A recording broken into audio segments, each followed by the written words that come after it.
Chapter 561 Nano Armor. His brain is almost reaching the speed of cosmic calculation. How could he learn from scratch? He wants to thoroughly understand the subject that Zhang Yong is studying? Forget it. Let him think about it. This kind of problem. Ordinary people can't get any results even if they rack their brains. Chen Yu left. But in order to prevent Murong Zheng from having problems, Chen Yu arranged 2 soldiers stationed at the original Tibetan North Base to stay here and take care of his daily life. Leaving Zhang Yong's residence, Chen Yu came to the gate of the Tiandong alone, put on the nano armor directly, and rushed out of the Tiandong fortress. He didn't activate the ability to control fire. He just floated in the universe like that. He was going to devour the crystal core again, trying to make his physical body continue to evolve and break through the 4th level barrier. Chen Yu took out the crystal core that Grady had taken. This was originally a very high-quality crystal core. But since the crystal cores of the dragon were looted, this crystal core has become a small Karami. I don't like it. After looking at it for a few times, Chen Yu put it back. Keep it and upgrade the level of others. Use the big one for yourself. Try to complete the upgrade of the physical body in one go. So, Chen Yu searched in the space for a long time, and finally directly fished out a crystal core as big as a baby's skull. This scale is really the first time I have it. Although the purity and shape are not the best, it is huge. The stuff in the deep sea is extraordinary. It is definitely impossible to swallow such a big one. So let's use the old method. There is actually crystal core liquid in the crystal core, referred to as crystal liquid. Forget it. Let's call it crystal core liquid. Chen Yu used the nano machine to turn into a sharp cone, slowly drilled from the surface, and drilled a small hole. Then quickly put it to his mouth. Started to suck, as streams of cold crystal core liquid poured into his body. Almost instantly, Chen Yu felt his limbs and bones began to swell. The effect was extremely amazing. Chen Yu quickly sucked the crystal core liquid frantically. When he swallowed up the crystal core liquid, he could no longer bear the feeling of swelling, and his body suddenly emitted a fierce light. Then, bang! A loud noise. His body exploded into pieces. However, those pieces did not fly away in the universe, but quickly retracted under the control of the nano machine. In just a dozen seconds, he recondensed his body. After recovering his body, he still felt it. Damn it! I can't hold on. It's going to explode again. Boom! His body was blown up again. Soon it condensed again. In this way, Chen Yu exploded and gathered and exploded. And after repeating this for more than a dozen times, he finally completely digested the feeling of the sudden increase. After condensing his body for the last time, Chen Yu let out a long sigh. He stretched out his hands and felt it. Shit! It seems different. Chen Yu slowly removed the nano armor on his hand. The moment the armor was removed, his skin was instantly frozen by the low temperature close to absolute zero. But the next second, the cell activity of the skin began to activate hundreds and thousands of times. Soon, the frozen white frust on the skin slowly disappeared. Chen Yu looked at his skin in surprise, and his hands became flexible again. Awesome. Can you resist the low temperature of minus 270 degrees with your body? It seems that his ability has definitely broken through level 4, which should have reached the level that Murongzheng said. Chen Yu smiled. Now, powerful strength no longer represents fighting, but the ability to create a home in the dark universe. Chen Yu slowly removed the nano armor on his body. He floated in the darkness with his body alone. At this moment, he was no longer afraid of the extremely cold temperature close to absolute zero in the universe. The cell activity of his body was simply terrifying. It was as if every cell was undergoing the most primitive fission reaction. Very powerful. However, how to circulate and breathe in the body was a difficult problem. Still needed to be figured out. So, Chen Yu just floated in the air like that. He kept studying the level that Murongzheng said, using his own cells as a carrier for internal circulation, creating oxygen and expelling carbon dioxide. But this process was too difficult. Murongzheng only proposed a hypothesis. All sciences are based on a hypothesis. Chen Yu also accepted it. But there is no way to realize it. All depends on self-exploration. So when he can't hold it any longer, he has to use nano-machines to cover his whole body and breathe for a while. Then try again. In this way, he was on the verge of death again and again. Close to suffocation again and again. The method of creating an internal circulation has not been realized. But Chen Yu's breath-holding skills are getting stronger and stronger. In the Tiangong fortress, Zhang Yong's residence, two soldiers sat outside and chatted. Lunch was ready, but Murongzheng never came out to eat. Every time he was called, he would impatiently say, "Wait a minute. Ordinary people don't understand. He can forget about food and sleep when reading those derivation formulas. I give up." The food was getting cold again. One of the soldiers stood up and sighed, "I'll ask again." After that, he turned around and walked to the door and knocked. "Professor Murong, if you don't eat, it will get cold again. Otherwise, I'll heat it up for you. You must eat this time. Otherwise your body won't be able to." Boom! There was a sudden explosion in the room. The soldier at the door was so scared that he was alert all over. And then he opened the door without hesitation and rushed in. Another one followed closely. When Chinyu left, he had repeatedly told them to take good care of the old professor. He was a treasure of mankind. So the two little soldiers were really scared. As soon as they rushed into the room, they were stunned. At the window, a strange halo was slowly disappearing. A strange smell was everywhere. Murongzheng was gone. There were a lot of papers scattered on the ground, all of which were calculation papers. While the two were stunned, the halo had completely disappeared. A soldier quickly picked up the intercom to contact other leaders, and the matter had to be reported quickly. Murongzheng disappeared, which was definitely a catastrophic event. 10 minutes later, hundreds of people gathered at Zhang Yong's residence. All the superpowers were present, including Fang Jing and other leaders. Murongzheng's disappearance was as shocking as Chinyu's accident. So, the superpowers searched everywhere in front of and behind the house, using their own abilities to find clues.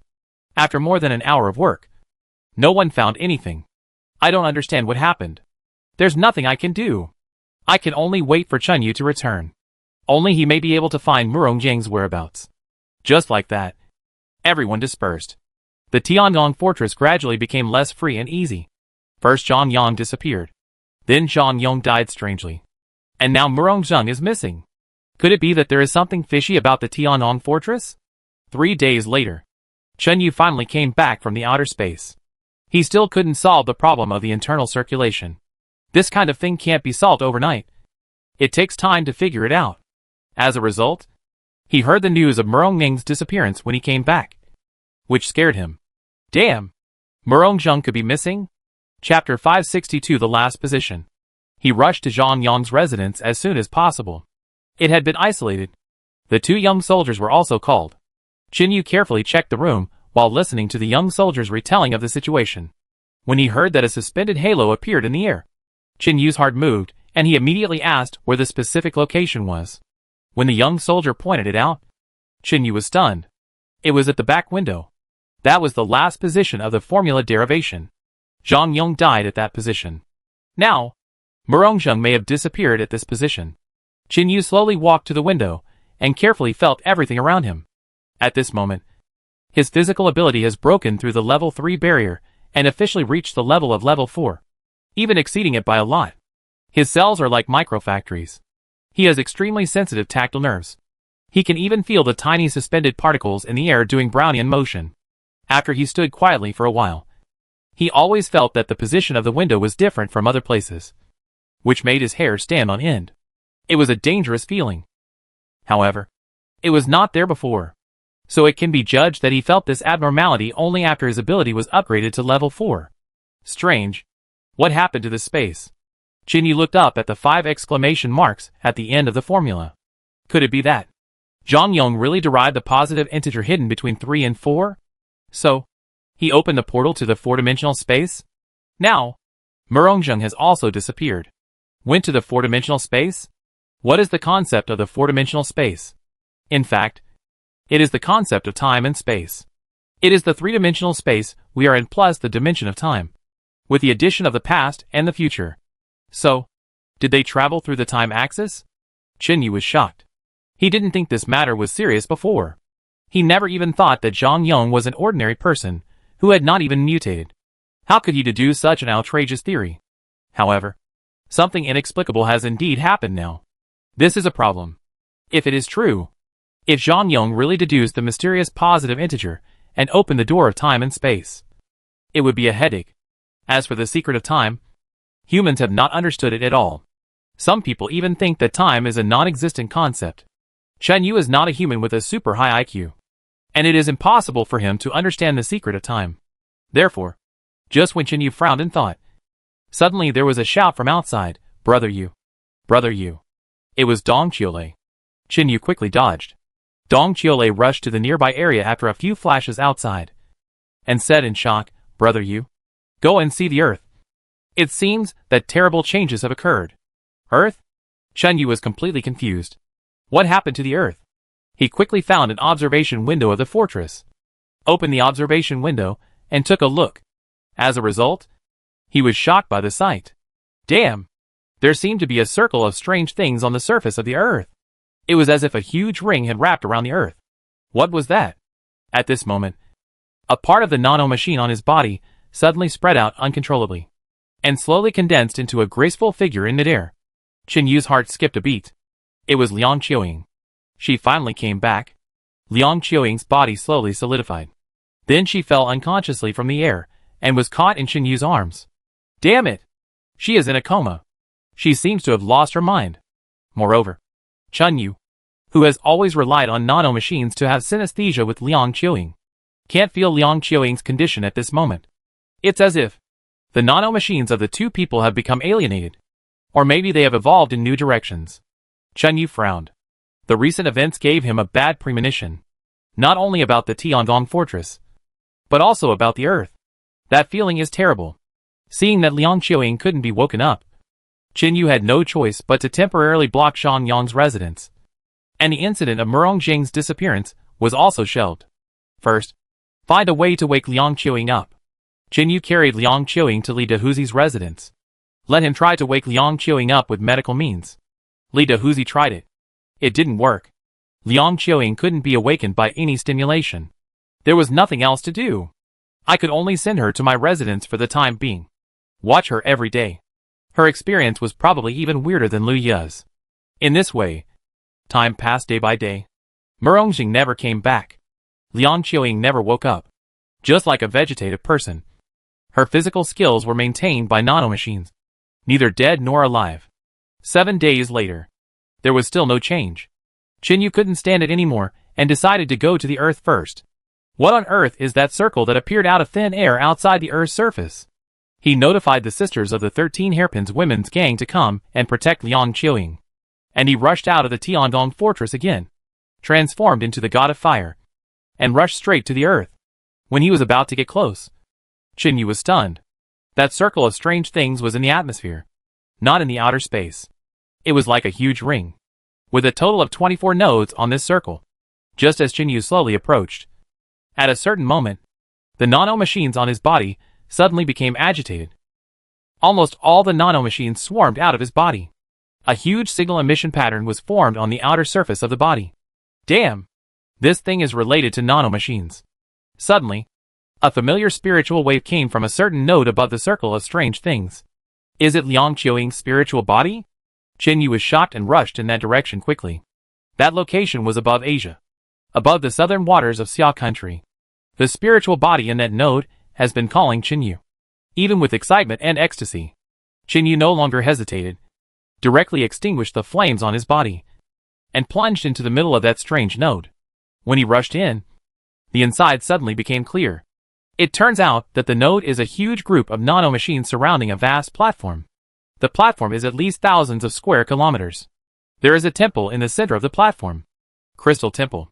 It is full of light, as if there is electricity flashing through it. Chen Yu was shocked.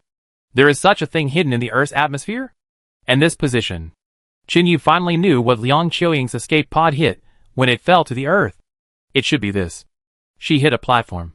As a result, some of the nano-machines surrounding the platform accidentally drilled into her body, forming a protective mechanism. Just as Chen Yu looked around, a holographic image slowly gathered in the open space in front. When the image was completed, it was Liang Qiuying's appearance. Chapter 563 Civilization's Protection Mechanism. She was so excited that she screamed and jumped at Chen Yu. Ayu! Ayu! It's me! Qiuying! Ayu! You! Chen Yu stared at her in a daze. Why did you become like this? Woo! I don't want to do this either. Liang Qiuying seemed unable to come over, and could only jump in anxiety on the spot. Ayu! Find a way to save me out. I seem to be trapped here in spirit. But my physical body is gone. Your physical body has returned to me. Chen blinked. Ah? Liang Qiuing was stunned. And then said dejectedly, what should I do? I can't go back. I will be trapped in this hellhole forever. Wait a minute. Chen strode over. As a result, when he was less than 2 meters away from her holographic image, he was blocked by an invisible shield. The shield was very strong. Chen tried a few times. He couldn't break it at all. Chen frowned and looked at all this. What is going on? How did you become like this? Qiuing, tell me your experience first. And then I will find a way to solve the problem. Okay. Liang Qiuing's helpless face was crossed. And she simply sat cross-legged on the ground, looking at Chen and said aggrievedly, actually, I don't quite understand what happened to me. But I know what this thing is. This is not made on Earth. It is a protective mechanism of an alien civilization. This has existed on Earth for more than 1 billion years. During the prehistoric civilization of our human race, alien civilizations visited Earth. These are the advanced technologies they left behind. Hearing this, Chen said in confusion, although this is more advanced than Earth civilization, it doesn't seem to be much more advanced. Right? Isn't this nanotechnology? Actually, you are right. Liang Qiuing smiled bitterly and said, the races that visited Earth are not far behind our current technology. So, they left only this protective mechanism. They can't solve the problems we encountered. Chen waved his hand quickly. Wait. What troubles are we in? You should know where the disasters on Earth come from. Right? Chen nodded. The sun? Yes. It's the sun.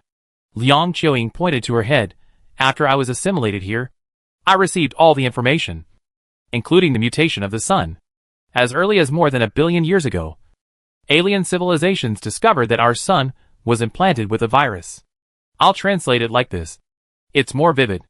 That virus has also appeared in other galaxies in the universe. It is a virus that specifically destroys life systems. This virus first parasitizes the sun, and after more than 1 billion years of incubation, it seizes the sun's energy and then reproduces and evolves. After the virus completes its evolution, it will leave the sun, devour the entire galaxy, and turn it into cosmic dust. So, our solar system is unfortunately infected. It may not be long before something comes out of the sun and devours all 8 planets in the solar system. Chunyu, this is too outrageous. Right? So there is a 7th level of natural disasters that I have encountered. The sun is collapsing? Or is it an alien invasion? Can I still take a breath? After listening to Liang Qiuing's words, Chen was completely speechless. Therefore, the Doomsday catastrophe on Earth is not a real natural disaster, but is caused by the invasion of alien life. And now it seems that they have already set their sights on the sun more than 1 billion years ago. After so many years of gestation, it is finally time to harvest. It is really admirable. More than 1 billion years? Just to devour a solar system? Are the lifespans of these alien lives so long? Then wouldn't humans be just a blink of an eye for them?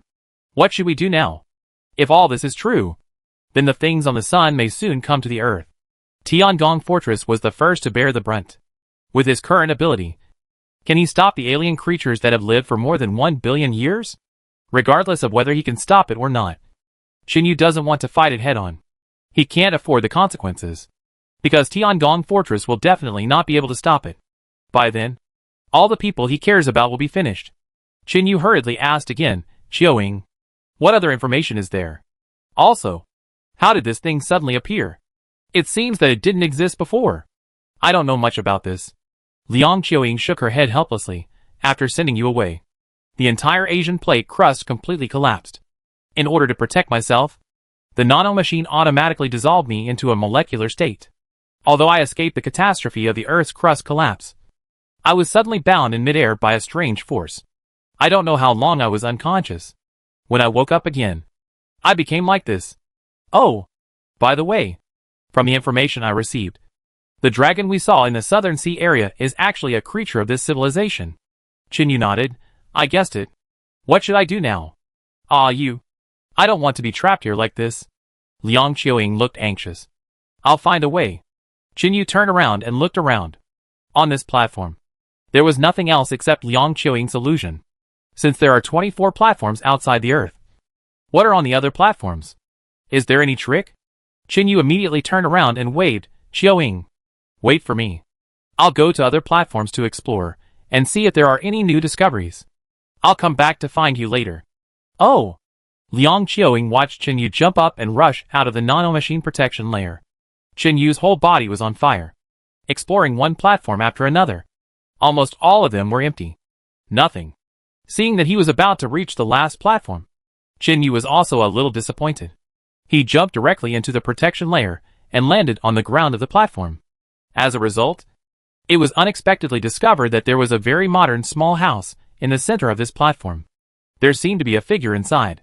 Qin Yu's heart tightened. Could it be an alien creature? He immediately activated his superpowers and directly entered the 4th level superpower state. The 4th level superpower no longer exposes the bones, because now his skin toughness has far exceeded the toughness of the mutant bones. So the 4th level state is no different from the normal state. The only difference is that the color of the eyes has turned golden due to the increased activity of the cells. It looks a bit scary. Qin Yu condensed a powerful thunder and lightning in his hands, and approached the small house in the middle little by little. Came to the window. Listened carefully. There was a sound inside. But no one spoke. There was the tinkling sound of small test tubes colliding with each other. Then, footsteps walked out. Qin Yu quickly turned sideways and hid behind the wall. Chapter 564 Magic. Soon, the door opened. A hand holding a beaker poured out a little red liquid. As soon as the liquid was spilled, a raging fire instantly exploded on the ground. The temperature of the flames even made Qin Yu feel hot on his face. Damn! What is so scary? This flame feels hotter than the red and black flames on his body? And it was poured out like mouthwash. Seeing that the door was about to close, Qin Yu couldn't help but suddenly jumped out and asked loudly, "Hello?" The door that was about to close was suddenly pushed open again. A figure rushed out from inside. When Qin Yu saw the person coming out, he was shocked and blurted out, "Shanshan? Brother Yu?" The woman who came out was Jiang Shanshan. However, she was wearing very strange clothes and a strange hat on her head, which looked a bit like a prop from a science fiction movie. She was wearing a white protective suit. What kind of look was this? Before Qin Yu could come to his senses, he saw Jiang Shanshan rushing over and jumping directly into his arms, holding her legs around his waist. She hugged his neck tightly. "Wow! Brother Yu, how did you find this place? You are so amazing. Brother Yu. Wow! I thought I would never see you again. Shanshan. Shanshan. Don't cry first." Qin Yu quickly comforted her, then put her down and asked in confusion, "What's going on with you? Why are you here?" "It's a long story. Come in. I'll tell you slowly." "Wait a minute. You know Liang Qiuying is also on this platform, right?" "I know." Jiang Shanshan said helplessly, "I left her here. Otherwise, she might be completely formatted by these nano devices." "Formatted? So serious?" "Yes. Very serious." "Then wouldn't I be easily formatted too?" Qin Yu looked strange. But Jiang Shanshan shook her head. "You won't. The nano devices in your body have completely escaped the control here. You are evolving too fast." "Is that so?" Qin Yu finally breathed a sigh of relief. "Yes. Really. Brother Yu. Come in. I'll tell you about what's going on here. In fact, this should be the last line of defense of the Earth." "Okay. Let's listen first." Qin Yu followed Jiang Shanshan into the small house. As soon as he entered, Qin Yu was stunned. The furnishings here are exactly the same as Jiang Shanshan's own small house when she was in the Tibetan community. There are only some more experimental platforms and equipment in the corners. "So, you have lived here for a while?" "Yeah." After Jiang Shanshan led Qin Yu into the house, she turned around and poured him a glass of water, saying helplessly, "For 100 I activated this behemoth without knowing it. And now I can't get out. So I can only live here." "You can't get out?" Qin Yu was shocked. "Yeah." Jiang Shanshan's eyes turned red, and she said in a hoarse voice, "Brother Yu, do you remember my ability? It's the kind that can bind energy." "Yeah, I remember." Jiang Shanshan sighed and said, "At the beginning, it was directly transmitted from the southern sea to the belly of Kunlun Mountain, and was chased by Owen. At that time, he stole something from the Kunlun Temple, causing Kunlun Mountain to collapse.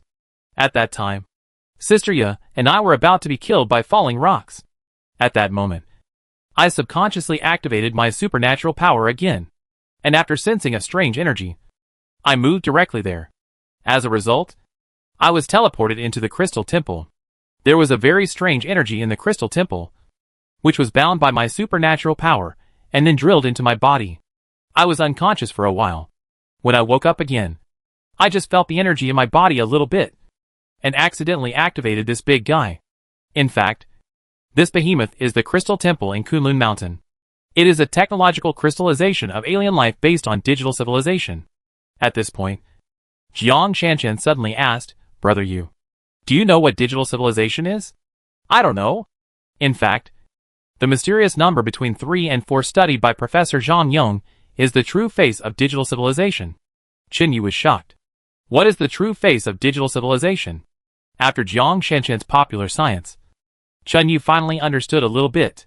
Digital civilization is a kind of existence similar to spiritual civilization. They parasitize on the history of some ethnic civilizations in the universe. Let's take a simple example. Digital civilization is also an ecological system. For example, the Arabic number 1 is a life in digital civilization. Of course, in our eyes, it is just a number. It may represent many meanings, but it is just a static number. But in digital civilization, it is a life. In the vast universe, there are countless civilizations. Most of them are racial civilizations, similar to humans on Earth. They are all carbon-based creatures. This is racial civilization. And digital civilization is parasitic on these racial civilizations, while reproducing its own culture and life, while transmitting the technology derived from digital civilization. The technology of the Earth is derived from digital civilization. It is a relatively elementary technology system. Even the calculation of pi is not complete. As for the behemoth that Jiang Shanshan mentioned, it should be called an interstellar defense tower in Earth language. It was left by an alien race 1.6 billion years ago. That race, like Earth, uses digital civilization. Jiang Shanshan calls this race the interstellar nomad race. As the name suggests, this race does not have a fixed planet, and their space battleships are their planets. They travel between various galaxies. While reproducing the race, they absorb advanced knowledge and spread their culture. Interstellar nomads are a relatively gentle race. During their interstellar voyage, they learned about a very terrible cosmic devourer, a cosmic creature like a virus. Every time this thing arrives at a galaxy, it will inject the virus into the stars of that galaxy. After the virus is bred, it will take away all the energy of the star and give birth to a powerful devouring army, which will directly devour the galaxy completely. Very terrifying. The interstellar nomadic race can't stop that terrifying creature. So, when they passed by the Earth, they found that primates already existed on the Earth at that time. So they left this interstellar defense tower. This thing will absorb various rays in the universe and store energy over a long period of time. When that devouring creature attacks the Earth, it can resist part of the devouring force. This is the origin of the interstellar defense tower. In fact, the interstellar defense tower has been hidden in the Earth's atmosphere, using nano devices as a cover, and can ignore any radar scans. And the height is far higher than the height of human aviation aircraft, so it has not been detected by human technology. Chapter 565 Battle Pets. In addition, some other information has also been confirmed. The dragon is the battle pet of the interstellar nomads. At the beginning, there were a total of 24 dragons on the interstellar defense tower. But this thing has also experienced a long time, a full 1.6 billion years. And the Earth has also undergone vicissitudes and experienced countless generations of civilizations. During this long time, some dragons on the platform have successfully evolved and soared in the sky. After some dragons evolved, they left the Earth directly. And some dragons failed to evolve and completely withered. The last dragon actually failed to evolve and fell from the platform to the ground, causing a sensation in the northeast of Xia at that time. That's right. It was the Inko dragon falling incident.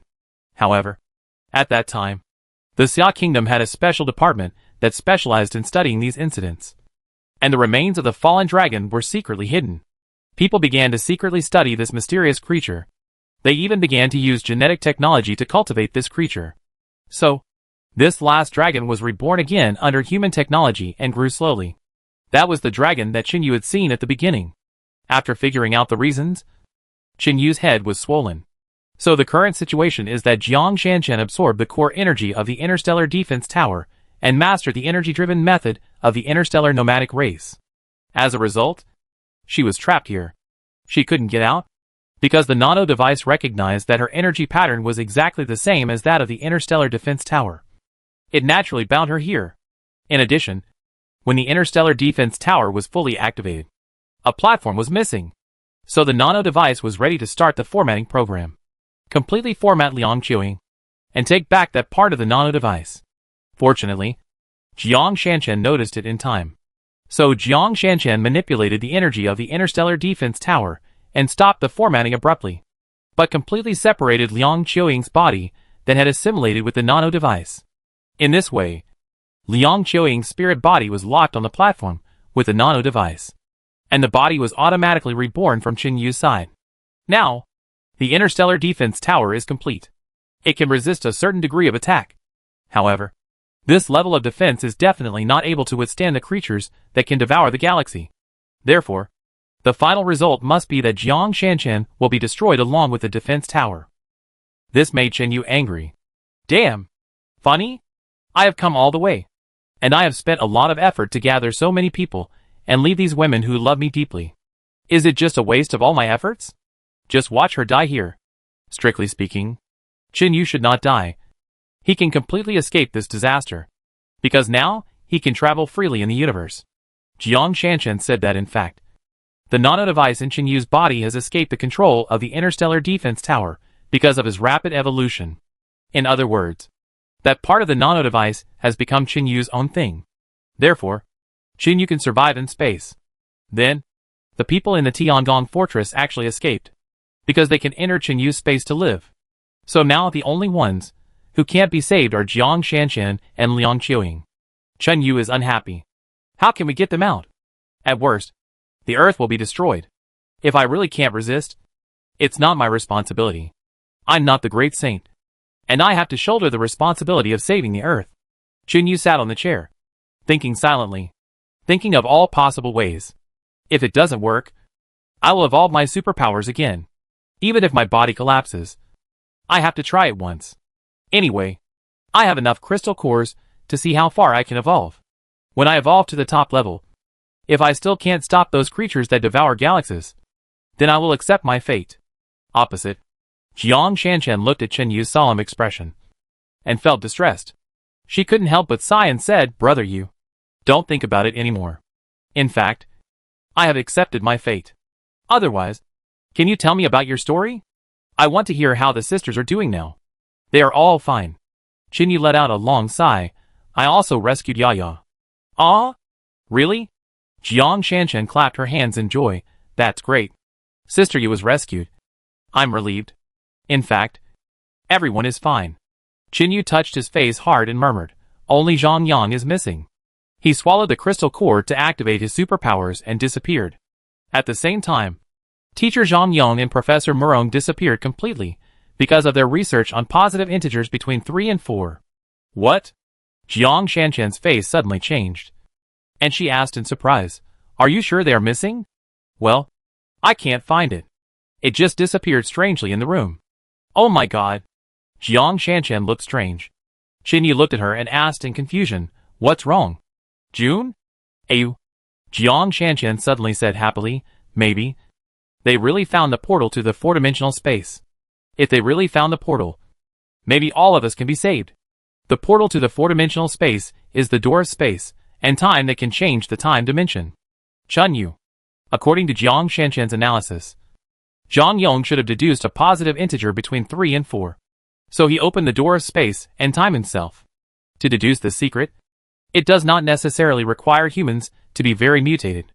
As long as he has a unique way of thinking in the field of mathematics, there is a great chance that he can deduce the secret. Obviously, Zhang Yong is such a person. Otherwise, he would not have been able to deduce from the Earth to the Tiangong fortress. And he would have been studying this topic day and night. And what was his starting point at the beginning? He wanted to find a way to liberate mankind. That is to open the door to the four-dimensional space. Maybe all mankind can escape from this world and go to another dimension to avoid disaster. His starting point is good. He also worked hard for this dream until his death. Unfortunately, it's too late. There are not many humans left on the Earth. Anyway, he should have done it. But because he was the first person to open the four-dimensional space portal, He might have been murdered by some unknown force. The technology of the Earth's human beings did not know that there was a positive integer between 3 and 4.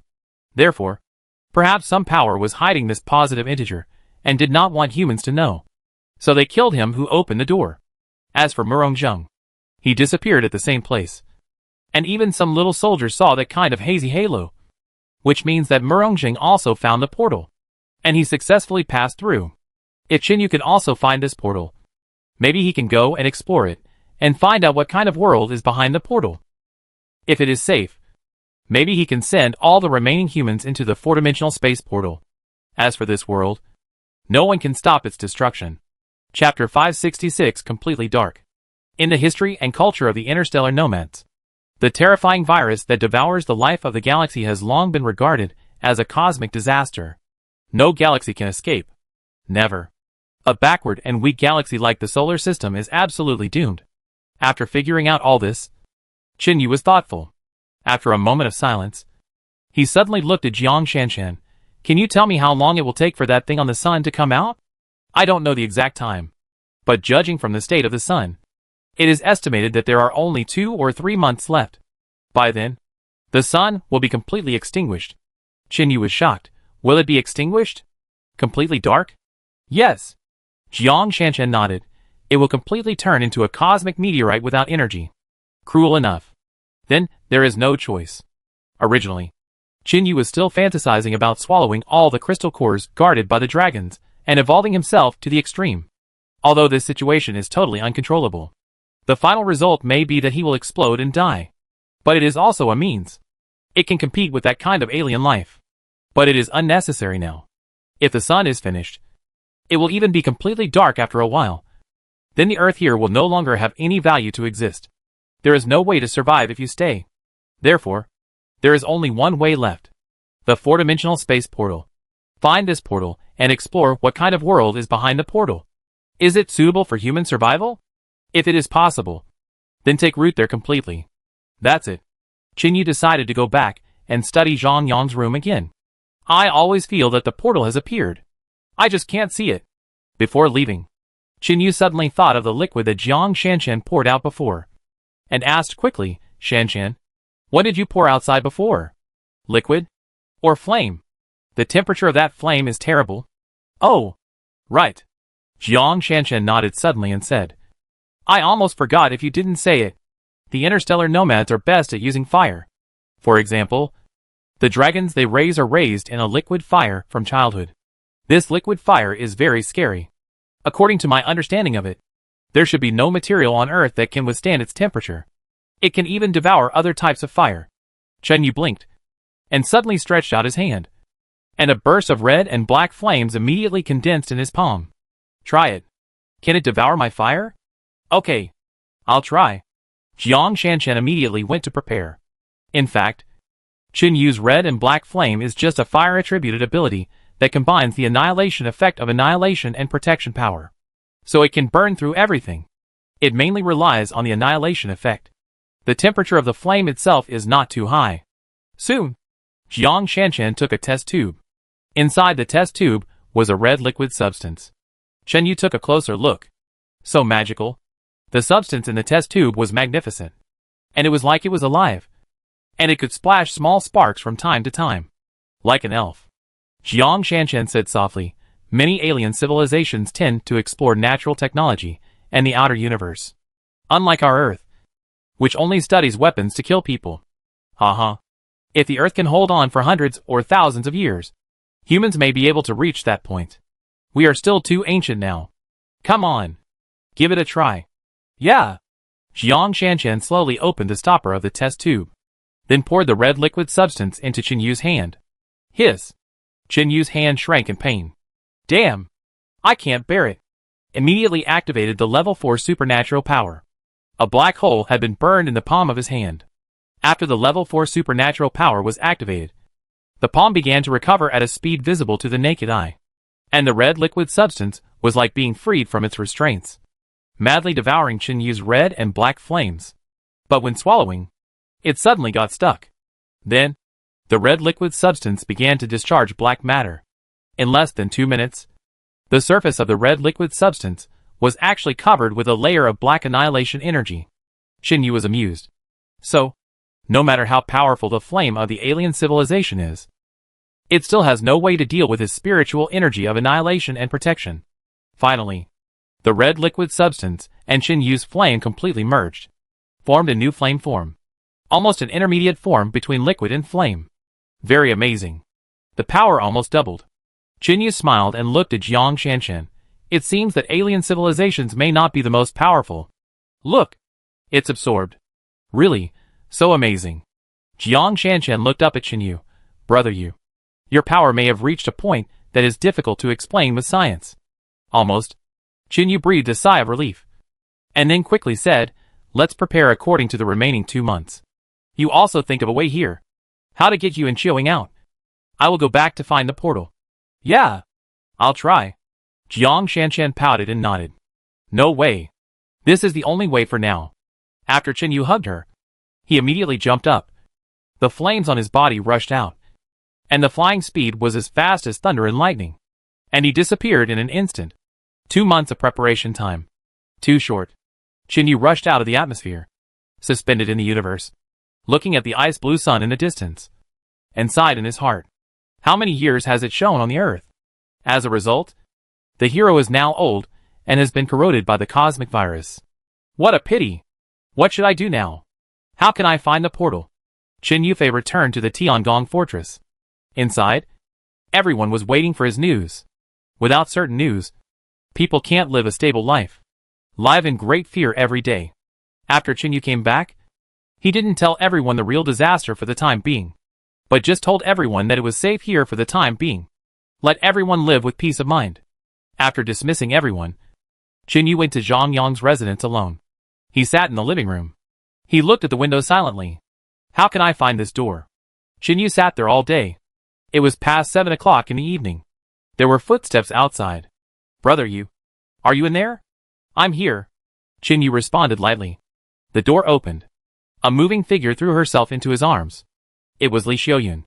She looked up at Qin Yu and said softly, Brother Yu, the space station has received a group of signals from the Earth. It has been transmitted to the Tiangong fortress. What signal? Where did it come from? Qin Yu frowned. It was sent from the northeast of Xia country, near the Greater Xing'an Range. Greater Xing'an Range? Qin Yu's eyes lit up. That should be the group that escaped the 6th disaster. They are trying to contact other surviving humans. Not good. In addition to them, there are at least 3 groups of people living on Earth. 1 group in Siberia, 1 group in Europe, and 1 group in the South Pacific. Chapter 567 Attending the meeting. Not all survivors love peace and want to unite and continue to survive. Right? The West is always the invader. Forget it. Let's go down and take a look. There is only one last part of the surviving humans in the northeast of Xia country. Anyway, there is no need to protect the Earth. So let's pick them up first.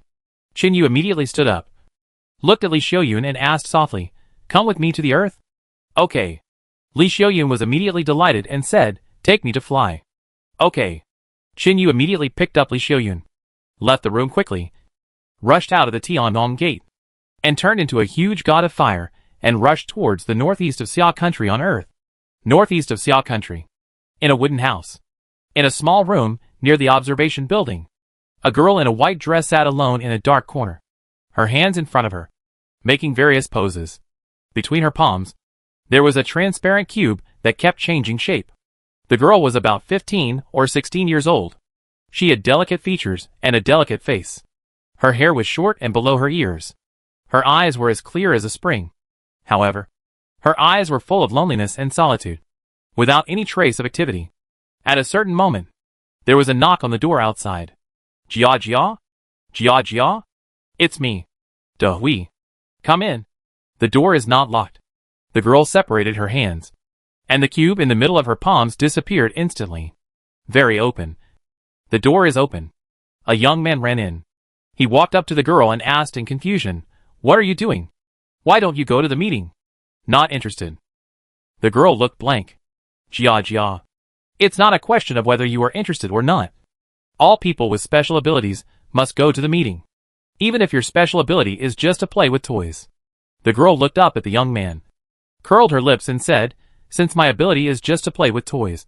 Why should I go? Do you need me to play with toys? Jia. Brother Dahui. Go ahead. To be honest, there is no hope here. Humanity has completely lost hope. Really? The young man frowned. What nonsense. We also sent out several groups of signals this morning. You know? Now we have received 2 groups of feedback signals.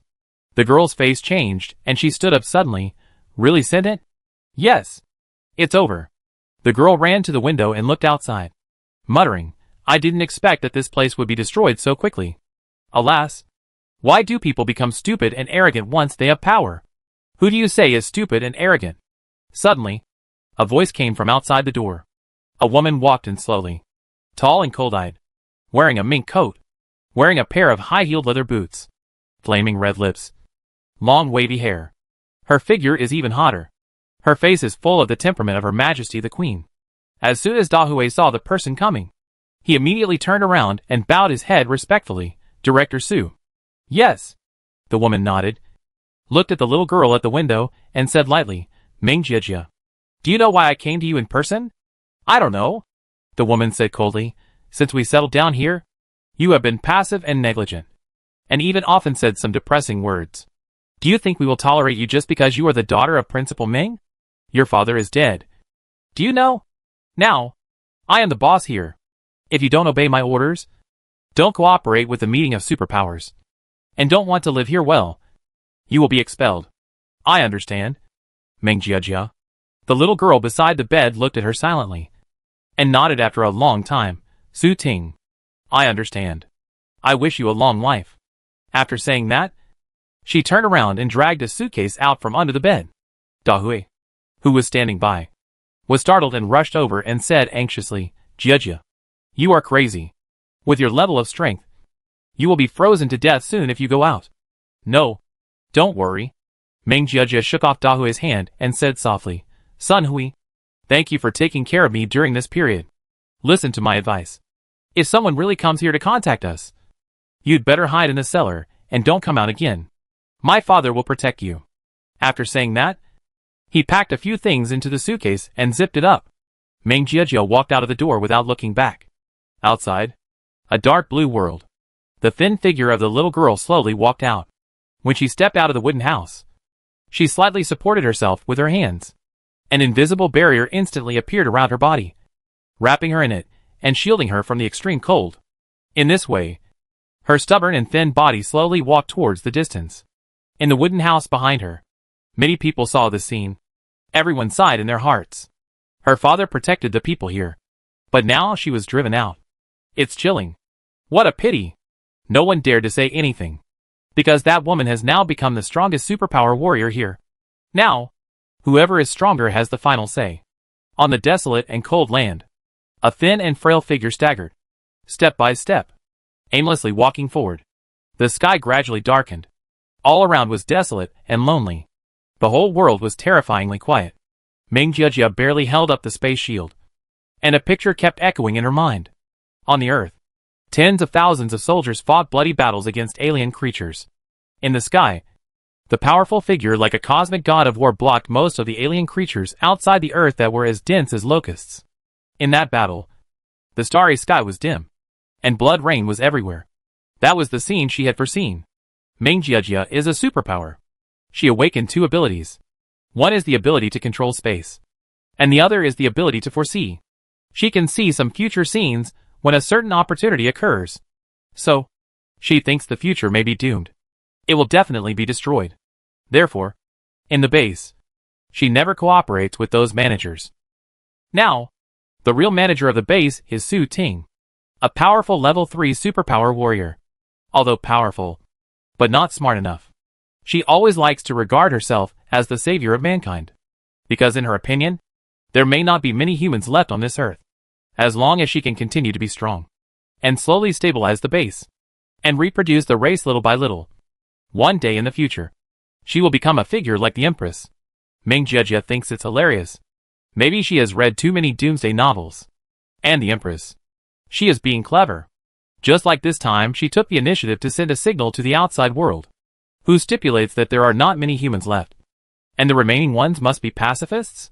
What if someone wants to swallow you? What if you can't beat them? Never think about these consequences before doing things. Just think about the good side. Chapter 568 Frozen. Meng Jiajia couldn't stand her. She had contradicted her countless times. So this time, Meng Jiajia was expelled. That's fine. Earth will be destroyed sooner or later anyway. Behind these natural disasters, there must be alien creatures at work. Sooner or later, those locust-like alien creatures will visit the Earth and eat all the surviving humans. So, let's die. See where you can go. And die there. Meng Jiajia walked like this for a day. When night fell, she looked up. There was a road in front. Meng Jiajia turned around and walked to a tree next to her. Sat down, and stared at the ground blankly. I have no strength left. I have nothing to eat. My strength is slowly disappearing. Once I have no strength left, her protective shield will also disappear. By then, she will be frozen into an ice sculpture. Meng Jiajia curled up. She thought of her father, mother, and her former classmates. Everyone is dead. Only she is alive. Slowly, a tear fell to the ground, and instantly condensed into ice crystals. Meng Jiajia buried her head in her arms and sobbed. When she was crying hard, a man's voice suddenly came into her ears. Little sister, why are you sitting here crying alone? Meng Jiajia was so scared that her whole body shuddered. Suddenly looked up. There are two people. A man and a woman. The man is sunny and handsome, and the woman is gentle and pure. Like gods. These two people don't care about the low temperature of the earth at all. Just wearing ordinary coats. Meng Jiajia stared at the two people blankly. Rubbed her eyes hard. I thought I saw it wrong. After confirming that there were indeed two people in front of her, Meng Jiajia quickly stood up and said in surprise, Did you receive the signal to come here? Yes. We received the signal. Did you send it? Meng Jiajia shook her head quickly. No. It's our base. Oh. No. I'm not a member of the base now. Qin Yu and Li Xiaoyun looked at each other. Could this child be from that place? She seems to be a superpower. Why did she run out alone? Moreover, her superpower seemed to be disappearing. Qin Yu came closer, looked at the little girl and smiled. What's your name? What's your name? Although Meng Jiajia was in a state of embarrassment, she was still very alert. Qin Yu smiled. My name is Qin Yu. Qin Yu? Meng Jiajia blinked her big eyes and glanced at Li Xiaoyun again. Li Xiaoyun smiled quickly. My name is Li Xiaoyun. Oh! Meng Jiajia nodded and said, My name is Meng Jiajia. Meng Jiajia. How old are you? 16. Qin Yu squatted down and looked at her. Have you not eaten for a long time? Your superpowers are about to fail. You know? I know. Meng Jiajia lowered her head and said sadly, I originally wanted to die here. Why? Qin Yu was stunned. Why do you want to die here? Without a future. What's the point of living? Besides, I don't want to live with a stupid woman. Stupid woman? Qin Yu naturally thought of the leader of that place. Maybe. It was a stupid woman. Qin Yu looked up and looked around. Then stood up and smiled. Come with us. Let me warm you up first. Then eat something. The earth may not have a future, but humans should still have one. What do you mean? I'll tell you later. Qin Yu reached out. Will you come with me? Li Xiaoyun also smiled at the side. Little sister. Come together. Meng Jiajia blinked, and finally slowly reached out her hand, pulled Qin Yu together, and followed him to a residential building not far away. Soon, the three of them entered the residential building. It had been frozen inside. After Qin Yu entered the house, he reached out and gently pressed on the ground. Soon, nano-machines rushed out from the palm of his hand, and in an instant, a furnace and chimney structure were created in the room. Then, he opened the stove cover. He flicked his finger. A red and black flame went into the stove. In an instant, the temperature in the room soared. Meng Jiajia looked surprised. Soon she felt that the temperature outside the body should have returned to at least 27 or 28 degrees above zero. Oh my god! This man is so powerful. He must be a superpower. And the flame he controlled was so powerful. You know, ordinary flames can hardly bring heat outside, and even wood can't burn. However, the small flame he released had such great power. So powerful. Meng Jiajia's eyes had a little more admiration. Qin Yu did not stop. He casually took out various cooking utensils and ingredients from the space. Meng Jiajia was immediately surprised. You also have space-related abilities? Chinyu looked at her and smiled. I also have space-related abilities. But it is not the same as yours. My space ability is only for storage. Oh my god. Meng Jiajia looked at her with a mysterious yearning. And murmured, that was once one of the types of abilities I yearned for the most. I also seem to have a storage space. Meng Jiajia felt like she was dreaming. The room was warm as spring. Chinyu even took out a whole set of large leather sofas and soft mattresses. Other various cooking utensils. A small refrigerator and a barbecue grill were set up. Abalone, lobster, king crab, red wine, beer, white wine. Oh my god! It's been several years since the apocalypse. Does anyone still remember what abalone and lobster taste like? They definitely don't. They are all extinct. As a result, I saw them again today. To be honest, even before the disaster, Meng Jiajia had never eaten these high-end seafood ingredients. Not to mention now. In fact, she was starving. Even if you throw her a piece of frozen steamed bun, she can eat it all. So, she was really anxious. Chinyu sat in front of the stove, cleaning up the seafood while looking at Meng Jiajia with interest. In fact, he also accidentally sensed a kind of spatial force when he was flying in the sky. This little girl has spatial ability. The protective shield she applied around her body was not an ordinary energy shield, but a spatial shield. Chinyu didn't know the specific principle, but the spatial fluctuation was definitely familiar. It was exactly the same as when he used spatial ability to attack. That's why he came down. And he wanted to have a good chat with the little girl. Besides, what the base was like, and whether it was worth going could be learned from the little girl. Chinyu didn't want to waste unnecessary energy. A few minutes later, various seafood barbecues were placed in front of Meng Jiajia. She devoured them. She ate them with abandon. For so long, she could only eat a little bit of dried meat every day in the base, which was hunted when the beast tide was rampant 2 years ago. Now there is only dried meat to eat. There is nothing else. There is not even carbohydrates. So ordinary people would have been unable to hold on for a long time. Humans cannot survive without nutritional imbalance. Therefore, every day, someone disappears in the base. Chapter 569 Crab Legs. No need to ask. He must be dead. The number of people in the base is slowly decreasing. But those superpowers never think about how to solve the problem of food. They just want to find other survivors. Expand the base. Because the more people there are, the greater their power. Deformed. Opposite. Chinyu and Li Xiaoyun also ate a few bites. The two were not very interested in eating. Only interested in this child. Meng Jiajia was eating excitedly, grabbing 2 thick and big crab legs with her 2 little hands, chewing the roasted crab meat inside. Oh my god! It's so delicious. And there are lettuce leaves. It's actually green. And there's a hand-pulled pancake. Meng Jiajia picked up the hand-pulled pancake, threw lettuce leaves in it, and then rolled various lobster meats into it, and finally rolled it into a huge meat pie. Picked it up and ate it. 1 bite. Choked. Seeing her rolling her eyes, Chinyu quickly stood up and patted her on the back. Slow down. No one is competing with you to eat it. I have a lot of this kind of thing. So don't be in a hurry. Mmm. Meng Jiajia swallowed the pancake in her mouth with great effort. Then she took a sip of beer, and then looked at Chinyu and grinned. Brother, I haven't eaten this kind of thing for several years. Is there no food in your base? Yes. Only dried meat. It was made from the meat of mutant animals hunted in the past. Chinyu asked in confusion. No vegetables and carbohydrates? No. Then how can ordinary people survive? Meng Jiajia shrugged. So ordinary people are almost gone. The rest are all superpowers. Their bodies have the ability to renew themselves. So they don't care. Chinyu and Li Xiaoyun looked at each other. It seems that this base is not as perfect as imagined.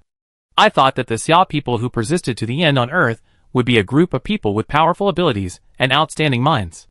Now it seems that it is far from it. After Meng Jiajia wolfed down her food for a few minutes, she looked up at Chinyu. Brother, what is your purpose in coming here? Me? Chinyu smiled. No purpose. Just to see how people here live. Then what? Then, if you live well, I won't bother you. If you don't live well, maybe I will help you. Meng Jiajia blinked. Where do you live? I'm up there. Chinyu pointed to the sky. Meng Jiajia was stunned. Looked up. And suddenly his face changed. Do you live in space? Haha. You guessed it right. Yes. We built a base in outer space. Oh my god. Meng Jiajia was stunned. You are so amazing? How did you do it? How is it possible to build a base in space? The process is very complicated and difficult to explain. Chen Yu didn't explain much. Not to that extent. Meng Jiajia is also a smart girl. She knew at a glance that Chen Yu didn't want to say more. So she changed the subject. Brother, can I ask why you want to take us to the sky? Why don't you come down? The crustal collapse has passed. Will you believe me if I tell the truth? Believe. Well, I'll tell you. Chen Yu said calmly, maybe in 2 months. The sun will be completely extinguished. At that time, alien creatures will come out of the sun and devour the entire galaxy. So, I'm trying to solve this problem. Meng Jiajia was stunned. After a long time, she murmured, it's just as I predicted. Chen Yu was stunned. You predicted? Do you still have the ability to predict the future? I can indeed see a little bit of future information. That's when a certain opportunity occurs. I can see it. Meng Jiajia murmured. I saw a big war on Earth in the future. Tens of thousands of people are fighting against alien creatures. And there is a powerful one. Suddenly, Meng Jiajia stopped talking. She looked at Chen Yu in surprise. And after a long time, she said in surprise, you seem to be the powerful warrior I foresaw. One person stood in the sky and blocked the dense alien creatures. Chen Yu. Damn. Me? No way. What did this girl foresee? I stood in the sky alone and blocked the dense alien creatures? Are you crazy? Chen Yu was simply unbelievable. According to his idea, he would find the door to the four-dimensional space. If it was really the door to time and space, he would take everyone through the portal of time and space to survive in another world. How could she be so stupid as to fight those alien creatures that can devour galaxies? However, this girl said that she had foreseen herself. This is sensitive. Chen Yu frowned and asked seriously, Meng Jiajia, can you describe the scene you foresaw to me in detail? Okay. Meng Jiajia told him the scene she foresaw without hesitation. That scene, the figure in the sky that looked like a god of war, was indeed very similar to Chen Yu. Could it be him? In the scene Meng Jiajia foresaw, the earth was attacked by alien creatures. The sky was filled with strange creatures that almost blocked the sky. Outside the sky, a huge monster with no end in sight was lurking outside. In midair, a figure was fighting fiercely. He alone blocked all the creatures outside the atmosphere. However, there were countless alien creatures left on the ground. There were about 30,000 to 40,000 superpower warriors on the ground fighting bravely to kill the alien creatures. The scene was so tragic. It was very scary. Meng Jiajia tried hard to recall the scene she saw at that time, and roughly described the man in midair who was like a god of war. It really looked like Chen Yu, especially his superpowers, which were almost exactly the same. So, Chen Yu was confused. Would he really be stupid enough to fight to the death with a creature that could devour galaxies? It didn't seem like it. Right? If we can find the portal to the four-dimensional space, who would be stupid enough to be cannon fodder? Isn't it enough to survive in a different environment? Or, is there a hell behind the portal to the four-dimensional space that is more terrifying than this world? That would be the end. For a moment, Chen Yu fell into endless reverie. At the same time, in the wooden house fortress of Daxing Enling, in a huge and luxurious room, a man and a woman playing chess. A game of masters. Two people sat on both sides of a square table with a chessboard in the middle. Chess. There were only a few entertainment activities left during the Doomsday disaster. A man and a woman were fighting each other. Soon, this game was over. A graceful figure stood up from the chair and said disdainfully, "Can you do it? Lost again?" Hee hee. I lost. A sturdy man laughed. He looked like a dog licker. The woman's delicate face was full of boredom. She turned and walked to the window to look outside and said coldly, "Lei Zhuang, if you don't have this ability, get out of here. I thought you learned a new trick. But it turns out you still have these 3 tricks." Chapter 570 Empress. The man's face flushed. Somewhat unwilling. Being mocked by a woman is really cowardly. But he is indeed no match for her. This woman is powerful. And she will lose every game within 5 minutes. But she just likes playing chess. Now, she is already a level 3 superpower. The queen of this shelter. If you can entertain her, you can have power. But I am not good at chess. Damn it. I, the captain of the superpower team, don't have as much power as her. How can I beat her? Just then, There was a knock on the door. Director Su. It's me. Zhang Zhan. When Su Ting in the room heard Zhang Zhan's name, her eyes suddenly lit up, and a happy expression appeared on her face, with indescribable coquettish style. Come in. Su Ting turned around happily. The door opened. A tall and handsome man walked in. He was holding a lunch box in his hand. He lowered his head and put the lunch box on the table. Director Su. This is today's dinner. Thank you. Su Ting smiled charmingly. Zhang Zhan turned around and prepared to leave. But Su Ting suddenly stopped him. Wait a minute. Director Su. What do you want to see me for? Zhang Zhan then looked up at the woman in front of him. As a result, his heart jumped suddenly at this sight. Oh my god! This woman is getting more and more beautiful. These two long legs? Barefoot. Zhang Zhan's heartbeat accelerated. It's worth it to be able to see it once. At this time, Su Ting suddenly turned around and frowned at Lei Zhuang. Lei Zhuang. You should leave quickly. Don't embarrass yourself here. The flesh at the corner of Lei Zhuang's mouth twitched twice. Without saying anything, he lowered his head and slowly stood up. When he stood up, it turned out that he was only 1.6 meters tall. He was short and stout, but his muscles were extremely strong and developed. He was the kind of man who grew horizontally. Lei Zhuang left with a cold face. Before leaving, he glanced at Zhang Zhan. The murderous intent brewing in his eyes was not hidden. Lei Zhuang left. Su Ting went over and closed the door. She was addicted to chess by Lei Zhuang before, but Lei Zhuang was not able to play with her. Is this okay? Although Zhang Zhan is an ordinary person, he is not a superpower. But he was tall and handsome, and I heard that he was an excellent chess player. So, Su Ting slowly walked to Zhang Zhan. Play chess with me. Zhang Zhan was immediately delighted. So, Su Ting pulled him to the chessboard. An hour later, Zhang Zhan left the room with a happy face and returned to his residence. Today, my soul has flown away. That woman is indeed a top chess friend. I didn't expect that an ordinary person like me could have such treatment. It's great. Will I be able to benefit from it in the future? Just as Zhang Zhan was reminiscing about the whole hour of chess before, his door was quietly pushed open. A short figure slowly walked in. No sound was made. Zhang Zhan was still savoring it. Suddenly, a short, thick, fat hand slowly grabbed his neck. Ah! Zhang Zhan was startled, turned around abruptly, and broke free from the hand. He looked closely. Oops. It was him. Zhang Zhan hurriedly asked cautiously, Lei Zhuang, what are you doing? Why did you just come into my room? Director Su said that people with special abilities can't just bang. A dull sound. Lei Zhuang's originally strong arm suddenly became several times larger and longer, and he punched Zhang Zhan in the face. Instantly, his nose bled, and his whole face was weirdly sunken. Zhang Zhan's whole body was twitching violently. A strange groaning sound came from his throat.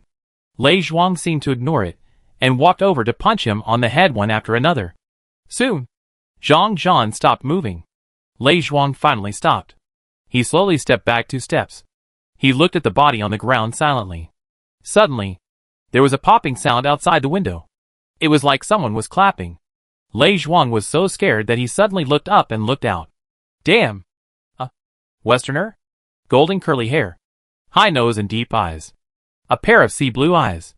Wearing a strange white coat. He was leaning against the window and gave him a thumbs up. Lei Zhuang was stunned. This is the first survivor seen in a few months. And a white man. When did he come? The base didn't react at all. This foreigner is a superpower. Lei Zhuang suddenly came to his senses, turned around and rushed out, shouting, there are strangers outside. Guards. Guards? Come on. Go call Director Su. There are survivors from other countries. His shout instantly shocked the entire base. All superpowers rushed out, including Su Ting. She put on her clothes as quickly as possible and rushed out with a group of superpower warriors in the base.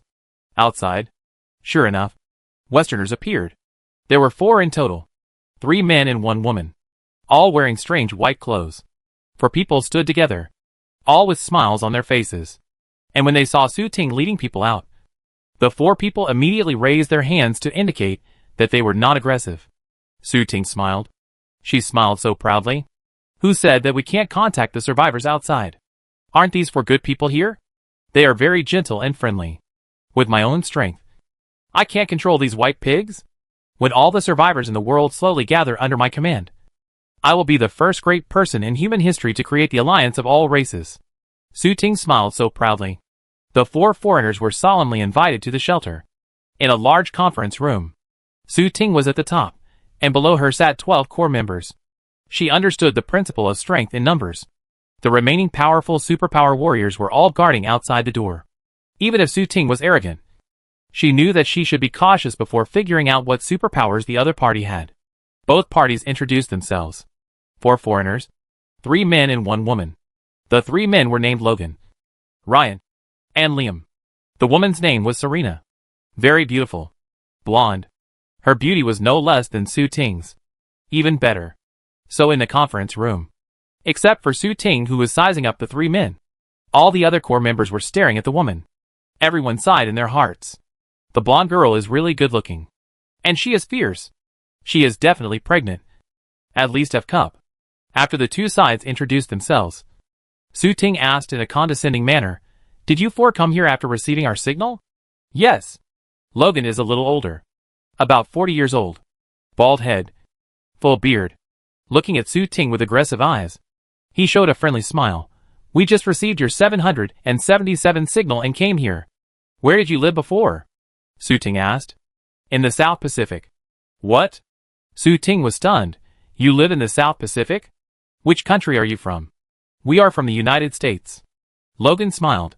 "But we were driving a research ship to conduct scientific research in the South Pacific. So after the disaster, we were trapped on an island." Chapter 571 Forgot. We have barely survived until now, relying on the resources on the ship and the resources in the sea. When the Earth's crust collapsed, most of our more than 200 crew members did not survive. In the end, only the 4 of us were left, lingering and holding on until now. To be honest, we have been looking for survivors. Maybe in this era, there are not many people who can survive. For us, the concept of a country no longer exists. So we sincerely hope that all survivors can put aside their inherent prejudices and achieve human integration. Let us work together to survive. Logan's words were so sincere that Su Ting was excited. Her eyes lit up. Looking at the old man was like seeing a piece of fat meat. "I want to eat it." The old man is also delicious. And he is a big ocean horse. Su Ting was overjoyed and nodded without hesitation at Logan. "Mr. Logan, what you said is exactly what I want to tell you. In fact, the purpose of our sending signals is also to find the few remaining survivors. There are no countries on the Earth anymore. So, the remaining humans should help each other and survive together. After all, humans are just social animals and cannot survive alone." Logan nodded and laughed. "Well said, ma'am." "Okay then." Su Ting stood up with a happy face and said, "Then I will represent all of us to officially." "Wait a minute." Lei Zhuang, who was sitting in the first position of his subordinate, suddenly interrupted Su Ting and whispered in her ear, "Director Su, we need to ask about their superpowers." Su Ting frowned. To be honest, she was too proud and forgot. But in this situation, can she say that she forgot? How embarrassing is that? Am I still the leader? Su Ting rolled her eyes, suddenly patted Lei Zhuang on the shoulder, looked at the 4 foreigners and smiled. "This Lei Zhuang is the captain of our superpower team. He wants to know what kind of abilities you have." 4. "Do you mind?" Lei Zhuang. Opposite. The young man named Liam smiled and said, "How about I show it to Mr. Lei? And let's have a discussion." He was the curly-haired man who saw Lei Zhuang killing someone outside the window before. Lei Zhuang's face fell. "Me? Using himself as a shield? Now he is in a dilemma. And he can't back down. Otherwise, how can he have the face to stay in this base in the future? He is the captain of the superpower team." Lei Zhuang bit the bullet and nodded. "Then let's have some fun." Others were puzzled. The main reason was that the other psychics had poor English skills and could not understand what they were saying. When Su Ting saw Lei Zhuang agree, the smile on her face became more charming, and she immediately explained what had just happened. When the other core members heard it, they all got excited. "Damn! The white pigs have always been invaders. This time, we must beat them down and vent our anger. Don't say that the country is gone. Some hatreds are deeply engraved in the bones. Just like the hatred of the Xia people for the Sakurajima people. It cannot be dissolved. So, everyone move their positions. Lei Zhuang and Liam came outside and stood on the frozen and hard ground. The team of superpowers in the wooden house lined up on the side. Su Ting stood at the front like a queen, with a proud look on her face. At the same time, in the base of the wooden house behind her, all the ordinary people looked out through the windows nervously. Can we win? If we lose, it will be so embarrassing. Outside, Lei Zhuang was also very nervous. MD, we have to fight before we figure out the superpowers of others? Knowing ourselves but not the enemy. What's the point of fighting? How to fight? This time it's really a headache. Liam on the opposite side was very relaxed. He kept looking at Lei Zhuang with a playful look. His eyes seemed to say, "Little guy, you were so fierce when you killed people. Why are you so timid now? Okay, you can start." Su Ting screamed. Lei Zhuang was shocked and looked at Liam and said loudly, "Before we fight, tell me your ability first. Otherwise I don't know what you are good at. How can I fight you?" Hee hee. Mr. Lei, don't worry. I will tell you. Liam slowly clenched his fists, and his body began to become stronger to a degree visible to the naked eye. He activated his ability and said, "It's a very common muscle control ability, and it's only level 2 at present." Lei Zhuang was ecstatic when he heard it. Muscle control? Then there's no need to be afraid. He is also a muscle control type. However, his ability is already at the peak level of level 2, and he can enter the level of level 3. It's a pity that there is no crystal core. Otherwise, he would have reached level 3 long ago. If the opponent only had level 2 muscle control, Lei Zhuang would not be afraid of him. He would not be finished until he peed. However, he had to prevent this foreigner from having other means. Don't let him be attacked secretly. So, Lei Zhuang also quickly activated his own ability. He only controlled the muscles of his legs and hands to the extreme. Then looked at Liam and said fiercely, "I am similar to you.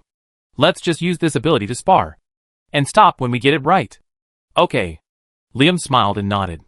Lei Zhuang took a deep breath, then roared, and rushed towards Liam like a wild bull. Bang! A shocking punch. Just one punch. Lei Zhuang fiercely blasted Liam more than 30 meters away. He had no resistance at all. Liam was no match for Lei Zhuang in terms of resistance and reaction speed. So he was done with one punch. Lei Zhuang himself was a little confused. What's going on? Just like that? Damn. I can kill him with my eyes closed. He is such a bird and always shows a disdainful smile that makes people angry to death? Where does the self-confidence of the white pig come from? Lei Zhuang was full of confidence. Suddenly, he beat his chest with both hands and roared to the sky. The roar spread far away and spread in all directions. Su Ting was also proud of it. Even Lei Zhuang can easily control them.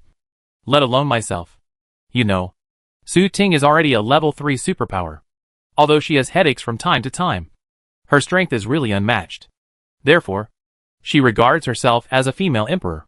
Although these 4 white people came a little strangely and approached the base quietly, Su Ting did not feel any obvious oppression from them. It means that their levels are about the same. At most, they are level 2. So, let it be. Absorb for the time being. As long as there are more and more survivors, my status will become higher and higher. One day, I will become a female emperor. Su Ting laughed sweetly. Lei Zhuang, you are too violent. Why don't you hurry up and bring him back? Don't hurt him. That's it. You 4 stay for now. Logan was completely indifferent to Liam's failure. He just nodded slightly to Su Ting. Thank you. Beautiful Miss Su. You're welcome. Su Ting smiled sweetly. Beautiful Miss Su. It seems that in the eyes of Westerners, my appearance is also a model of beauty. Lei Zhuang's face was a little sour. Damn! I have to help that idiot myself? This feeling is no different from cleaning up after I urinated and defecated anywhere. Chapter 572, Too Heavy a Blow. If you had said so earlier, I wouldn't have fallen on the ground. Lei Zhuang ran away helplessly. On the ground in the distance, Liam, who was hit hard by a punch, didn't get up for a long time.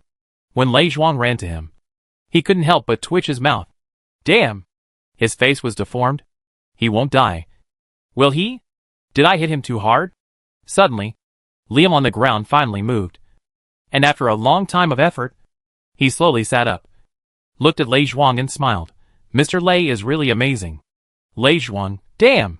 Can you stop laughing? Your laughter makes me feel creepy. A few minutes later, The 4 foreigners were taken back to the base.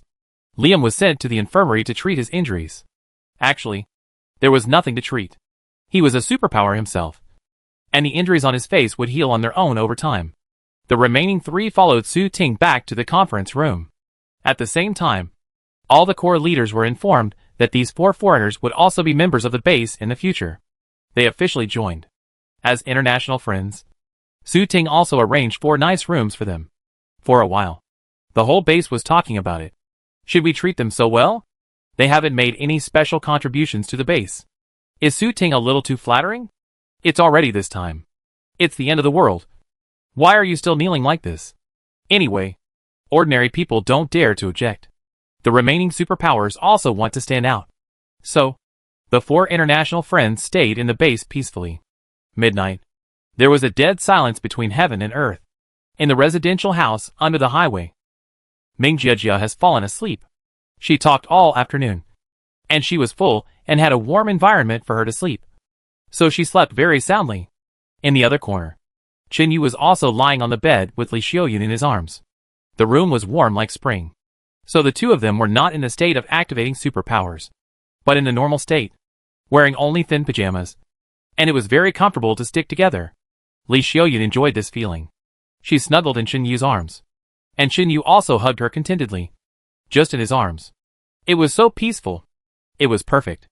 If there hadn't been any changes in the sun, if there hadn't been any alien invasion, they would have survived even if the world had become like this. What a pity. A good life is always short, and it's endless. Li Xiaoyun hugged Chen Yu and asked softly, Ayu, did you take what the child said seriously? Yeah. How are you going to deal with it? Chen Yu looked at the ceiling and murmured, the original plan remains unchanged. No matter what the child foresaw. The first plan was to find the 4-dimensional space portal. Go to the child's base tomorrow. If it's not interesting, take Ming Jiejia away alone and return to the heavenly palace. Ming Jiejia's space ability is a bit strange. I want her to try Zhang Yong's room. Li Xiaoyun was stunned. Do you think she can find the portal? It's just a hope. Chen Yu sighed and said, the portal should have appeared and was proved by Zhang Yong. But we can't see it. Perhaps people who don't understand mathematical principles will never find the portal. But, what if it's a space-based psychic? Then you also have space-based abilities? I've tried it.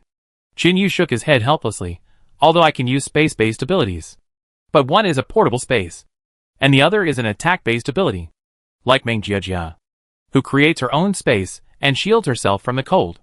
It seems very special. She should be able to detect the cracks in the space. Oh, so that's it. Li Xiaoyun nodded suddenly.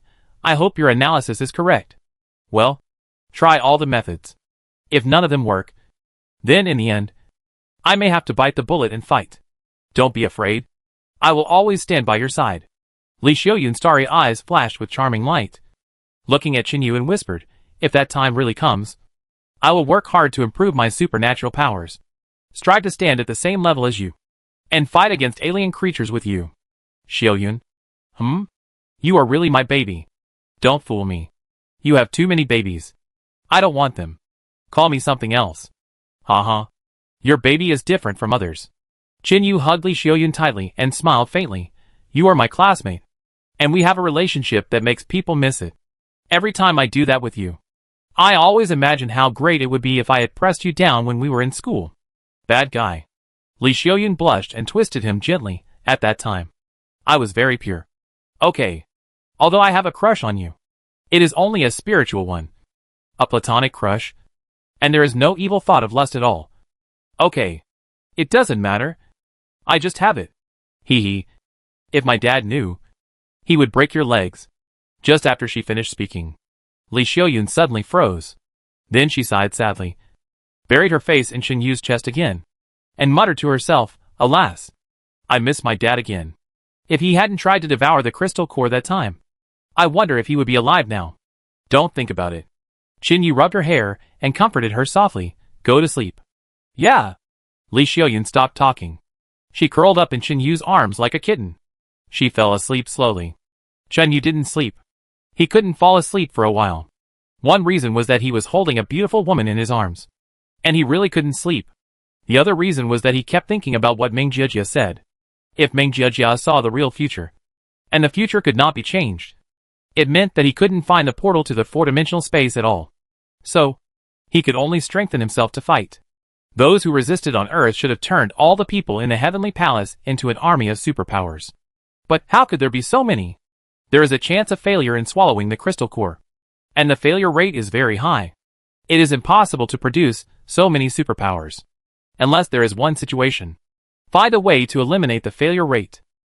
What method can make people become superpowers 100%? Following this line of thought, Chinyu began to think deeply. Looking at the people he knew, only the 13 sisters of the women's gang were 100% successful in avoiding the failure rate. Although not everyone has activated their superpowers. There are also failures. But no one died. This was due to Jiang Shanshan's amazing ability to control the nuclear fission, which was transmitted into the bodies of the 13 sisters. Can this method be replicated? It's too complicated. And it's accidental. There's no inevitability. What other means are there? Nano-machines? Chinyu suddenly had an idea. Chapter 573 Super Evolution. Can the nano-machines in my body keep others alive? As long as they don't die, they will be invincible. Even if I fail once, I can just try again. Right? I didn't think about this before because this nano-machine is not my own thing, and I can't control its work. It's different now. According to Jiang Shanshan, the nano-machines in my body have escaped the control of the Interstellar Defense Tower because of the super evolution of my physical body. They have all become my own things. So, it should be possible. Right? When Chinyu thought of this, he immediately became excited. This idea is feasible. But how to achieve it? The nano-machine in his body was transmitted from Yang Qiuying's body. Moreover, it happened after the two of them did that thing. This method is not advisable. Can I do that thing with everyone? I have to change the way. This requires an experiment. Let's try Li Xiuyun tomorrow. Yes. Let's do it. Go to sleep. No words all night. The next day, in the wooden house base, Su Ting slept until dawn. She stretched hard on the bed. It was so comfortable. Get up and go to the dressing mirror in the room barefoot. Look at her body. Tall and beautiful. The front and back are curved. So satisfied. Since becoming a superpower, it seems that every part of the body is constantly improving itself. Becoming more and more beautiful. More and more sexy. Every part is so tempting. I am greedy for it. After Su Ting admired her body happily, she began to put on her clothes slowly. While putting on, she was thinking, I want to try the taste of a big foreign horse. Among the four people, Logan is too old. Although he has the temperament of an old man, I am afraid that he is not physically strong enough. Liam is not good either. Too weak. He was knocked away by Lei Zhuang with one punch. Such a man, no matter how handsome he is, Su Ting is not interested. That leaves only one man. Ryan. A man who doesn't smile, doesn't like to talk much, and has a cold face the whole time. Yesterday, he hardly spoke. But he has a very unique appearance. He looks like a vampire in a Western movie. He has a pale face, a high nose and deep eyes. His eyes are a strange dark green, like a wolf. He is also very handsome. He is handsome in the Western way. And he is at least 1.9 meters tall. Tall and mighty, with a head of brown messy hair, like a maned lion. This man must be very profound. Su Ting smiled. This is him. Let's take a look. Now, there are very few humans left. The task of reproducing offspring is very difficult. Su Ting is also a woman, and she will have children sooner or later. So, it is not too much to have a few mixed bloods. Right? After getting dressed, Su Ting walked out of the room leisurely. As soon as she walked into the central hall, she immediately saw a dozen people gathered together and whispered. They were people from the special power team. When these people saw Su Ting coming, they turned around and greeted at the same time. Director Su. Director. You are up. Something happened here again. Director. A member disappeared last night. Su Ting frowned. Members disappeared? Who disappeared? A sallow-faced woman walked closer and whispered. The cleaning staff in the West District disappeared. No one is alive, and no one is dead. Where is Lei Zhuang? Do you know? He hasn't gotten up yet. Su Ting was stunned. Not yet. When did he become so sleepy? The woman whispered helplessly. Last night. Someone saw that woman named Selena sneak into his room. What? Su Ting was stunned. You said that the blonde woman went into Lei Zhuang's room? For one night. Yes. Su Ting. Are you kidding? Isn't he not good enough? Each time it doesn't last more than 5 minutes. How could that blonde foreign girl like him? And stay the whole night? Could it be that being with a big foreign woman actually makes me more masculine? Isn't this a disguised insult to myself? Su Ting was furious. A terrifying pressure spread out from her body instantly. The yellow-faced woman was so scared that she quickly stepped back. Su Ting's face turned pale. She hadn't started yet. But that loser actually started first? Why did he do that? A man who was like a dog under her skirt. Su Ting turned around suddenly and hurried to Lei Zhuang's room. The people behind her saw it and immediately followed. There was something exciting to watch. Soon, a group of people came to the door of Lei Zhuang's room. Su Ting didn't even knock on the door, but pressed her body against the door and pushed hard. There was a bang. The bolt broke. In the room, a man suddenly jumped up from the bed, rushed out like a gust of wind, and shouted angrily, "Who is it? Looking for death? Hey! Director Su?" Su Ting's face was gloomy. Her eyes stopped on the bed. Lei Zhuang's bed.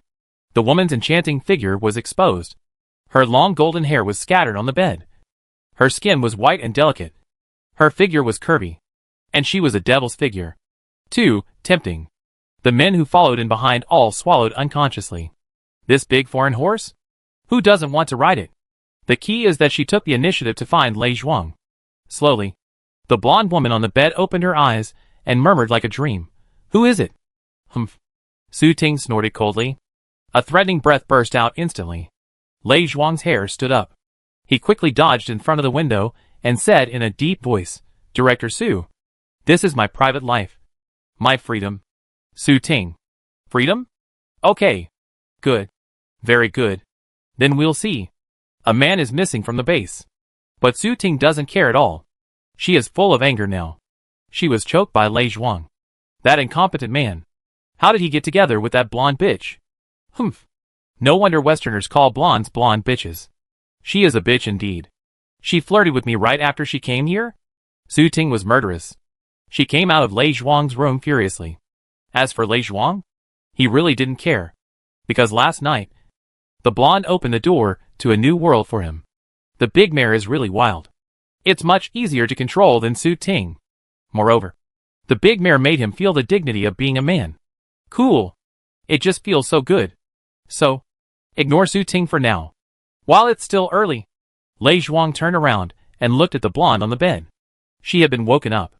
She was lying on the bed with a nonchalant look on her face, with a charming figure and charming eyes looking at him. Shit! Could it be that this look is thinking the same thing as me? Lei Zhuang excitedly locked the door and immediately turned around and threw himself on the bed. In the meeting room of the superpower team, as the deputy captain whose combat power is second only to Lei Zhuang, Liang Feng frowned. Someone is missing from the base. No one is alive or dead. How could it be? And it was these white pigs who got into trouble as soon as they arrived. It is very likely related to them. However, Lei Zhuang, as the captain, doesn't care. And Su Ting, the director who is the highest decision maker, doesn't care either. Are they still leaders? Liang Feng gritted his teeth. There are 7 or 8 superpower warriors in the meeting room. Everyone was talking in a low voice. However, let's search everywhere. I think the room of the 4 white pigs should be searched the most. That's right. They are the most suspicious. Chapter 574 sends someone to keep an eye on him. Although the cleaner is just an ordinary person, it is also a life. Brother Feng, you take the lead. That's right. Brother Feng, we trust you. Director Su and Captain Lei can't be relied on at all. I feel that they are no longer the same as before. Humph. Those 2 adulterers were not good people to begin with. Seeing that several of his men were excited to let him take the lead, Liang Feng gritted his teeth and slapped the table. Okay. Go search those 4 white pigs. Wait a minute. A short-haired girl sitting at the last seat suddenly shook her head and said, Brother Feng, I don't think we can search now. Why? Lin, give me a reason. Liang Feng seemed to be very polite to her. The short-haired girl said thoughtfully, to catch the thief and the stolen goods, we should go to their room at night and secretly watch. Is that so? Liang Feng pondered for a moment. The short-haired girl continued now. Captain Lei is together with that blonde bitch. If we don't have evidence, We may not be able to pass Captain Lei's test. That's right. Liang Feng nodded. Linlin is right. So, we follow them. Especially at night. We must keep an eye on their movements all night. And persist for a few days. I believe there will be results. Okay. Liang Feng gritted his teeth. Let's do it. Starting tonight, we will take turns to send people to keep an eye on them. If someone disappears again, we must get evidence. Okay. Let's do it. I believe it must be them. Humph. Lao Lu. Let's form a team of 2 and keep an eye on them at night. Okay. These white pigs are causing trouble as soon as they come. By the way, how did Captain Lei attract that blonde girl? How did she sneak into Captain Lei's room? I heard that Captain Lei seems to be in trouble recently. Hush. That's not true. There was a lot of discussion in the room. Linlin, the youngest, was silent.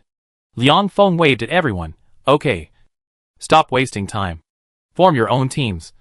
2 people in a group. Lao Lu and Dezhong will be on duty tonight. The others dispersed. Everyone dispersed. Linlin stood up and was about to leave when Liang Feng stopped her. After everyone left, Liang Feng touched Linlin's head. What's wrong? Are you thinking about Jia again? Yeah. Linlin's eyes turned red, and she choked up and said, I feel sorry for her. I still call myself her best friend. But when she was driven away, I didn't dare to say a word. Alas. Liang Feng sighed. Who dares to speak in front of Director Su? Wu. I miss Jia. Linlin started to cry. Liang Feng held her in his arms and sighed softly. I treat both of you as my own sisters.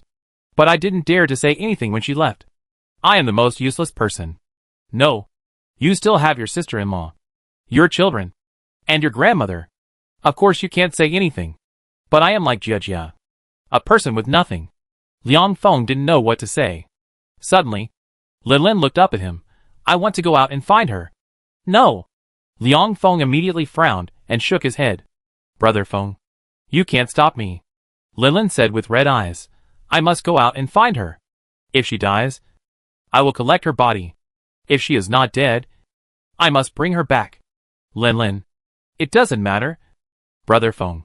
If Director Su also wants to expel me, then I will go with Jia. Anyway, I don't want to live here anymore. This place has already rotted. Liang Feng was speechless. Linlin wiped away her tears, turned around and walked out resolutely. At the same time, in the residential houses beside the highway, it was warm as spring. Early in the morning, Meng Jia slept with full energy. This sleep was rare and sound.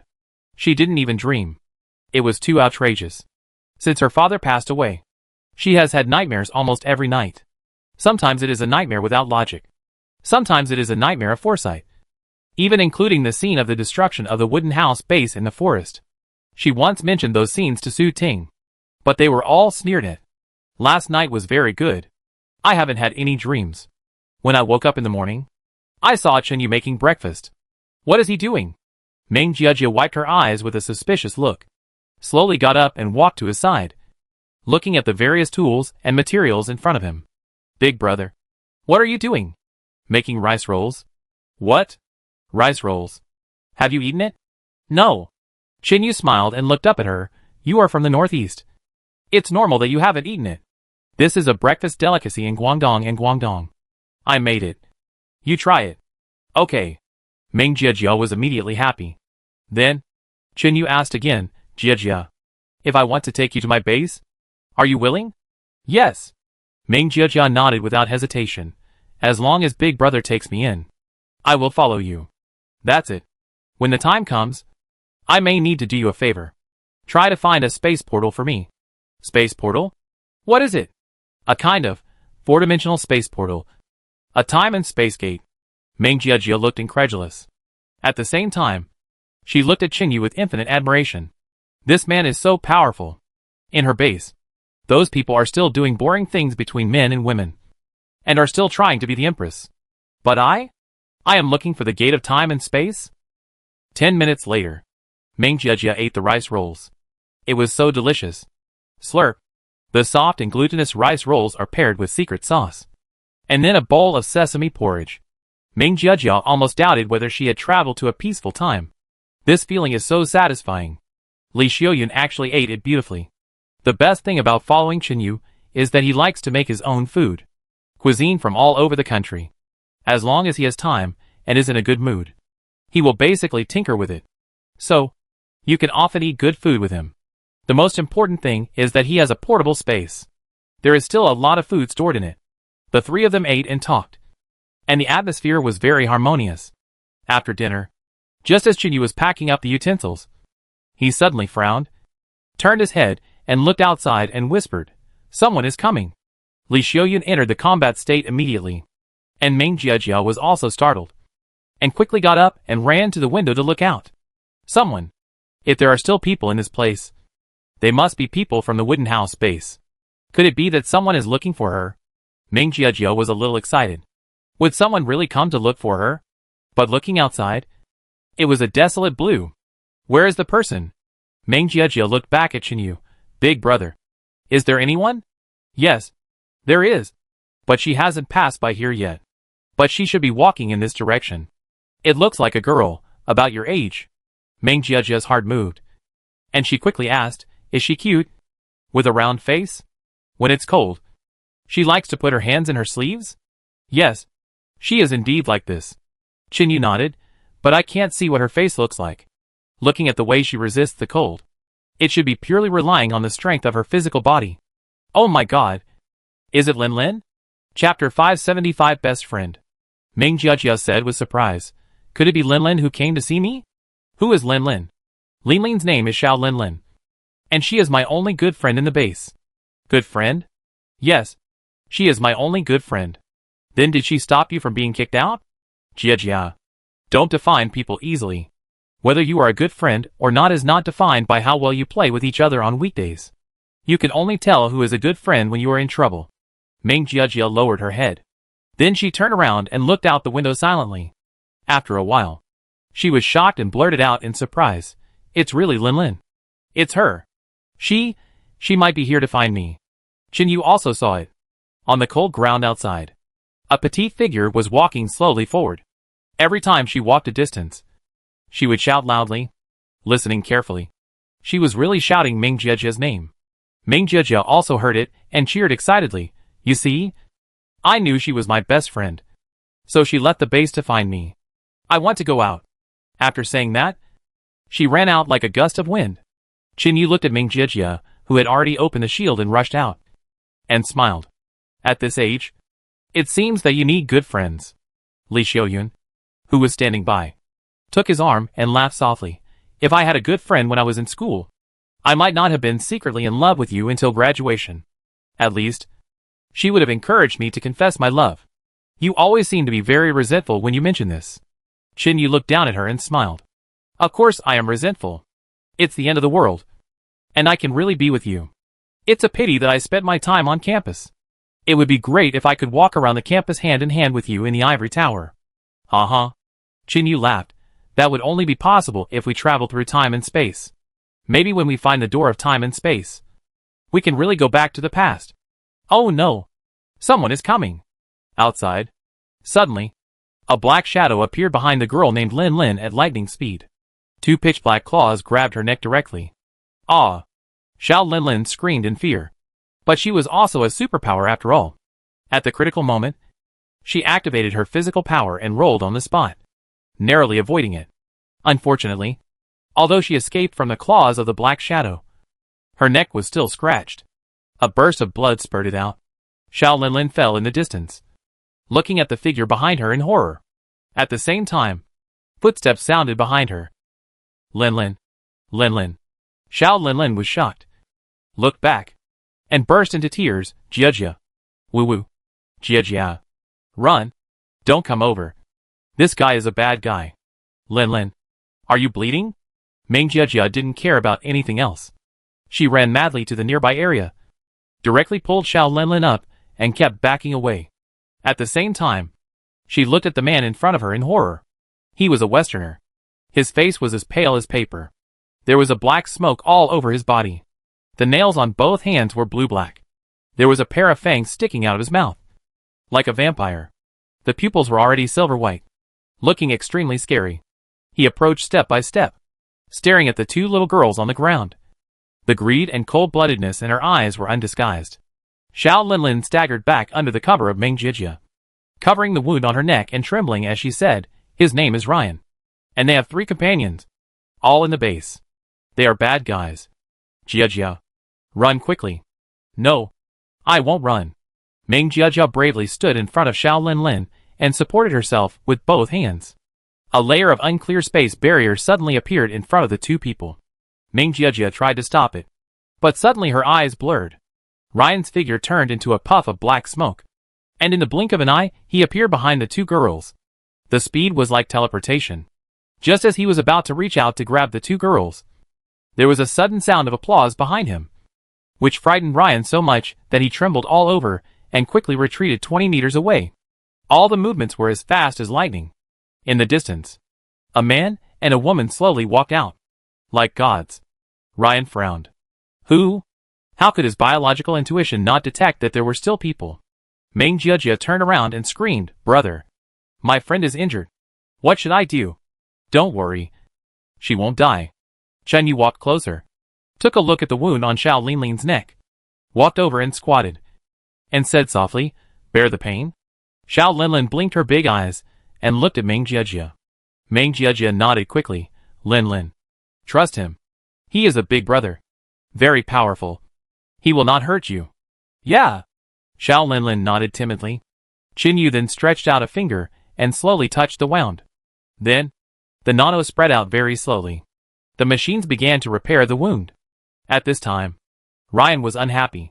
Suddenly, he turned into a black smoke again and flashed over. But before he rushed to the front, he saw from the corner of his eye that the other pure and beautiful girl pointed a finger at him. Bang! Li Xiaoyun whispered. Ryan, who had a strong biological intuition, instantly sensed the danger of death, and was so scared that he turned and flashed in midair. With a puff sound, he turned into smoke again and hit 100 meters away. After recondensing, Ryan looked at his shoulder in horror. It had been pierced by a stream of energy. What kind of power is this? Why can't even his ultrasonic positioning method feel the right? Ryan slowly looked at the girl. The ecstasy in his heart could no longer be concealed. If he ate this girl, he would definitely get a very good means of attack. So, he must eat her. Ryan was ecstatic. After silently looking at Li Xiaoyun twice, he suddenly flashed and disappeared directly. Chen Yu ignored it. He just focused on Xiao Linlin's wound. There was a rare toxin spreading rapidly in her wound. If she hadn't met him, this girl might have been infected and mutated into a monster in just 10 minutes. The ability of that white pig was quite disgusting. Not only was it very fast, but it was also poisonous, a bit like a Western vampire. But it wasn't that kind of thing. Especially the spirit of this white pig. Chen Yu seemed familiar with it. I vaguely remember that I had seen this spirit in the South Pacific when I searched the world before. Therefore, they should be the group of survivors in the South Pacific. Now they have come to Xia country. Meng Jiejie said that the leader of their base is a woman named Su Ting. This woman dreams of becoming the last empress on Earth, and fantasizes about gathering all the surviving humans together and ruling them. It seems that her people have come. However, this group of people hide too deeply. The base may fall in a few days. Meng Jiejie watched nervously from the side and couldn't help asking, "Brother, can Linlin be cured?" "It should be possible." Chen Yu concentrated. Chapter 576 Chemical Reaction. Although the toxin was quite overbearing and spread very quickly, but the nano-machines in his body were also overbearing, invading the little girl's body at a very fast speed, and quickly marked all the toxins. Then quickly cleared. A few minutes later, all the toxins were cleared. The blackness of the wound disappeared. Chen Yu stood up and smiled. "Okay, let's go back to the shelter first. You bandage her. I want to go to your base later." "Let's go." Li Xiaoyun went over and picked up Xiao Linlin directly. The 4 people returned to the residential house. Chen Yu took out some bandages and wound medicine from the space and handed them to Li Xiaoyun. "You should do it." "Okay." Li Xiaoyun pulled Xiao Linlin to the corner. When she was about to unbutton her clothes, Xiao Linlin blushed and said anxiously, "Wait a minute. He has to go out for a while." She pointed at Chen Yu. Luo Jiejie hurried over to stop her. "Oh, just make do with it. Besides, the big brother has a beautiful wife like my sister. Will he care about an underdeveloped washboard like you?" "Chen Yu, Li Xiaoyun, are all these little brats so direct?" Xiao Linlin's face turned red. And she couldn't help but reply, I'm already a B cup. Okay. Who is the washboard? You call this B? Then isn't this C? You're lying. You didn't have C before you left. Take it off and show me. Come on. Take a look. Stop. Stop. Li Xiaoyun was sweating profusely. Before meeting Xiao Linlin, Luo Jiejia was still a little girl who was a little melancholy. How come when these two girls are put together, it seems like there is a chemical reaction? It's terrible. There was a creaking sound behind him. Chun Yu, speechless, opened the door and went out. Li Xiaoyun looked at Xiao Linlin helplessly. Is it okay now? It's okay. Xiao Linlin nodded with a red face. So, take off your clothes. Xiao Linlin was still a little girl after all. So she closed her eyes out of shame. Li Xiaoyun pursed her lips and tried to smile. This little girl really has a B. Ming Jiejia beside her also whispered, it wasn't this big a while ago? Why is it growing so fast recently? Outside, Qin Yu stood at the door. The mental map swept across the greater Xing'an range. He had begun to monitor the wooden house base. The mental bodies of the 4 white pigs had been locked. The mental bodies of the 4 people were very special. They were definitely not the ordinary superpowers. And they were not the type who relied solely on physical strength to fight. Especially, they should be cannibals. The people in the wooden house base should have let the wolf in. Moreover, the number of survivors there seems to be decreasing. Just now, another spirit disappeared. Chun Yu frowned. A few minutes later, the door of the residential building opened. Li Xiaoyun smiled and said, okay. The little guy's wound should not be a problem. Qin Yu nodded and turned to go into the house. He walked to Xiao Linlin and said seriously, tell me about the situation of your base, including the situation of the 4 white pigs. Oh! Xiao Linlin's face was red, and she didn't dare to look at Qin Yu. Lowered her head and quickly told the situation. After hearing this, Ming Jiejia stamped her feet in anger. What kind of thing did that bitch do? It's over. The base is definitely over. But Brother Feng has decided to monitor the group of people. Xiao Linlin blinked. We all feel something is wrong. So we decided to monitor them starting tonight. No need to monitor. Qin Yu said lightly. Those 4 people should be cannibals from abroad. They have already started to eat your survivors. Ah? Xiao Linlin was shocked. Ming Jiejia also blurted out. They are cannibals. Then just now. Yes. The man just now should have wanted to eat you too. They may have some ability to inherit the target's ability by eating mutants. Both girls turned pale. Who hasn't seen cannibals in the past 5 years? Cannibals can be found almost everywhere in the world. Those humans have abandoned their humanity and started eating their own kind. And they don't even evolve their bodies through mutation. If they are really cannibals, then the companions in the base are doomed. Ming Jiejia hurriedly grabbed Qin Yu's sleeve. Big brother, can you help our people? In addition to bastards like Su Ting, there are dozens of innocent lives in the base. Yes, big brother. Xiao Linlin also stood timidly in front of Qin Yu. Can you help us? You seem to be very powerful. And this sister. Qin Yu reached out and touched the heads of the 2 people. Then smiled and said, let's go. Let's go to your base. The purpose of my coming here is there. Great. Then let's go back now. Qin Yu glanced at Li Xiaoyun. Let's go. Finish the things here. And go back to Tiangong. I have to make some new attempts. Yeah. In the wooden house base, Liang Feng, who was eating, was suddenly called to the corner. Brother Feng, Lao Lu is missing. What? Liang Feng was shocked. Brother Feng, come with me quickly. I know where the 4 people usually gather. They are in our observation room. Let's go and take a look. Liang Feng immediately stood up and followed his teammates to the only tall building in the wooden house. Observation room. A few minutes later, 2 people climbed up the wooden building on tiptoe and came to the door of the observation room. The 4 people were indeed inside. Listen carefully. It seems they are eating? Liang Feng was just about to think of a way to see what was going on inside. But he was suddenly pushed hard from behind. And his body lost balance, and he went in directly by hitting the door. Fuck. Liang Feng stumbled into the observation room with a buzzing sound in his head. In the observation room, a body was hanging from the ceiling. At least half of the flesh on the body had been sliced off. The 4 white pigs were sitting around a round table very gentlemanly, holding knives and forks in their hands, eating with relish. Liang Feng felt cold in his heart. Damn! They are cannibals. Observation building. Liang Feng was also hung up. He thought he could hold on and resist. Who would have thought that the man named Ryan flashed behind him like a ghost? Grabbed his body with 2 claws. And he lost the ability to move. Poisoned. Very terrible poison. Liang Feng struggled for only a few seconds before he couldn't move. Although he couldn't move, his senses and consciousness were still there. So he watched the 4 white pigs strip him naked, pierced his shoulders with iron hooks, and hung him on the ceiling. The pain was excruciating. But this kind of physical pain was far weaker than the fear in the heart. Could it be that these 4 people were going to eat him alive? Cut him one by one.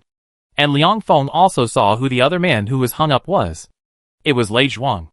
He was the captain of the special power team. He was also hung up. Chapter 577 The Fear of Death. And 1/3 of his flesh had been eaten away. He was dying. But he was not dead. Horrible. All I saw in Lei Zhuang's eyes was despair and death. This look alone made Liang Feng completely collapse. It's over. Who can come to save him? The guy who pushed himself in was obviously controlled by these 4 white pigs. What to do? The 4 white pigs sat down again. Ryan glanced at Liang Feng, shook his head and said, "This guy is also a weakling. Even if you eat him, you still can't reach the level of that woman. Isn't this enough?" Logan asked in confusion. "Is that woman really as powerful as you say?" "Very powerful."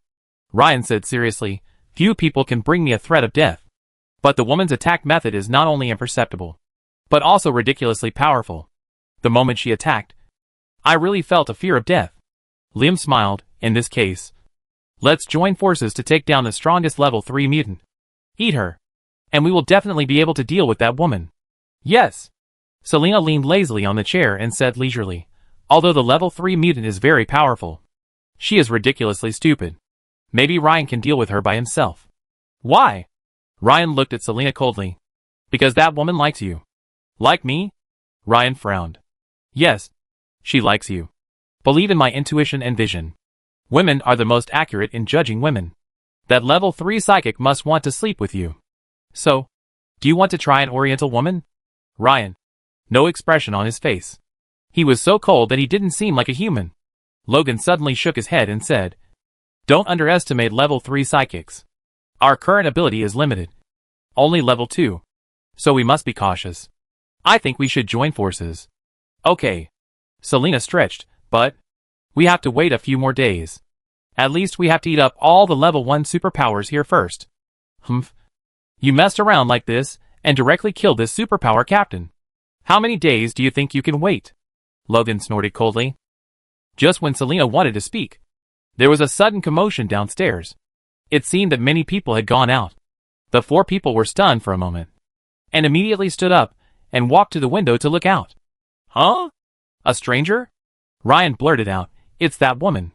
"Is that the woman you were talking about?" Logan hurriedly looked at the woman below carefully. After a few glances, he couldn't help but say in amazement, "Oriental women are really beautiful. This one is even better. Prettier than Serena." Humph. Serena was instantly filled with murderous intent. But she was also smart, knowing how to be patient. If even Ryan felt dangerous, then the woman below was really dangerous. At this moment, there were quite a few people standing downstairs. Su Ting also went out, followed by all the remaining members of the ability team. But she seemed confused.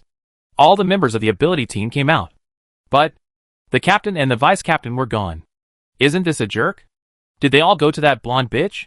Outside, Su Ting almost lost her temper. But when she saw Chen Yu and Li Xiaoyun who came back with Meng Jijia and Xiao Linlin, she immediately regained her composure. She is not a fool. And based on the sharp intuition of the superpowers, she can sense the strength of Chen Yu and Li Xiaoyun. But no matter what, these 2 people are from Xia country. That means they are compatriots. So, adopt a conciliatory policy first. Su Ting walked to the front slowly, without paying attention to the 2 children, but looked directly at Chen Yu and smiled brightly. "I didn't expect that there are still survivors in our huaxia. Not bad. If you have nowhere to go, I can take you in here. The premise is that you must know how to abide by the rules." Chen Yu glanced at her, didn't take it seriously. Then he looked up and looked not far away. There was a wooden building there, very tall. 4 white pigs were inside. There were even 2 superpowers inside. That posture. It looked like being hung up. Was he eaten? Was he eaten alive? Cruel enough. Su Ting saw that Qin Yu ignored her and felt a little embarrassed. She thought, is this man sick? Although you look handsome. Why are you pretending in front of me? Taking you in is giving you face. You don't even fart. Su Ting frowned and spoke again, what I just said. Before she finished speaking, she saw Qin Yu turn his head and looked at Li Xiaoyun beside him. Xiaoyun. That wooden building. Knock down those 4 white pigs for me. Okay. Li Xiaoyun turned to face the wooden building. Then he stretched out his hands. He formed a square. He aimed at the location of the wooden building. Then, he narrowed his eyes. The telekinetic cannon instantly fired. Everyone felt an invisible wave with a breath of destruction instantly blasting towards the wooden building in the distance. Boom! There was a loud noise. The violent destructive force directly blew the wooden building down. The 4 white pigs inside were also caught off guard and suddenly ejected from the collapsed ruins and stood steadily in the distance. Su Ting was stunned. Then he became furious and screamed, "What are you doing? We kindly took you in. How dare you destroy my base?" As he spoke, his joints creaked. Her skin slowly crystallized at a speed visible to the naked eye. And she turned into a glass figure. Qin Yu was somewhat surprised. It was indeed amazing. No wonder she could be so domineering here. Her ability was like a combination of physical body and spirit. Very special. And very powerful. But at this moment, Xiao Linlin suddenly screamed and rushed directly to the ruins in the distance. Brother Feng. Brother Feng? What's wrong with you? Su Ting was stunned. When she looked back, she saw Xiao Linlin pulling out a naked and stiff man from the ruins of the wooden building. Is it Liang Feng? Then, Xiao Linlin screamed and pulled out another body from the other side. It was Lei Zhuang. His lower body had been eaten up. Seeing this, Su Ting's mind buzzed, and her eyes slowly turned to the 4 white pigs. You are cannibals? Su Ting felt her face burning. Like a knife scraping. The aliens that she personally welcomed into the base turned out to be cannibals. They even ate the captain of her own superpower team. Insult. It was an insult. A naked insult to her IQ. I actually wanted to be with a big foreign horse. I can't stand it. Su Ting suddenly screamed, and the breath exploded under her feet, and she rushed towards the 4 white pigs.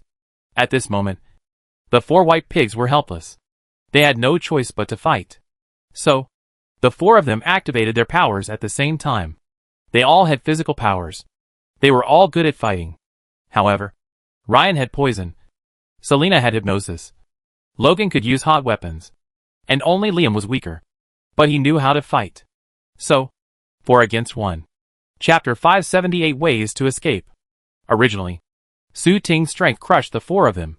However, they had eaten Lei Zhuang's meat and had absorbed and assimilated part of Lei Zhuang's supernatural powers. So their combat strength had become stronger. Qin Yu silently watched Su Ting in the battle and could not help but nodded. At least in this regard, this woman still has some self-esteem. Knowing that she was fooled, she didn't let others do it, but rushed forward herself. Her combat ability is not weak. However, 4 against 1, she can't stand it. In the distance, 5 figures crisscrossed. Ryan turned into a phantom, weaving back and forth among the figures. Logan and Serena fought against Su Ting. Liam attacked from time to time.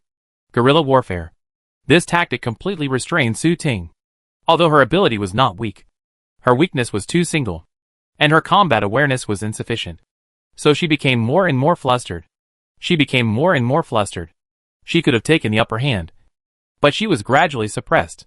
The 4 white pigs were happy, seeing Su Ting's expression becoming more and more flustered, and the number of attacks gradually increased. The 4 of them ecstatically stepped up the rhythm of the attack.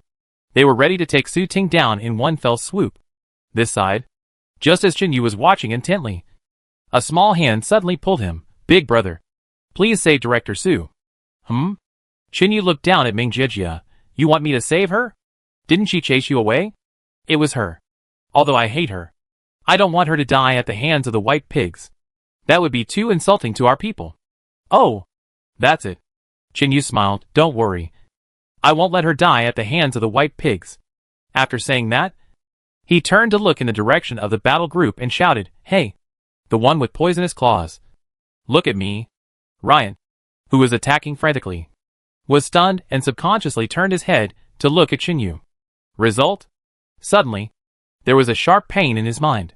It was as if some sharp weapon had been inserted into his brain. Ah! Ryan screamed and fell to the ground. Everyone was shocked. Logan and the other three simultaneously retracted their hands and moved away, looking at Ryan in horror. What's going on? What happened? Su Ting got a chance to catch her breath, and she was so scared that she rolled and crawled back to the door of the wooden house base. Panting and in a mess, Chen Yu walked over slowly. Ryan had been injured by his mental puncture. Mentally confused, his consciousness was blurred, lying on the ground screaming. Originally, his ghostly teleportation ability actually gave him a very strong self-protection ability. Even if he couldn't win, he could escape without pressure. As a result, I never expected to meet Chen Yu, the only person in the world who has multiple superpowers, and even the only person who has broken through level 3 and entered the level 4 superpower level. So, it is normal to be defeated. Chen Yu walked to Ryan's side, looked up at Logan and the other three who were still in shock, then grabbed Ryan's head with one hand and lifted it up directly. At this moment, his image has slowly changed. His eyes are cold and fierce. The pressure on his body slowly expanded. The sense of oppression that seemed to be real made the three white pigs on the opposite side tremble all over and their knees weaken. The weakest Liam couldn't bear it first, and knelt on the ground with a plop, his face pale, and a trace of blood flowed from the corner of his mouth. Slowly, his head tilted and went limp. Su Ting was shocked. God! That white pig was actually scared to death. Too scary. I was facing that young man. As a result, my heartbeat accelerated and my hands and feet went numb. Who is he? How could he be so powerful? Snap! With a crisp sound, Ryan's head was crushed by Chen Yu. The remaining Logan and Selena dared not stay any longer. Turned around and jumped away. Both of them used the same way to escape. They suddenly exerted force on their legs, jumped 100 meters high with their powerful muscle jumping ability, and rushed into the distance. But they thought too simply. As soon as the two of them jumped into the air, a spiritual wave like a raging sea came up from the ground and knocked them down directly. Telekinesis. This time they finally figured it out. It turned out that the woman's ability was to materialize her spiritual power to a degree that it could be released. This is telekinesis. A spiritual attack. Most people can't stand it. The two of them were knocked down by the telekinetic cannon in midair. Their muscles and bones were broken, and when they fell to the ground, their heads hit the ground first. Resolved the battle. Chen Yu released his supernatural state, turned around, and gave Li Xiaoyun a thumbs up. The power of this girl's telekinetic cannon is getting stronger and stronger. Don't rely on the level of superpowers, but constantly hone your spiritual strength. This is the real strength. Unfortunately, many people don't understand. They only know how to rely on superpowers themselves. Once there is no crystal core to upgrade the level, the combat effectiveness will stagnate. Back to the door. Chen Yu looked at Su Ting. Su Ting was so scared that she quickly stepped back and said tremblingly, "You, what do you want to do? Get out of the way." Chen Yu's expression was cold. "You, this is my territory. What do you want to do to my people?" At this time, Xiao Linlin shouted loudly in the distance, "Director Su, please get out of the way. Look at what you have done. If it weren't for you, Lei Zhuang and Brother Feng wouldn't have become like this. You still have the nerve to say this is your territory?" Meng Jiajia also looked at her and said with contempt, "Su Ting, what did I tell you? Didn't I tell you that you would fail? You still don't believe me. A stupid woman like you, who became a dean of teaching by relying on connections, still want to be a leader?" Su Ting, furious, but she didn't dare to move. The pressure from Chen Yu just now had completely intimidated her. So, she obediently gave way, and Chen Yu took Meng Jiajia's hand, and slowly walked into the wooden house base in the horrified eyes of other superpowers. At this moment, the fate of all of them will change. An hour later, Chen Yu learned all about the situation of the wooden house base. Su Ting was a failure. She was almost alone. There was a dog who flattered her before. Lei Zhuang, the captain of the superpower team. But now he is dead. He was eaten. So, when a stronger person appeared, Su Ting was deserted by everyone without any surprise. In the end, Chen Yu made a decision. Take all the survivors here except Su Ting to the Tiangong fortress. Give them a chance to live. And the whole wooden house must be uprooted and taken to the Tiangong together. This wooden house is amazing. In theory, the powerful with superpower was dead. sacrificing himself to complete the construction of the base. But this wooden house seems to be alive. It can often devour the surrounding trees to renovate itself and even strengthen its defense.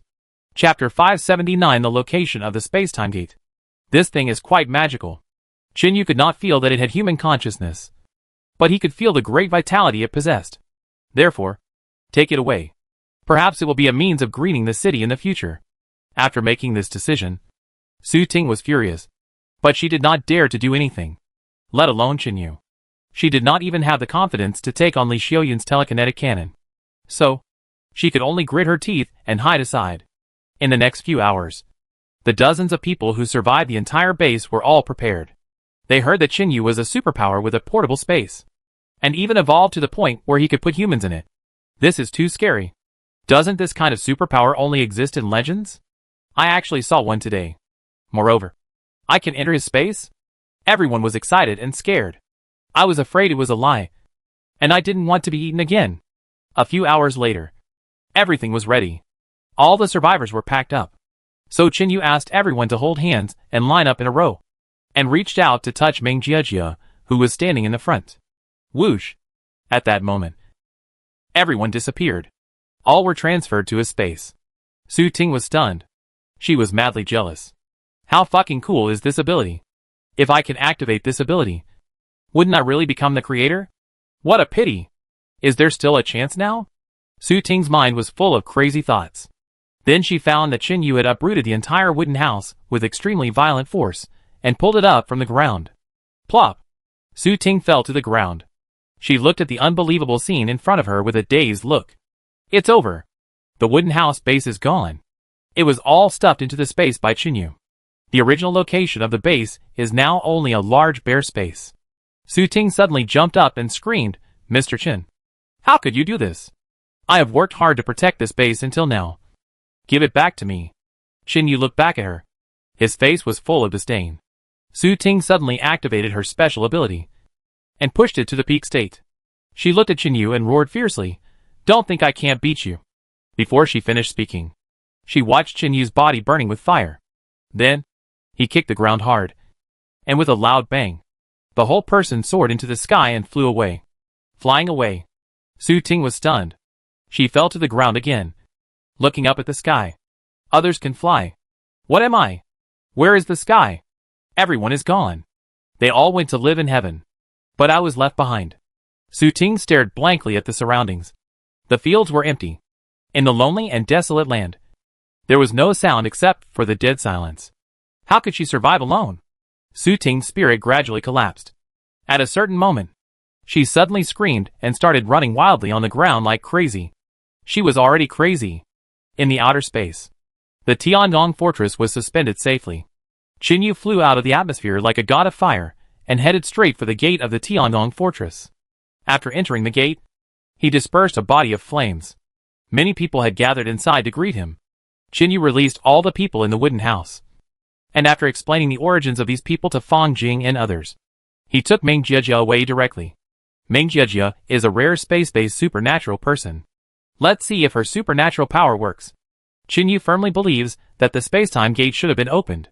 But not everyone can see and pass through the space-time gate, because this space-time gate is related to a supreme civilization in the universe, digital civilization. It has rules. If you are not within the rules, don't even think about using the space-time gate. What Chinyu needs to do is to break or rebuild this rule so that everyone can use the space-time gate. After arriving at Zhang Yang's room, Meng Jiejie was stunned for a moment. She walked in with a curious look on her face and went straight to the back window. Chinyu was suddenly ecstatic. Meng Jiejie came to the rear window, looked up, and suddenly pointed to a place in the void and said, Big brother, I can feel that something is wrong here. Good. Very good. Chinyu said excitedly, Jiejie, this should be the location of the time and space gate. But we don't have the ability to detect the gate. Can you open the wrong place? No. Meng Jiejie shook her head helplessly. Chinyu's heart sank. No way? Well, not now. Meng Jiejie shook her head and said, I just vaguely feel that there is indeed something wrong with the space here. It's like a crack has appeared. But you asked me to open it. I can't do it. Is it because of my lack of ability? It should be. Chinyu pondered for a while, and slowly said, If that's the case, then find a way to improve your space ability. Maybe you can try it. Improve? That requires a crystal core of the space system.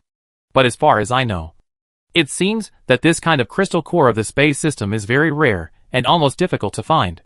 It is very difficult. Qin Yu's consciousness quickly searched in the space. In the crystal cores left by the dragon, there are actually some crystal cores of the space system. Although few. But there are. However, those crystal cores are not pure and perfect enough. Qin Yu's space ability has reached level 3. So it is impossible to evolve and improve with that kind of crystal core. However, Ming Jiajia's space ability is only level 1. It can definitely be improved. As long as she can be upgraded to level 2. Or even level 3. It should be enough. Qin Yu immediately selected 2 crystal cores from the space. Both are the size of a thumb. The quality is the best among all the crystal cores. He brought the crystal core to Ming Jiajia. Jiajia, I need you to improve your ability. Come on. Try it. Okay? Ming Jiajia looked at the crystal core in his hand with surprise. Oh my god. Big brother. You actually have 2? Are you really giving them to me? This is so precious. Haha. I really give it to you. Qin Yu squatted in front of her and laughed softly. If your ability improvement can allow you to find the door of time and space, it will be a hope of life for all of us. You can save all of us. Big brother. I understand. Ming Jiajia nodded vigorously, stretched out her hand to grab the crystal core, looked at Qin Yu and said softly, I don't care about others, but I will definitely save you. Even if it takes my life. I don't care. Big brother. I like you. After saying that, he threw the 2 crystal cores into his mouth. Qin Yu, sweating. Is liking me a polite word? Such a little girl. What does liking mean? In Zhang Yang's room, Ming Jiajia sat on the ground with a calm expression, silently feeling the upgrade of her superpowers. She fell into absolute peace. She couldn't be disturbed at this time. Chapter 580 Wonderful Matter. Thanks to the space-based supernatural power evolution, it generally does not put too much burden on the body and mind. So Qin Yu is not worried that she will be in trouble. This girl swallowed 2 crystal cores at once, and it is estimated that it will take a while to complete the evolution. Qin Yu turned and walked out of the room. Outside, Xiao Linlin has been waiting. Seeing Qin Yu come out, she hurried forward and asked anxiously, Brother Yu, how is Jiajia? She is evolving. Ah? Evolving? Yes. I let her swallow 2 space-based crystal cores, hoping that her supernatural power can evolve to a higher level. Maybe it will solve our mystery. Qin Yu reached out and touched Xiao Linlin's head. Don't worry. She will be fine. You can live here temporarily. Wherever you want. Remember? Just follow the rules here. Oh! Xiao Linlin breathed a sigh of relief, and then said with surprise, Brother Yu, this place is really amazing. I really didn't expect that I could leave the earth in this life. Haha. Go and enjoy it. Qin Yu smiled. Xiao Linlin nodded, turned around and ran away. This place is very big. She has plenty of places to go around. After Xiao Linlin left, Fang Jing came to Qin Yu and asked softly, Did the child discover the door of time and space? Well, she can feel it. I really hope she can solve our problem. Don't worry. There is hope. Qin Yu put his arm around Fang Jing's waist and asked with a smile, What happened recently? Nothing for now. Fang Jing shook her head, except for the fact that there has been no news about Zhang Yang. Everything else is relatively calm. Everyone has let it go. Anyway, if we have to die, we will die together. And if we can live, we can all live. There is nothing to be afraid of. It's best to think this way. Qin Yu let out a long breath and looked up at the starry sky outside. If I really can't find the door of time and space, I will find a way to use nanomachines to assimilate all of you, and then let you all devour the crystal cores and embark on the road of evolution. Ah? Is this okay? Fang Jing was stunned. This is what I envisioned. If it really comes to that, we must try any means. As long as all of you can activate your superpowers, we won't be afraid of fighting alien creatures in the future. It would be no regret to die in a glorious battle. After all, we have tried our best. Yeah. Fang Jing looked delighted. If it can really protect us from death, I think everyone is willing to try. Wait. It depends on the child inside. Yeah. Fang Jing leaned her head on Qin Yu's shoulder. Just calm down for 2 minutes. And suddenly remembered something. Oh, by the way, there is another embarrassing thing. I don't know if I should tell you. Tell me. What's the matter? It's just... Xiao Jiang was straightened by a beauty here. What? Chun Yu was shocked. Jiang Zhan? Straightened by someone? Yes. Fong Jing couldn't help laughing. Doesn't it sound weird? Chun Yu nodded and muttered to himself. Can this thing be straightened? I've only heard of straight people being turned gay. But I've never heard of gay people being straightened. In fact, there are. Okay. But this is not an embarrassing thing. Right? Fong Jing smiled helplessly. I haven't told you the embarrassing thing yet. Tell me. What's embarrassing? Fong Jing laughed softly. Do you know who made Jiang Zhan straight? Who is it? Qin Yao. Who? Qin Yao. The policewoman who came to Daxing Town to look for you. Came with Tao Jinhui. Qin Yu thought for a long time. And then he came back to his senses. Oh, that little policewoman. I remember. I almost forgot about her. She is a beauty after all. How could you forget about her? Fong Jing looked suspicious. Alas, I have not had much contact with her. So I naturally forgot about her. What's so strange about it? Besides, what's wrong with her? What's embarrassing? Fong Jing spread her hands. Jiang Zhan went to confess to someone. In the end, he was rejected. So isn't this embarrassing? That's it? Qin Yu rolled his eyes. It's nothing. If the confession fails, just change the target. Anyway, he is straight. What is there to be afraid of? What are you talking about? Fong Jing said angrily. He is straight because of Qin Yao. Of course, he has set his sights on Qin Yao. Why did he become straight because of Qin Yao? It's a misunderstanding. Fong Jing said helplessly. Everyone in the base knows that Xiao Jiang is gay. So the girls have no scruples about making friends with him. Qin Yao is the same. Plus, she is also a cheerful girl. Outspoken and kind to others. So Jiang Zhan didn't know how he was slowly moved. Speaking of which, she treated him as a sister. But he treated her as a lover. The more they got along, the more they felt. Gradually, Jiang Zhan found that he was actually moved and honest. That's how it was. So when Jiang Zhan went to confess his feelings to her, Qin Yao was shocked. She thought that the guy had been lying to her for so long and almost shot him. So, the two of them broke up. It's very embarrassing now. Xiao Jiang just found me a few days ago and hoped that I could help talk to Qin Yao. You tell me. What should I say? After hearing this, Chun Yu broke into a sweat. This matter is simply amazing. So the feelings between people are the most wonderful things. Sometimes when you think it will never happen, it happens. Qin Yu shook his head and said with a pout, You handle it yourself. I don't want to get involved in these bullshit. It's hard for a judge to judge family affairs. And there's no reason for feelings. You really don't care? Fong Jing looked embarrassed. Qin Yao also said that she would wait for you to come back and find you. I thought that when you came back this time, she would find you. So you could ask her if it was possible to accept Jiang Zhan. Why did she find me? How do I know? Okay. Let's talk about it when she finds me. That's great. Fong Jing breathed a sigh of relief. As long as you show up. Xiao Jiang should have no temper no matter whether it succeeds or not. Otherwise, I really can't bear to see a grown man like him crying in front of me. Tears. Qin Yu was speechless. Shaked his head. This reaction of his will not work for 199 times. He just straightened and broke up. Maybe he will be even more gay later. But it's nothing. There are more men than women in this base.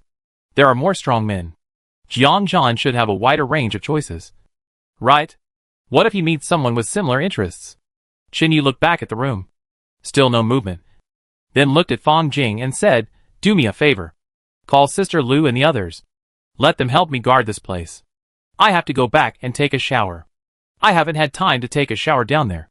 And I'm going to stink. Okay. Fong Jing patted him and said with a smile, Stinky man. I like Fong even if I stink. Chun Yu. Really? I'll try to sneak into your room next time I stink. See if you like it? Qin Yu turned around and walked leisurely to his residence. Back to his residence. Chun Yu took a comfortable hot shower. In the Tiandong fortress. Using condensed water to collect water resources is really a perfect solution. Now, the freshwater resources generated by the entire Tiandong fortress are very considerable. It can guarantee water for everyone. You can even take a shower every day. And there is no need to heat it. The water that comes out of the condensation layer is directly warm after being circulated again. Very comfortable. What's more, those technical people even detected very wonderful substances from this water, which should be infiltrated from the nano machine. This substance is extremely beneficial to the human body. After drinking this water, ordinary people can almost be free from all diseases. Therefore, all these phenomena give people an illusion. It seems that the Tiangong fortress has really become the fairy palace in mythology. Living here for a long time, everyone can live a long life, even immortality. How great it would be if there were no changes in the sun. This environment can really live forever. Chunyu took a shower. He was naked and wiped his hair with a towel, walking around the room. At a certain moment, there was a knock on the door outside. Chunyu turned and walked to the door, wrapped the towel around him, and directly reached out to open the door. Chapter 581 Distract Yourself. Outside the door, a pretty figure stood there. When she saw Chunyu's almost naked body, her face suddenly flushed. It was Qinyao. Chunyu then remembered that Fang Jing said she was looking for him. I didn't expect you to come so soon. Chunyu hurriedly turned around and walked in with the towel, saying loudly as he walked, sorry. I didn't expect you to come. Come in and sit down.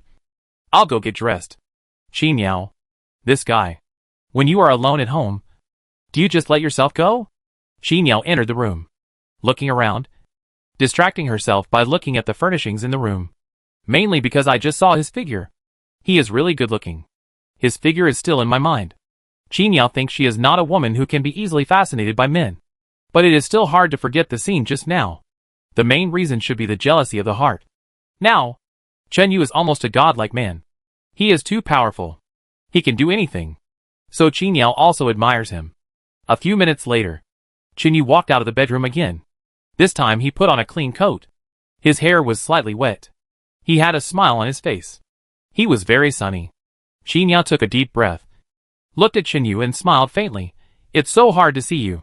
I can't even remember how long it's been since I last saw you. Uh-huh. Me too. Sit down. Chunyu motioned Qinyao to sit down. Then he poured her a glass of water. What do you want to talk to me about? Yeah. Qinyao nodded, took a sip of water, and looked up at Chunyu and said, I want to become a superpower. Help me. Now?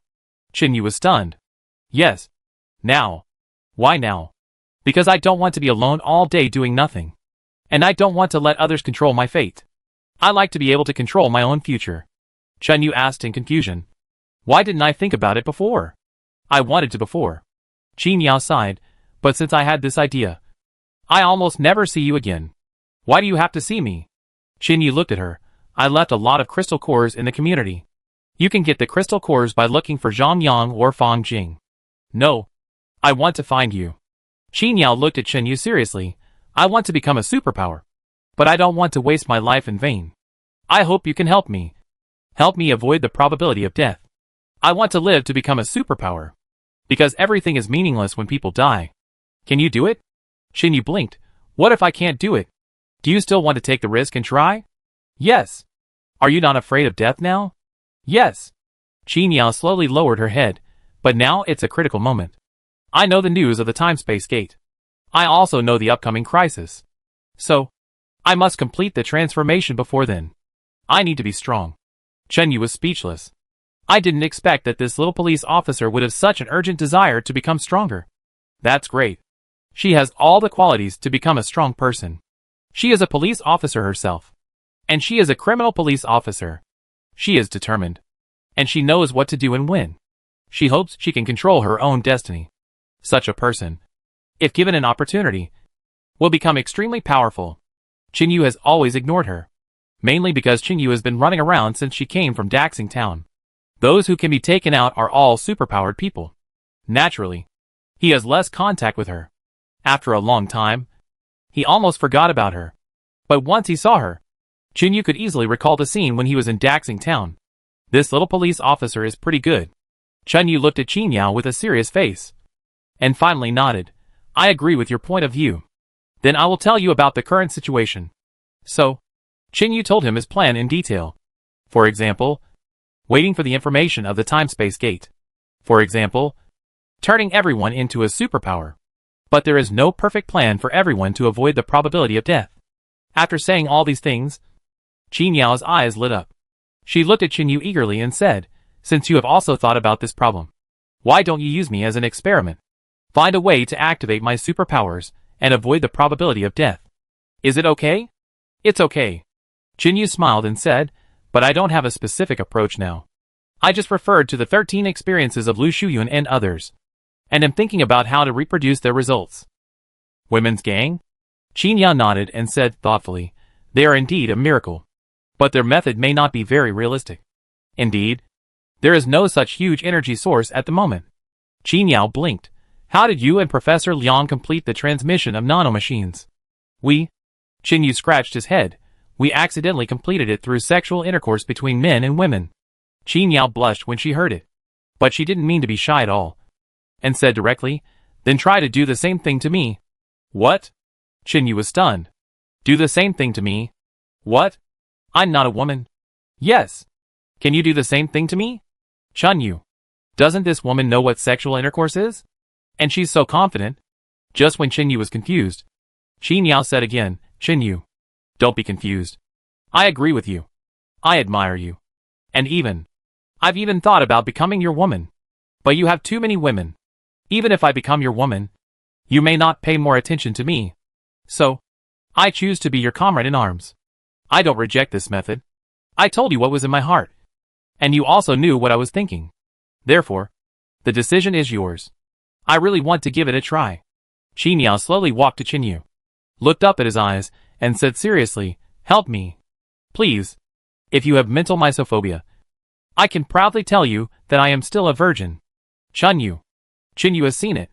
A woman like Qin Yao is the hardest and most rigid among women. Even her confession is very stiff. She even treats the relationship between men and women as nothing. It's really weird. How did she make Jiang Zhan straight? So hard.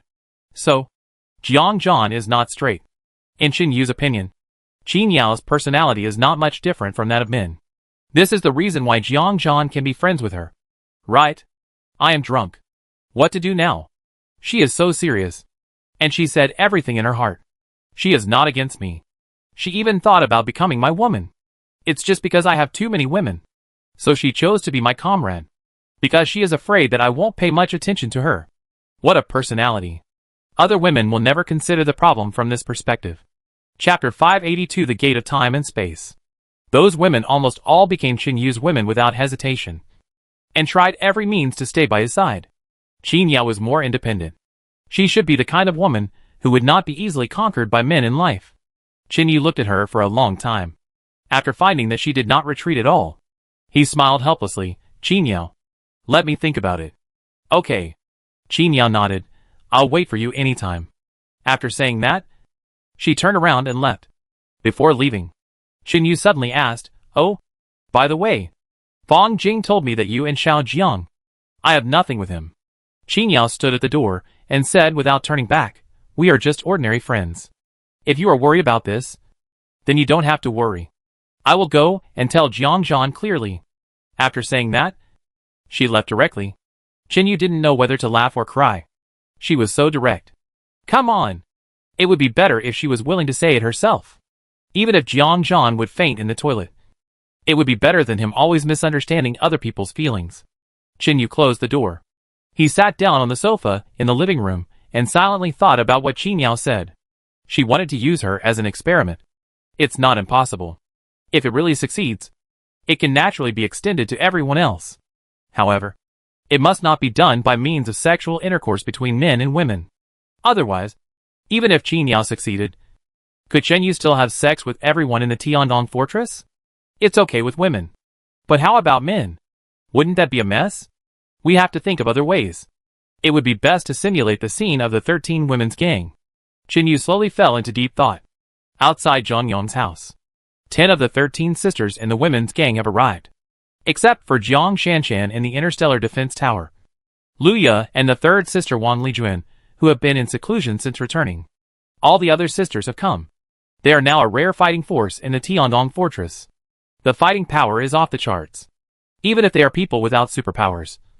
With the power of nuclear fission in their bodies, the strength of their physical bodies is far beyond that of level 1 superpowers. Therefore, it is very safe for them to protect Ming Jiajia. At a certain moment, Chu Dan, who was playing cards with her sisters at the door, suddenly froze and looked around. What's wrong? Lu Shuyun glanced at her. No, nothing. I may be hallucinating. I actually heard the voice of Professor Murong. Lu Shuyun was startled. Who? Professor Murong. Murong Zheng? Yes. Just now. I seemed to hear him mumbling to himself. The sisters who were playing cards stopped playing at the same time and looked into the room at the same time. Then, Lu Shuyun suddenly stood up and rushed to the door and pulled it open. When she rushed in, she was shocked and said, "Go and call you. The door of time and space seems to be opened." What? Oh my God. What is that? Isn't it the door of time and space? Go. Go and call brother Yu. Oh. I heard Professor Murong's voice again. He is really mumbling to himself. He seems to be in that halo. In the room, the sisters cried out in shock. The scene was too weird. Ming Jiejia sat cross-legged on the ground and never woke up. However, there was a halo of light with a radius of about 1.5 meters in the space near the window. And the light inside was distorted. It looked very magical. That must be the door of time and space. Unexpectedly, this little girl Ming Jiejia really opened the door of time and space. Some of the sisters ran out. Go to call Qin Yu. The rest stayed in the room. Everyone was shocked. Is this really the door of time and space? What is on the other side of the door? Can it travel through time? Or is it a parallel world?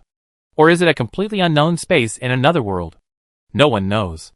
But Yu Dan could always hear Murong Zheng's mumbling voice coming from inside. It was like an old man on his deathbed nagging about the impermanence of the world. A few minutes later, Chen Yu rushed in at a furious speed. When he saw the halo suspended in the air, he was immediately surprised. Did Jia Jia succeed? Ayu? It should be successful. But Jia Jia has not woken up. It is estimated that her ability evolved and was accidentally opened. Lu Shuyun nodded. Brother Yu. I can hear Professor Murong's voice. Chu Dan also pointed to the halo excitedly. You can hear his voice? Qin Yu was even more surprised. Could it be that Murong Zheng was behind the halo? And he entered the portal and didn't leave too far? This makes sense. After all, no one knows what is behind that. Maybe he found that it was more dangerous behind that. So he didn't dare to leave too far? Maybe he was waiting for me to save him. Chen Yu took a deep breath and made a prompt decision. You stay here. I'll go in and take a look. Ah? No. Brother Yu. You can't just go in. That's right. If you go in and don't come back, what should we do? The sisters all reached out and grabbed him. Luo Yin instantly activated her superpowers, looking at the door of time and space with awe-inspiring power and said, I'll go in and take a look. If you can't come back, don't try again. Don't be silly. Qin Yu suddenly shouted, stunning everyone. He looked at the pretty girls around him and smiled again. Although you all have strength, you are far inferior to me. If it's really dangerous behind there, maybe you can never come back after you go. But if I go in, maybe the danger over there won't affect me. I will still come back. Compared to taking risks, I have a higher chance of coming back. So, don't argue.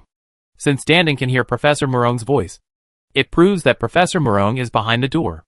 As long as I can find him, I will definitely come back. Believe me.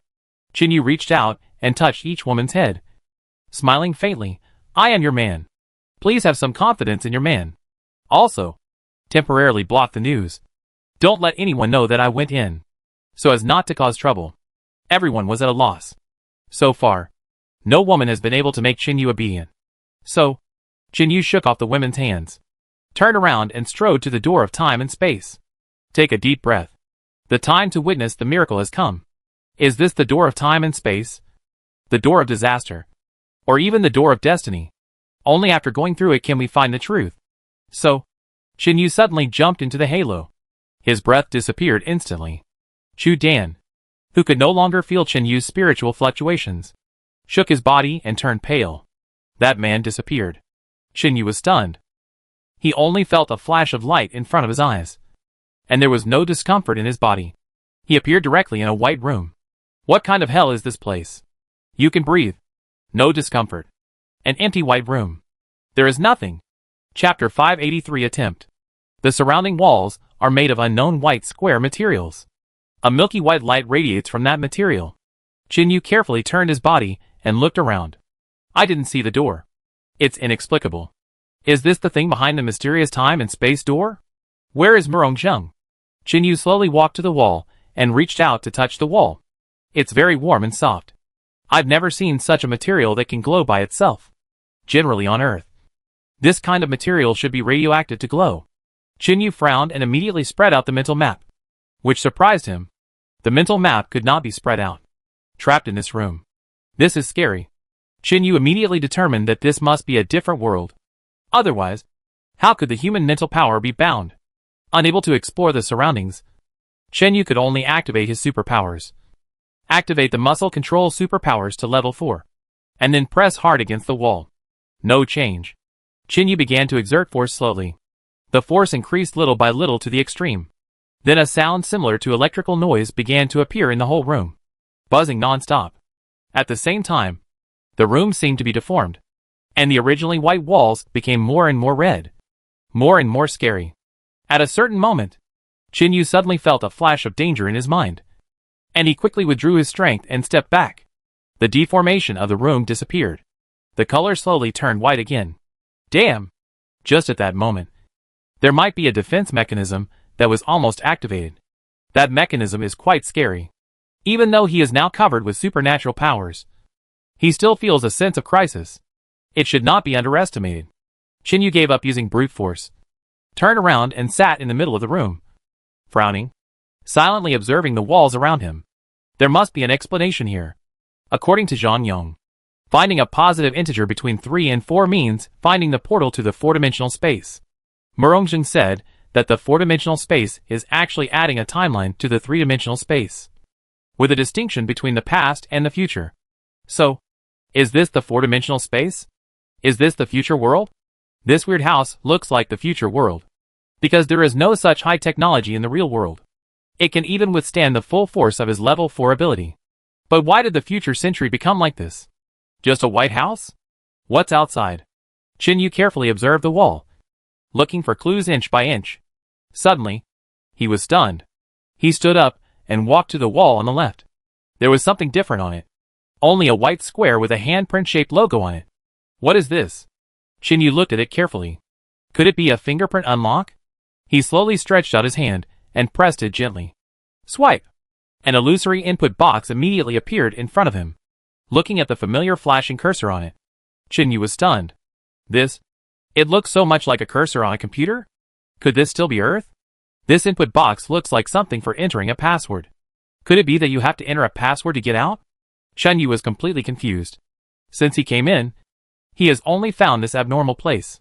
How to do it? Let's try. Chinyu clicked in the virtual input box.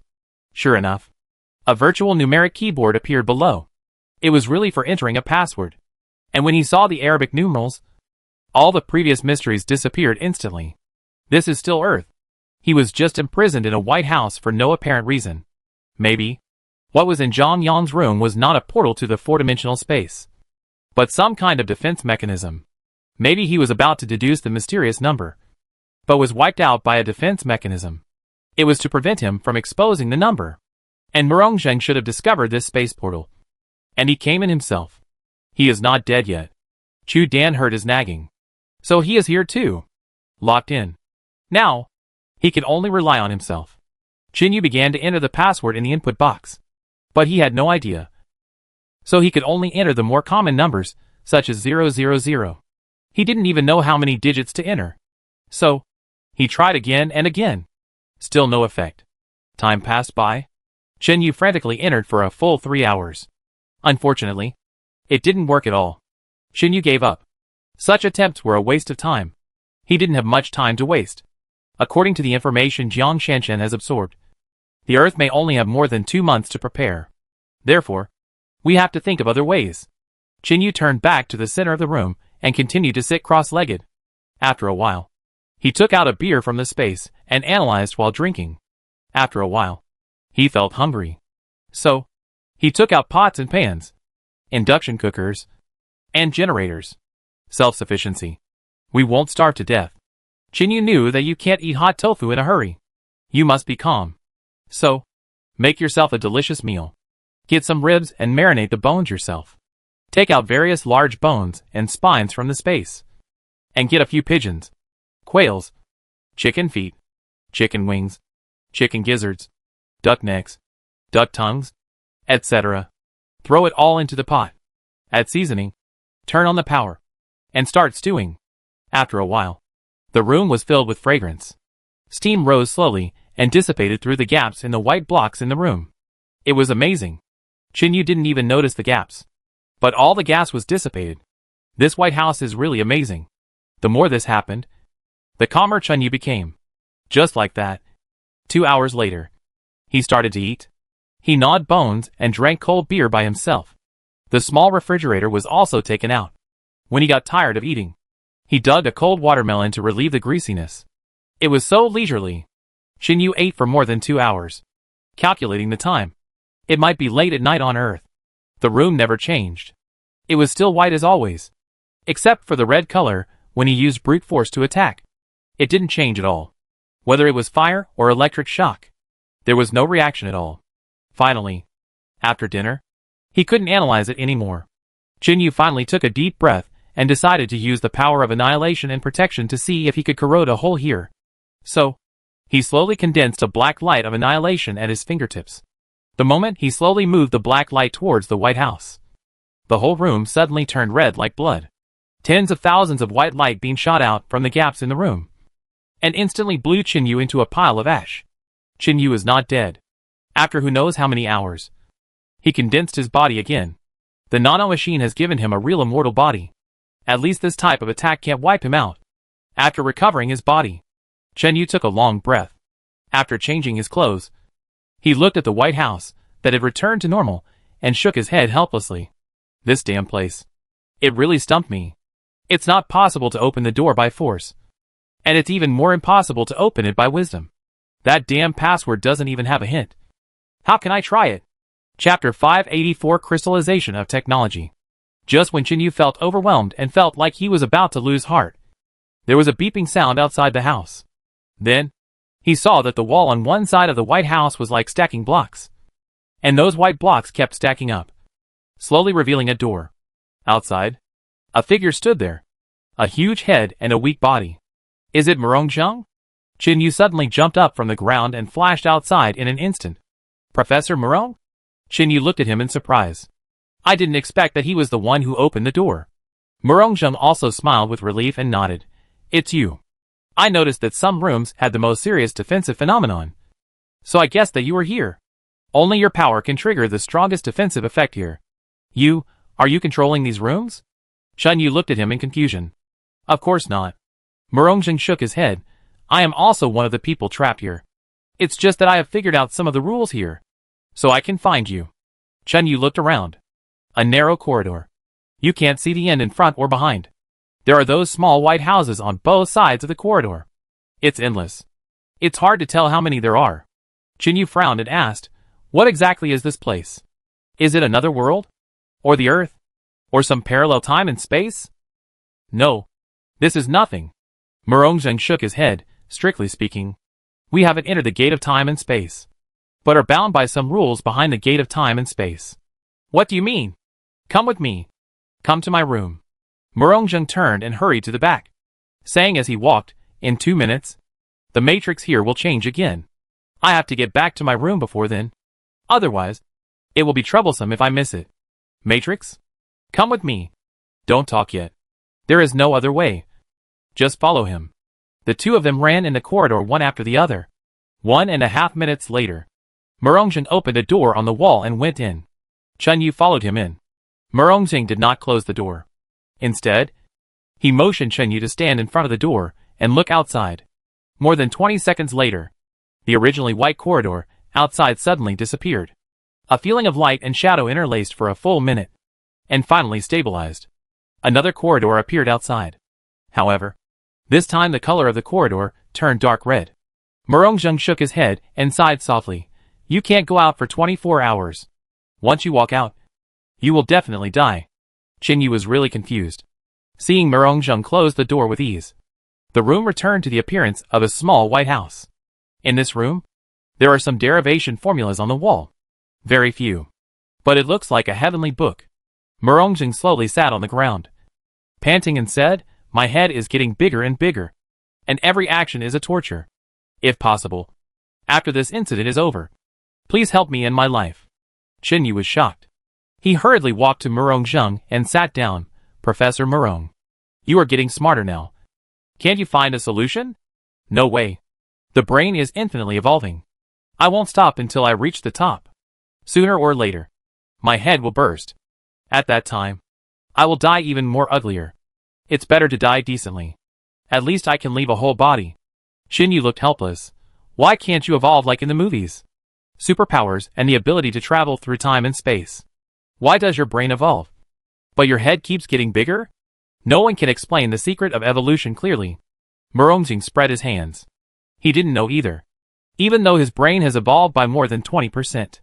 The two were silent for a while. Murongxing continued, let's talk about the situation here first. Okay. You tell me. What exactly is this place? If I'm not mistaken, this is a defense mechanism. And it's also a disguised prison. It's a scientific and technological achievement of digital civilization. Chen Yu was shocked. Digital civilization? Jiang Shanshan also mentioned digital civilization. Yes, that's right. It's digital civilization. It's the civilization of Arabic numerals that we are familiar with. In our human eyes, numbers are just something that can be recognized by humans. But in the universe, digital civilization is actually an interstellar civilization that is higher than our race civilization. And the development of our race civilization also relies on the scientific and technological crystallization left by digital civilization. It can be said that our cognition comes from the creation of digital civilization. Understanding this source can explain why once humans find the positive integer hidden between 3 and 4, they find the door to time and space. In fact, there is endless knowledge hidden in digital civilization. We know very little. This is because although digital civilization has left behind their technological crystallization to allow lower races to develop and survive, they have also set up many bottlenecks. They will not allow races to become powerful enough to travel between stars, or even understand 4-dimensional, 5-dimensional, or higher dimensional space knowledge, because digital civilization is an abstract civilization.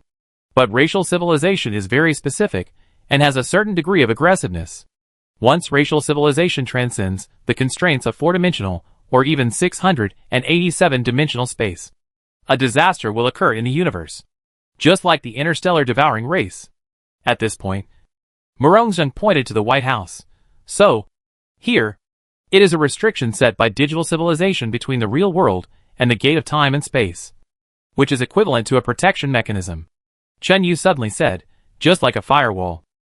Yes, just like a firewall. Murongxing nodded. Zhang Yong was killed by another antivirus software. Although I was lucky enough to open the door, I was also trapped in this cage and couldn't find the exit. But you can go out at will? Chen Yu asked in confusion. I can only explore a small part. Murongxing smiled bitterly. This place may be infinite, and it is operated in a matrix way. Have you seen the movie Another Dimension? I have. That's it. The operation here is very similar to that movie. And it is very similar to the third one. The matrix here is a 4-dimensional space matrix, including the transformation of time. And it is very difficult to find the law. Chen Yu was already overwhelmed.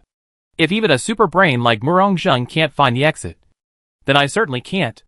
Now I have tried to forcefully break into the little White House, but the result is that I was crushed to ashes. Unless I am strong enough to be fearless of the defense mechanism here. A raging fire slowly burned in Chen Yu's eyes.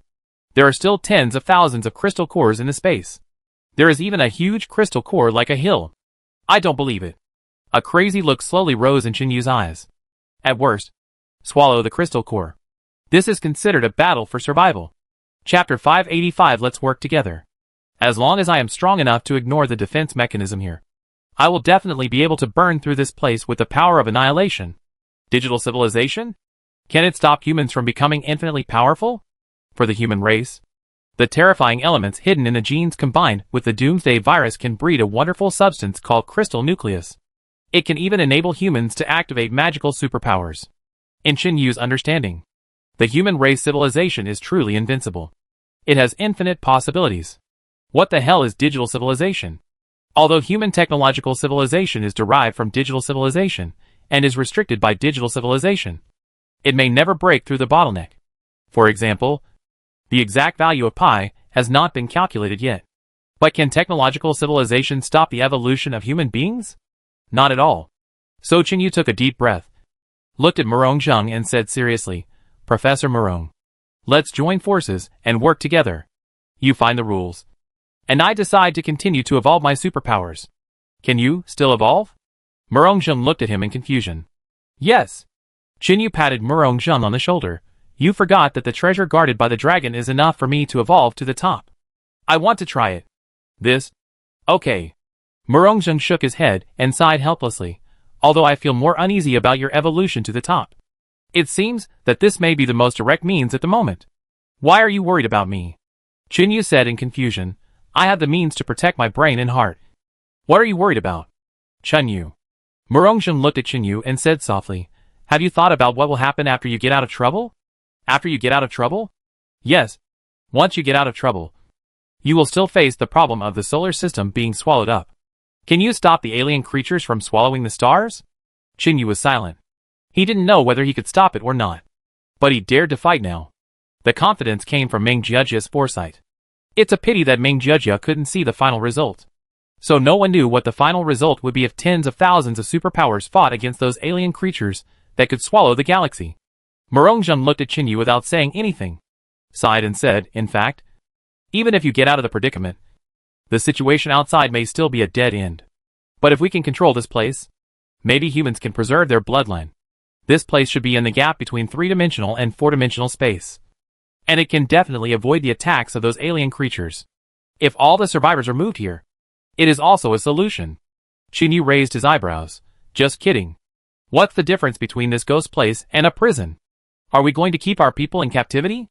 Moreover, what do we eat and drink here? Don't worry about food and drink.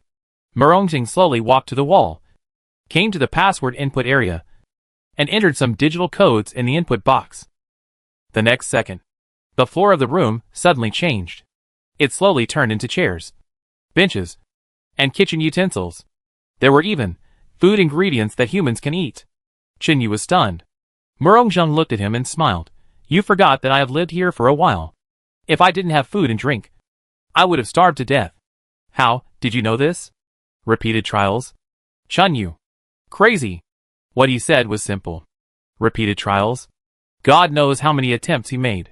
Moreover, it was a miracle that he could find such a law.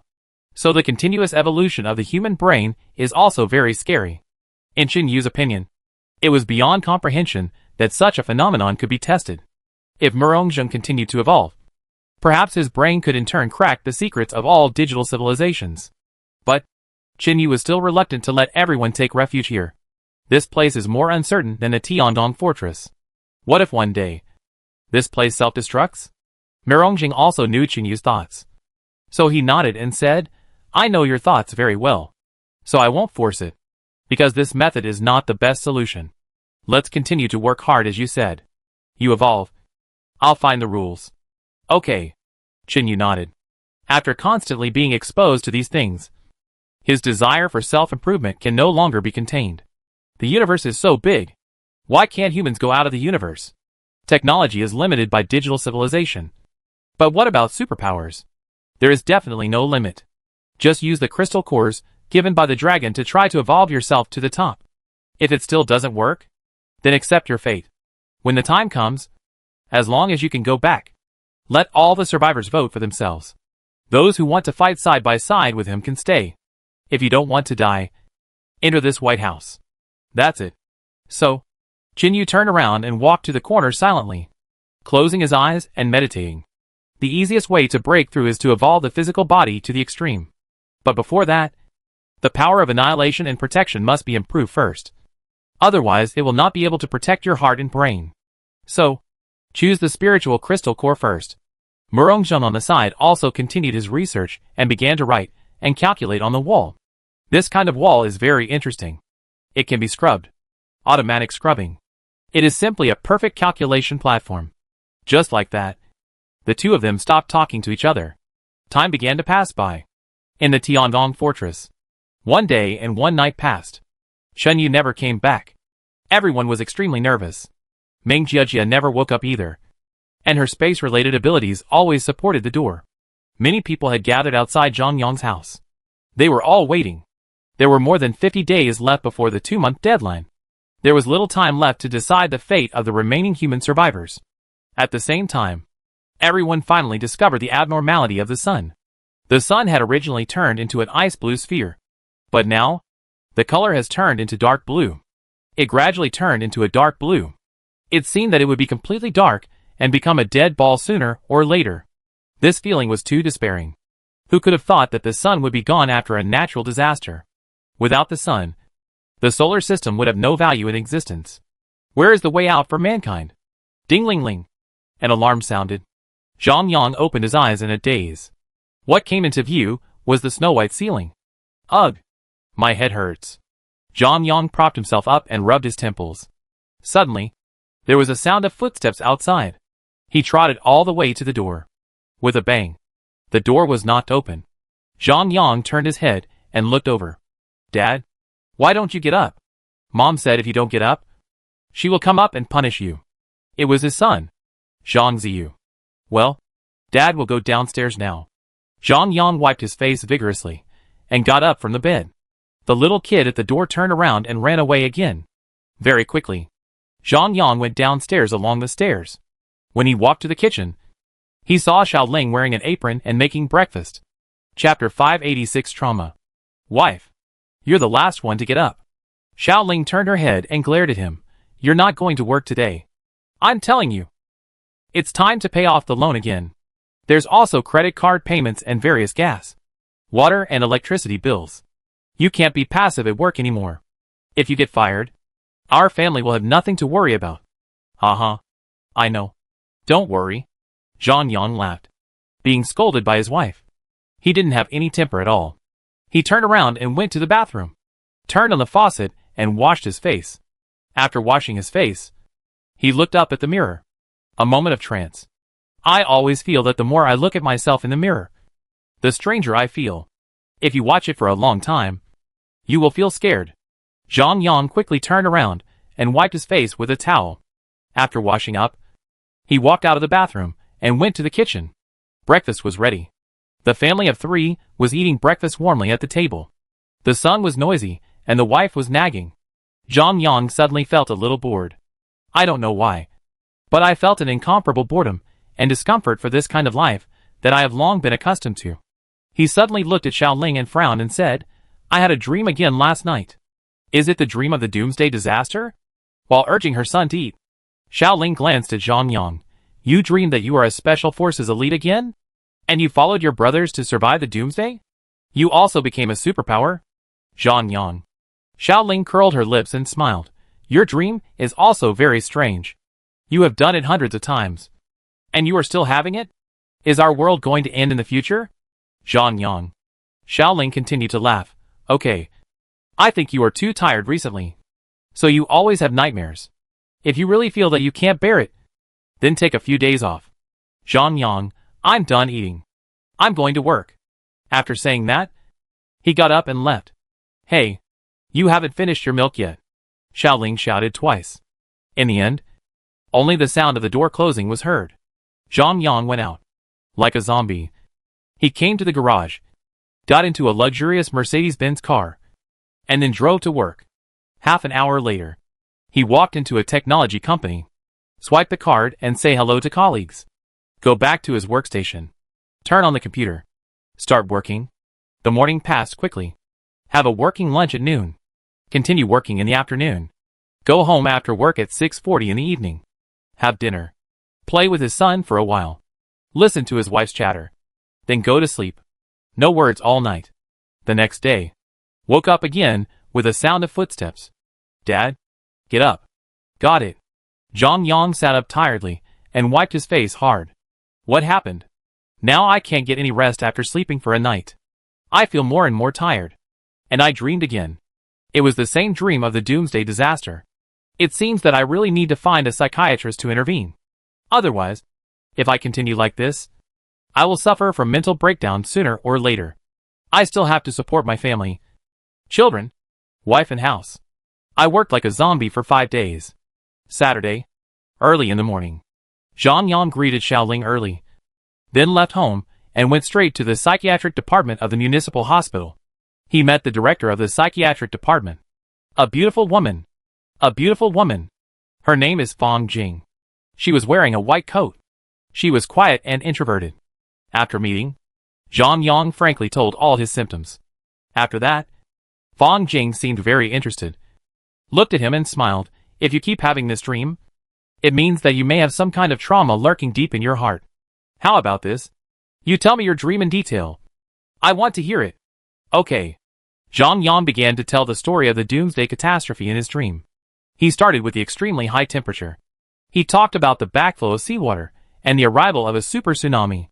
Then he talked about the special forces elite in the dream who were ordered to go to Jiancheng to find the target person, and met a member of the special forces of the municipal bureau at the Jianbei Hotel. When he talked about this, Zhang Yang suddenly looked strange. He looked at the doctor in front of him and murmured, in the dream, the special forces member seemed to be called Fong Jing. And looked like you. Exactly the same. Looks exactly like me? Also called Fong Jing? Fong Jing looked at Zhang Yang in surprise. Have you seen me before? Absolutely not. Then why did you dream about me? Zhang Yang. The feeling of uneasiness in my heart became stronger and stronger. I always felt that something was wrong. After the two communicated for half an hour, Fong Jing looked at Zhang Yang and smiled faintly. How long have you not had sex with your lover? What? Zhang Yang was stunned. Sexual life. How long have you not had sex? Zhang Yang asked in confusion. What does this have to do with sex? In my opinion, your anxiety caused by the pressure of life has caused you to have a mental consumption phenomenon, where you can't distinguish between illusion and reality. Fong Jing smiled faintly, writing something on the notebook, and said with a smile, here's a suggestion for you. Go home and spend a good weekend with your lover. It's best to have sex once or twice, which will help you relieve your worries and relieve your mental exhaustion. Believe me, forget all this, and you will return to normal life in half a month. Zhang Yang. 10 minutes later, Zhang Yang left the psychiatric department. He came outside. The sun was so hot. It was July, the height of summer. The scorching sun in the sky was scorching the earth. Unlike the world in the dream, the sun had turned into ice blue and had no heat. Zhang Yang was alert all over. He shook his head quickly and stopped thinking about it. Go home tonight and make an appointment with his wife. Ever since he had a child and bought this villa, his pressure has been increasing. So much so that he hasn't had sex with his wife for a long time.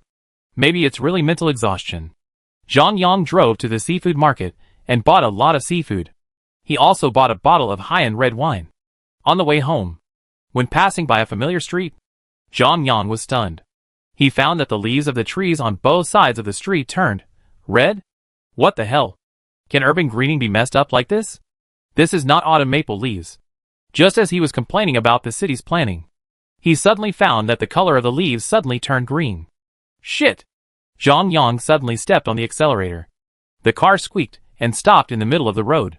He quickly got out of the car, rushed to the side of the road, and stared blankly at the leaves on the tree. The leaves changed from green to red and back to green in just a few minutes. It was like there was a bug. The clanging sound behind him continued. Zhang Yang's temporary parking caused the street behind him to continue to rear-end. The road was in chaos, but he didn't notice anything. Just looked at the leaves in horror. Not only the leaves, the color of the building next to him was also constantly flashing back and changing. Sometimes blue, and sometimes pink. It was like switching colors when doing Photoshop on the computer. Zhang Yang's scalp was numb. Goosebumps all over his body. Suddenly, someone slapped him from behind. Hey! What the hell are you thinking? Just in the middle of the road. As soon as the man's arm hit his shoulder, Zhang Yang was alert and subconsciously reached out to twist his wrist, then raised his hips and bit his waist. A standard shoulder throw directly through the person behind him into the green belt. With a plop. Chapter 587. A change of smell. The man screamed. His neck hit the steps, and his head was bent strangely. There were screams all around. Zhang Yang was stunned.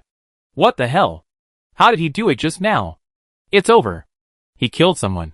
Seeing that the people in the green belt were dead, Zhang Yang suddenly turned around and ran, rushing onto the auxiliary road at a very fast speed, and quickly got into the alley between the buildings.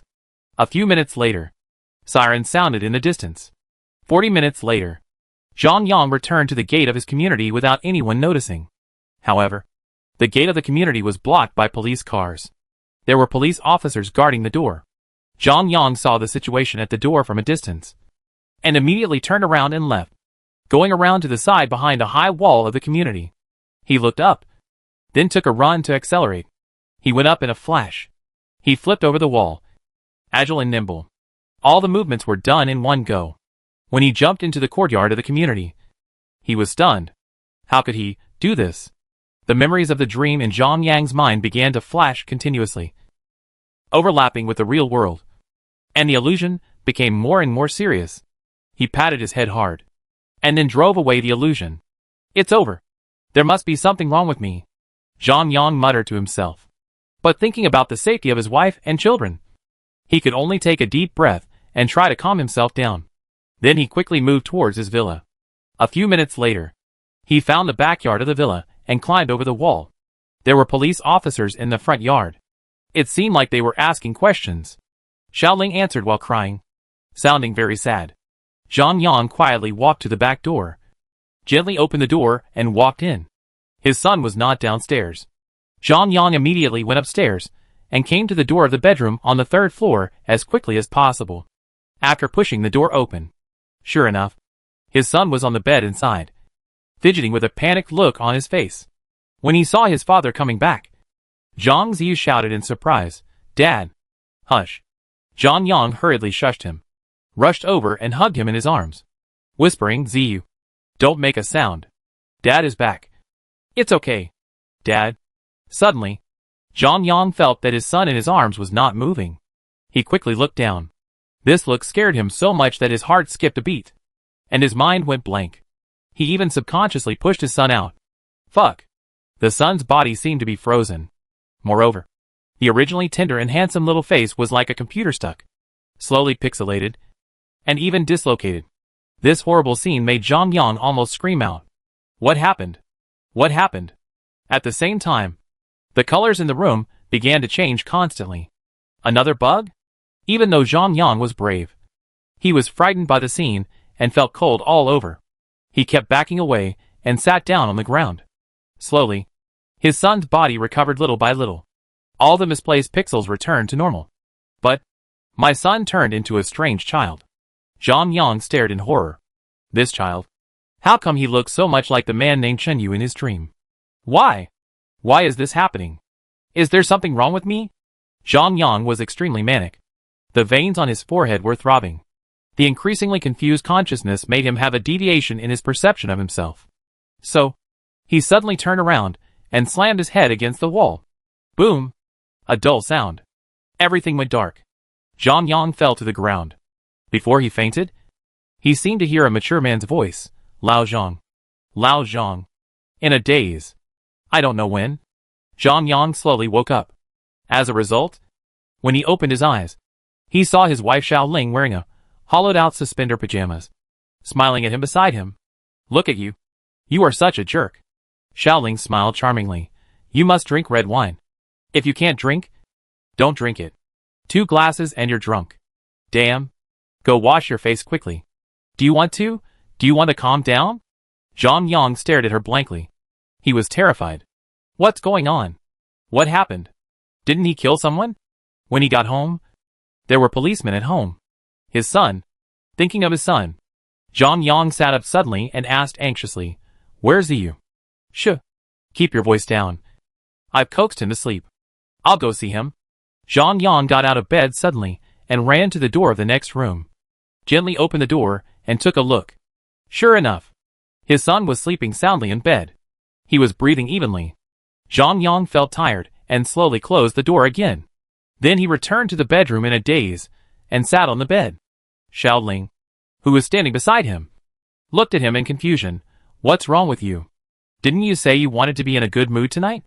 And you bought seafood and red wine. Are you no longer interested in me? Xiaoling's voice was a little choked.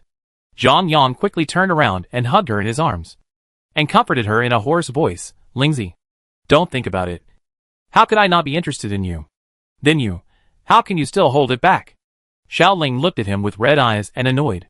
Zhang Yang lowered his head and glanced at his beloved wife. The age of 30 is the sexiest and most charming time in a woman's life. Besides, my wife is very beautiful. She used to be a high school teacher. Now she has quit her job and is at home full-time to educate her son. Tonight, she wore a very sexy nightgown. Her spring light was revealed. Her beautiful eyes were full of affection. Her body was also fragrant and very tempting. Zhang Yang was intoxicated for a moment and slowly lowered his head to give her a light kiss. Then, the two rolled into the bed. More than an hour later, Xiaoling had fallen asleep. Satisfied, she was fully released tonight. But Zhang Yang couldn't sleep. He kept staring at the ceiling. He remembered what happened today very clearly. From coming out of Fang Jing's place, until he found something unusual on the road, to accidentally killing someone, to seeing the police when he got home, and finally finding something unusual about his son. Everything was firmly in my mind. Those couldn't be hallucinations. But why did everything return to normal after I woke up after falling into a coma? I even hit my head hard. After waking up, I didn't feel any pain at all. No. Everything was wrong. Zhang Yang's hands were always around his wife. But the touch that used to make people's hearts flutter was completely different now. It was like touching a high-end doll worth millions. What happened to me? Zhang Yang felt that there was something wrong with his memory. But he didn't know what was wrong. He stared at the ceiling blankly, getting more and more tired and sleepy. Finally, he fell asleep in a daze. He didn't know how long it had been. Suddenly, there was a beeping sound in his ears, which scared him so much that he sat up suddenly. As soon as he sat up, he was stunned. What is this place? Are you awake? A gentle woman's voice came from the side. He turned around. It turned out to be Fang Jing, the psychologist. Zhang Yang was stunned and said, "Why am I here? What time is it now? It's 11 o'clock in the morning. As for why you are here, you should ask yourself. How did you get here? Have you forgotten everything?" Fang Jing walked to his side and handed him a glass of water. Chapter 588, Breaking Free from Constraints. Zhang Yang took the water cup in a daze, frowned and said, "I clearly." "Never mind. Dr. Fang. I've been in a bad state recently, often having hallucinations, and can't even distinguish between reality and fantasy. What's wrong with me? Did you listen to my advice?" "What advice?" "Go back and have sex with your lover a few times to make some adjustments." Zhang Yang frowned and murmured, "I don't remember whether I had sex or not. My memory of the past 2 days is simply a mess." "Okay." Fang Jing suddenly smiled gently, and then began to take off her white coat. Then she started to take off her clothes again. Halfway through, Zhang Yang suddenly realized and turned back to look at her and said in surprise, "What are you doing? What's wrong?" Fang Jing looked at him blankly. "Of course I'm helping you solve the problem of mental exhaustion. You and your lover are not in harmony, so I'll help you. Aren't you looking for me all the time?" What did you say?" Zhang Yang was shocked. While talking, Fang Jing was left with only her bra on her upper body, and her face was also full of charming smiles. And she laughed softly. "Zhang Yang, our relationship has been going on for a long time. Why are you pretending to have amnesia? Come, help me untie it." "No." Zhang Yang jumped off the recliner in fear and stepped back with a look of fear. "No, you are not right. It's impossible for you and me to be together. You are Chen Yu's woman." Who is Chen Yu?" Fang Jing's expression was very calm. As calm as a mannequin, like a high-end handmade doll. Zhang Yang had a splitting headache. It seemed to explode. Fang Jing was still approaching slowly, and she even reached her hands behind her to unbutton her bra.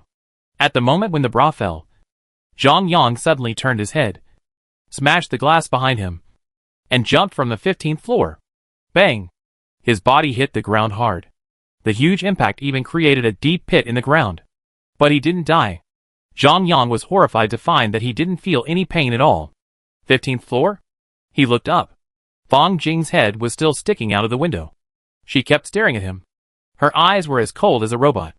A group of people gathered around the pit, and everyone looked at him in surprise. They pointed and talked, and didn't know what they were saying. Zhang Yang quickly propped himself up, but when his hand touched the cracked ground under his buttocks, he was suddenly stunned and looked down. What is that? Behind the crack under the ground, there are densely packed wires. There is also red and green light coming through the gap. Upon closer inspection, It turns out to be the indicator light on the circuit board. Damn! What on earth is this? How could there be such a thing under the ground? Zhang Yang is getting more and more frightened and crazy. He suddenly stretched out his hands, grabbed the wires below, and pulled them up hard. Bang! Bang! Bang! There were several muffled sounds in a row. 6 or 7 power cords were pulled out by him. The whole world stopped instantly. Everyone seemed to have crashed, motionless. At the same time, the surrounding images began to correct errors, and pixel misalignment began to appear. Zhang Yang's body also had pixel dislocation. Alarm sounded in his mind. Then, a flood of memories returned to his brain. Zhang Yang's body gradually faded. It became a stream of data that drilled into the circuit board under the ground, assimilated into a green signal with the current, and spread into the endless darkness. He didn't know how long he had been in a daze. Zhang Yang suddenly woke up. He wanted to open his eyes. He was shocked to find that he had no eyes. Where was his hand? There was no hand either. Damn! There was nothing. After confirming the memory in his mind, Zhang Yang suddenly woke up. He is now just a piece of code. A piece of code that is free in the core database of digital civilization. He remembered everything. Back in the Tiandong fortress, he swallowed the crystal core, activated his superpowers, and even successfully avoided the probability of death. However, his superpowers are a bit weird. It is a very strange spiritual superpower. At the moment when his superpowers were activated, Zhang Yong happened to deduce the last step and found the 4-dimensional space portal. At the same time when the portal was activated, Zhang Yong was killed by the firewall set up by digital civilization. And the moment the portal opened, Zhang Yang's superpowers were activated. The entity was spiritualized and turned into a wonderful spiritual data stream that directly drilled into the 4-dimensional space portal. Unsurprisingly, he also encountered a firewall. But he was luckier than Qinyu and Murongzheng. Because of his special ability, he became a spiritual data stream. So he was not trapped in the White House. Instead, he was mixed in the core database of the White House. This is a big problem. The White House is a defense mechanism. It has the properties of a firewall. As a result, it was invaded by a special external data stream. So the White House immediately produced an antivirus mechanism. As a result, Zhang Yang's alien data stream and the antivirus data of the White House entangled and fought each other for a long time. In the end, no one could do anything to anyone in order to prevent Zhang Yang, a different data stream, from disrupting the database. The White House had no choice but to compile a fake data world and trap Zhang Yang inside. Inside, it was a data world that simulated the human world. The relationships between characters were also fabricated based on Zhang Yang's partial memory. The artificial intelligence of digital civilization thought that it could keep Zhang Yang imprisoned by this method and prevent him from disrupting the normal work of the White House. Unfortunately, the evolutionary ability of humans far exceeds the limit that digital civilization can simulate. Although Zhang Yang's ability was locked in the database, with the help of the database of the White House, Zhang Yang slowly began to evolve himself. His mental data stream became stronger and stronger. It began to devour the database files of the White House. Over time, the locked memories slowly began to revive. This led to the instability of Zhang Yang's mental data. This is why the virtual world changed. In the end, Zhang Yang's mental data stream evolved to the point of transcending restraints, tearing open the blockade of the White House firewall in one fell swoop. Now, he is truly free. Moreover, at the moment when his consciousness recovered, he had already sensed Qinyu and Murongzheng in the White House. Zhang Yang discovered where Qinyu and Murongzheng were. This made him ecstatic. At the same time, he was also aware of the existence of the White House, and even understood that the defense mechanism outside the 4-dimensional space portal was the product of digital civilization. Those civilizations feared the evolutionary ability of racial civilization, so they used various means to create bottlenecks for human evolution. However, their survival depends on the cultural dissemination of racial civilization. Only by continuously spreading digital technology can digital civilization flourish in the universe. This is the product of a contradiction. After figuring this out, Zhang Yang was ecstatic. Chapter 589 Spiritual Power. His special ability forced him to find a way to conquer the database and antivirus software of the White House, so as to release Qinyu and Murongzheng. At the same time, the antivirus software of the White House also went completely crazy. Countless antivirus commands were sent from all directions of the database to block Zhang Yang. The free dynamic data code. That scene was like an ancient battlefield, where a god of war faced thousands of enemy troops. Zhang Yang was fearless. He was originally an elite of the Army Special Forces. There was nothing cowardly about fighting against thousands of troops alone. It was not that he had never done it before. It was just that the battlefield had become a data world now. So, Zhang Yang began to madly kill in and out of the data world of the White House. At the same time, alarms sounded frequently in the White House. Murongzheng and Qin Yu were both shocked. What happened? Did something happen again? At the moment, Qin Yu had not yet started to devour the crystal core. He just spent a little time to find all the spiritual crystal cores in this space and select them according to quality. There are about 2,600 crystal cores to devour. With such a large number, his spiritual ability can definitely be upgraded to the top level. As a result, just when he was officially preparing to devour the crystal core, something abnormal happened in the White House. All the rooms turned yellow. A warning color. Moreover, the door of the White House opened automatically. All the tables, chairs, benches, pots, pans, and other things that appeared in the room disappeared. Yellow lights were flashing outside. And the alarm continued. Qin Yu and Murongzheng walked to the door and looked out. All the doors of the rooms were open. What happened? The White House was ineffective. At the same time, Murongzheng suddenly became alert and blurted out, I feel the location of the time and space door. And I feel the spiritual power of Chu Dian. Go quickly. Qin Yu was immediately ecstatic. He lifted Murongzheng up without hesitation and shouted, show the way. Quick! As soon as he finished speaking, he rushed out.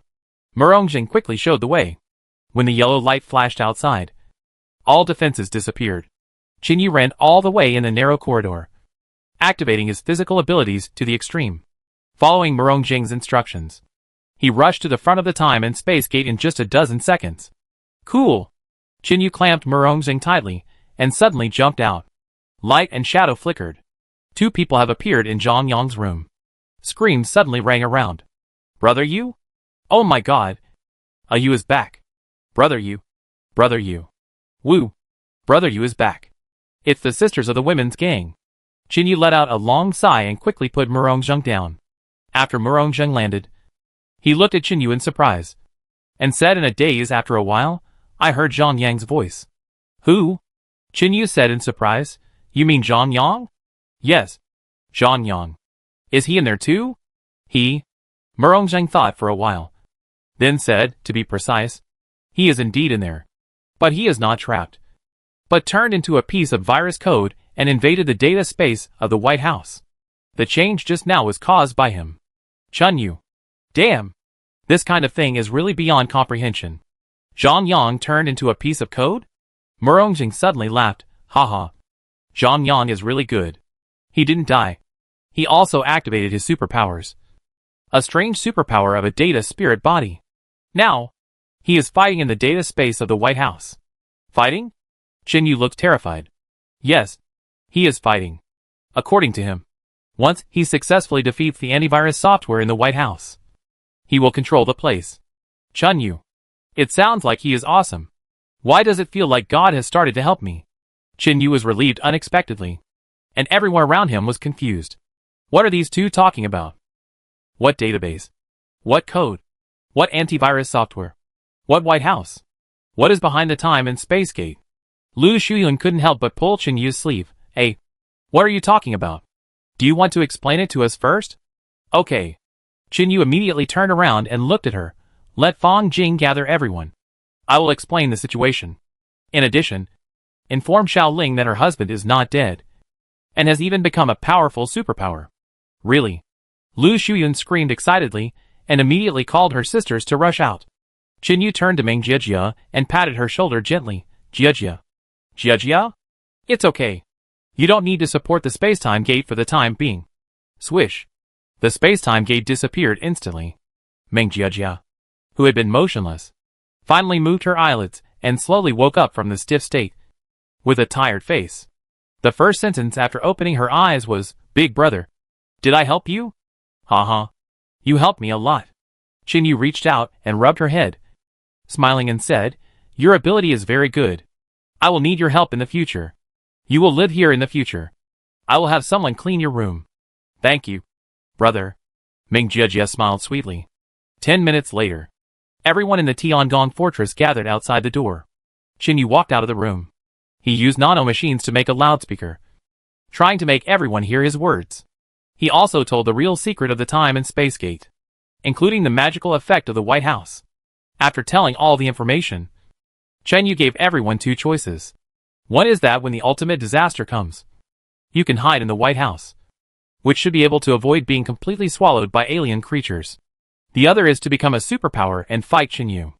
Of course, the premise is that Qin Yu must find a way to avoid death. Two choices. Everyone considers it. During this time, Qin Yu will go to the moon. He has made the final decision.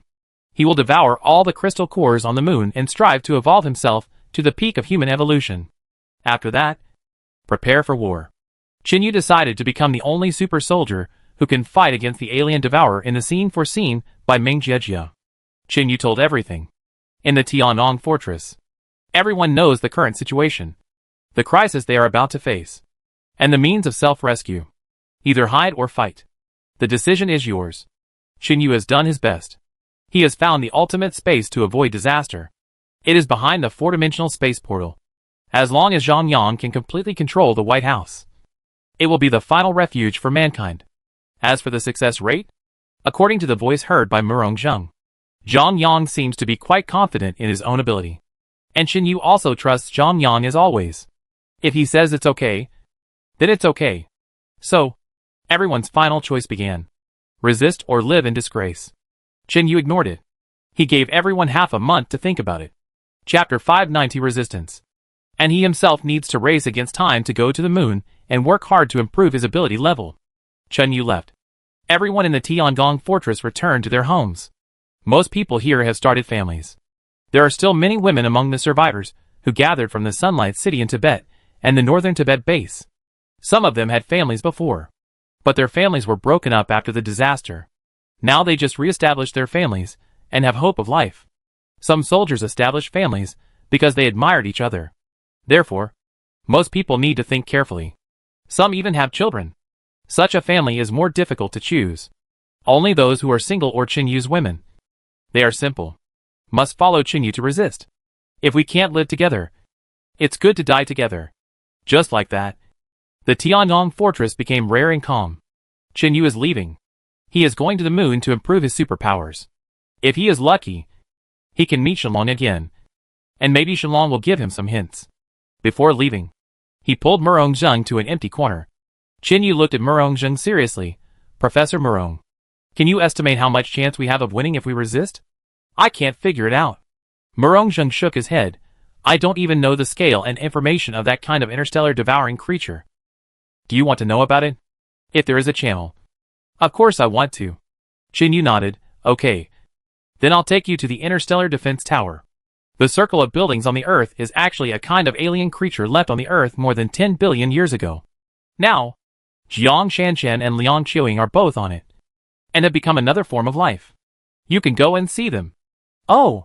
Murong Zheng was surprised. Are they still alive? Yes. They are still alive. Okay. Take me there. Qin Yu nodded. Okay. After sending you there, I will go to the moon. If I can't meet the dragon, I will devour the crystal core to improve my ability. Xiaochen. Murong Zheng suddenly sighed and said softly, we have been through so many things along the way. To be honest, I actually think of you as my child. Professor Murong. I know. Murong Zheng nodded. Tears in his eyes. Young man. When I first met you, I thought you were a ruthless survivor. I didn't expect that in the end. You became the savior of the Earth. Actually, there are some things I didn't tell you. It's about saving this disaster. Qin Yu was stunned. Professor Murong. Is there anything else you haven't said? Something. I guessed. Murong Zheng looked at Qin Yu, as if he was looking at his own child, with a kind look in his eyes. Xiaochen. Have you ever thought about why those interstellar devouring creatures destroy the sun wherever they go? Qin Yu shook his head. I haven't thought about it. But it should be for power. Right? Maybe?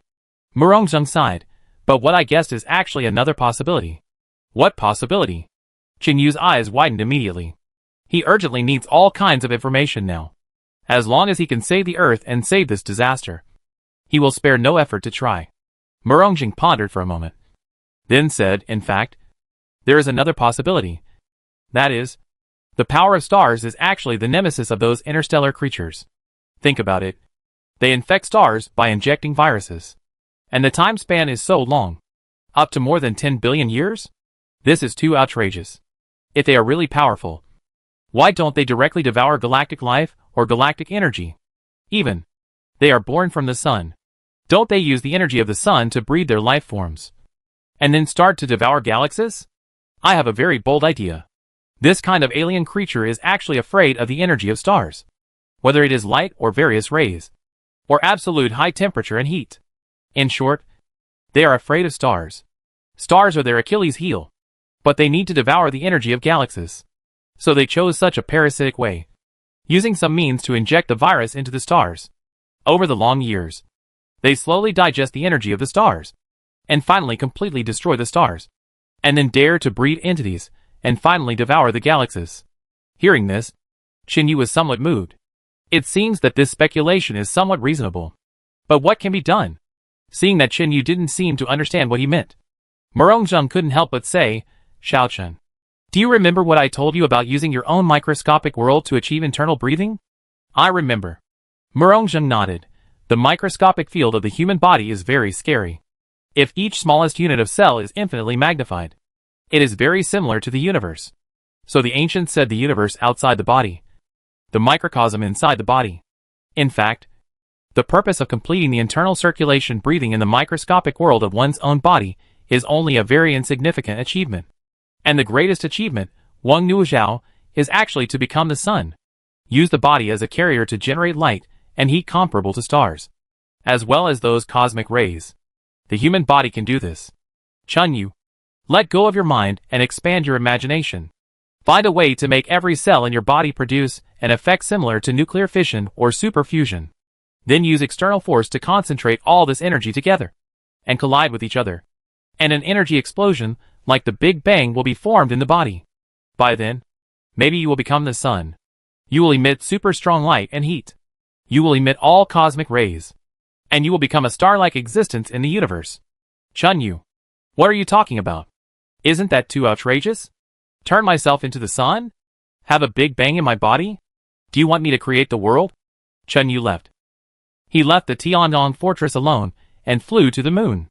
He kept thinking about what Murongjing said. Although those words were a bit shocking.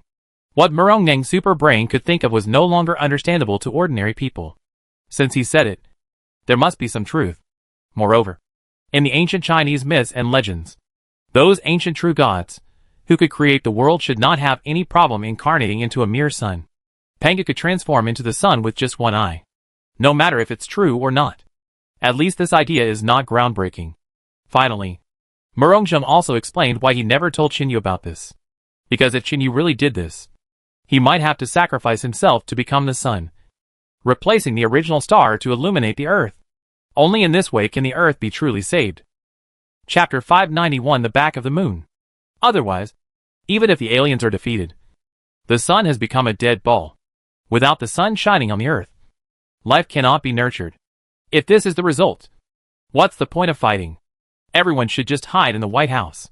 Therefore, this is also a question that Qin Yu needs to think about. Should I sacrifice myself to become the sun? Qin Yu fell on the moon. He was lying on the ground of the moon, looking at the lifeless earth in the distance. No more colors can be seen. It seems to have withered and decayed. It's really ugly. That's my hometown. Qin Yu looked calm. He walked slowly towards the back of the moon.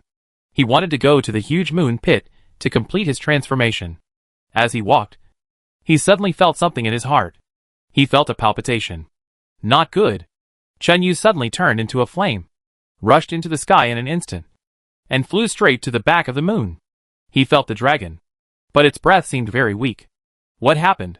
When Qin Yu flew to the shadow behind the moon, he found that the huge dragon was curled up in the moon pit, dying. Damn it! What happened to it? Qin Yu rushed to the front of the huge dragon head and restrained the flames on his body. And the dragon slowly opened its eyes. The light in the dragon's eyes dimmed, and the breath of life was slowly fading away. It seemed to have a weak voice coming from its throat. and its eyes were staring at Chinyu, as if signaling him to come closer. Chinyu jumped up. He jumped to the top of the dragon's head in a few steps, touching the dragon's horn with one hand, and gently pressing the dragon's head with the other hand. The weak spiritual power finally made contact. In the past, this dragon could rely on spiritual power to communicate with Chinyu's spiritual body in a conscious way. So, Chinyu wanted to know what happened to it after the spiritual bodies of a man and a dragon intertwined. Chinyu instantly understood something. It turned out that the dragon went near the sun. Maybe it wanted to stop the mutation of the sun. After all, it was also a combat pet raised by the interstellar traveler race. Unfortunately, it failed. The surface of the sun is now full of cracks. You can faintly see the flowing, terrifying life forms inside. And the dragon was defeated by that life form in just one encounter. A very terrible attack method. Chinyu could roughly feel that attack method in the spiritual world of the dragon. A pure energy attack method. Chinyu didn't feel much surprise. After all, after that kind of creature is bred, it can devour the galaxy. So it's not surprising that it's a little powerful. It's just a pity for this dragon. According to the information obtained by Jiang Shanshan, a dragon is a creature that is still in the form of a young dragon even if it is millions of kilometers long. When it reaches maturity, a dragon can almost easily swallow a planet, even if it is not as good as the creature that devours galaxies. It is not too far behind, and will never be defeated by a single blow. Therefore, this little dragon is asking for trouble. It was cloned by the technology of the Earth and grew up again. So it does not have the knowledge and ability of a mature body at all. What a pity! Chinyu could not save it. Finally, the light in the dragon's eyes faded little by little. Finally, it completely lost its life. Chinyu let go of his hand helplessly. The dragon died. The last dragon also died. From then on, there was really no trace of the dragon on the earth. The last spirit that the dragon conveyed before dying was that he hoped Chinyu would take out the crystal core in its brain and swallow it. It should bring unexpected enhancement to Chinyu. Chinyu did not refuse. At this time, don't be so pretentious. Although it's a pity. Open the skull. Take the crystal core. Chinyu did not hesitate, using the power of annihilation to quickly cut open the dragon's head, and found the huge crystal core inside. When he saw the crystal core, Chinyu was really stunned. This is a truly perfect crystal core. Not only is it as big as a small mountain, but the color and texture of the crystal core are absolutely flawless. It is countless times more perfect than those huge crystal cores on the seabed. It is simply incomparable. Chinyu was excited. He slowly reached out and put the crystal core into the space. Suddenly he had an intuition. It seemed that once he absorbed the crystal core of the dragon, he would definitely transform. It would definitely happen. Chinyu's confidence increased greatly. Improve. There is still more than a month. See if he can reach the realm of immortals and Buddhas and myths and legends. And whether he can really achieve the level of the Big Bang in the body as Murongjung said. So, Chinyu sat cross-legged. He sat on the dragon head. With a casual move, he took out all the spiritual crystal cores in the space. All that could be swallowed. Swallowed all at once. Let's see the effect first. The remaining big ones will be opened after these effects are over. Boom! Chinyu's spiritual world was once again turned upside down, shaking violently. And it really was like the Big Bang of the universe. With ripples, he quickly fell into confusion. At the same time, on the interstellar defense tower, there was another person outside Jiang Shanshan's small house. Murongjung. He slowly walked outside the small house. There was a creaking sound. Jiang Shanshan opened the door in surprise, looked at Murongjung outside and shouted excitedly, "Professor Murong? Why are you here? Did brother you send you here? Where is he?" He went to the moon to improve himself. Murongjung laughed. Jiang Shanshan pouted at first, then became excited again. "Professor Murong, it's a good thing that you can come back. Come in quickly. I hope you can help me think about how to get rid of the control here. I can't leave the platform here now." "Okay. This is the idea I came here for." Murongjung stepped into the small house. "If possible, we should still solve the secrets here. At least Liang Qiuying and Jiang Shanshan should be freed." Moreover, Murongjung had a hunch. This interstellar defense tower didn't seem that simple. It wouldn't just circle the Earth like a dead object and not move. It should be more powerful. Time passed day by day. Some people made a decision. Some people were still hesitating. Some people had already started preparing to become psychics. There was no news about Chenyu. He had been constantly improving and strengthening on the moon. His spiritual power became more and more terrifying, and continued to spread to the surrounding starry sky. Even Murongzheng, who was far away on the Earth's interstellar defense tower, felt Chenyu's terrifying spiritual power. He was definitely about to break through to level 5. Very scary. So, maybe he can really resist the Star Devourer. And on the interstellar defense tower, Murongzheng also devoted all his efforts to study the civilization of interstellar travelers. His brain evolved faster and faster. Those obscure alien civilizations gradually became simple in front of him. Jiang Shanshan was happy, because this meant that one day, maybe she could officially escape from this energy cage. So, everyone was waiting for that tense moment. And some people began to slowly transform. Time passed quickly, and 3 weeks passed. On this day, the interstellar defense tower suddenly trembled slightly. Chapter 592, Increased Strength. Jiang Shanshan, who was resting, was startled and jumped off the bed and rushed outside. Huh? Outside, Murongzheng had a strange change.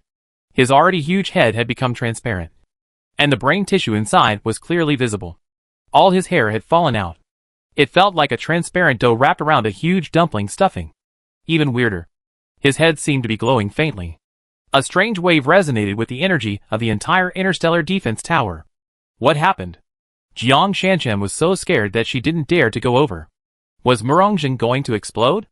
Just when Jiang Shanshan was puzzled, Murongzheng suddenly opened his eyes, turned around, grabbed Jiang Shanshan's hand, and whispered urgently, "Professor Liang is going to recover his body." "Ah? Sister Chuing?" Jiang Shanshan was shocked. The next second, the ground under her feet collapsed instantly. The entire huge interstellar defense tower began to turn into sand, and turned into countless nanoparticles. At the same time, in the distant outer space, a body broke through the door of the Tiangong fortress by itself. Like lightning, breaking through the sky, rushing into the atmosphere, and suspended on one of the platforms. Jiang Shanshan knew that Liang Qiuing's spirit body was on that platform. How did she regain her freedom? Was it Murongzheng who did it? Suddenly, Jiang Shanshan looked down at her feet in horror. Oh my god! She and Murongzheng were actually suspended in midair, because the interstellar defense tower had completely recovered into nanoparticles. It was even gathering towards Liang Qiuing's body at a terrifying speed. Jiang Shanshan tightly grasped Murongzheng's arm and shouted anxiously, "Professor Murong, how did we float up?" "My spiritual power," Murongzheng said calmly. "My brain has evolved again. The spiritual power has formed a new form of energy that can support us suspended in midair." Jiang Shanshan. So exaggerated? Can the brain do so many things with infinite evolution? If he evolves to 100%, can he destroy the devourer of the universe with just one thought? In the distance, the interstellar defense towers that are enough to surround the entire Earth are all transformed into nanoparticles, and finally condensed into Liang Qiuing's body. And her spiritual body is completely freed and returns to the body. Liang Qiuing is floating in the sky. She is full of light. She looks like a god or Buddha. But her body is covered with a very thin layer of nano-clothes, which looks very sci-fi. The light shines for more than half an hour, and finally slowly fades away. Liang Qiuing slowly opened her eyes. She immediately looked at Murongzheng and Jiang Shanshan. Then she moved in front of the two of them. "Sister Qiuing?" Jiang Shanshan shouted in surprise. "Shanshan?" Liang Qiuing was also full of joy. She looked at her and Murongzheng and said excitedly, "And Professor Murong, thank you both. If it weren't for you two, I might have died." "Haha. Your good fortune." Murongzheng laughed. "I knew that this interstellar defense tower should have a stronger effect. Now you are equivalent to an interstellar defense tower. This interstellar defense tower has been hidden in the Earth's atmosphere for more than 1 billion years. For such a long time. I don't know how much cosmic energy and cosmic rays you have absorbed. So, Professor Liang, the energy stored in your body now may not be worse than Chenyu's superpowers activated to the top level. Maybe even better." Hearing this, Liang Qiuing immediately smiled and nodded. "That's the best. If I can help him, my life will be worth it." Alas! Murongzheng shook his head helplessly. "Professor Liang, do you still remember your original intention when you just got off the Tiangong space station? You are a national researcher." Liang Qiuing smiled sweetly and looked up in the direction of the moon. I don't care anymore. I only care about him now. Okay. Murongjung shook his head. These women are all love-brained. But they can all follow a man wholeheartedly. Okay. Let's go back to Tiangong Fortress. The problem between you two has been solved. And the only problem left is that kid Qinyu's problem. Well, let's go! Liang Qiuying reached out and pulled up Murongjung and Jiang Shanshan. Directly wrapped the two people with nanoparticles. And then instantly teleported to the front of the Tiangong Fortress portal. Finally, I can come back. The return of Liang Qiuying and Jiang Shanshan caused a frenzy in Tiangong Fortress. Especially Liang Qiuying recovered the Interstellar Defense Tower. She is now extremely powerful. The Interstellar Defense Tower has merged with her. And they are inseparable. As far as we can see, except for Qinyu. Her energy is the strongest. And no one can compare to her. It's a pity that Qinyu hasn't come back yet. In the Tiangong Fortress, everyone is eagerly waiting for his return. Because everyone has made a choice. Almost everyone who followed Qinyu to the sky chose to fight. Become a superpower, and fight against alien creatures. As for the newborns, the parents decided to jointly elect several women who are really not suitable for fighting to be surrogate mothers, and send them to the White House to hide. If Qinyu and everyone else were wiped out, at least life would continue on Earth. If we win, then everyone would be happy. It's not easy to make such a decision. Parents need strong faith and spirit to give up their children. So, the fighting spirit was high in the Tiangong Fortress. And what about Qinyu? Someone suggested going to the moon to see him. But Murongjung rejected it. Murongjung only said one thing. That is, there is now a thick layer of spiritual storm around the moon. Anyone who goes there will be torn to pieces in the first place. Everyone was shocked when they heard it. So terrible? Spiritual power formed a storm on the surface of the moon? The residents of the women's gang. The 12 sisters gathered in a circle, listening to Jiang Shanshan's description of her strange experience. Now, the sisters all noticed that Jiang Shanshan had a terrible energy fluctuation in her body, which was part of the energy of the Interstellar Defense Tower. She absorbed it into her body, assimilated it into her own power. And Jiang Shanshan also thoroughly understood her means of restraining energy, which is actually very useful. Not only can she use energy to teleport, she can even assimilate energy into her body. After listening to all the experiences, the sisters looked at each other. Lu Shuyan let out a sigh and said, Sisters, Shanshan's experience gave us a very clear signal. In fact, the 13 of us don't need to rely on the improvement of superpowers to evolve our own strength. Yes. The second sister Deng Kaiyun also nodded. As long as Shanshan's ability is getting stronger and stronger, we can actually rely on her ability to find a way to improve our strength. The simplest way. Luo Yin stretched out a finger. The power of nuclear fission. It is the same origin as us. And it is the easiest energy to absorb. Yes. Lu Shuyan looked at Jiang Shanshan. Shanshan. We have to go to Earth. Looking for nuclear bombs? Jiang Shanshan's eyes lit up. Yes. Look for nuclear bombs. Chapter 593 Avoiding Death. Lu Shuyan said quickly. Most of the nuclear weapons of all nuclear-armed countries on Earth are in an inactivation state. Without a means of detonation, those things basically won't explode. So, a large number of them should still be frozen in the launch silo. Wan Lijun frowned and said, But how do we find them? Go find Professor Murong. Luo Yin immediately stood up and said, He must have a way for us to find all the nuclear weapons. Those things are useless. I believe that if we can absorb all the energy of nuclear weapons, our strength will reach an astonishing level. Luya smiled and said, At least we can help Brother Yu. Yes. Lu Shuyan also stood up. Let's go. Let's go find Professor Murong. As long as we find a way to solve the search problem, we can let Qiuying send us to the Earth. Okay. Let's go. Great. We sisters finally don't have to wait anxiously anymore. That's right. I really hope I can help Brother Yu. Don't worry. We can do it. The 13 sisters were of one mind, and immediately left their residence to find Murongjung. 10 minutes later, Murongjung understood the demands of the 13 women, hesitated for a moment, and then nodded. Leave it to me. I will make a scanner for you. Scanner? Lu Shuyan asked in surprise. Can nuclear weapons in a static state be scanned? Uh-huh. Murongjung laughed. Although nuclear weapons are in a static state, they actually have electronic control systems inside. Those systems are always working. This electronic control system provides power through internal core components, and will not be extinguished for at least 50 years. Right now, the world is frozen. As long as the scanner can scan weak electrical signals, it should basically be a weapons system such as nuclear weapons. You can screen it. I will describe the location of the global nuclear arsenal for you, and there should be no problem. Lu Shuyun immediately smiled and said, "Thank you, Professor Murong." You're welcome. Murong Zheng shook his huge head, sighed and said, "Everyone is fighting for the future. Only I can't do anything. Professor Murong, please don't say that." Lu Shuyun smiled bitterly and said, "You are the most important role. Without you, many of us may not be able to get to where we are today." "Oh, no more." Murong Zheng shook his head. "Give me 3 hours.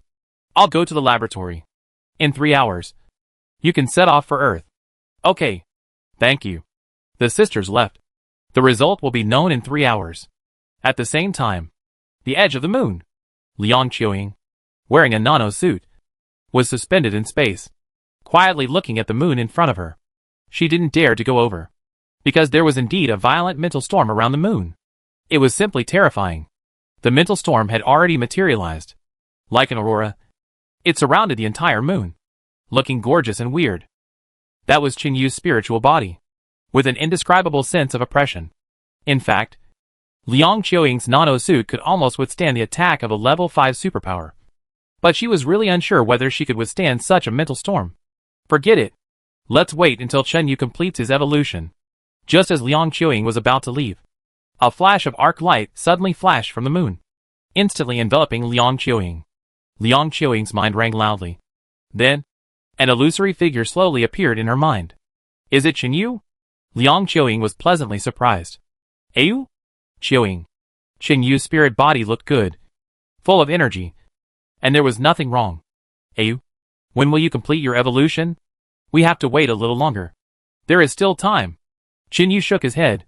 "I always feel that I am still a little short of something now. I can't tell what's missing, but I just don't have confidence." Liang Qiuying asked in confusion, "How many superpowers have you activated? What's the highest level?" "There are many types of superpowers." Chen Yu sighed. "Almost 3,000. Moreover, basically all of them have evolved to the level of level 5.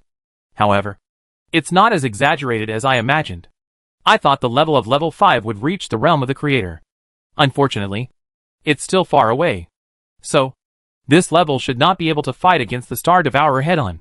I still lack some of the largest crystal cores to devour, including the crystal core of the dragon.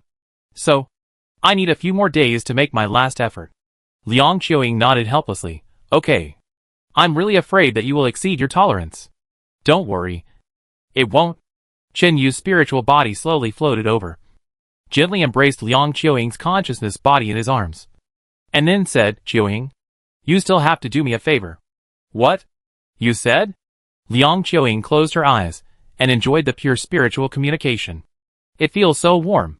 Chen Yu whispered, "I need to complete the work of protecting everyone to activate their superpowers for me." "What?" Liang Qiuying was stunned and opened her eyes in astonishment. "Qiuying, nanomachines can do all this. Think of a way to let your nano devices protect everyone's heart and brain. Only by doing this can they avoid the probability of death. Nano devices have the function of destruction and rebirth. I can feel that the nano devices on your body have made a qualitative leap. Maybe you are more powerful than me now. So, only you can protect everyone. Let them avoid the probability of death, and all embark on the road of evolution. Qiuying, help me." A lot of pictures suddenly came into Liang Qiuying's mind. That was Chen Yu's analysis and manipulation of nano-machines, as well as how to assimilate with the human body and protect other people's brains and hearts. Liang Qiuying slowly digested and absorbed this knowledge. Finally, she let out a long sigh. "Ayu, I will help you. Don't worry. As long as your method is effective, I will save all lives." "Okay. Wait for me." Chen Yu's spirit body disappeared instantly. Liang Qiuying felt a chill. She glanced at the direction of the moon, then turned around and disappeared instantly in the dark universe. 3 days later, the 13 sisters of the women's gang left the Tiangong fortress under the protection of Liang Qiuying and returned to the Earth. They got the scanner made by Murong Zheng and located all the nuclear arsenals. 13 special women are ready to evolve and enhance their own power in their own unique way. After they left, When Liang Qiuying returned again, she issued a statement to all ordinary people in the Tiangong fortress. She needed a volunteer. Try to activate the superpower under her protection. The main goal is to avoid the probability of death. But it needs to be tried. After all, she has never done such a thing. So, this volunteer may face the risk of death. Not long after the statement was issued, someone knocked on her door. Liang Qiuying opened the door and looked. Hey, why are you here? Standing outside the door was Jiang Zhan. Chapter 594 Experiment.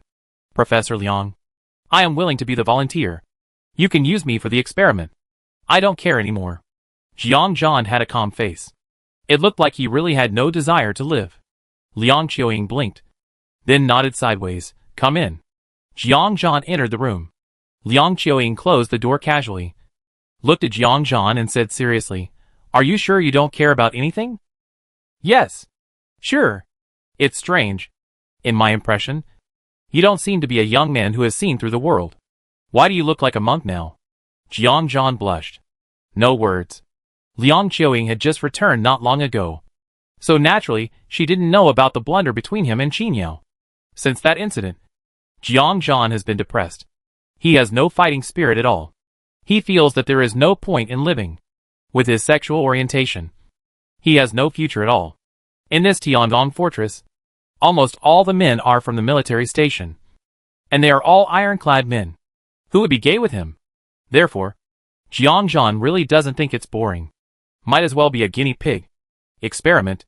If it succeeds, not only can he help everyone, but he can even become a superpower and become a candidate who is qualified to live. Therefore, Jiang Zhan risked his life. Seeing his firm attitude, Liang Qiuying naturally stopped talking. Someone was acting as a guinea pig. This was an opportunity. So, prepare to try? First of all, crystal cores are necessary. There has always been no shortage of crystal cores in the Tiangong fortress. But they are all small and of poor quality. Because activating superpowers does not require particularly high-quality crystal cores. As long as there are crystal cores, it will be fine. Therefore, almost everyone has crystal cores in their hands. Chen Yu gave everyone a fair chance. If you want to try and don't care about the probability of death, then you can try. Unfortunately, not everyone can be mentally prepared. The crystal core is ready. Next is the means of protection. Liang Qiuying felt Chen Yu's assumptions about the method of nanoparticles protecting the heart and brain of ordinary people from his spiritual world. Because nanoparticles have the superpower of destruction and reorganization. Therefore, in theory, it is possible to protect other people's important organs. Liang Qiuying silently went through Chen Yu's method in her mind, and then asked Jiang Zhan to sit on the ground with the crystal core in his hand. She stood behind him. One hand was pressed on Jiang Zhan's head. Get ready. Liang Qiuying asked softly, Xiao Jiang, do you have anything else to say? Yes. I want to live. If it succeeds, I hope I can be a normal person. Liang Qiuying was very upset. Then, with a thought in her mind, the nanoparticles on her body instantly climbed onto Jiang Zhan's body, spreading densely from his head to his whole body. Jiang Zhan was shocked. Oh my god. What the hell? Don't move. Liang Qiuying said in a low voice. I will put the nanomachine into your body to try to protect your brain and heart. Can you leave some for me? Liang Qiuying's face turned black. This kid still deserves to be punished. When Jiang Zhan was covered with nanoparticles all over his body, Liang Qiuying shouted, Xiao Jiang. Start. Jiang Zhan swallowed the crystal core in his hand without hesitation. Come on. Damn it. It's death whether you die early or late. Give it a try. If you get it right, the bicycle will turn into a motorcycle. If you get it wrong, ugh. Jiang Zhan shuddered all over. A needle-like feeling instantly pierced his heart. Almost in an instant, he felt that his life was leaving him. At that moment, Liang Qiuying's eyes lit up. Because the nanoparticles throughout Jiang Zhan's body had generated a strange holographic image in her mind. Is that the schematic diagram of the crystal core activation? On the holographic image, Liang Qiuying can clearly see how the energy of the crystal core works. That strange energy produced a chemical reaction with the ancient genes in the human body, releasing a wonderful bioelectricity. If this bioelectricity is positive, it can easily activate the hidden abilities of the human body. If it is negative, it will instantly cut off all the nerves of the heart. If the bioelectricity has no characteristics, it means that there is no reaction at all, and it will neither kill you nor produce a mutation reaction. If the bioelectricity is not stable enough and there are waves, that is the appearance of mutation. It will mutate into various monsters, and the genetic maps of these monsters are actually hidden deep in the ancient genes of humans. Liang Qiuing instantly understood. It turns out that the crystal core is how humans can open up their superpowers. The so-called superpowers are actually caused by ancient genes that have gradually hidden as humans have slowly evolved from the distant ancient times to today. This ancient gene is very scary. It has infinite plasticity. Therefore, theoretically speaking, humans can obtain infinite superpowers through crystal cores. All kinds of them. However, the human body has limitations. It can no longer afford it at a certain level.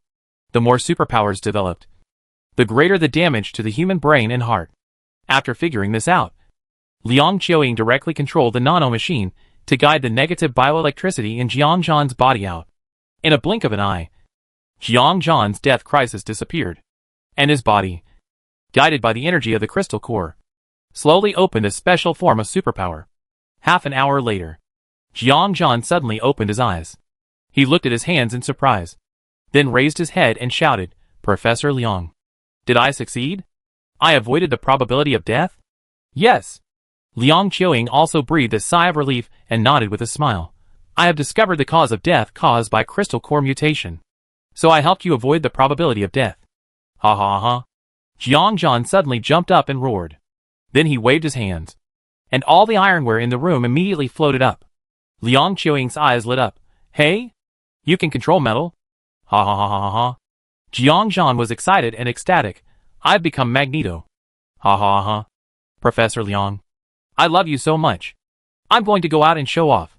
After saying that, he turned around and slammed the door, and ran out like a gust of wind.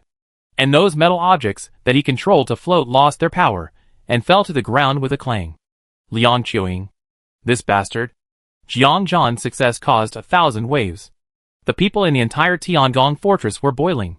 So easy to activate the superpower? And according to that kid, he should have been the most unlucky one and would have died directly. But he avoided it. Therefore, countless people flocked to the place. They all gathered outside Liang Qiuing's residence. Liang Qiuing was not idle either. After carefully recalling everything that had just happened, she understood the secret of activating the superpowers. So she walked out confidently. Outside, Fang Jing rushed over immediately. "Qiuing, is it really done?" Chapter 595, The Secret of Unlocking Superpowers. "Yeah." Liang Qiuing looked at her with a smile. "If you believe me, then let me help you. Ayu said that time is running out, so you may not have time to think about it anymore." "Okay. Then come one by one." "No."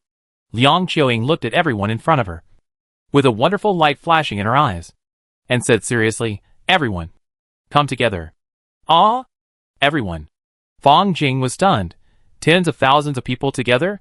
"Yes." Liang Qiuing nodded and said firmly, "Come together. Trust me.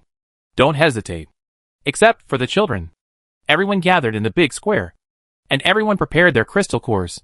"We transform at once." "Okay. We believe you." Fang Jing turned around and called out, "Everyone go to the big square. Professor Liang is going to let all of us open our superpowers at once and embark on the road of evolution." The crowd around responded loudly. The crowd was excited.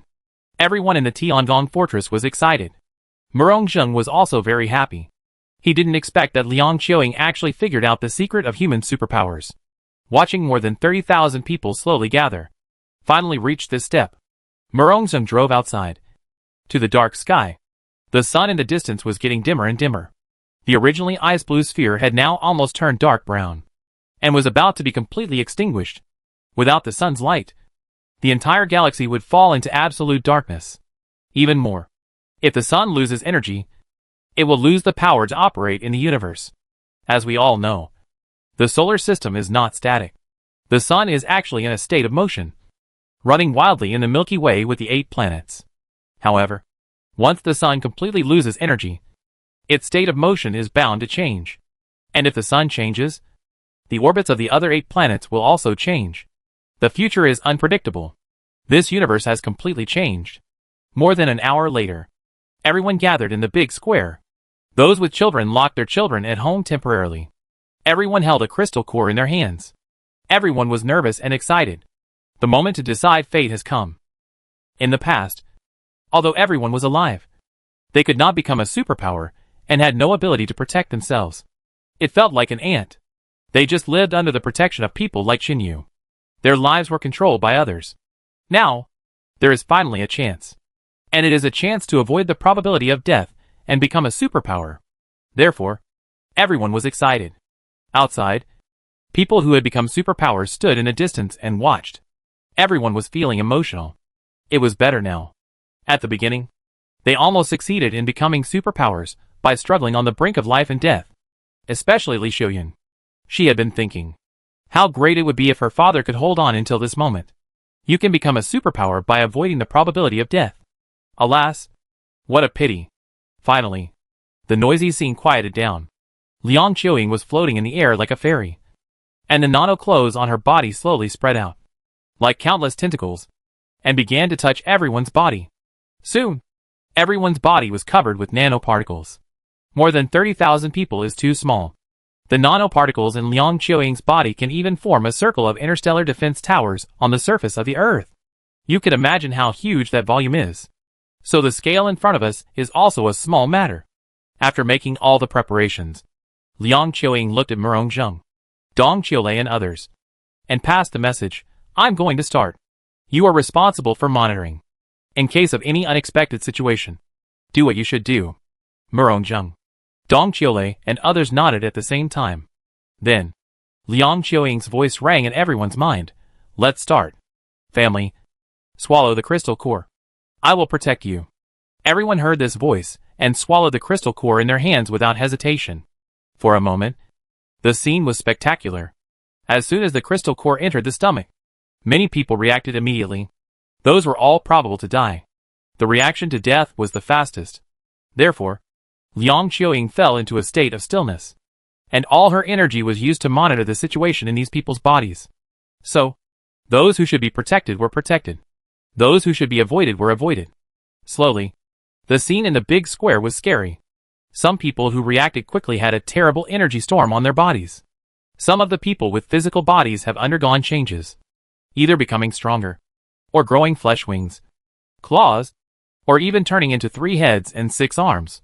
Some of the people with spiritual powers began to show energy of various attributes: light, darkness, wind, thunder, gold, wood, water, fire, earth, natural energy, chaotic energy, spiritual energy. Finally, someone awakened the space energy. The energy storm in the Tiangong fortress became stronger and stronger. They fought against each other, and for a while the entire Tiangong fortress creaked. Murongzheng frowned. He suddenly spread out his spiritual force field, easily covering the energy storm of more than 30,000 people in the square. Dong Qiulei, who was standing by, was shocked. She turned her head and looked at Murongzheng in surprise. Old professor, your spiritual field is so strong? It's not that I'm strong, but the superpowers they activated are only at level 1, so it's easy to control. Old man, you are too modest. Dong Qiulei was amazed and said, that's an energy storm of more than 30,000 people. Sometimes, I really think that you, old professor, are the most powerful person. Hee. Murongzheng laughed. Powerful? He himself didn't know how powerful he was. The continuous evolution of the brain allowed him to understand the nature of the universe more and more clearly. This is not even 50%. It is hard to imagine what would happen if the brain evolved to 100%. But one thing is certain. His body would have been gone long ago, because the human body cannot support such a large energy consumption. And Murongzheng can still support it now. In fact, he discovered a secret, goodly. A secret to support brain evolution by consuming external energy. He didn't tell anyone, because he is now consuming the energy of the Tiangong fortress. The Tiangong fortress originated from the nanoparticles in Qinyu's body, and these particles have been completely disconnected from Qinyu since the construction of the Tiangong fortress. The energy carried by these nanoparticles comes from that interstellar nomadic race. Murongzheng found this opportunistic method when he was studying the civilization of that race in the Cosmic Defense Tower. Consuming the energy of the Tiangong fortress supports the infinite evolution of his brain. If it weren't for this method, His current body might have been finished long ago. At a certain moment, Liang Qiuing in the sky suddenly stood up. With a brilliant light all over her body. All the nano-tentacles were retracted into the body like lightning. In the square below, more than 30,000 people slowly opened their eyes and looked at each other in surprise. It seems, it really succeeded. Chapter 596 Trying out your own abilities. Everyone successfully activated their abilities at once, officially becoming a superpower user, and embarking on the path of true evolution. The entire Tiandong Fortress, a total of more than 30,000 people, all successfully activated their abilities. Those superpowers are of various types. After the success, everyone cheered in the big square, trying their own abilities.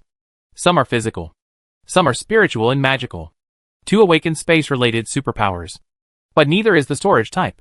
So the storage space superpower is really rare.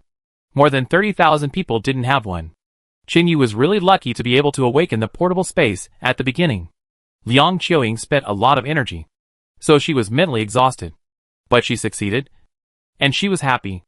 In the distance, those who had already opened their superpowers also smiled and looked for familiar people to congratulate. Only Ming Jiejie and Xiao Linlin did not move. Ming Jiejie's face was somewhat ugly, because this situation basically coincided with the scene she had foreseen. In the end, Chen Yu would definitely lead everyone to fight against those alien creatures. But I didn't see the consequences. Maybe Ming Jiejie didn't want to see the consequences, because the scene she foresaw at that time was that there were countless alien creatures rushing into the Earth's atmosphere from outer space. There is no end in sight. Although the abilities of individual alien creatures are not too abnormal, and almost all of them are physical attacks. However, at the end of the group of creatures outside the Earth, there is an incomparable behemoth. That is the real interstellar devourer. That is the real threat. And there is only one person standing in front of that behemoth. That man who is like a god of war. Only him. Ming Jiejie can now conclude that the man is Qinyu. But can he really stop the interstellar devourer alone? If he can't stop it, the final result will be annihilation of the whole army. Humanity will be completely destroyed. So Ming Jiejie's face was ugly. Originally, she didn't want to foresee the scene happening. That was too cruel. So when she came to the Tiandong Fortress, she was quite happy when she learned that most of the people here were still ordinary people. This shows that she foresaw that the scene would happen. But now, it's over. More than 30,000 superpowers. There is no escape. Everyone successfully activated their superpowers. Everyone embarked on the road of evolution. Even those newborn babies finally successfully activated their superpowers under Liang Qiuing's intervention. At the same time, terrible energy waves appeared on the Earth one after another. Nuclear bombs were detonated one after another. But the energy was wrapped up and finally digested slowly. On the Earth, 13 blazing energy beams slowly broke through the sky and even projected outside the atmosphere. All people with perception noticed it. Murongzheng nodded with satisfaction. It seems that the 13 tough women have also begun to evolve. Everything seems to be developing in a good direction. Time passed slowly day by day. The crystal cores in the Tiandong Fortress were soon consumed. Some people successfully improved their superpowers. Some people stayed where they were. Superpowers began to show uneven levels. There are many people who can reach level 2, but only a few can reach level 3. The improvement of superpowers also depends on talent. Almost a week passed slowly in this enthusiastic atmosphere of active preparation. This day, Murongzheng, who had been paying attention to the state of the moon, suddenly trembled all over and turned his head to look in that direction. His increasingly powerful mental power has noticed that the mental storm on the moon has disappeared very abruptly. Instead, there is an extremely terrifying sense of oppression. It makes people tremble in their hearts. It's him. That kid seems to have broken through some shackles and reached another level. Just as Murongzheng was analyzing that level, suddenly a brilliant white light burst out on the moon. The white light was extremely dazzling. It was so bright. It even penetrated the wall of the Tiandong Fortress and shone directly into the interior of the Tiandong Fortress. Everyone felt it. The white light contained strong heat. Everyone was terrified.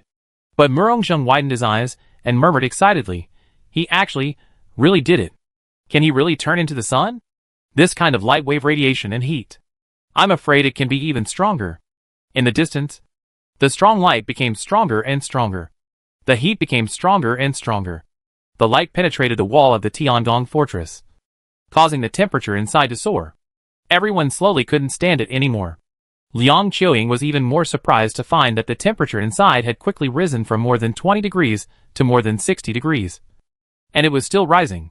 She made a prompt decision and immediately used nano-machines to open up a part of the structure of the Tiangong fortress and directly opened a hole in the wall. After all, outside is the universe. That is an absolute low temperature of minus 270 degrees. So, when the wall of the Tiangong fortress was broken, the temperature began to plummet instantly. However, the trend of plummeting was soon caught up. The light on the moon is still getting stronger. The heat is getting higher and higher. The heat brought by the light actually slowly suppressed the absolute low temperature brought by the universe in the Tiangong fortress. Everyone was dumbfounded. If this continues, there will be no need for Galactus Devourer, and everyone will be sunburned to death by Qinyu. At this moment, the light in the distance suddenly faded. The heat disappeared instantly. Liang Qiuying finally breathed a sigh of relief and quickly filled a hole in the Tiangong fortress. Then, she teleported out of the Tiangong fortress alone, suspended in the universe, put on a nano-clothing, and stared at the direction of the moon. A few minutes later, there seemed to be a figure in that direction suddenly flashed twice. The next second, a man suddenly appeared in front of her. Liang Qiuying was startled. Oh my god! It's Qinyu. He did nothing. Did not activate any supernatural power. Just quietly suspended in the universe. His body was covered with dense scales. Dragon scales? At this moment, Qinyu's eyes have turned into beast pupils like dragon eyes. Qinyu turned into this? I'm back. You succeeded? I succeeded. Qinyu smiled at Liang Qiuying and slowly reached out. Although I don't know if I can resist the Star Devourer. I have reached the peak. What is the peak? I don't know either. Qinyu held Liang Qiuying's hand, looked back at the earth, and murmured, maybe. I can save the earth. You don't want to use yourself as the sun, do you? Liang Qiuying suddenly hugged him tightly and said anxiously, I don't agree. If you want to sacrifice yourself, then I will burn myself with you. Qinyu didn't say anything. He just hugged her more tightly. At this moment, in the depths of the distant universe, the sun that had long since darkened finally completely extinguished the last ray of light. The sun was destroyed. It lost all its energy. Qinyu was shocked. Chapter 597 Balance is broken. He can already sense that the balance of the entire solar system has been broken. The 8 planets have lost the attraction of the powerful sun, and the balance between celestial bodies has been destroyed. This universe is going to end. The sun is over. The entire solar system has completely lost its power. As the sun loses energy, the 8 planets in the solar system will slowly escape from its control and eventually escape into outer space. The future fate of the Earth has only 2 outcomes. One is to collide with other galaxy celestial bodies and die directly. The other is to encounter a new star during the escape process, be captured by the star's strong gravity, and then enter a new galaxy. However, it is difficult for the galaxy you enter to have such a good geographical location as in the solar system. The fact that life can be nurtured on Earth is closely related to the distance between the Earth and the sun. It won't work if it is too close, nor will it work if it is too far away. If there is any mistake, no life on Earth can be born. Therefore, if the Earth is captured by other stars and becomes a new companion planet, the position conditions will be completely random. Maybe the Earth will never be able to nurture life again. It will become a dead star completely. Qinyu looked at the dark sun in the distance and knew that he actually had no chance to save the Earth. Even if he could burst out light and heat similar to the sun, he could not reach the mass system of the sun at all, let alone bind the Earth. Therefore, give up. Qinyu hugged Liang Qiuying and said lightly, let's go back to Tiangong Fortress. Go back? Liang Qiuying was stunned. Yes, go back. Open the 4-dimensional space portal again and find a way to send everyone out of this space. No need to work hard anymore. Really? Liang Qiuying was immediately happy. We don't have to resist those interstellar devourers. No. Resistance is useless. Qinyu shook his head. When I reached the level that Professor Morong said, I realized that no matter how powerful my power is, even if I can simulate the light and heat of the sun, I don't have the mass of the real sun. This is not the age of mythology. You can't turn yourself into the sun and become a real star by casting a spell. We live in a mysterious universe. When the sun loses its energy, it loses its ability to bind and pull the 8 planets. The Earth will sooner or later escape from the solar system. And there are only two outcomes it faces in the Milky Way. Either crash or enter a new galaxy, and be captured by a new star to become a satellite. With my ability, I can't bind the Earth. So what am I fighting for? Instead of taking you to fight those alien creatures, and not even knowing whether you will live or die, it's better for everyone to enter the four-dimensional space together, cross the gate of time and space, and find a new environment to settle down. No matter how horrible the world behind the four-dimensional space portal is, at least we are all superpowered now. So our chances of survival should be greater. What do you think? Liang Qiuing nodded immediately, hugged Chen Yu tightly and murmured, "It would be best if we don't have to fight with alien creatures. I still want to stay with you for a while longer." Hee hee. Let's go!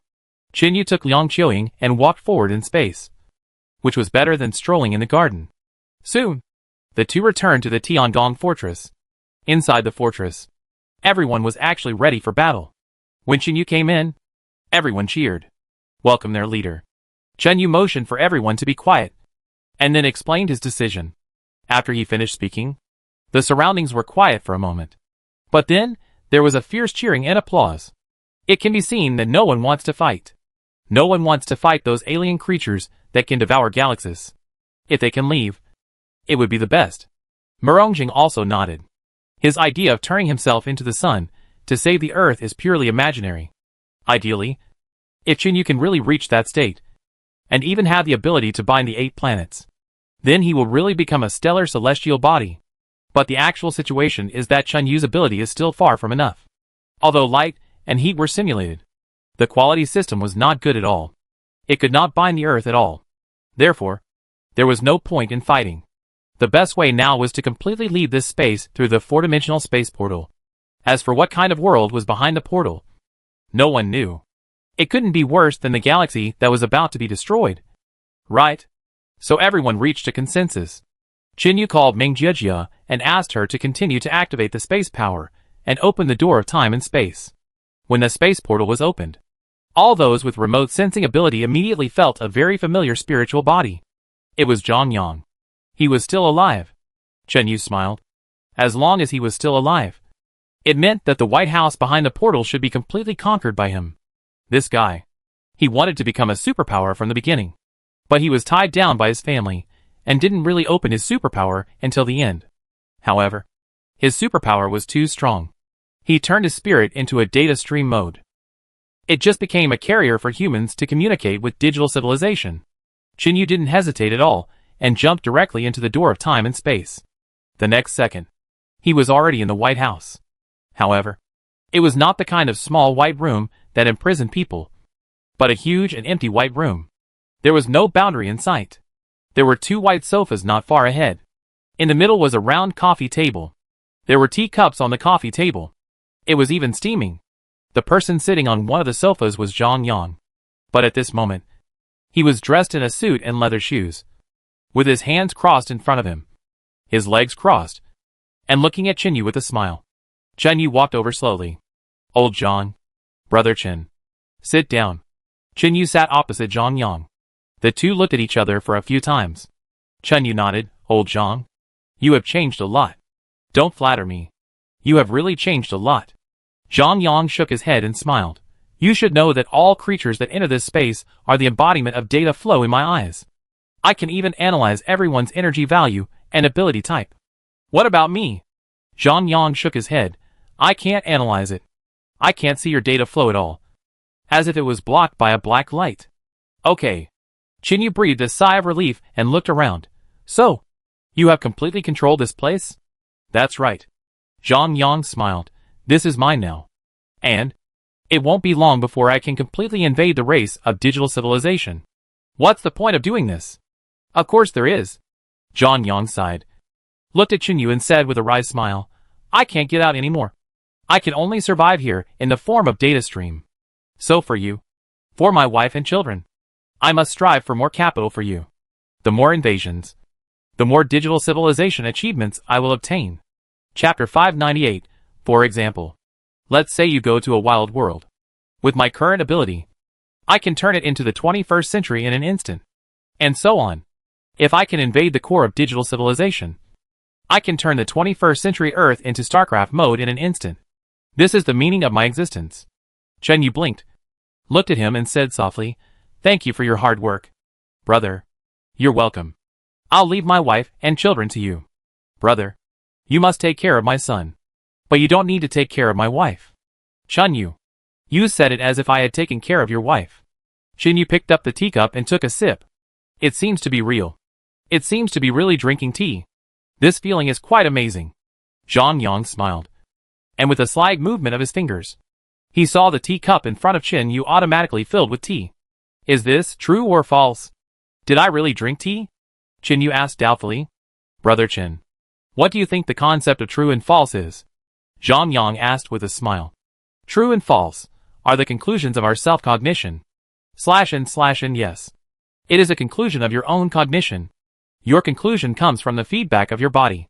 When you drink tea, your mouth and stomach, smell and taste will all feedback a signal to your brain. Then the brain will tell you that you have drunk the tea.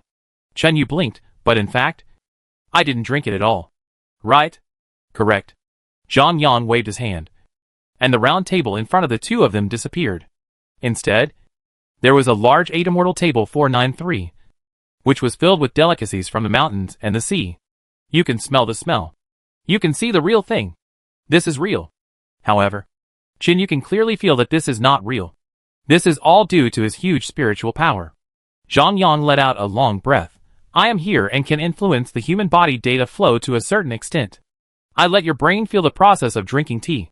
So even if you didn't drink it, you actually felt that you had drunk it. It seems that you are almost invincible here. Almost. But there is a bottleneck. Zhang Yang looked at Chen Yu and said seriously, your energy has exceeded this bottleneck. So my image of you is minimal. Although I tried very hard to make you feel that you have drunk tea, you can still tell that it is fake. Okay. Chen Yu rubbed his eyes and said casually, can we change the scene? This monotonous white makes me feel a little anxious. Okay. Zhang Yang waved his hand gently. The surrounding environment changed immediately. A flash of light appeared in front of his eyes. Chen Yu was suddenly stunned. This scene? So familiar. Isn't this the layout of the top floor of Jianbei Hotel where he hid at the beginning of the disaster? Zhang Yang smiled and said, how is it here? Is it more comfortable? Chen Yu smiled. Well, it's much more comfortable here. After all, this is also the place where you and I first met. Right? Yes. Zhang Yang looked around and murmured. I miss this place very much. Me too. Chen Yu stood up and walked to the window, looking at the environment outside, and suddenly asked, what is behind the White House? Have you figured it out? No. Zhang Yang shook his head and walked to his side. You forgot. I can't get out. I can only stay in the White House. So I have no idea what kind of world is behind the White House. It seems that I can only explore it myself. Yes. Can I pass through smoothly now? Yes. Zhang Yang nodded. If you want, I can open a passage for you. This is no longer a defensive firewall. This is your base camp. Thanks, brother. You are polite to me again. Then I go over and take a look. Zhang Yang smiled. Okay. You can. Wait. His face suddenly changed drastically. After feeling it carefully, he said in surprise, no. You have to go back. Outside the time-space gate. I can sense that many people's spirits are fluctuating violently, including Murong. What? Chen Yu turned back suddenly. Maybe aliens have arrived. So fast? Send me back quickly. Zhang Yang casually drew a line beside him, and the space changed, and the time-space gate immediately appeared. But it was not very stable. Something really went wrong. Chen Yu didn't have time to say more, and jumped out directly. When he returned to the Tiangong fortress, Chen Yu's eyes widened in shock. Shit! The Tiangong fortress has been breached. Countless densely packed terrifying creatures rushed in from the breach like locusts. However, those creatures were blocked by an invisible spiritual wave. It was Murong. Chen Yu sensed his position, picked up Meng Jiejia, and flashed over in an instant. On the big square, Chen Yu appeared. Liang Qiuing hurriedly said, These monsters suddenly appeared, and they completely ignored the other planets in the solar system and came straight to us. Murong also nodded and said tiredly, these are all small shrimps. I have seen the behemoth. Too terrible. Chen Yu frowned.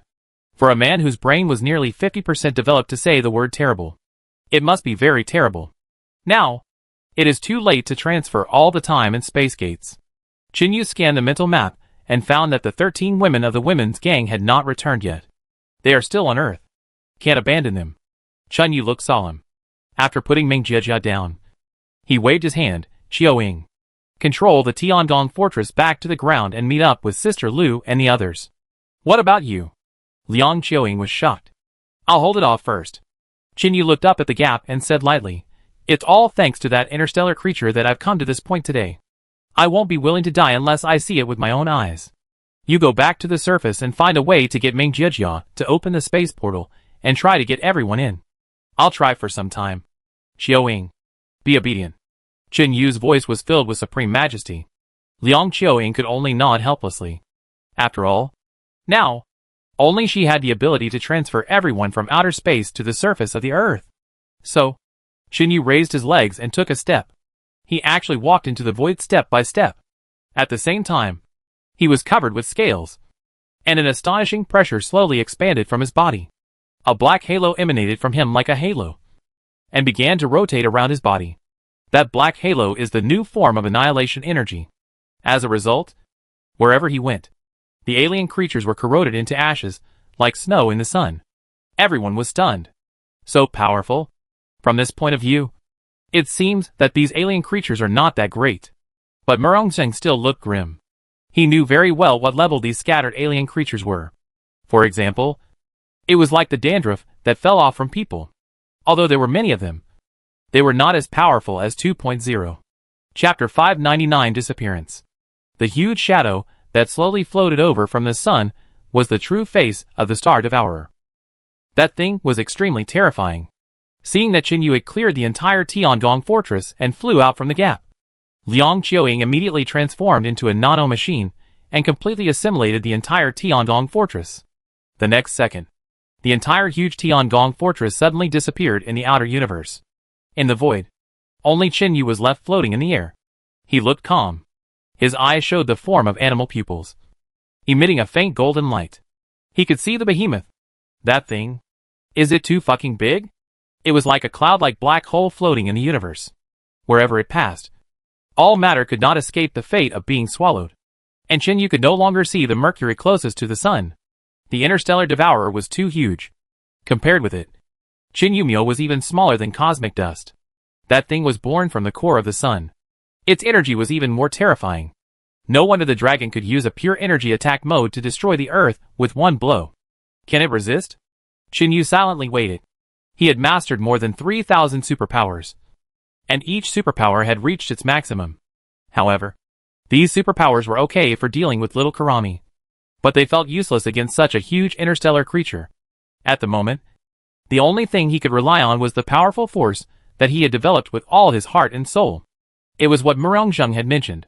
Transformed into the blazing sun, Chinyu could achieve an effect similar to a nuclear collision in all the cells in his body, which could produce extremely terrifying energy. And how many cells are there in the human body? Countless. If the explosive energy generated by all these cells were condensed and compressed, and after continuous collision, it would produce a terrifying high light and high heat similar to the sun. At that time, his power could almost create the world. Chinyu was confident that in that state, he could smash the Earth with one punch. Can this kind of power contend with the Devourer of Stars? I don't know. After all, it would only take a few minutes for the Devourer of Stars to devour the Earth. It would be no problem at all. So, everything is unknown. The giant in the distance is slowly approaching the Earth. Venus, the closest planet, has begun to deviate from its orbit and is slowly sliding into its abyss. Chinyu took a deep breath. The moment of fate has come. At the same time, on Earth, after the huge Tiangong fortress fell to the ground, it immediately disintegrated into nanoparticles and condensed into Liang Qiuying's body. This made her strength rise again. Everyone came out. Once again, they stepped on the land of Xia country. Unfortunately, the Earth was pitch black. It was already night. Soon, 13 bright lights in the distance streaked across the sky like meteors and instantly landed in front of the crowd. It was the women who arrived. The 13 of them were like the super scions in the anime, shining with golden light, and their hair even fluttered. At this point, everyone gathered together. Everyone looked up at the sky. Above their heads, the atmosphere seemed to have disappeared. The alien creatures that covered the sky were scattered like rain. They were dense and endless. Everyone was excited. For life. This is the last battle. Ming Jiajia looked at the scene in the sky, and vaguely saw the man in the outer space, who was shining like the sun. The foreseen scene really appeared. Unexpectedly, I became one of them. But what was the result? I never foresaw it. Suddenly, Ming Jiajia's eyes were dazed, and the whole world suddenly became brighter. Huh? There was a change. Ming Jiajia felt her ability being passively activated, and it seemed that she had entered a certain opportunity. So she saw some things that were about to happen in the future. This surrounding looks like a valley. Wow! What a nice smell. The mountain flowers are in full bloom, and the sun is shining. Oh my god! Is this the future? How can there be sunshine? Ming Jiajia looked around and saw many tents in the valley. There were people everywhere. It was hard to see who they were, but they were all working hard in the distance. What about herself? Ming Jiajia looked down at herself. Wearing a flowered skirt, she was holding a flower basket in her hand. Suddenly, a clear voice came from behind. Jiajia. You want Chilua flowers? Ming Jiajia looked back suddenly. It was Qinyu. This time she saw clearly. It was really him. He was wearing coarse cloth clothes similar to those worn by ancient humans. And he was still handsome and sunny, with infinite vitality. He held a flower in his hand. Qinyu slowly approached, looked at Ming Jiajia and smiled softly. You look dazed. What's wrong? What did you see? Ming Jiajia was stunned. Did he know that he was in a state of foresight? Qinyu put the flower in Ming Jiajia's hand and patted her shoulder. Jiajia. Believe me. No matter what time. You must believe me. Believe that brother you will lead you to a new life. I believe. Ming Jiajia murmured to herself. Xiao Linlin's voice came to her ears. Jiajia. What are you talking about? The light and shadows in front of her eyes flew away. The beautiful valley disappeared. Ming Jiajia blinked, and suddenly turned her head to look at Xiao Linlin and smiled sweetly. I said I believe brother you will definitely lead us to a new life. You foresaw it? Yes. Ming Jiajia nodded, and was about to speak, when suddenly Qinyu's voice rang in her mind. Jiajia. Open the space portal, and send everyone away. Ah? Ming Jiajia looked up at the sky in astonishment. Brother you want me to send everyone away now? Yes. But then no one will help you. Jiajia. Believe me. Ming Jiajia was stunned. Then she immediately sat cross-legged and said loudly to Xiao Linlin, Go and call Sister Qiuying. I'm going to open the space portal. Okay. Xiao Linlin immediately rushed to Liang Qiuying in the distance. In a blink of an eye, the space portal flashed. Soon, Liang Qiuying came close. Ming Jiajia barely opened her eyes, looked at her and said quickly, Brother you said, let everyone enter the space portal, and retreat now. Liang Qiuying frowned. She looked up. Those aliens were about to fall. Liang Qiuying knew that Qinyu must have a reason for making this decision. She could let everyone enter the space portal at the same time, but someone had to stop those alien creatures. Now, the most powerful capable person on the surface should be the women's gang. So Liang Qiuying no longer hesitated and shouted loudly, Sister Lu, bring your sisters to help me resist. I want to send everyone into the space portal. Lu Shuyun heard the shout. She did not answer. The 13 sisters were now able to communicate with each other. Lu Shuyun sent a thought to Luya. The next second, Luya suddenly jumped up, her long hair fluttering in the wind. She was suspended in the air. Her sword pointed to the sky. She shouted, 10,000 swords return to the clan. Chapter 600 Want to try. Boom! The earth began to tremble constantly. Countless huge rocks floated up from the ground, constantly taking shape during the suspension process. And finally all turned into the shape of ancient long swords. The long swords were densely packed. More than 10,000 swords. At this moment, the alien creatures had landed on top of their heads. Luya suddenly let out a sharp roar. 10,000 swords came out at the same time. There was a loud sword roar in the sky, and the sound shook thousands of miles away. In the void, the stone sword collided with the alien creature, and blood was scattered all over the sky. Liang Qiuying was so excited that her blood boiled. These 13 women have evolved to this point? One person actually held up the big hole in the sky. I was so eager to do it. However, the most urgent task now was to send everyone to the space portal. So Liang Qiuying transformed into nanoparticles again and began to connect everyone. An unprecedented great transfer was about to begin. Luya turned into thousands of swords to block the big hole in the sky. But Liang Qiuying turned into nano smoke and directly rolled everyone except the women's gang into the four-dimensional space portal. There, Zhang Yan accepted everyone. As for the outside, Lu Shuyun waved at all the sisters. And 12 brilliant lights shot up into the sky, flew directly to the sky, rushed out of the atmosphere, and came to Chen Yu's surroundings. Chen Yu looked around, with a faint smile on his face. He didn't expect these women to fight with him to the end. Their evolution speed was beyond imagination. They evolved to the point where they could resist the coldness of outer space, and even breathe internally simply by relying on the energy of nuclear fission.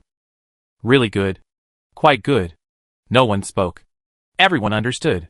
After Liang Qiuying sent everyone away, Luya no longer cared about the alien creatures that fell into the atmosphere, and rushed directly through the clouds into outer space, stopping at the same place as her sisters.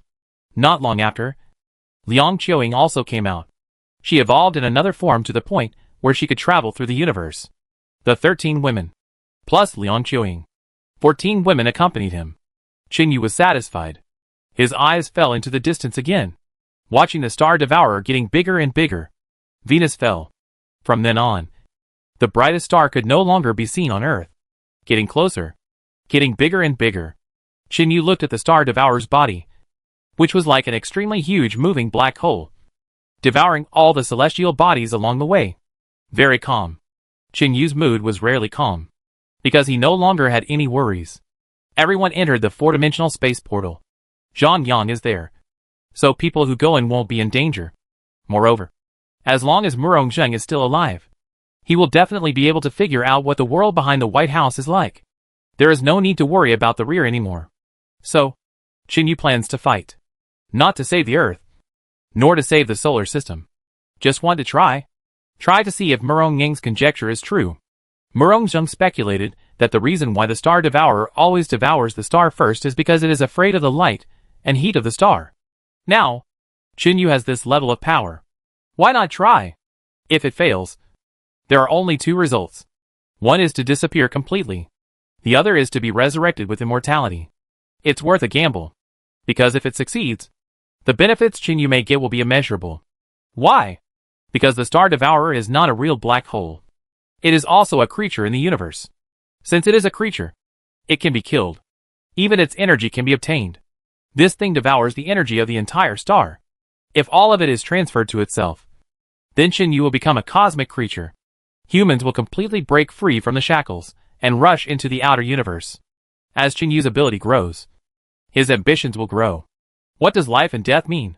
I have long since become indifferent to them. So, Chen Yu decided to take a chance.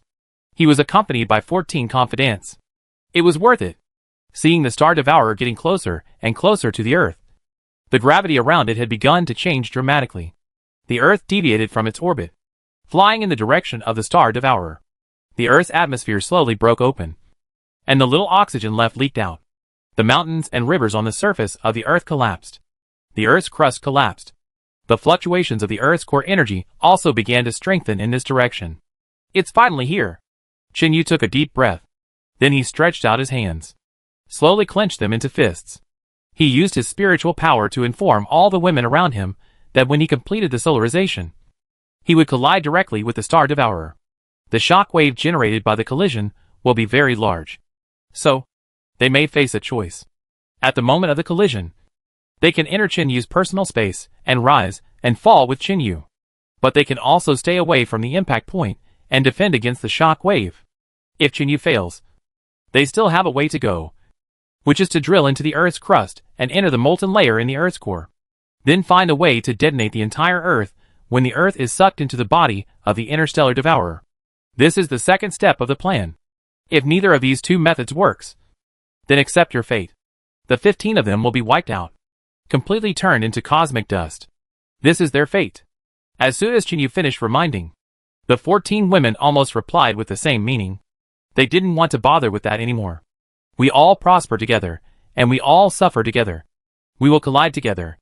We will solve the battle in one go. So, 14 women, 13 of them transformed into 13 light people with nuclear fission. Liang Qiuying completely released the energy core of the interstellar defense tower. Completely nanoscaled. Connected the 13 light people into one. Finally, Chen Yu was no longer worried.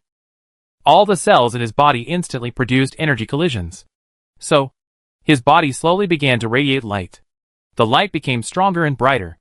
In the distance, the star devourer, which suddenly felt the strong light, seemed to be frightened and rolled violently. The huge body began to roll like boiling water. Even the speed increased sharply. It obviously wanted to devour Chen Yu. When his light reached its peak, everything began to race against time. Chen Yu's body became brighter and hotter. The endless small alien creatures scattered from the star devourer were burned to ashes without even touching Chen Yu. Moreover, as Chen Yu's brightness increased, the star devourer began to erode a large area. It worked. Chen Yu was immediately ecstatic. Murongzheng's super brain was right in its analysis. The light and heat of stars are indeed the nemesis of interstellar devourers. That's why they went to great lengths to destroy stars first. Chen Yu began to frantically stir up the energy in his body, constantly colliding, activating his own energy to the peak state. The space began to distort. The darkness began to wrinkle. Chapter 601 New Galaxy.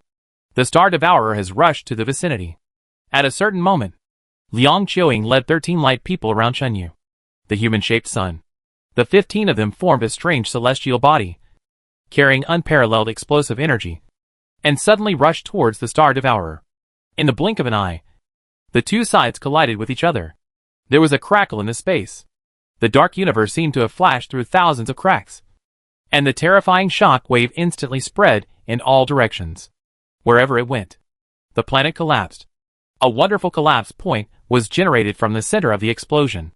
The darkness of the Star Devourer and the light of Chen Yu's celestial body produced a chaotic light and shadow, which spread out to the surroundings little by little. There were strange images in those lights and shadows. It was as if time and space were broken. As time went by, the collapse point continued to expand. The space cracks around the collapse point also became bigger and bigger. The cosmic winds that swept out from those cracks were so violent that they instantly blew the other planets in the solar system that had not yet been swallowed into the depths of the Milky Way. At a certain moment, a terrifying strange sound resounded throughout the solar system, like a shrill scream. As the collapse point grew larger and larger, the huge body of the Star Devourer began to slowly curl up and be sucked into the collapse point. And Chen Yu's celestial body was also falling apart. It was also converging towards the collapse point. This phenomenon lasted for several hours. Finally, when all the energy and matter of everyone rotated into the collapse point, the collapse point suddenly swelled twice and finally exploded. This explosion was even more terrible than the previous impact. A gorgeous ring-shaped energy storm spread to the entire Milky Way. Some galaxies closest to the solar system were directly eroded by the energy storm and disappeared in an instant. After that, everything returned to calm. Everything disappeared. The space cracks disappeared. It was as if nothing had happened. The only thing that can be confirmed is that the entire solar system has disappeared. Time flies, and 30 million years have passed in a flash. Time flies. There is no concept of time in the universe, so no one knows how long it has been. In the dark rainy space, some nanoscale tiny particles began to split and reorganize infinitely. The speed of reorganization is very slow, but they still stubbornly carry out the most basic splitting and reorganization. As the nanoparticles completed the plasticity of the first carbon-based cell, the speed suddenly increased. Don't look at the cells as small. It is difficult to see with the naked eye, but the energy vortex generated faintly in the cells is getting bigger and bigger, and it slowly begins to bloom with dazzling brilliance. Bright and dazzling, it emits extremely strong light and heat. There is even an incomparable terrifying attraction. Then, the cell itself began to continue to divide and reorganize, and the speed was getting faster and faster. At the same time, the free celestial bodies in the universe, as long as they passed by the cells, would be immediately attracted by the terrifying suction. Small meteorite-like celestial bodies were directly attracted to the cells. Large celestial bodies, at least those belonging to the satellite level of the moon, began to revolve around the cells after getting close to a certain extent. In this way, time passed slowly. There were more and more celestial bodies around the cells. Gradually, giant celestial bodies comparable to the 8 planets in the solar system appeared, and they seemed to be the planets that constantly divided and reorganized cells. I don't know how many years have passed. The cells have already evolved into a human body. Wrapped in the light, the human body was blazing with flames. And the surface temperature even exceeded the temperature of the star in the original solar system, reaching more than 9,000 degrees. And inside the human body, the energy field temperature formed by the terrifying high temperature has already exceeded 30 million degrees. It is almost twice as hot as the sun in the original solar system. The human sun has been floating in the universe. It has gradually formed a balance of gravity and repulsion with the surrounding celestial bodies. Coupled with the continuous absorption of past planets and large celestial bodies, after who knows how many years, it has become a new galaxy. One day, the luminous body in the center of the new galaxy suddenly slowly opened its eyes. Instantly, a violent storm of radiation swept all the outer planets. Chinyu woke up. After countless days and nights, he finally woke up again. However, the moment he woke up, he was stunned. What happened? Why are there so many celestial bodies around him? Some of the spheres are even larger than Jupiter in the previous solar system. However, it seems that there is no sign of life on these planets. Chinyu slowly adjusted his body posture. As a result, with his movements, the orbits of all the planets in the entire galaxy began to become disordered. Good guy. Chinyu's eyes radiated amazing light, silently scanning all the celestial bodies around him, and then slowly stopped moving. A bit exaggerated. If he continued to move, the surrounding celestial bodies might collide with each other. That would be a bad scene. So Chinyu stopped moving. He just sat cross-legged in the universe carefully, and then his consciousness moved and checked his body condition. Damn! It's a bit scary. Is the temperature in his body so high? It's hotter than the original sun. Moreover, the mass has also increased. The main reason is that the volume is small and the mass is large. So the gravity is surprisingly exaggerated, which leads to a lot of celestial bodies being attracted around. There are so many that it's scary. A rough count shows that there are at least hundreds of planets orbiting around him. This doesn't even include the meteorite belt in the middle. Chinyu didn't know whether to laugh or cry.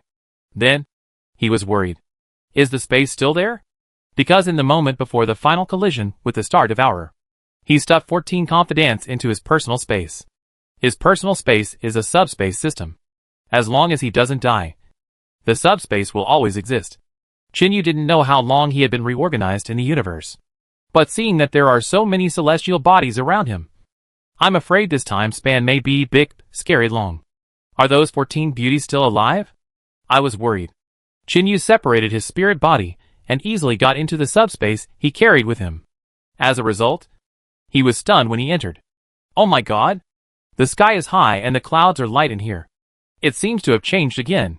Why is it more like a small world? Except that there is no sun in the sky. Everything else is very similar to the Earth before. The vast land is green. There are lakes in the distance. At a certain moment, Chinyu suddenly had an idea and turned his head to look at the sky. Then, a dozen lights and shadows streaked across the sky from afar like meteors, and fell in front of him in an instant. The one rushing in the front was Liang Qiuing. Aren't the rest the 13 women gang? However, these 14 women have youthful looks and are stunningly beautiful. Each of them seems to have been reborn. So beautiful that one dares not look at them closely.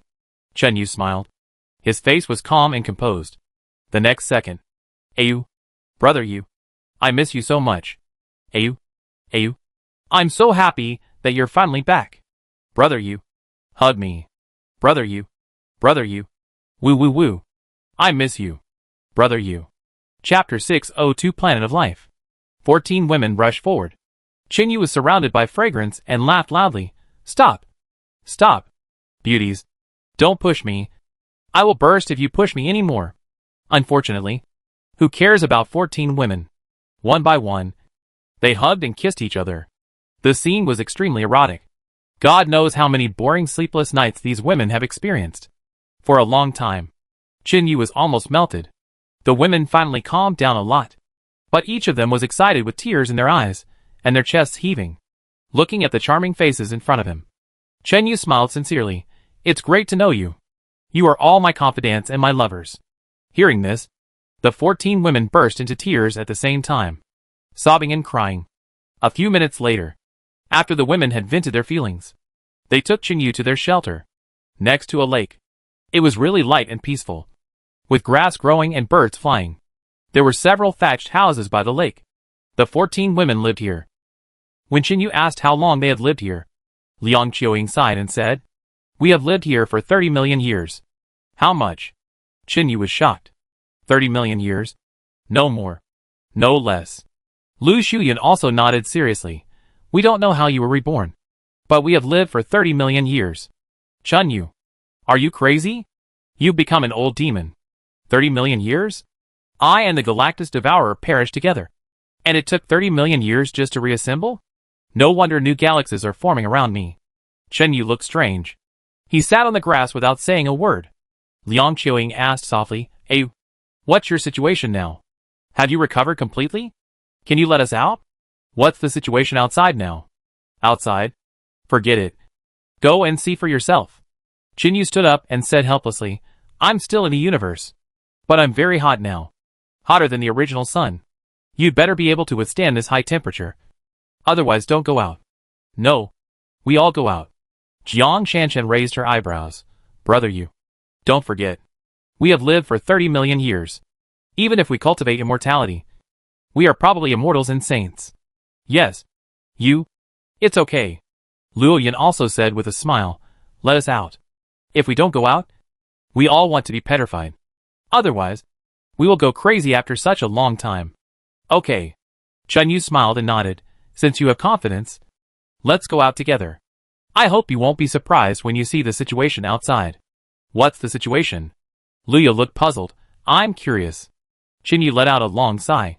Then his spirit body quickly returned to his body. After coming out, he immediately realized and released all the 14 women in the space.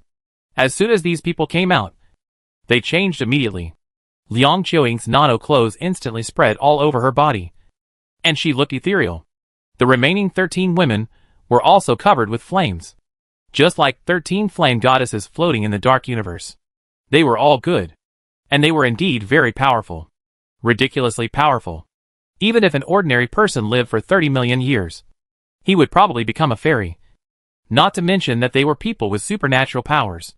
As soon as the 14 women came out, they froze immediately. They were simply dumbfounded. They saw the galaxies around Qinyu. They saw the stars of all sizes, revolving around Qinyu. So, Qinyu became the sun? Murongzhang's words really came true? It even attracted so many planets, which was even more terrifying than the sun before. For a moment, all the women were silent. Qinyu shrugged. "How about it? Isn't this situation a bit speechless? I became like this when I woke up." Liang Qiuying was silent for a long time before muttering, "Your situation is simply unbelievable. How can your mass become so large? It may have something to do with my assimilation of Galactus." Qinyu said thoughtfully, "Galactus and I did not simply perish together. When we all fell apart, I could clearly feel the nanoparticles on my body invading Galactus's body." "Oh, that's it." Liang Qiuying's eyes suddenly lit up. "No wonder it took you so long to be reborn. Your nanoparticles completely assimilated Galactus. So your mass has also increased. It should be like this." Qinyu nodded. Deng Kaiyun on the side was amazed. "So you are now a stellar celestial body? You can actually attract so many planets?"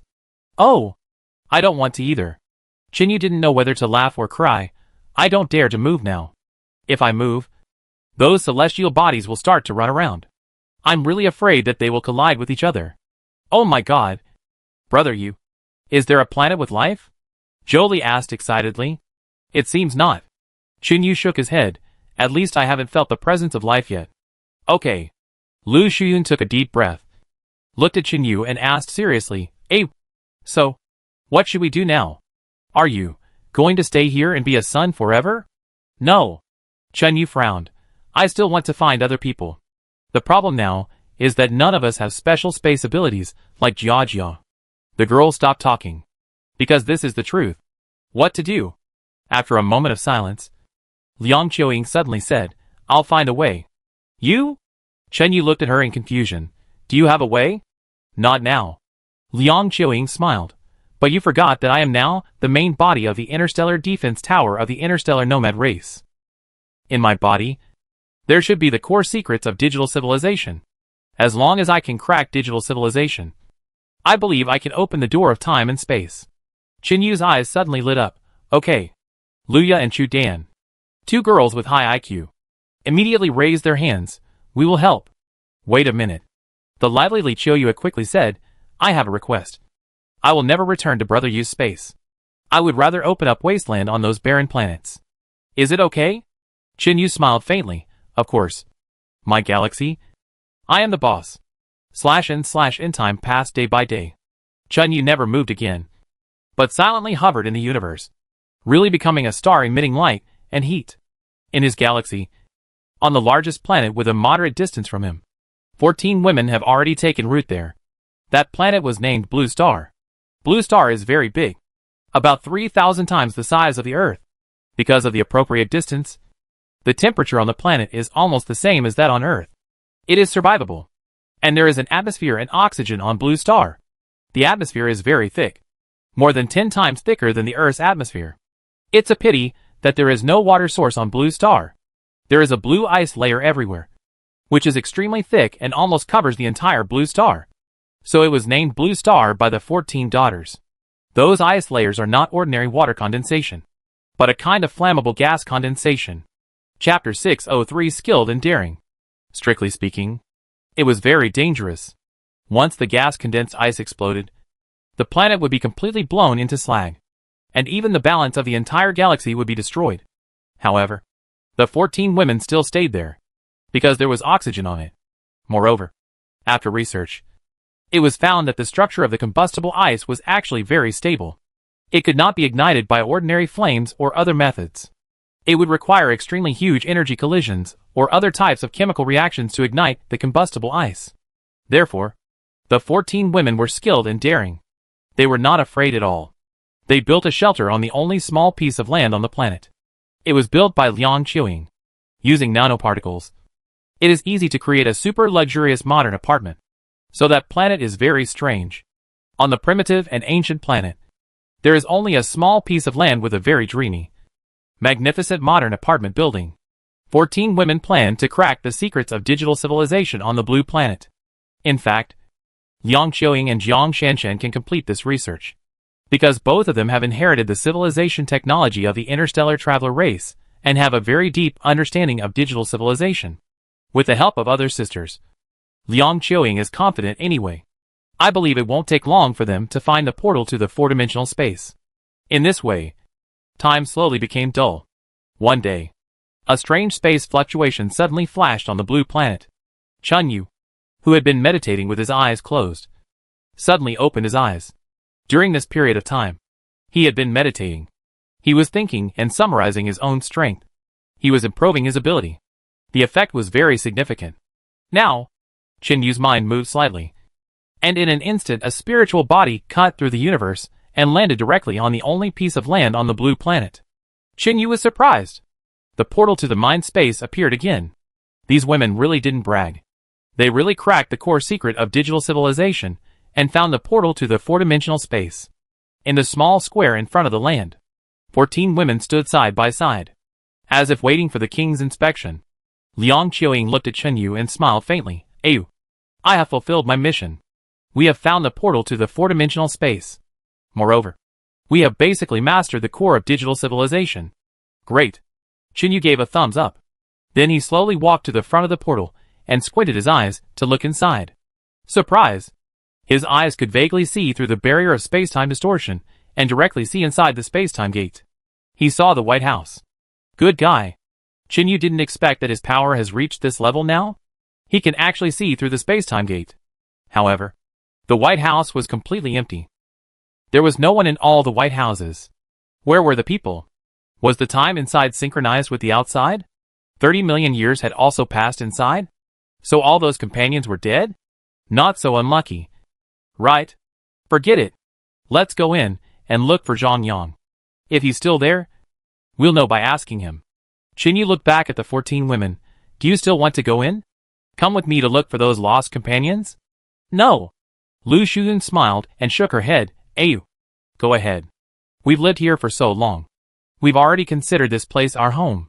This galaxy was created by you. We want to be the guardian of this galaxy and protect all celestial bodies. So, go find him. We can't even detect how powerful you are now. So, you won't be in danger without us. We'll stay at home. And you go find someone. Or, you can go out for a while and come back. We've lived for 30 million years. And we don't care about a day or a night. All the other women nodded at the same time. Chinyu smiled. Okay. Then you stay here. I'll be back soon. After saying that, he flashed into the time and space gate without hesitation. Inside, the White House is still the same. It still feels the same as before. But Chinyu no longer felt any sense of danger here. His strength had long surpassed the shackles of digital civilization. In so many years of meditation, Chinyu had figured out all the secrets of himself.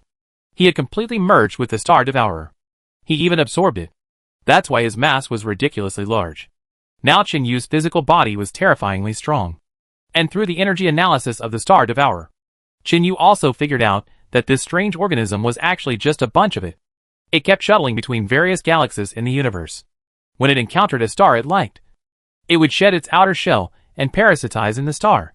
It uses the light and heat of stars to breed its body again, and then detaches after maturity, swallowing up the energy of all the planets in the galaxy to grow stronger.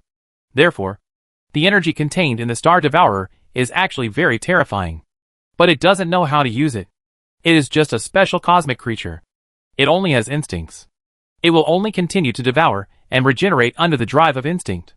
So, the energy in the body continues to accumulate, condense, and finally condense into countless energy crystals.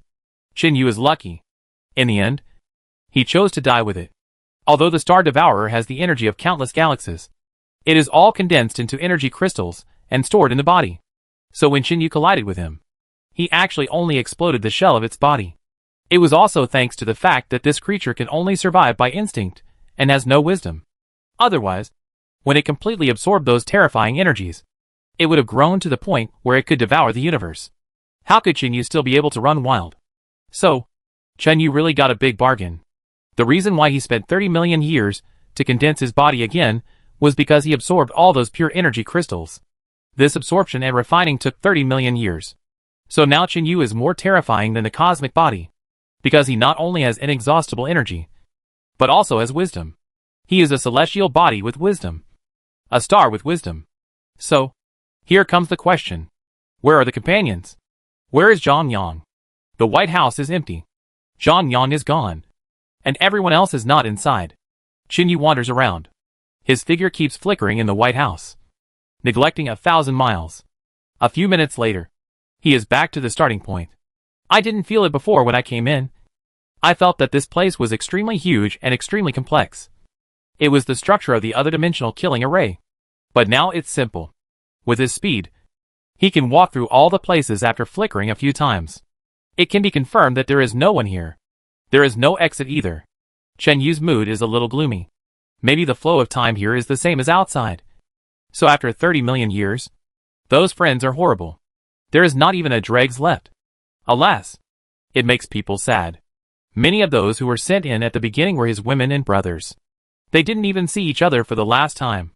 Just as Chinyu turned around and prepared to leave, a familiar feeling suddenly emerged from afar. Chinyu stopped suddenly. It was Zhang Yang's feeling. Chapter 604 Hug. The spiritual fluctuation spread to the vicinity at a speed almost as fast as lightning, and then quickly condensed into an illusory figure in the open space in front of Chinyu. Sure enough, it was Zhang Yang. Chinyu's eyes sparkled. A kind of heat flowed out of his eyes. Zhang Yang on the opposite side said impatiently, Brother Chen, why did you come just now? Come on. Professor Murong has found the exit. Ah? Chinyu was stunned. From the look of him, it seems that he doesn't miss himself that much. Chinyu blinked and asked in confusion, How long have you not seen me? How long? Zhang Yang said unhappily, How long can 30 days be? 30 days? Chinyu was stunned. It turns out that the speed of time inside is indeed different from that outside. 30 days inside. 30 million years outside. An exaggerated gap. At this time, Zhang Yang also seemed to notice the difference in Chinyu. He was slightly stunned for a moment, and then asked, Why do you feel different? What's different? I can't tell. Zhang Yang looked at Chinyu carefully and murmured, I couldn't see through your data body before. I still can't see through it now. But now it seems that there is an additional sense of fear. Hee hee. What are you laughing at? It's great to see you. What do you mean? Nothing. I haven't seen you for 30 million years. What are you talking about? Where's the Martian language? Chinyu smiled and said softly, Old Zhang. The time flow rate in the outside world is different from that here. I have destroyed the Star Devourer. And it took me 30 million years to be reborn to regain my physical form. What you see now is just my spiritual body. Zhang Yang looked dazed. After a long time, he asked woodenly, I haven't seen you for 30 days. And you told me that 30 million years have passed outside? Can it be more outrageous? Really? I didn't lie to you. Zhang Yang was really stunned this time. Because he carefully identified Chinyu's eyes. He knew that Chinyu would not lie to him at this time. So, Star Devourer has been destroyed? 30 million years have passed outside? This guy has become an immortal. Even though Zhang Yang has become a powerful invader in the data world. Even though he has controlled the core of many digital civilizations. But he still couldn't accept it. The time difference of 30 million years made him unable to believe that all this was true. So, Chinyu slowly recounted what had happened before in detail. He said it quickly, and it was very simple. But Zhang Yang felt the thrill, and the moment of life and death. A deep and unforgettable excitement. After a long time, Zhang Yang finally let out a sigh. Looked at Chinyu and sighed, if I can hug you now. I really want to give you a manly hug. There will be a chance in the future. Chinyu smiled. Okay. Zhang Yang took a deep breath and said seriously, since there is no threat in the outside world, let's find a way to find those people, and go back to our Earth. The Earth is gone. Chinyu said helplessly. The entire solar system has collapsed. Now, I have become a stellar cosmic body. There are already hundreds of planets around me. Zhang Yang was petrified again. Can you be a human being? Have you become a stellar cosmic body?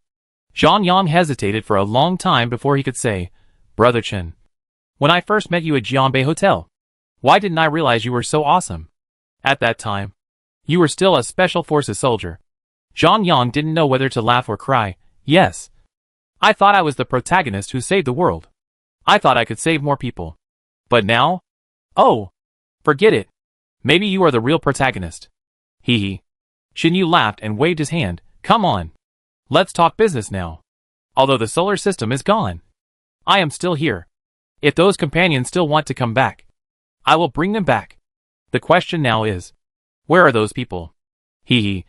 This is a really big question. Zhang Yang snorted and explained, after you left.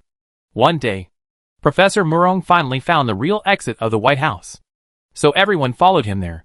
But do you know where the exit of the White House is connected to? It is the entrance to a parallel world. Moreover, the timeline is disordered and is not in the same dimension at all. After those people walked out of the exit with Professor Murong, I could no longer notice all of them. Maybe each of them went to a different parallel world. So, can you find them? Chunyu. Going crazy. It turns out that the four-dimensional space portal is the entrance to the parallel universe. This is troublesome. However, no matter how troublesome it is, I still have to try to find them. Especially those who are closely related to me. For example, women. That is the emotion that Chinyu does not want to give up. So, go find them. Chinyu glanced at Zhang Yang. Take me to the exit. I will find them. Find every one of them? No. Only those who are related to me. Well, good luck. Chinyu looked at him with a smile. If you really have a lot of digital civilization cores, I believe you should be able to find some clues in the 4.0 parallel universe and help me locate them. Isn't that nonsense? Otherwise, why would I stay here waiting for you? Zhang Yang smiled. Then turned around and waved. Let's go. Brother. One day, I will realize digital entity. When the time comes, I will definitely go to you for a drink. I'll wait for you. By the way, can you help me find my wife and son? I don't want them to get lost in the parallel universe and forget who they are. Don't worry. Leave it to me. Chunyu, with his hands behind his back, followed Zhang Yang leisurely to the exit of the White House. Here is the entrance to the parallel universe. Chinyu stood in front of the portal and waved at Zhang Yang. Wait for me. Brother. After the disaster, we should create our own world. Okay. I'll wait for you. Chinyu nodded and walked into the portal of the parallel universe leisurely. Next. Fang Jing. Physical fitness score. Barely passed. Shooting score. Excellent. Fighting score. Failed. Tactical awareness. Excellent. Teamwork. Average. /N/N overall evaluation. Barely passed. Not recommended for the SWAT team's action group. Recommended direction. SWAT team helicopter pilot. There was a loud discussion behind him. Fong Jing in front of him looked gloomy. Her face flushed. She lowered her head and took her report card. And she couldn't listen to the instructor's words at all. It was as if the voices of everyone around her were slowly moving away from her. So lonely. No one was willing to help her. Am I really so mediocre? After graduating from the police academy, I signed up to join the Jiancheng SWAT team with very ambitious goals, ideals and ambitions. In the end, I was slapped in the face by reality. I was not good enough at all. Fong Jing returned to the team silently. In the following time, she saw those teammates who often mocked her on weekdays, one by one, successfully enter the action group. That was an extremely glorious achievement. Only she became a pilot. Chapter 605, Training Hard. In the evening, back to the dormitory. Fong Jing didn't even take off her training clothes. She just sat in front of the mirror and looked at herself. The more she looked, the stranger she felt. Now, life is a mess. A few days ago, when she had her period, she felt uncomfortable in her stomach. So she went to the hospital and had a gynecological examination. Unexpectedly, the first question the doctor asked after the examination was, "Have you had sex?" Fong Jing's face was red at that time. Are you kidding? She is a virgin. And she joined the special police team directly after graduating from the police academy. How can she have time to fall in love?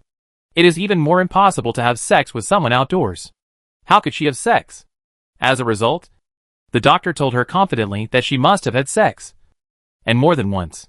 The hygiene may not be up to standard. So there is a little inflammation. Fong Jing was so angry that she almost flipped the table. Fortunately, she remembered her identity. So she didn't finish the examination and turned around and left. She is a virgin. Why do you say that she has had sex? Fong Jing was still angry when she thought about it. Looking at herself in the mirror. This youthful face. Does it look like a face that has had sex with someone? It doesn't look like it at all. Okay? It's true that I sometimes have some strange and erotic dreams. I don't know when Fong Jing often had erotic dreams. She always dreamed of a strange man in her dream world. That man was ridiculously handsome. And very powerful. He was omnipotent. The two of them did have sex in a dream. But it was a dream after all. Could it be reflected in the real world? After returning from that medical treatment, Fong Jing paid more attention to personal hygiene. So she never went to the hospital for a checkup again. During the exam today, she was actually not feeling well. But she gritted her teeth and persevered. Unfortunately, the results were not satisfactory. Fong Jing sat silently for a while, sighed softly, then got up and walked out of the dormitory again, went to the training ground, and started running at night. She could not accept that her physical fitness score barely passed. She had strong physical fitness when she was in the police academy. It was just that the requirements of the SWAT team were stricter. So, she trained hard. She would definitely succeed. Fong Jing started running at night. Her dashing figure became a beautiful scenery on the playground. A few minutes later, 3 policewomen came out of the dormitory laughing. They held toiletries in their hands. Seeing Fong Jing still running at night from a distance, she couldn't help but laugh. Fong Jing, are you still working hard? Hee hee. Forget it. Don't work so hard. That's right. The SWAT team is really not a place for a weak girl like you to stay.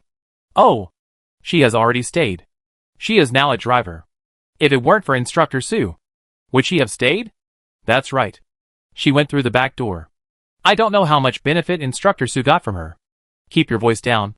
You are risking your life. If Instructor Sue hears you, you will be in trouble. The 3 girls pushed and shoved each other past Fong Jing. They talked as if no one was around. Fong Jing was depressed. She pursed her lips tightly and controlled her emotions. It's nothing great. As long as you work hard, you can do it. As she was running, she suddenly heard someone laughing in the shadows not far ahead. Fong Jing subconsciously looked up. I didn't see clearly, but the man was definitely not wearing a police uniform. You know, in the police force, whether it is a dormitory or a training ground, the special police team must wear uniforms, and no one can come in plain clothes. But this person was wearing plain clothes. Who is he? Fong Jing, who was alert, stopped immediately and rushed over and asked loudly, "Who are you? Why are you wearing plain clothes? I'm here to find you." The man in the shadows smiled faintly. Then he walked out slowly. There was a large searchlight on the training ground. So when the light found the man's face, Fong Jing was shocked, and suddenly covered her mouth with her hands, looking at the other person in disbelief. This man. Why is this face exactly the same as the man in the dream? What the hell? Impossible. That was a dream. It can't be reality. Fong Jing was terrified, screamed, turned around and ran away. Behind her. Man. Black line. What happened? Looking at her. It seems that she has lost her memory. Did their memories disappear after entering the parallel universe? The man is Chinyu. When he stepped into the door of the parallel universe, a place like a time tunnel appeared in front of him. There are countless lights and shadows in it. Each light and shadow is a small world. Almost all lights and shadows have a kind of attraction to him. This attraction comes from him in the parallel universe. So Chinyu figured out one thing. Once a person enters a parallel universe, he will definitely merge with one of the universes. And the individual will also merge. Simply put, the people in the two worlds will merge into one. It is not clear how it is done. But this is the rule of the parallel universe. Humans cannot escape the constraints of the rules of the universe.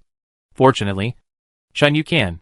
The attraction of the parallel universe is quite strong. But it is useless in front of him. Chinyu has actually suppressed the attraction of those parallel universes with just his physical body.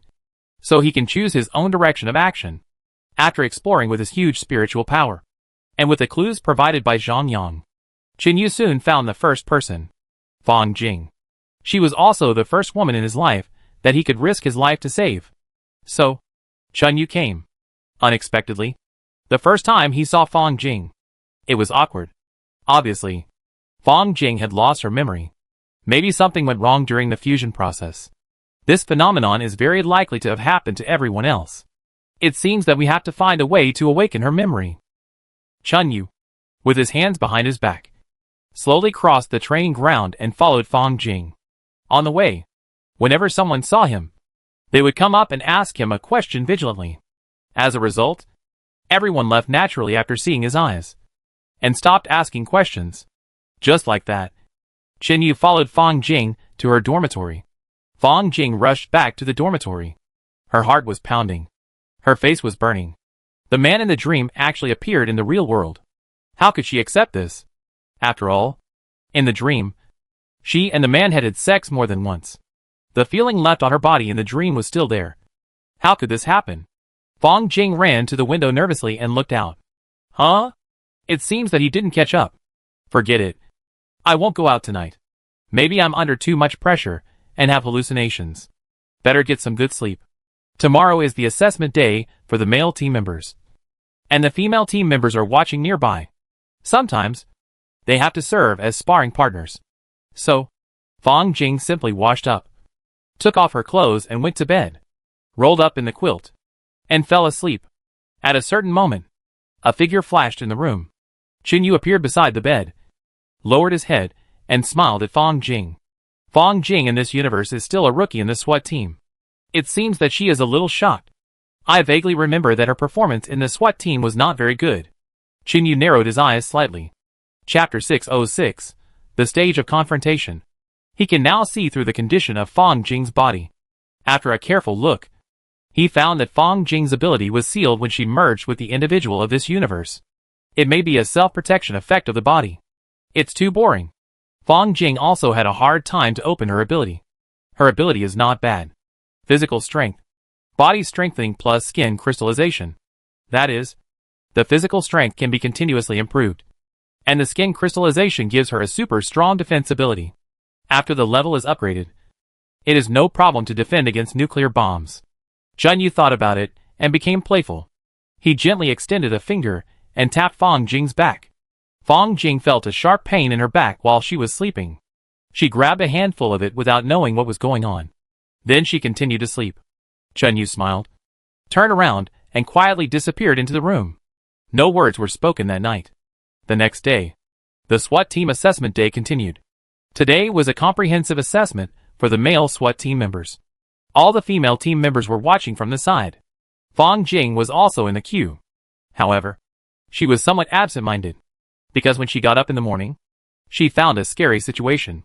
When brushing her teeth, she accidentally broke her toothbrush. When getting dressed, she accidentally tore her coat. When opening the door handle was directly torn. It was simply inexplicable. So Fong Jing was absent-minded all the time, looking down at her hands, thinking about her own things in her mind. As the assessment of the male team members began, the scene was tense and exciting. Soon it was time for the fighting confrontation. At a certain moment, when Fong Jing was thinking with her head down, she suddenly heard someone calling her name, Fong Jing. Fong Jing? What are you doing? I've called you several times. Fong Jing? Hey! Fong Jing looked up quickly. She saw one of the examiners frowning at her and waving at her. Come on. Come out. You have been absent-minded all morning. What's the matter? You are dismissive of the assessment of the male team members? Don't you know how your own grades were yesterday? Fong Jing walked out with her head down. She was so depressed. It was the examiner who was full of her grades yesterday. If it weren't for the instructor Su Mu, she might have been eliminated by him yesterday. Fong Jing didn't dare to speak. There was a whisper behind her. The examiner had a dark face and suddenly pointed to the male team member next to him. Go over and warm up with Yang Bing first. He is our trump card, and he will take the combat assessment next. Ah? I go to warm up with him. Fong Jing was stunned. What? You don't even know how to obey orders? I just want you to experience what a real SWAT soldier is. Fong Jing was speechless. It was obvious that he wanted to make a fool of himself. Fine. Let's go! It's no big deal. Being thrown down by a male team member is not a shameful thing.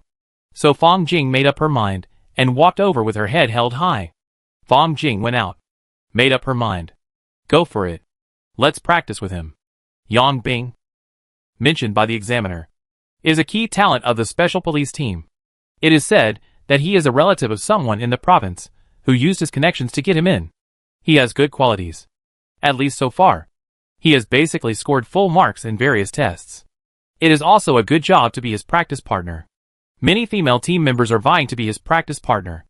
The main reason is that Yang Bing is a bit like the hero in the novels about the King of Soldiers. He is arrogant, and he doesn't obey anyone. He has an expression of the boss is the boss. And he is the second. The more he is like this, the more the female team members like him, admire him. So, when Fong Jing walked in front of Yang Bing, she was ready to be beaten. What about Yang Bing? Prepare for the assessment and warm up first. According to the convention, they all have special sparring partners. Unexpectedly, the assessment instructor actually found a female team member for him to practice with today. And it was Fong Jing. In fact, in the special police team, except for the cold and beautiful Su Mu, the most beautiful female team member is Fong Jing. Gentle and elegant. A beautiful girl from a small family. And she definitely has the face of a good wife and a good mother. Many people in the team like her. Yang Bing is no exception. In Yang Bing's heart, the one he wants to conquer the most is Su Mu. The second one is Fong Jing. He thinks he is a strong man. Then naturally he needs a beautiful woman to accompany him. There are not many female members in the SWAT team. If there are two such outstanding women, why not recruit them? When he becomes the captain of the SWAT team in the future, he must take Fong Jing. As for Su Mu, he has to play the long game to catch the big fish. So, Yang Bing's face was full of smiles. It was that kind of arrogant smile. Looking at Fong Jing, he said lightly, "Don't worry. It's just a warm-up. I won't hurt you." "Thank you." Fong Jing was speechless. "Need I say that? If you hurt me, are you still a man?" Yang Bing smiled smugly, clapped his hands, and waved at Fong Jing. "Come on." Fong Jing gritted his teeth and took a stance. "Alas, I'm going to make a fool of myself. There are so many people watching today, and I have to come out and embarrass myself. That examiner is so annoying." Fong Jing looked at Yang Bing's smug smile, gritted her teeth, and rushed over in one step. Swoosh! A figure flashed. Bang! Yang Bing was hit by a straight punch and staggered back 3 steps. Then sat on the ground. The originally noisy scene suddenly became silent. Everyone was stunned. Even Fong Jing herself was stunned. "What? Give in to me? You don't have to give in like this. Right?" Yang Bing on the ground was also confused. He sat on the ground for a moment. At this moment, a hot stream flowed down his nose. He had a nosebleed, and it was blood flowing. There was an uproar around. The examiner's face turned green, and he suddenly roared, "Yang Bing, what are you doing? Are you asleep, bastard? Seeing the female team member's legs go weak? Or are your balls crushed?" There was a burst of laughter around. Fong Jing also looked at Yang Bing with embarrassment. Yang Bing on the ground quickly got up and reached out to wipe his nose. The bleeding didn't stop. It seemed that he had been beaten very hard. There was no love in his eyes when he looked at Fong Jing. It was full of anger. Damn! What happened? I was hit just when I was distracted. The force was ridiculous. Did my legs really go weak? Not really. Even when I faced Sumu, my legs didn't go weak. Did they? At this time, a teammate ran over and handed him a piece of paper, and he quickly stuffed it into his nostrils. The team member whispered in his ear, "The director and several leaders of the province are watching from the outside. Don't forget your identity. Don't be absent at this time. You are going to be an elite in the SWAT team." "I know." Yang Bing nodded. He started to get serious. He returned to Fong Jing again, leaning forward slightly, and his muscles bulged. "Although you are just a sparring partner, my consistent principle is that once you are on the field, you must go all out to knock down the enemy. So, don't blame me." "Fong Jing, what are you pretending for? Why didn't you say that just now?" Fong Jing quickly took a defensive posture. Chapter 607, Inferior Skills. "So," Yang Bing rushed forward suddenly, like a hungry tiger pouncing on its prey, punching and kicking sideways, and his movements were as fierce as a tiger. As a result, all of them were dodged. Fong Jing moved around quickly, dodging left and right, moving forward and backward. All of them were dodged. Everyone was confused. If the first punch was enough to make the person bleed from the nose, it could be considered an unexpected blow. What about now? Was it also an unexpected blow? The examiner looked dazed. He looked at the struggle between the two people on the field in surprise. Yang Bing's face was almost swollen. Didn't hit him at all? The examiner couldn't stand it anymore, and roared angrily, "Yang Bing, what the hell are you doing?"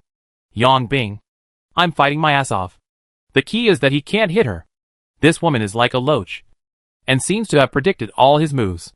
Among all the people, only Fong Jing looked strange. She was actually shocked, because for some reason, the opponent's movements became extremely slow in her field of vision. Every time a punch was thrown, the trajectory could be seen clearly. Even a fool could dodge it. But Fong Jing had figured it out. It wasn't that the opponent was letting her go. It was that something was wrong with her body. The speed became extremely fast. The neural reflex arc was shortened sharply. This feeling was so wonderful, because Fong Jing experienced this feeling. She was immersed in it and never fought back, but experienced that wonderful process. Fong Jing's immersive experience didn't matter, but it made Yang Bing mad. He couldn't hit her. The other party didn't attack. If he continued like this, he would only be humiliated. Finally, Yang Bing suddenly withdrew his hand and roared at Fong Jing, "What are you doing? Why are you hiding? Can't you fight back?" Fong Jing was stunned. Fight back?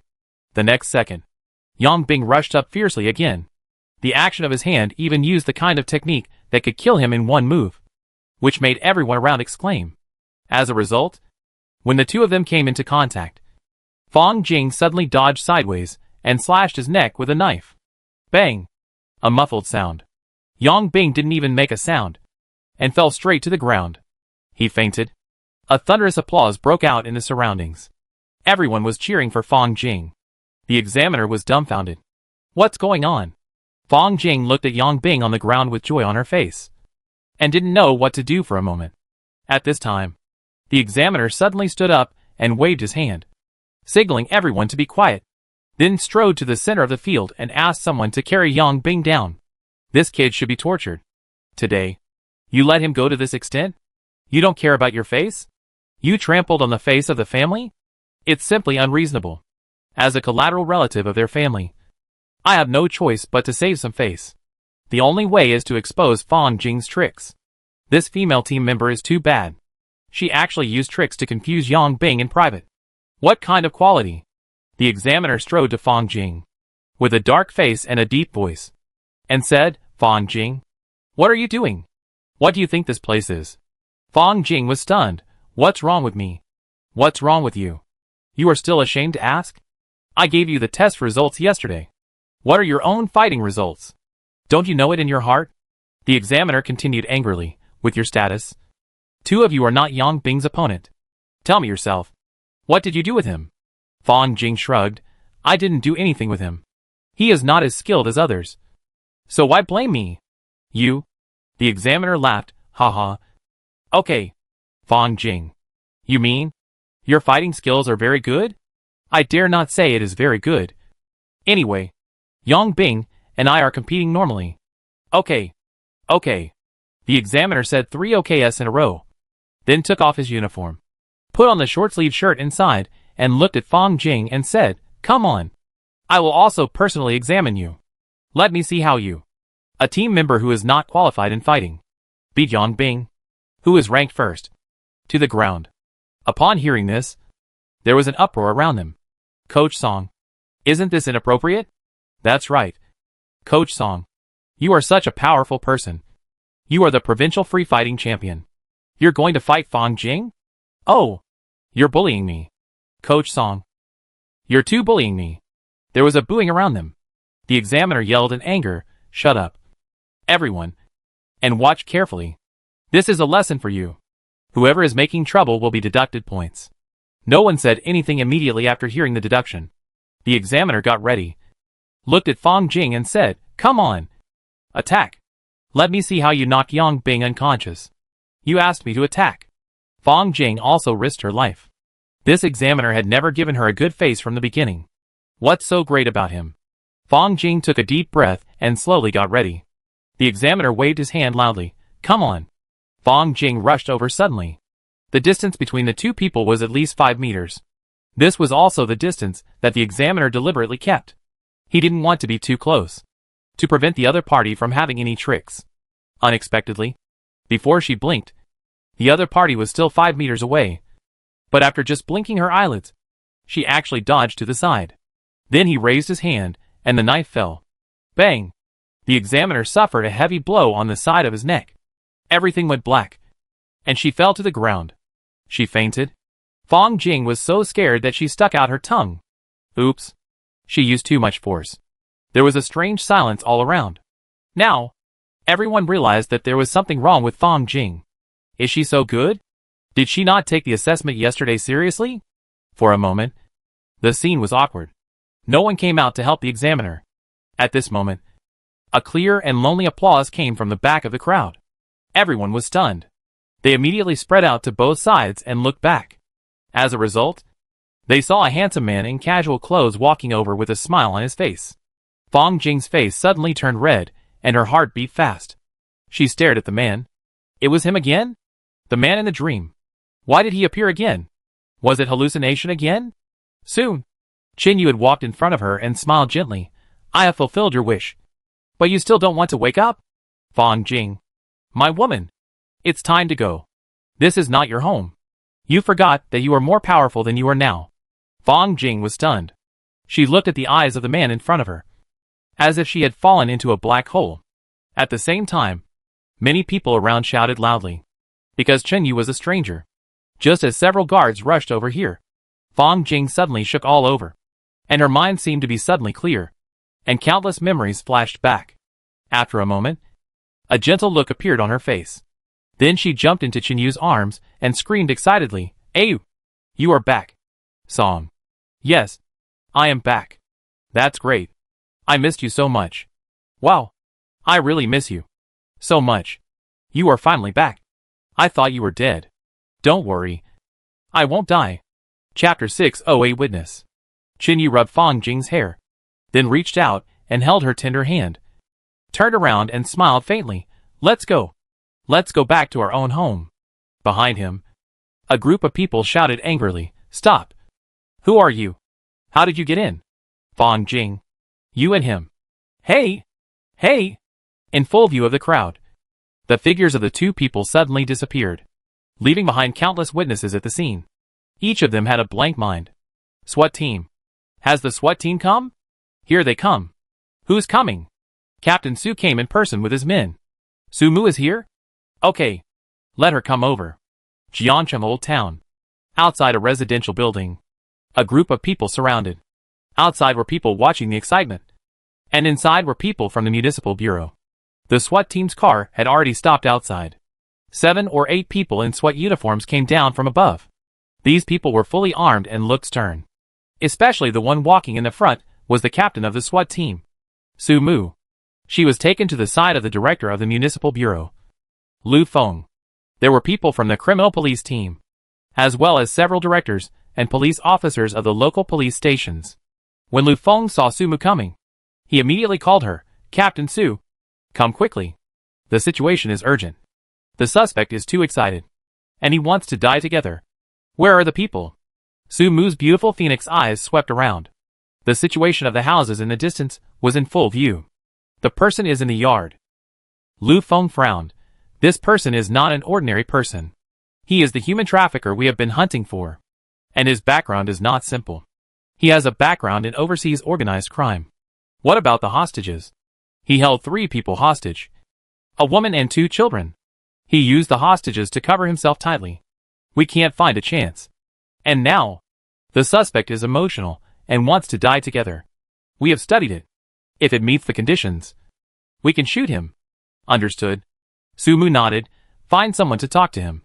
Distract him. I'll do the sniping." "Okay. You do it. I trust you." Lu Feng let out a long sigh. Everyone knows that Su Mu, the squadron leader of the SWAT team, is also the instructor of the police team. He is a sharpshooter, an absolute master. Su Mu turned and went out. She took a .88 sniper rifle from the team member, which is the killer of the SWAT team. She walked around and soon found a commanding height. She climbed up in a few steps, lay on the platform, and put a 590 sniper rifle. The scope was turned on. You can clearly see the situation of the suspect and the 3 hostages. Sure enough, the suspect seemed to know how to use the hostages to cover his body, and covered himself tightly. Although this is the best sniping location, the police still have to draw attention. After Su Mu got in position, he whispered in the intercom, "Director Lu, I'm already in position. Just give me a little space." "Okay. Wait for my news." "Yeah."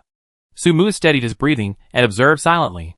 And in the yard below, the negotiation expert of the municipal bureau also arrived. He was trying to communicate with the suspect.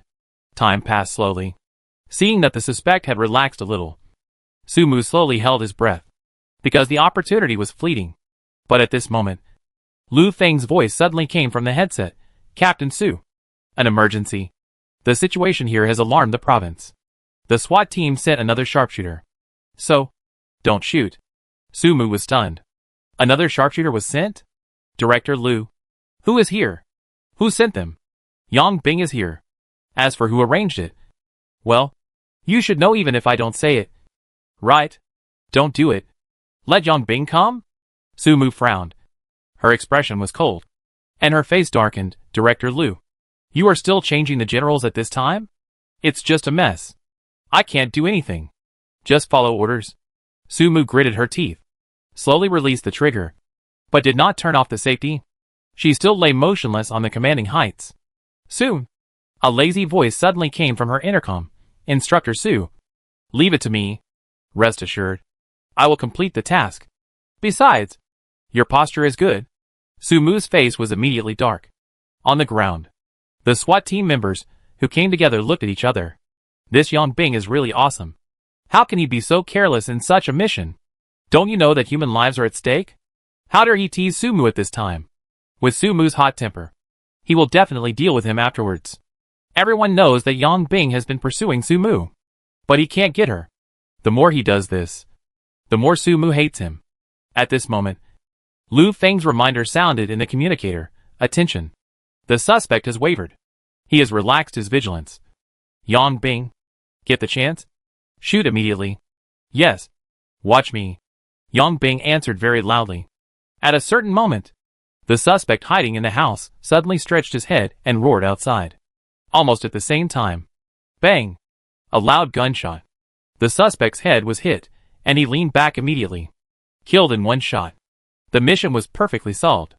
Su Mu also breathed a sigh of relief. Silently turned off the safety, then quickly put away the sniper rifle and went down to the ground. As soon as he met up with his teammates, an annoying voice sounded behind him. "Captain Su, Hi. Sumu turned around silently. He glanced at the person behind him. Yang Bing. A super narcissistic man who got into the SWAT team and became an ace by relying on connections. He was tall and strong. He looked ordinary, but had a good figure. It was a pity that Sumu had no feelings for him. He even felt a little disgusted when he saw Yang Bing approaching. Sumu said coldly, "Stop talking nonsense during missions in the future. You have no discipline or sense of responsibility." I didn't. Before he finished speaking, Sumu had already turned around and left. He didn't give me a good face at all. Yang Bing's face fell. What's going on? Is there something wrong with this woman? Can't she see my achievements at all? Just now, I hit the target 100%. Even if you are Sumu, you may not be able to complete the task so easily. Right? Humph. You don't know how to appreciate me. Yang Bing snorted coldly and turned away. Several special police officers looked at each other, all with helpless faces. At the same time, Chun Yu, who had sent Fong Jing back to the original world, was choosing the next target in the space-time channel. As a result, he suddenly trembled all over. He was surprised to feel a little familiar. It attracted him very much. Who is it? Sumu. Chun Yu was stunned. How could this be? Sumu was not his target on this trip, because Sumu had died long ago. He did not persist to the end, had never entered the White House, and had never entered the parallel universe. Why did this familiar feeling attract him? Chun Yu slowly moved towards the direction from which it came. It was indeed her. It was Sumu's feeling, and it had a little bit of the feeling of Sumu, who became the leader of the cannibals after the apocalypse. How could this be? In order to find out the origin of this feeling, Chun Yu broke into the parallel space without hesitation. Chapter 609 disappeared in an instant. On the long street, a SWAT team car was rushing back to the bureau. And behind the car, in the crowd on one side of the street, Chun Yu's figure kept flashing, shuttling in the crowd, and each time it was a flash, so no one could see his existence clearly. He kept following the car. He also saw Sumu sitting in the passenger seat of the car. Chun Yu was suspicious. This Sumu really had the spiritual fluctuations of the Doomsday Cannibal Queen. Why did this happen? It makes no sense. The Cannibal Queen had never entered the White House. So how did she appear in the parallel universe? Chun Yu was completely attracted. This problem must be clarified. So, Chun Yu's figure instantly disappeared in the crowd. At night, Sumu was very tired after get off work from the SWAT team. Recently, I suddenly feel a little emo, and my emotions are inexplicably chaotic. I even start to think about spring occasionally at night. This situation is too inexplicable. As a person who is a feminist, Sumu does not consider personal issues at all, but only focuses on work. This is why she can become an instructor of the SWAT team at such a young age. Walk out of the municipal bureau and go down the stairs. When I was about to go to the parking lot to pick up the car, suddenly someone shouted from the roadside in the distance, "Sister! Sister!" Sumu looked up. It's my younger sister Suya. Why is she here?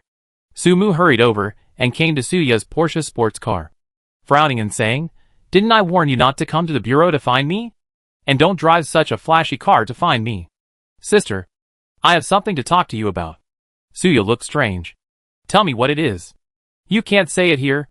Get in the car. I'll take you to dinner." "No need." Sumu resolutely resisted riding in this kind of youth car, turned around and pointed to the black Jeep in the parking space and said, "Take a ride in mine." "Hey, sister, come or not? If not, I'll drive away by myself." Okay. Suya quickly turned off the engine and got out of the car, running over quickly. Sumu looked at her in confusion. "You parked there? What's wrong?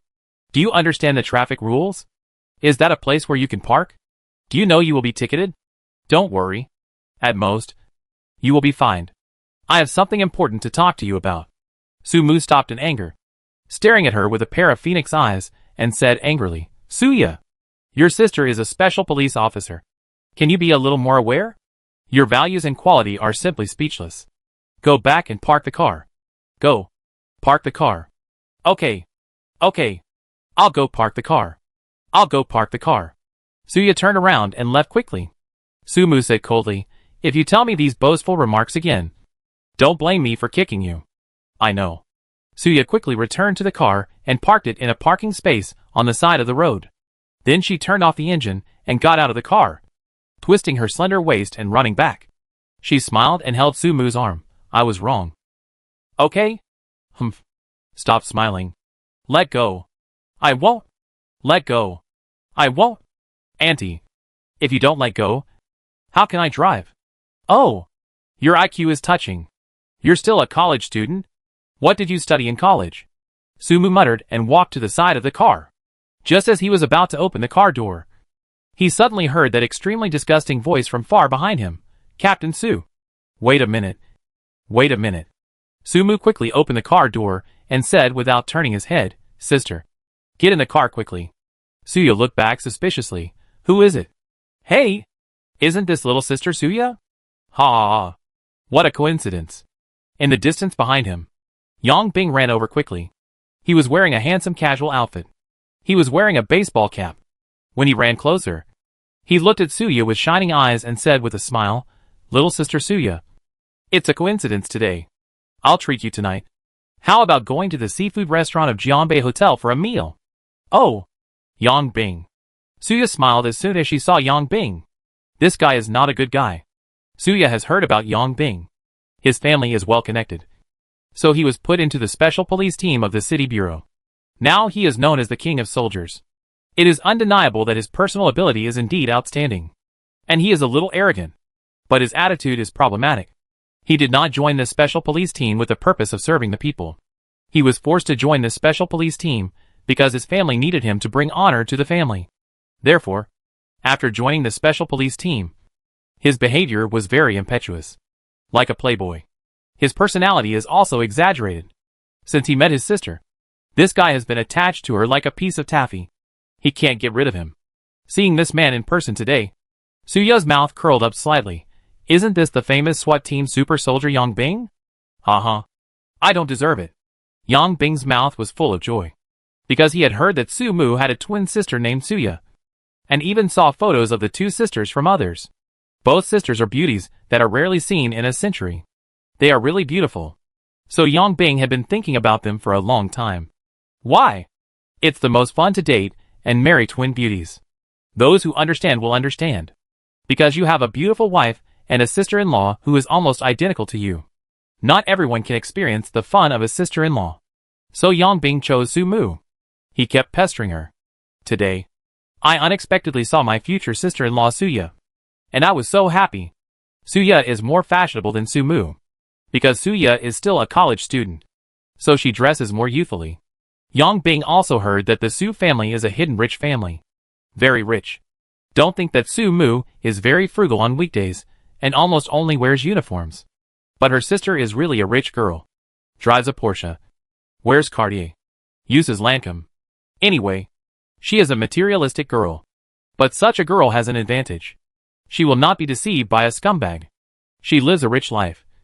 How can ordinary tricks deceive her? Yang Bing saw Suya smiling at him. And thought she was very fond of him. And suddenly had the idea of saving the country in a roundabout way. Sumu is not easy to pursue. But Suya should be easy to pursue. Right? So, Yang Bing looked at Suya and smiled brightly. Su Xiaomei, do you want to eat together tonight? I'll treat you.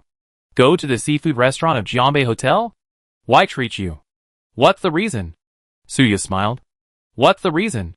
It's to celebrate the success of my first mission outside today. You know, today is my first sniper mission. 1 shot to the head. Successfully completed the mission. Yang Bing explained with a smile. Suya didn't give him any face. Did I hear it right? You invited my sister to dinner to celebrate your first successful mission? What is my sister? A foil? Yang Bing, I'm embarrassed. I didn't expect this Suyu to be so sharp-tongued. 2 sentences made me dizzy. Yang Bing hurriedly wanted to explain. But Sumu had already got in the car impatiently. Suya! Get in the car. Go home. I'm coming. Suya smiled and waved her hand. Then looked at Yang Bing. Yang. Hero. You don't have sincerity. You want to treat me to dinner.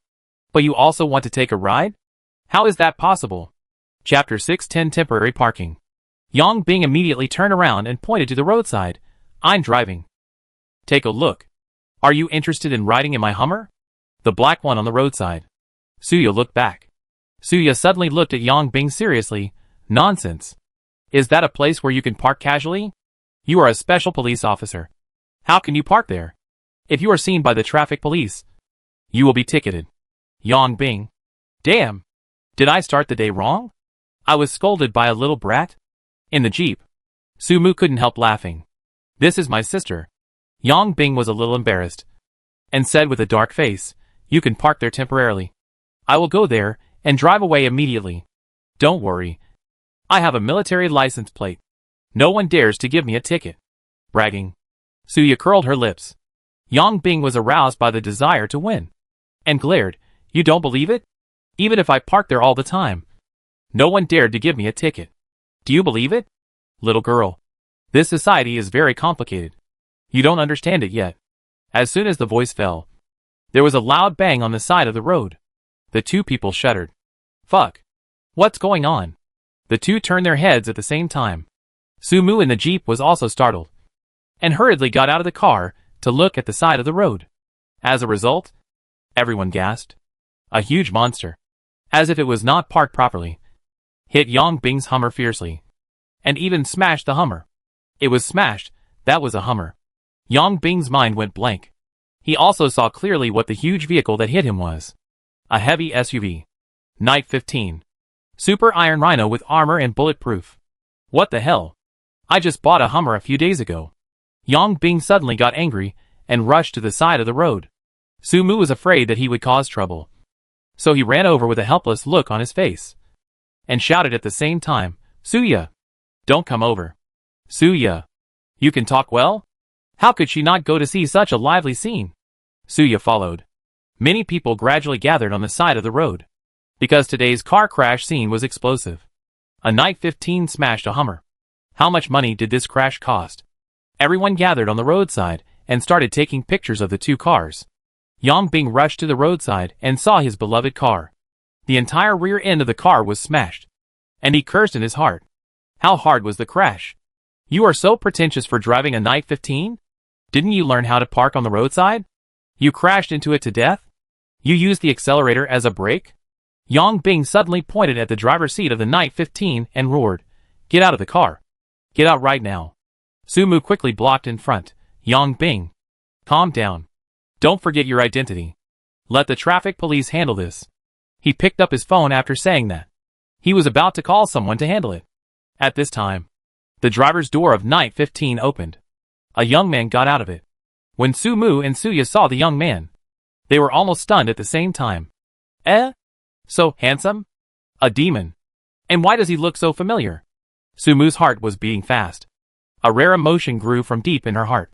She blushed unexpectedly. Suya felt even more strange when she felt that her identical twin sister had a fluctuation in her heart. She could sense her sister's abnormality. She knew her sister was attracted. This discovery also made her confused. Really? That sister who was conservative and frozen for thousands of years was attracted to a stranger? This was even rarer than the sun rising from the west. So, the two sisters of the Su family stared at the driver blankly. The driver was Qingyu.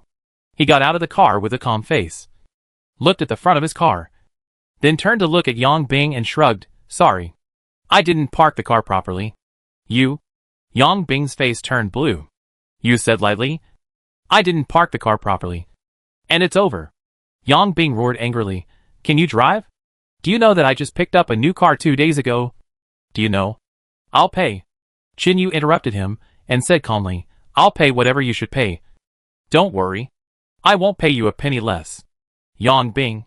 Damn. He almost vomited blood. The onlookers talked about it. This guy is really rich. Yeah. So calm. It seems that those who drive Hummers are not as rich as those who drive Night 15. Look at these two people. One is roaring. The other is calm. The difference is obvious. That's for sure. You can buy Hummers everywhere. Where can you buy Night 15? It's not a car that can be bought casually. That's awesome. I don't understand the world of rich people. Listening to these discussions, Yang Bing's face darkened, and his hands were clenched into fists. He felt like he was going to act impulsively. Sumu immediately stood in front of him and said indifferently, Yang Bing, control your emotions and pay attention to your identity. Yang Bing's teeth were creaking. He had always been used to letting himself go. He had been spoiled by various big shots for a long time. So deep down, he was a playboy.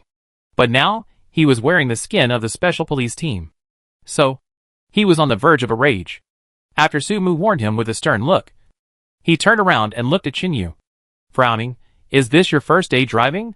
"Yes." Chinyu nodded calmly. "You dare to drive this car on the road on your first day?" Sumu was speechless. While talking on the phone, she reached out. "Show me your ID." "ID card?" "Driver's license." "What do you do?" Chinyu looked at her with interest. "It has been many years since I last saw her." Today, standing in front of her again, and still in the identity of the SWAT team, Chinyu was very emotional. The past scenes came to his mind, especially at the zoo. She was killed when she was still injured. The experience at that time was very unforgettable. So Chinyu did not kill Sumu for a long time. He already regarded her as his woman. As long as she didn't go against him, Chinyu didn't care even if she swept the world with the cannibals. Unfortunately, later, the consciousness of the cannibals slowly eroded Sumu's consciousness, and finally completely became a real cannibal, cutting off the feelings between him and Chinyu. Chinyu then killed her. "See you again today." Chinyu's eyes shot out a trace of tenderness. Looking at Sumu, he slowly revealed a faint smile. Sumu's heartbeat quickened again. Boom boom boom. It's simply weird. She subconsciously lowered her head, took the documents handed over by Chinyu, and checked the ID card and driver's license with a blushing heartbeat. There was no problem. Mainly, she wanted to know what this man's name was.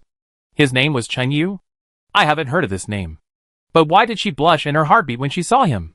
Even. Chapter 611 Direct Rejection. I felt like my body was reacting in some way. It was like the feeling of having an erotic dream at midnight. Oh my god. I am dying. How could I be so horny and naughty on the street? Sumu was so embarrassed. But Suya, who was standing by, looked at her sister with a strange expression. She could feel all her sister's feelings, especially that aspect. It was new. What happened to her sister? Suya looked at Chinyu again slowly. Her mind was in a trance, and even some indescribable warm and beautiful scenes appeared in her mind. Ah? No way. She and he. Soon, the traffic police came. He is Sumu's friend, so he came to solve the problem quickly and not let the situation escalate. Yang Bing is not a good person. He is arrogant in the special police team, let alone outside. If he didn't have a public office now, he would probably fight in the street. The car was towed away.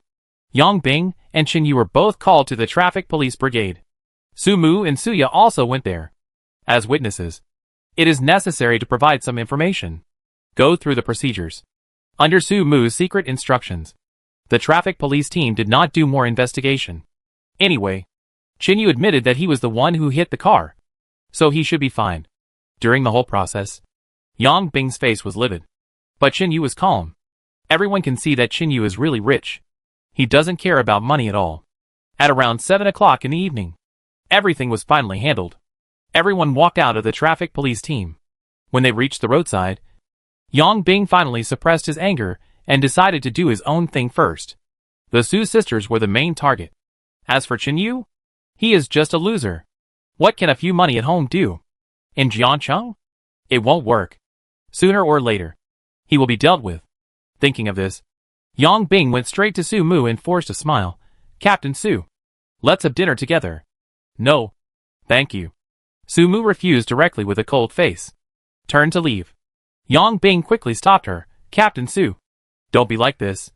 You should know my temper. There is nothing I cannot get. Can you stop giving me face all the time?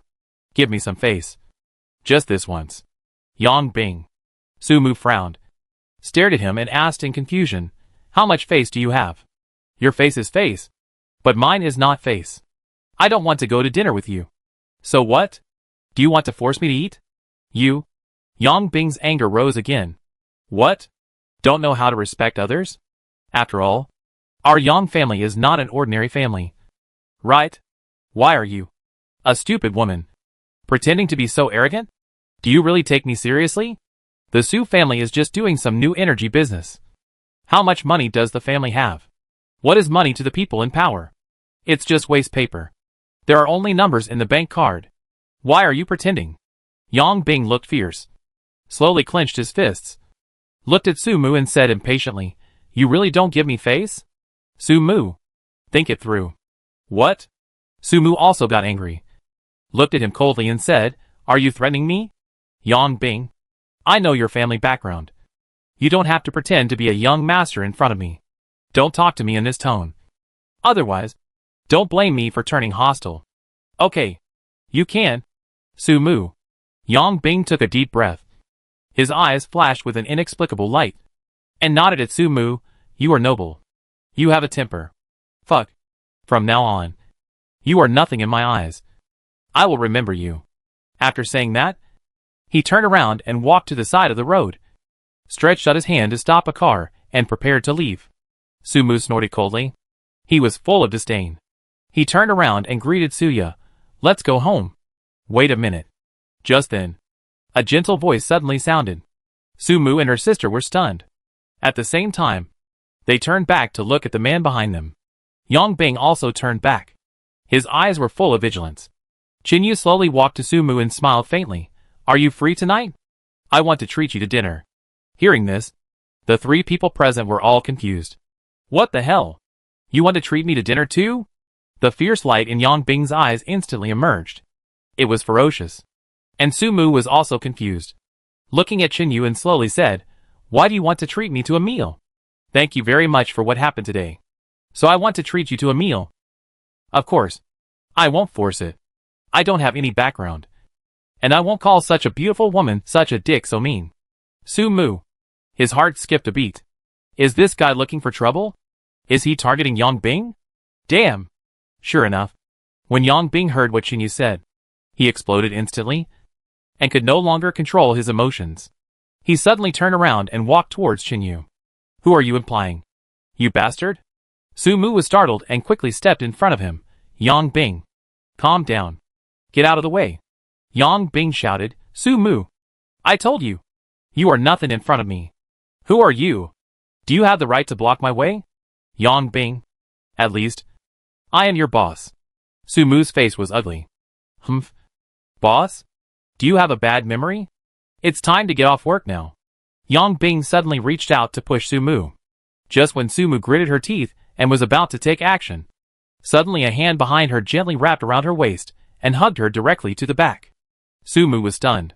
She felt the hand on her waist was extremely warm. A wonderful feeling was transmitted from the palm to the body. Numb. A feeling of spring rose from the depths of her heart. Sumu's heart was pounding. She looked up at Chinyu beside her in astonishment. In her life, no man had ever dared to touch her like this, and even made her want to have sex immediately. She had been cold since she was a child. Her temperament was cold and hard. Without the gentleness of a woman, she was as chaste as a jade. She had never even held hands with a man since she was a child. Not to mention that a man dared to hold her waist. So today's situation was very strange. Sumu couldn't figure it out. And she was completely obsessed with Chinyu's invincible profile and couldn't extricate herself. Across the street, Yang Bing's eyes widened, including Suya next to him. They all looked at the scene in disbelief. It was too outrageous. Why did Sumu, who was always known as a barren woman, fall into a man's arms so easily? It was really outrageous. Yang Bing felt his face burning, like a knife cutting. The cold and beautiful woman he had been pursuing for half a year had always been stinking at him. But now she was hugged so easily. Damn! She is really a slut. Yang Bing could no longer suppress the evil deep in his heart, and suddenly pointed at Sumu and Chinyu and gritted his teeth and said, "Remember this." After that, he turned around and ran away. He actually ran away. It seems that he was hit hard. Chinyu looked disappointed. "I thought he was a great man. He turned out to be a fool. When I was looking for Fong Jing, I had cheated this fool once in that parallel universe. He was beaten by Fong Jing until he couldn't take care of himself. I never thought that I would meet him again in this parallel universe. He still looked like he deserved a beating. Just now." Chinyu deliberately angered him. Chapter 612, Scary Eyes. "I thought he was brave enough to come over and fight. And then Chinyu would beat him up so hard that he couldn't take care of himself. What happened? He ran away. From his eyes, we can see that he won't give up. So in conclusion, he is a shady guy. He likes to do little things behind the scenes. People who get to the top through connections usually have a common problem. That is, When they encounter problems, their favorite method is to do things behind the scenes. Forget it. I don't want to pay attention to him. Let's find out why Sumu is here first. Chinyu looked down at Sumu. And Sumu kept looking up at him. Blushing face. Panting. Her whole body was almost limp. Chinyu blinked and suddenly smiled. Can you please give me a favor tonight? I really want to treat you to a meal to thank you for your help. Sumu was shocked and suddenly came to her senses. She quickly pushed Chinyu away, tidied her hair, and dodged Chinyu's bright and scary eyes in a panic. She didn't know how to answer for a while. At this time, the assist came. Suya suddenly smiled and said, I agreed for my sister. Handsome guy. My sister likes spicy food and white wine. Suya. Sumu quickly turned his head and glared at her. As a result, Suya turned around and ran to the parking space. Got on Sumu's big jeep directly. Started the car and stepped on the accelerator. She drove away directly. Before leaving, she waved to the back, sister. Eat well. Remember to go home in the evening. I still have something to tell you. Hey. Suya. You? Sumu watched her sister drive away, feeling so uncomfortable that she stamped her feet on the ground in anger. This gesture fully showed the charm of a woman. Chinyu smiled. His eyes were full of tenderness. Sumu was a woman with a unique personality. Very real. Among the many women Chinyu had, Sumu actually occupied a very important position. Even more important than Fang Jing. So Chinyu was very pleased that she could appear here. As long as she can awaken her memory of Chinyu, she will be the little woman who had a wonderful encounter with Chinyu at the zoo. Roadside, the atmosphere was a bit awkward. Sumu kept staring at her sister who was going away, feeling awkward all over. I don't know what to do. There are many men who have confessed to her since she was a child. But for other men, she can completely refuse with a cold face, or even turn around and walk away, without giving any face at all. But she can't do it in front of Chinyu. She doesn't want to do this from the bottom of her heart. But it doesn't seem appropriate to accept his dinner invitation like this. After all, it's the first time they meet today. So going to dinner with him, isn't it bad? Miss Su. Chinyu's voice sounded behind him. You have to eat dinner anyway. If you don't mind, I'll treat you to chopped pepper fish head. Authentic Sichuan cuisine. Sumu's eyes lit up immediately. Chopped pepper fish head? My favorite. Oh my god. This guy was so accurate. He chose my favorite food directly. What to do? There are delicious food and a handsome guy inviting me. Although Sumu was awkward, her always cheerful and bold personality made her too lazy to think about it. She simply turned around and looked at Chinyu and said generously, Okay. Let's eat together. Thank you. Chinyu smiled slightly. The charming sunny smile made Sumu dizzy. Damn it! Is this love at first sight? Sumu's face was red the whole time. She no longer had the aura of the cold beauty in the SWAT team. Wait for me. I'll go drive. Chinyu smiled and turned away. Sumu was stunned. You drive? Wasn't your car confiscated? Actually, I have another car. Chinyu smiled and left. Another car? Sumu was speechless. How rich is this guy? Does he drive 2 cars when he goes out? Is it another sports car? He hasn't taken off his uniform yet. It doesn't seem appropriate to ride in a sports car? Just when Sumu was feeling uneasy, he saw Chinyu riding an electric bike, leisurely coming from a distance. Sumu suddenly wanted to laugh. This guy. Are you kidding me? Sumu finally sat on the back seat of the electric bike. He grabbed Chinyu's clothes nervously with both hands. He just pulled his clothes. He didn't dare to touch his waist at all. It was mainly embarrassing. Sorry. Although it didn't seem appropriate to ride someone else's electric bike in a uniform. But this feeling was really good. Especially Chinyu knew the surrounding environment very well. He kept shuttling in the alleys, and chose the sections with few cars and people. He was thoughtful. Half an hour later, Chinyu took her to a small restaurant near Jiangcheng Pedestrian Street. The store is not big, but it has been open for many years. Sumu knows this place, because she had her first chopped pepper fish head here. She knows the food here is authentic. Unexpectedly, Chinyu also brought her here. It's just too perfect. She felt happier. After parking the car, the two entered the store and found an empty seat to sit down. Chinyu ordered the dishes. Several authentic Hunan delicacies. Basically all Sumu's favorites. Weird. After ordering the dishes, Sumu found that Chinyu went to check the drinks again, and hurriedly shook his head and said, Don't drink the wine. It's not appropriate for us to eat together for the first time. Miss Sue. There is no need to be so restrained. Chinyu looked through the drinks and smiled. It's time to get off work now. After get off work, it's personal time. You need to relax and empty yourself. What's the harm in drinking less? Sumu frowned. You don't want to get me drunk? Can I? Chinyu looked up and asked with a smile. Although you may not have this ability. But do you really want to get me drunk? Is it possible? Of course not. So, you will definitely not drink too much. Sumu was silent. She found that she couldn't argue with Chinyu at all. In the end, Chinyu still asked for a bottle of mitai. I don't know if it's true. Sumu felt a little guilty. Can we just have a simple meal and drink mitai after get off work? If someone saw this and posted it online, it would damage her image. Sumu looked down at her clothes and simply took off her uniform, wearing only the tight short-sleeve t-shirt inside. This made her feel much more comfortable. However, the t-shirt was a little too tight. It made her upper body look extremely big. Sumu secretly observed Chinyu and found that he was always looking at her with a smile. That looked like he wanted to eat her. Sumu's heart skipped a beat. Oh no! This guy is not really going to capture her. Is he? That won't work. She has to resist. Resist? Sumu couldn't muster the heart to resist. He just wanted to eat quickly, drink a few sips of wine, and try to numb himself. Then, he can do whatever he wants. This thought scared Sumu half to death. What's wrong with me? Can I really put down my disguise in front of a man I met for the first time? Soon, the food came. Chinyu also restrained his hot eyes that seemed to melt people, and greeted Sumu calmly. So, the two began to eat. He also took a few sips of wine.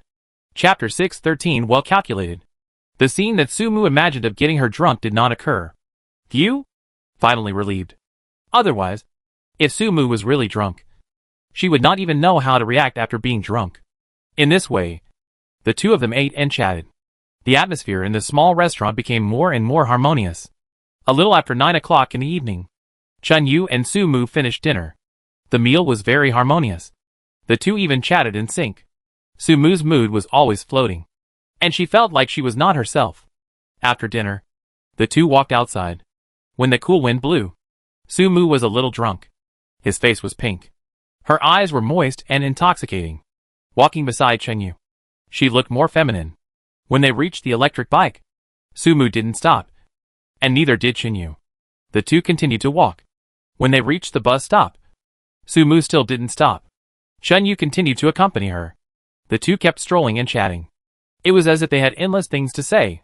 After walking for a while, a fast hotel appeared on the side of the road. Sumu stopped subconsciously. She stood on the side of the road fanning herself, pulling at her collar, and always felt that the night wind had stopped, and her body was extremely hot. Chinyu looked up. Then he whispered in Sumu's ear, "If you are tired, let's rest here for a night." Sumu didn't look back. Her ears were red. She hesitated for about 9 seconds, then hummed softly in an inaudible voice. Chinyu shook his head and smiled. He simply took her hand and turned to walk into the hotel. Sumu lowered her head. Her heart beat faster and faster. She felt that something was wrong with her today, as if she was not herself anymore. She could do such a thing? She came to check in with a strange man she just met at night?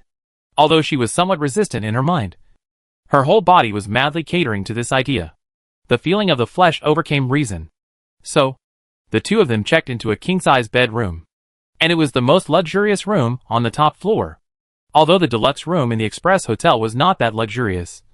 Chinyu chose the top floor because the sound insulation there should be better. After checking in, he entered the elevator. Chinyu put his arm around Sumu's waist, and Sumu fell into his arms. The two of them snuggled together. It was not like the first day they met. They reached the top floor and got out of the elevator. Step by step, they walked towards the door of room 21. Sumu's heartbeat was getting faster and faster. Soon, the door was opened. The two entered the most luxurious king-size bedroom. Sumu subconsciously stopped at the door, swallowing her saliva, as if she was very thirsty. Chinyu picked up the mineral water in the room and handed it to her. Don't be nervous. At this moment, Sumu seemed to have regained his sanity for a short time.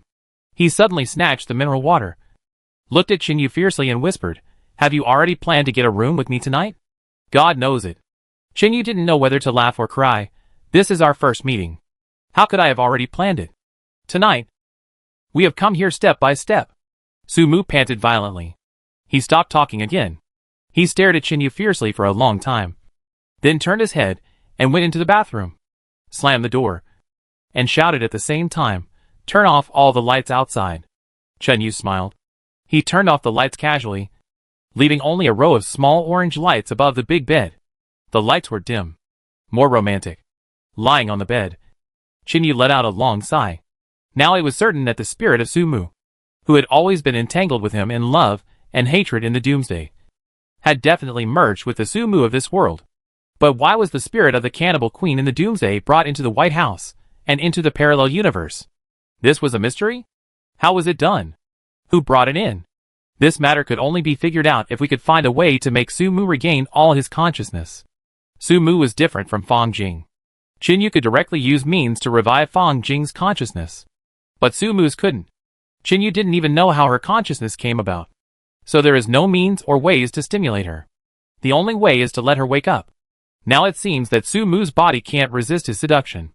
Therefore, the intimate union of the two should be the only way to wake her up. In the bathroom, Sumu took a bottle of mineral water and gulped down several mouthfuls of water. In fact, the little wine she drank at night was not enough to make her drunk. So she was very sober.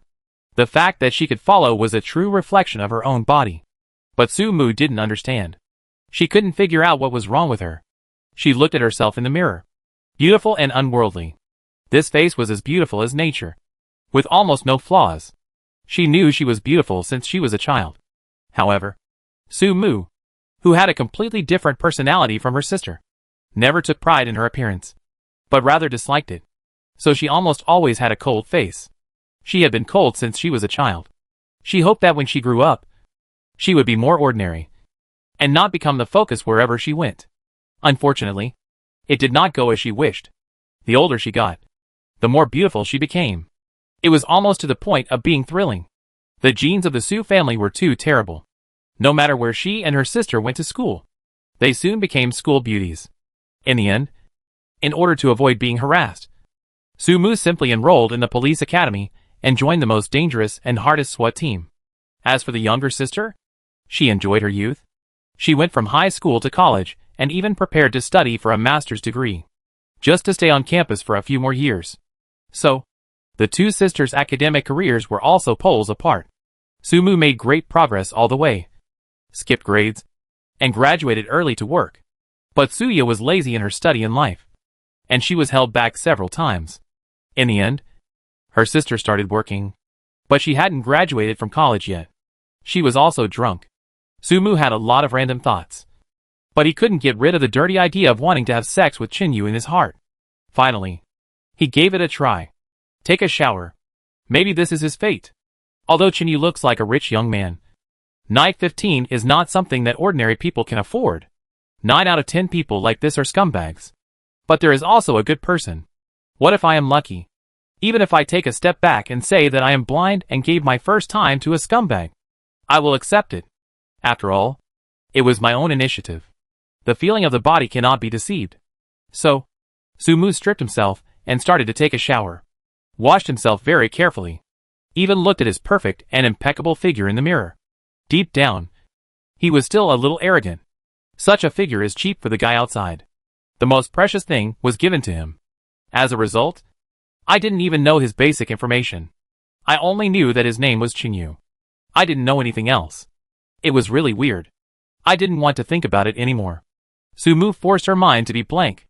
After taking a quick shower, she wrapped her attractive body with a bath towel and walked to the door. She took a deep breath. She pushed the door open and walked out. The light outside was dim. It was very romantic. Sumu walked to the bed timidly. The handsome, demon-like man had a strange smile on his face, which made her feel like she was electrocuted and always numb. Damn it! She really owed him in her previous life. Chapter 614: A Change of Taste. At this moment, Sumu no longer had the grace of a SWAT squadron leader, nor the spirited spirit of a SWAT instructor. Now, she was no different from all the little girls who were about to have their first time in life. With trepidation in her heart, like a primary school student about to take an exam, Chinyu smiled and sat up. Reached out. Come. You, go take a shower. Okay. Chinyu got up and walked into the bathroom. Sumu quickly tore off the bath towel, got into the quilt directly, and wrapped herself tightly with the quilt. A few minutes later, Chinyu came out, wrapped in a bath towel. Sumu's toes were cramping from nervousness. This feeling was even scarier than when he took the college entrance exam. Should I ask about his family background before doing that? What if there is something wrong? That would ruin the scenery. But what if this guy's background is black? Then I'd be really ruined. What to do? While Sumu was thinking about it, Chinyu had already walked to the bed, lifted the quilt, and went in. At that moment, Sumu's mind buzzed. His brain went blank. It's over. Give up resistance. Sumu watched Chinyu's charming, even slightly evil smile slowly expand in front of him. Later, she was completely lost. I woke up from a dream at midnight. It was raining heavily outside. Not long after exercising, Sumu, who was sleeping soundly, suddenly had a nightmare. There was a rumble of thunder outside, and she began to experience horrible scenes in her dream. At a certain moment, Sumu screamed and woke up suddenly. Chinyu, who was beside her, quickly hugged her in his arms and whispered, "What's wrong? Did you have a nightmare?" "Whoa. I don't want to be a cannibal. I don't want to be on the opposite side of you. Whoa. I don't want to raise our child alone." Woo. Chinyu was shocked, and quickly hugged her tightly and whispered, "Sumu, do you remember?" Woo. "Sumu, did you remember everything?" Woo. "What did you remember? What are you talking about?"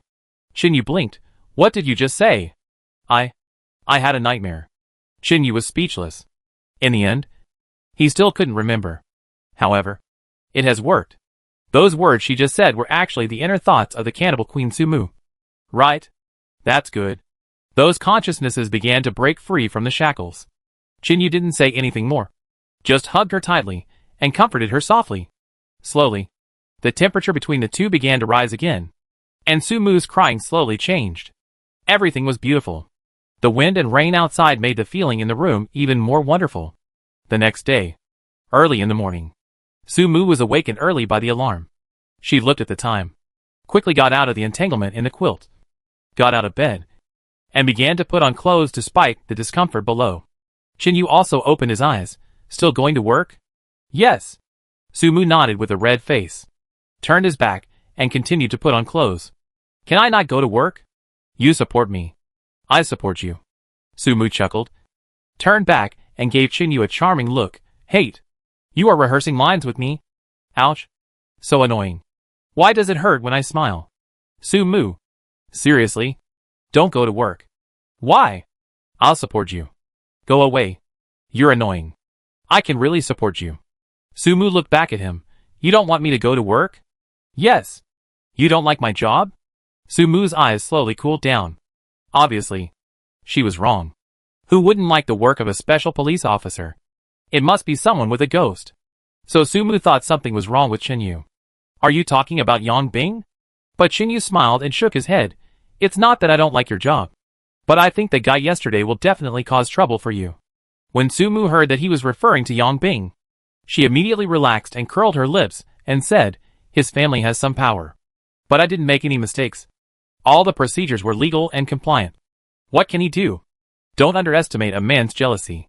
Sumu rolled his eyes at Chinyu. "It's all your fault. You were deliberately irritating him yesterday. Right?" "Yes." "Asshole. How do you know I will definitely side with you." "Uh-huh. I knew it." Chinyu smiled and sat up, went over and pulled her into his arms, and took off the clothes she had just put on.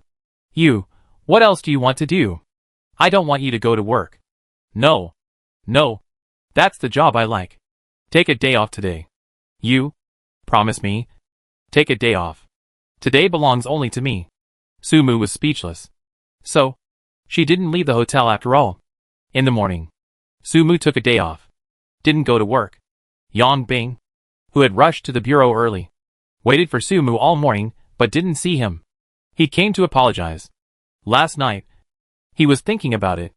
After thinking about it, the dog-licking attribute still prevailed. He decided to give Sumu a chance. So, he decided to apologize. Sumu took a day off. What the hell? Would someone like Sumu take a day off? I heard before that even if Sumu had her period, and her stomach hurt so much that her whole body was twitching, she would not take a day off. 365 days. Rain or shine. Why did you ask for leave today? Yang Bing had a bad feeling in his heart. He couldn't get through on the phone. He didn't reply to messages. No way. Yang Bing couldn't sit still. Secretly looking for connections. Using various channels to locate and search for Sumu. And finally confirmed that she was in a fast hotel. The moment he got the news, Yang Bing felt cold all over. He immediately thought of the guy who invited Sumu to dinner last night. It seems to be called Chinyu. Damn it. Check him. So, he checked again. It didn't matter if he checked this time. But he found that there was no such person as Chinyu. The national network was not even close. Is this person an illegal resident? Damn. This is a big problem. If Sumu is with him. Yang Bing immediately contacted the disciplinary department and the anti-pornography and criminal investigation department, and did not tell them the specific content of the operation. He took everyone to the Express Hotel. It was a little after 9 in the morning. Sumu, who was happy with her second goal, was wandering in the void again. She was very involved. She was also very selfless. Although she was confused about her behavior and even had deep doubts, there was one thing she was sure of. Chinyu was very powerful. In bed. Really powerful. How could she, a woman who had just experienced sex for the first time, not be able to linger on after tasting the taste of nirvana? So, for the first time, Sumu forgot her duties. She didn't want to work at all. She was entangled with Chinyu in bed. It was about 9:30. There was a sudden sound of chaotic footsteps outside. And the sound was noisy. Chinyu, who was lying on the bed enjoying the close and intimate chat with Sumu, curled his lips and showed a half smile on his face. Sumu was sensitive to it. At the same time, she also heard the noisy sound outside, getting closer and closer. Suddenly, she had an ominous premonition. She quickly propped herself up from Chinyu and whispered, "Why is it so noisy outside?" Chapter 6:15 Evil Intentions. Yang Bing is here. Chinyu smiled. Ah? Sumu was startled and asked in surprise, "Who? Yang Bing? How do you know he is here? How could he know we are here? Didn't you say he has a strong background?" Chinyu smiled. With such a strong background, it should be easy to use some connections to check your whereabouts in private. Right? Sumu's face turned cold instantly. She sat up suddenly and was about to get out of bed. As a result, Chinyu grabbed her and hugged her again, saying lazily, "Don't move. Love between men and women is natural. Why are you nervous? We are both adults. Both single. And it's okay to get a room with each other. Right? That's no problem. That's it." Chinyu smiled faintly. "Don't pay attention to it. Sumu. Don't pay attention to it. Is that okay?" Although Sumu was a little nervous, she was originally a cold and hard person and didn't care about what others thought of her, especially for this kind of thing. So, Sumu slowly leaned on Chinyu again. The two of them were tightly pressed together, feeling each other's body temperature. Soon, the noise outside reached the door. Then, the door made a beeping sound. Someone swiped the door card directly. Chinyu stared at the door. The situation outside had been clearly seen on the mental map. There are really a lot of people here. There are even reporters? Yang Bing really deserves to be punished. The door was opened, but there was a safety lock inside. It didn't open after 2 attempts. Then a deep shout was heard from outside, followed by a loud bang. A powerful kick directly kicked the door open. Sumu's face turned black with anger. Just as she was about to get up, Chinyu patted her back, wrapped her in a quilt, and then sat up from the bed. People outside rushed in. Reporters are the most squeezed. They came in screaming and squeezing. But as soon as these people came in, the filming equipment in their hands suddenly started to explode. It exploded at the first moment. All of them exploded. A group of people screamed in fear. Several female reporters even sat on the ground, looking confused. Yang Bing, who rushed in, was also shocked. What happened? Why did the filming equipment explode? So scary. But he was worried about Sumu's situation. So he rushed in at the first moment. He met Chinyu head-on. The two men faced each other. Behind him, the criminal investigation personnel of the Municipal Bureau, the anti-pornography department, and the disciplinary department all rushed in. Yang Bing glanced at Chinyu. then turned his eyes to the bed, and saw Sumu wrapped in a quilt with only his head exposed. Long hair is loose. Her face is full of tenderness, although her eyes are cold now. Under the quilt, she should be naked, right? Yang Bing's blood is boiling, and his head is buzzing. Fuck. Shit. She really checked into a hotel with this man. She checked into a hotel with him the first time they met? Bitch. She is really a bitch. But why didn't she agree to it? Am I worse than a strange man? Yang Bing's self-esteem was trampled to pieces, and he suddenly roared, "Catch this bastard for me. Catch the slut on the bed." Bang! Chinyu swung his hand. A big dick was thrown over. Yang Bing was slapped so hard that he staggered. Hey! What happened? Yang Bing looked at Chinyu in astonishment, covered his face with his hands, and said in shock, "You dare to hit me? I have already hit you." Chinyu smiled. "You are such a bastard. And you actually brought reporters with you? You really have bad intentions. What do you want to do? I will kill you." Yang Bing squeezed out a word from between his teeth, and then roared angrily, "I will kill you two dogs." Snap! Another big fight. Yang Bing was slapped and took another step back. This time, the corner of his mouth was bleeding. His ears were buzzing. Behind Yang Bing, the people from the Criminal Investigation Division of the Municipal Bureau shouted in a deep voice, "What are you doing? You?" Snap! Chinyu did not stop. Another big fight. Bang bang bang bang. Everyone was terrified. What was going on? Yang Bing stood there like a fool, and was beaten by Chinyu. His face soon became swollen. It was swollen like a fat pig's head. Yang Bing himself was also furious. It was not that he didn't want to resist, but that he couldn't. He was horrified to find that his body couldn't move at all. He could only let the other party slap him. In the end, his teeth fell out, and blood foam kept spitting out, falling to the ground with crackling sounds. Everyone was terrified. The reporters who had just squeezed and subconsciously hid outside one by one. But Chinyu looked at them indifferently and said coldly, "My woman is also something you can look at. Why do you keep your eyes open?" As soon as the words fell, the eyes of all the people who rushed into the room exploded at the same time. In a blink of an eye, shrill screams resounded throughout the entire floor. Those who were watching the excitement outside fled madly. Behind him, Sumu on the bed looked a little strange. Although she was also scared, she felt a bloodthirsty madness deep in her heart, a feeling that was about to break through the restraints. She stared at the bloody scene intently. There seemed to be a voice in her mind screaming, "That's it. That's it. This is the scene I want to see."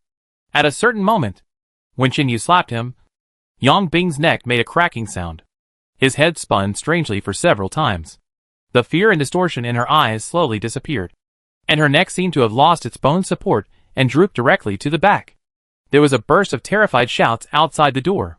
The remaining people actually ran away in a swarm, including some of the people brought by Yang Bing. Chinyu kicked Yang Bing's body out, then turned around and slowly walked back to the bed. Sumu on the bed was very strange. Her face was in pain. She grabbed her hair with both hands and groaned in pain. Chinyu blinked, walked to her side, and whispered in her ear, "Sumu, you don't have to be a cannibal. You are my woman. We can raise our children together." Boom! A roaring sounded in Sumu's mind. A huge amount of memory burst out like a tide. I remembered everything. The memory was revived. Sumu was trembling all over, sweating profusely. She looked up at Chinyu in a daze. Her eyes slowly turned red, and she choked and said, What's wrong? You remember?" Chinyu smiled. "Didn't I die in the underground base in northern Tibet?" "Sumu, that was a long time ago." Chinyu also breathed a sigh of relief. Although Sumu recovered all her memories, she still regarded herself as the queen of the cannibals. But in fact, she is just an ordinary person now. Therefore, as long as there is a way to completely clear her unbearable memories, she can be completely reborn. It is also a good ending. Chinyu stretched out his hand to her. "Come on, my woman. Find a place. I will tell you everything exactly as it is, including the things you don't know later." Sumu looked at Chinyu, suddenly jumped off the bed, and threw herself into Chinyu's arms. "You said I am your woman?" "Yes. You are my woman." "Then I am now. You are an ordinary person now." "That's great," Sumu murmured to herself, feeling the surging vitality of Chinyu. She raised her head with tears in her eyes, and said softly with sobs, "I have sinned deeply. But I still had the opportunity to be reborn. I don't understand why you are reborn here now. But your sister said she had something to tell you last night. I suddenly have a hunch that maybe what your sister wants to say is the truth of your rebirth. Chapter 616 Weird. Then let's go! Sumu quickly left Chinyu's arms, and quickly put on her clothes. Chinyu did not hesitate any longer. Took her hand, turned around, and the two figures suddenly disappeared. Outside, not long after, police sirens rang loudly on the long street. The city was like facing a great enemy, and at least hundreds of people rushed to the downstairs of the Express Hotel. They surrounded the place. As a result, when the police rushed upstairs, the people in the room had long disappeared. Only Yang Bing's body was left on the ground. The death was extremely tragic. The people of the Yang family were extremely angry and were furious. At this point, the whole city began to want Chinyu and Sumu. At the same time, Su family villa. Chinyu and Sumu have returned to the villa and met Suya, and even saw a magical little life. Chinyu and Sumu's daughter. Weird. How did this little girl appear? Suya, who was standing aside, looked at Sumu helplessly and said, Sister, she is the one I told you about. I don't know where this girl came from, but she insisted on staying at our door, saying that you are her mother. Look for yourself. Whose child is this? Is it a prank? No. Sumu had a strange look on his face. He slowly squatted in front of the little girl, looked at her fair face, and whispered softly, She is really my daughter. My Yao Yao. Woo. Mommy accidentally lost you. Woo woo woo. Mom, you didn't lose me. I left by myself. Chinyao looked up at Chinyu and said softly, I miss my daddy. I wanted to find my daddy, so I left by myself. Mommy misses you so much. Sumu couldn't help it anymore and hugged her into his arms. The little girl's eyes turned red, and she started to cry. Suya looked confused, but Chinyu suddenly understood. It seems that the resurrection of Sumu and Suya is related to this little girl. If there is anyone who can carry the spirits of Sumu and Suya, it can only be this weird little girl. Chun Yao. She is Chinyu's daughter, although she also died on the ice in the Southern Sea. But she is a person with special abilities. Her space was inherited by Chinyu. There are many small toys in her space, and those small toys seem to be entrusted with a child's strong spiritual power, including the spiritual thoughts of Sumu and Suya. Perhaps it is the special spiritual power of little Chinyao that has preserved the spiritual remains of Sumu and Suya. It has been preserved until now. As for why their spiritual bodies entered the White House, and even followed into the parallel universe, that was because not long after Zhang Yang's son was born, Chinyu gave his son a few of Chinyao's toys to play with. Therefore, it should be Zhang Yang's son who entered the White House and the parallel world, and brought Chinyao in with him. Chinyao has no entity in the parallel universe. Therefore, she was resurrected purely by her special ability. This child is terrible.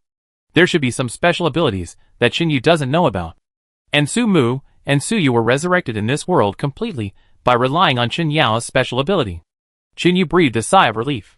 A smile slowly appeared on his face. Unexpectedly, his daughter was resurrected as well. That's good. I didn't enjoy the joy of family before. Now, maybe there is time to make up for it. Chinyu walked over, squatted beside Sumu and Chinyao, put his arms around them, and said with a smile, Come with me. Go back to our world and enjoy true freedom. Sumu nodded without hesitation, and Chinyao looked at Chinyu. Dad, Yaya misses you very much. From now on, wherever Mom and Dad are, Yaya will be there. Okay. Chinyu laughed. At this time, Suya on the side was anxious. Wait a minute. What is this act? Mom and Dad? What are you doing? Sumu suddenly turned his head and looked at Chinyu. Take my sister away. Although she has no memory of the later period, I don't want to leave her here. Okay. Chinyu looked at Suya. I've known this sister-in-law before you. Don't worry. I won't leave her here. Sister-in-law? Suya looked at Chinyu in a daze. Suddenly, her identity changed. Sister-in-law? It seems quite interesting. Such a handsome brother-in-law. Suya slowly showed an ambiguous smile on her face, and murmured, Okay. You can do it. I don't care when you did it. Anyway, I'm following you. As soon as the voice fell, the sound of sirens sounded in the distance outside. The increasingly noisy sound was slowly spreading to the surroundings. Sumu looked back, The police are here. Hee hee. Chinyu laughed. Since we have found you, why are you still talking nonsense here? Let's go back to our own world, he said, raising his hands. In the blink of an eye, the light was brilliant. Suya looked at her body slowly becoming ethereal in the brilliance with horror, and screamed, "Ah! What's going on? Sister, brother-in-law, ah, ah." Summer afternoon. Jiancheng Normal University Attached Primary School. Grade 3. Class 2. Sitting in the corner by the window, a pretty little girl sat bored. One hand rests on the face. One hand turns the pen. Turns the head to look out the window. Stares at the sparrows chirping on the leaves outside the window. Next to him, sitting next to him, is a little boy with a big snotty nose. His face is always full of surprise. He is excited because Chinyu, who has always been a good student in the class, took the initiative to move from the second row in the front to the back corner today. Became his deskmate. The little boy is called Yang Wu. He is a poor student. The only fun he has every day when he goes to school is to play the game console in the desk. He has no interest in learning. As a result, today, the most beautiful and best performing girl in the class automatically moved to sit next to him. Although the girl had been staring out the window since the beginning of class, she looked like she had lost all hope in life. But how could an 8-year-old boy understand the inner thoughts of a little girl? Yang Wu had only one feeling. Excited. The little girl next to him smelled sweet. This was a completely new experience for Yang Wu, who had never sat at the same table with a girl. Magic. Why did the girl smell so sweet? Just as Yang Wu was nervously and excitedly peeking at her, a person suddenly jumped over. It was the class monitor Wang Jinlong. Wang Jinlong was tall and strong, like a 6th grade student. He did indeed do 2 grades of relegation. The reason why he became the monitor of class 2 was because his family owned a car dealership. He was rich. When he transferred to this class, he had to fill out a data sheet. When Wang Jinlong filled out the data sheet and handed it to the teacher laughed. He just licked his boots. So Wang Jinlong became the monitor of class 2. Chapter 617 Being Bullied. A model of arrogance and domineering. After he rushed to Yang Wu, he slapped him. "Hey, that guy. Get out of the way and switch with me." Yang Wu was stunned. "What are you doing? I asked you to switch with me." Wang Jinlong glared and cursed in a low voice. "Come here quickly." "In class." "Class monitor. You. Get out." Wang Jinlong clenched his fist. He was at least 2 years older than his classmates, so his fist was quite scary. Yang Wu was just a little fat boy. His family didn't have any skills. He didn't have any skills either. He also had 2 big snots. Anyway, she is the one who is bullied. He looked at Chinyu beside him, and knew that Wang Jinlong must be coming for Chinyu. There is no choice. He can only get out of the way. Chinyu is the most beautiful girl in class 2. Not only does she have big eyes, but she also has an oval face and her skin is white and tender like crystal jelly. Her lips are red and moist. Not to mention the boys in this class. Even the boys in other classes like to come to see her whenever they have nothing to do. They all want to play with her. Although Yang Wu was reluctant, he did not have the courage to resist Wang Jinlong. This guy relied on his family's wealth. And even when the teacher was teaching in front, he didn't care at all and came over secretly. "Switch. Otherwise you will get beaten." So, Yang Wu stood up and tried to jump over. Wang Jinlong was happy. He also stood up. Just when the two were about to switch seats, Chinyu, who had been staring out the window, suddenly turned around and grabbed Yang Wu's arm. "Sit down." Yang Wu was stunned. Eh? He was caught by Chinyu. He sucked his big snot with a swipe, and both snots were sucked in. Then it slowly flowed down. Chinyu didn't even turn around. She just pulled Yang Wu's arm with her hand. "Sit down." "Who asked you to change?" "Yang Wu." I was so excited. Chinyu doesn't want to change her seat? Does she like to sit at the same table with me? Yang Wu was in a state of excitement, when Wang Jinlong on the other side suddenly kicked him. "Get up. Get out of here." Yang Wu. He was depressed again. Just as he was about to get up, Chinyu suddenly turned her head and looked at him. Her face tense. "Sit down." Yang Wu. "What are you doing? Should we change seats?" Wang Jinlong's eyes became more fierce, and he looked at Yang Wu and cursed in a low voice. "Get up. I tell you. If you don't get up, I will definitely block you after school." Yang Wu. "I'm going to cry." "He better get up. Otherwise, he would be blocked by Wang Jinlong and would be beaten. So he got up again. Unexpectedly, Qin Yu's little hand twisted his arm fiercely and said with a fierce face, "You are not allowed to get up.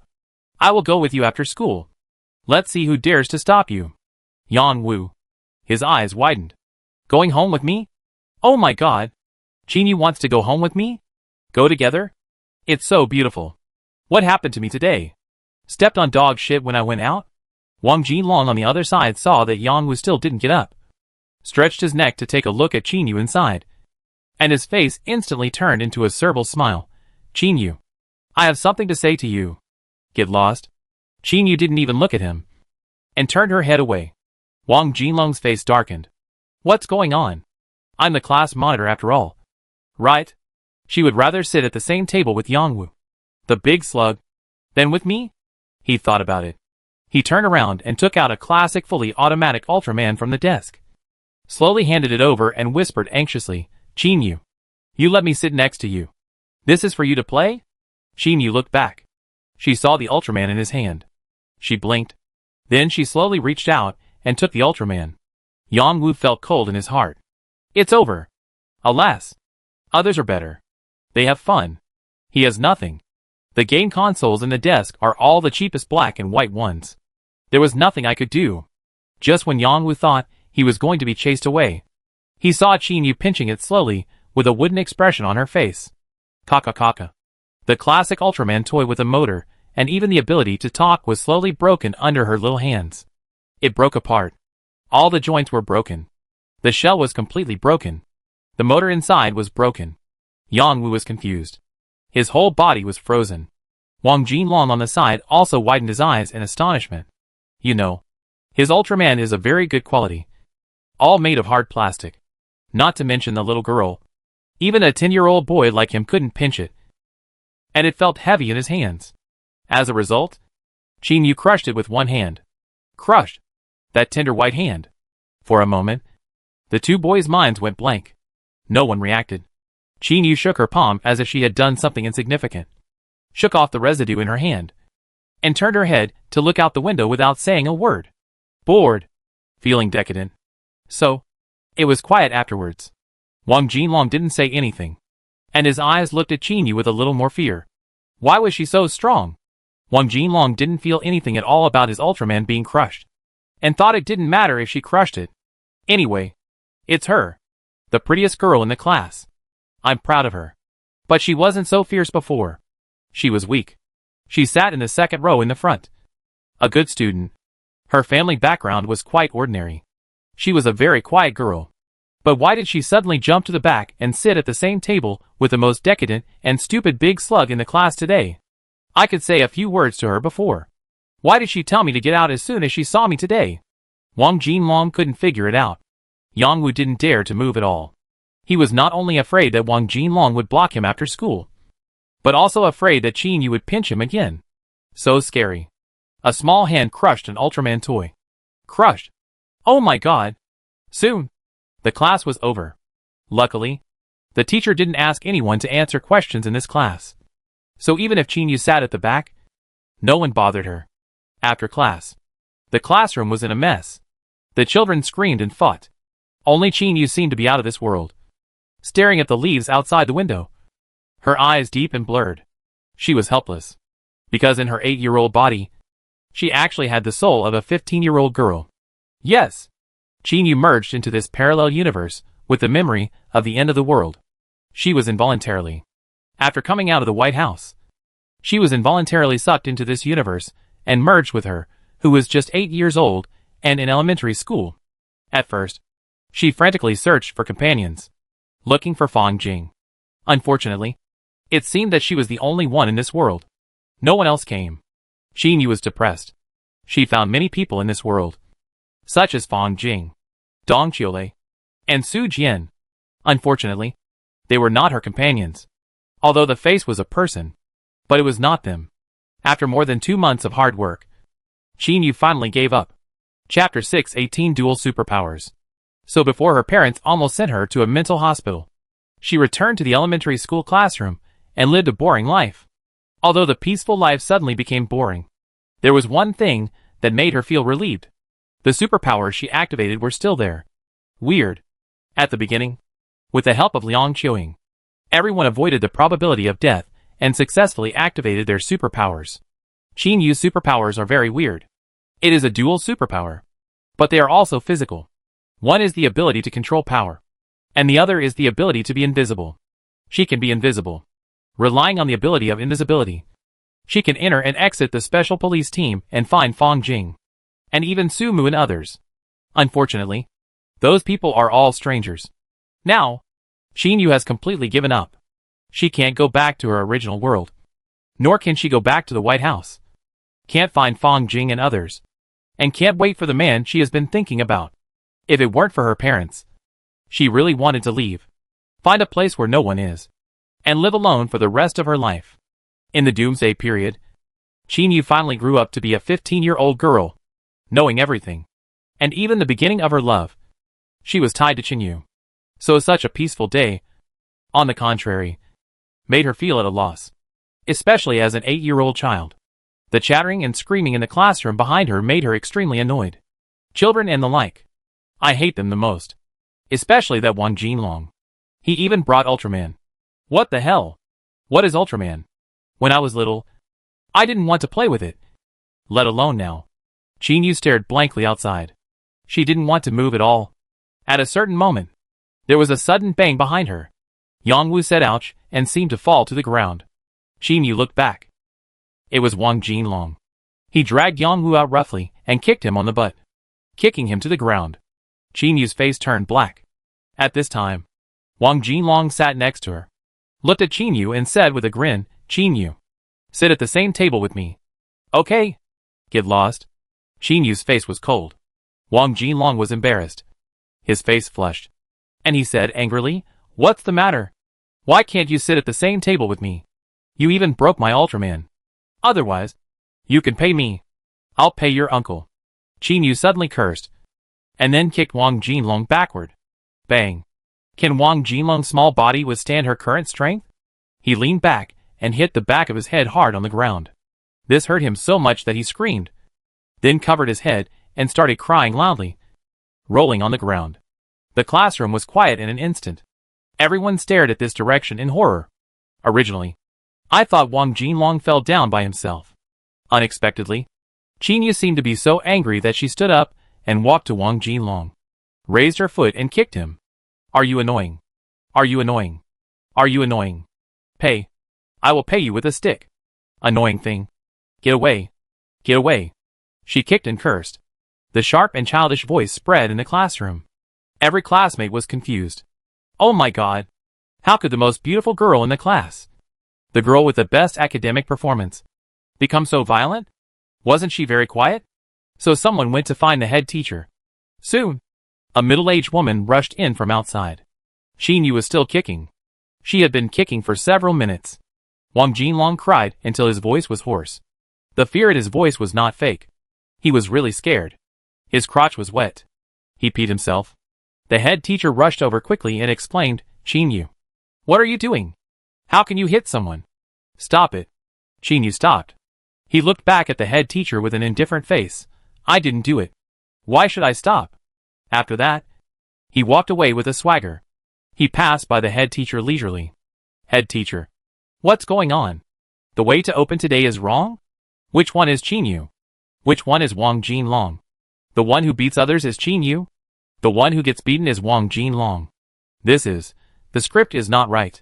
When Qin Yu walked out of the classroom, the whole classroom was filled with a loud shouting. The head teacher hurried over to help Wang Jinlong up. This little ancestor's family is not simple. His father is the district head. What can he do? He was beaten by someone. The key is that he was beaten by a girl. Who would believe this if it was told to others? Wouldn't his parents be furious? Wang Jinlong's parents were really furious.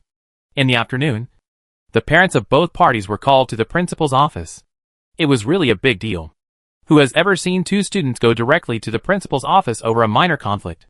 After Qin Yu followed her parents into the principal's office, she saw the 50-year-old principal, like a licking dog, nodding and bowing to the middle-aged man sitting in his office chair and constantly explaining. On the sofa next to him, a heavily made-up woman was constantly comforting her son. Look at Wang Jinlong again. He was beaten like a pig head. His face was fat. His nose and face were swollen. He looked extremely embarrassed. When he saw Qin Yu coming in, he was terrified and crawled into his mother's arms. He was crying. Qin Yu curled her lips and smiled. What a little guy, you still can't show off. The principal's face was livid. He ranted at Qin Yu's parents without knowing the truth. And the couple was confused. The daughter beat up the district chief's son? This is simply unreasonable. But the facts are in front of us. The couple was speechless. The principal scolded her, with spit flying all over the place. Anyway, Qin Yu was punished. She even had to pay money. She was very likely to be expelled from school. After listening for a long time, Qin Yu's face became cold again. Son of a bitch. Do you really think I am a vegetarian? So, she turned around and said, I'm going to the toilet. Then she left. The principal was furious. I haven't finished teaching her a lesson yet. But she ran away under the pretext of peeing? This naughty female student. Why didn't I notice it before? Although I know that she has always been a 3 good student. And even a 3-bar student in the school. But today she offended the district chief's family. Everything is useless. Qin Yu's parents were scolded by the district chief in the office. Wang Jinlong's heavily made-up mother was also cursing. In their eyes, ordinary families like the Qin family are like ants, at the mercy of others. Just when the office was in a mess, there was a loud bang downstairs. Everyone was startled. Several people rushed to the window and looked down at the same time. Oh my God! A high-end Mercedes-Benz car was crushed by a stone as big as a millstone. The district head exclaimed, That's my car. Principal. The district head's wife. Oh my God! Where did such a big stone fall from? Principal. The district head's son. Dad. Our car was smashed. Shouldn't the school compensate us? Principal. Are you crazy? There's no win today. Chapter 619. Persuading and breaking up the fight. Where did such a big piece of stone come from? It would be terrible if it hit a student. Just when the principal was scared, the district chief's wife was suddenly slapped on the buttocks. This slap was too loud. The district chief's wife was wearing a very slim, very thin one-piece hip-wrapped, half-length skirt today, which outlined her plump and fat buttocks in an extremely ferocious way. As a result, this slap went down. The muscles trembled 3 times. The district chief's wife screamed. She suddenly covered her buttocks and turned around to look at the principal next to her. The principal was confused. Why are you looking at me? I watched the district chief's wife's face turn from white to red, from red to green, and then from green to black. And then the veins jumped, and she screamed with her neck pulled. What are you doing? Are you a hooligan? Principal. Shit! I didn't hit him. The district head's face turned green. Even his hair turned a little green. He was so angry that he couldn't speak. He pointed at the principal and opened his mouth. Then nodded. You can. You wait. Hey. The principal was depressed. I didn't. The district head turned around and left before he finished speaking. The district head's son followed closely behind. The district head's wife glared at the principal fiercely and said with a ferocious face, You are so shameless. You wait. She left after saying that. A group of people walked out of the principal's office. In the corridor outside, many school leaders and teachers were walking around. It was time for get out of class to end. The principal was completely confused. He was anxious. He didn't hit him. So how could he be blamed? So he quickly chased after him and waved his hand. District Chief Wang. District Chief Wang. Wait a minute. What just happened is really not. He was about to catch up with the district chief's wife, who was walking behind. At this moment, the tied-hip skirt on the district chief's wife suddenly made a tearing sound. It was torn directly from the back. At that moment, the whole world was quiet. The long skirt slowly fell off her body. A fleshy, white, and clean plump body was directly displayed in front of the public. The principal was alert all over. He stopped suddenly. Emma! This woman, is she naked? Ah! A burst of inhuman female screams echoed throughout the corridor. The district head in front looked back. There was a rumble in his head. It was as if a nuclear weapon had been ignited. A hot current rushed through his brain, causing him to lose his mind instantly. He rushed towards the principal frantically and kicked him in the center of his crotch. Ouch! A scream. The principal knelt down like a quail, holding his crotch. Then, the district head beat the principal violently. In the corridor, women cried. Men yelled. children cried, and others persuaded and separated the fight. It was a mess. At some point, Xiao Qinyu appeared in the corner, with his hands in his pockets, and slowly squeezed into the principal's office from the side, looking like he didn't know what an opponent was. As for Qinyu's parents, the couple was completely dumbfounded. What did they see today? Even novels don't dare to write like this. Right? Is there something wrong with the author's brain? 10 minutes later, the police arrived. When they saw the scene, even the police were stunned. The scene was so tragic. The principal covered his crotch with blood gushing from his mouth and nose. His nose and face were swollen, and he looked like Wang Jinlong. The district chief had a green aura around his head. His face was hideous, and his glasses fell off. The white fat of the district chief's wife was hanging aside. She covered her head, like an ostrich, and didn't know how to eat phosphorus. The district chief's youngest son kept peeking at Qinyu in the office like a fool. 7 or 8 teachers tried to stop the fight. None of them worked. This mysterious scene completely confused the police officers who arrived. In the end, everyone was sent to the police station, including the district chief. No one paid attention to Qinyu's family. In the end, the couple took Qinyu home for no apparent reason. Forget it. I won't go to the afternoon class. It feels like the world is going to change today. Let's hide. In the bedroom, Qinyu lazily lay on the bed in a daze. She didn't eat dinner. No appetite. Qinyu was the only thing in her mind. She missed him too much. To a certain extent, Qinyu had completely replaced her parents. Qinyu was a little annoyed. First, she couldn't find Qinyu. Second, her fused body was too small. Originally, she could have waited another 3 years and become Qinyu's woman. But now, she has become a little kid again. Depressed, she grew up in vain. Just then, sirens sounded from far to near on the street downstairs. Soon, the sirens stopped downstairs. Qinyu frowned, slowly closed her eyes. So annoying. Probably they are here to find her. Sure enough, a few minutes later, the door of Qin's house was knocked open. There was a voice outside. The voice of a police officer was very serious, and he mentioned something like a video. I heard Qin's father and mother explaining. Soon, there was a knock on the door. Qin's mother called out from outside the door, Xiaoya, come out for a moment. No one said anything. Xiaoya? Still no movement. Qin's mother reached out and turned the door. As a result, there was no one in the bedroom. No one was gone. The window was open. Qin's mother screamed in fear, Husband, my daughter is missing. What? Qin's father rushed in quickly. Several police officers rushed in behind him. The room was empty. There was no one at all. Qin's mother also searched the cabinet, but couldn't find anyone. A police officer looked out. Then he suddenly asked in surprise, Is that it? Everyone rushed over. Mother Qin was so frightened that her eyes went dark, and she blurted out in surprise, It's my daughter. How did she get down here? This is the 16th floor. Father Qin. Several police officers looked at each other and said, Go after her. After saying that, they turned around and ran out at the same time. Mother Qin felt weak all over, looking at her daughter, who was walking leisurely in the community with her hands in her pockets, and muttered, What happened to my daughter? She may not be our daughter? Is she something dirty? Father Qin was also dumbfounded, because just now, the police officers showed them a video. It was filmed at school.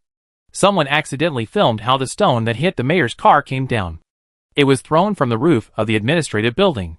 The person who threw the stone was Qinyu. The video was very clear, because it was filmed accidentally.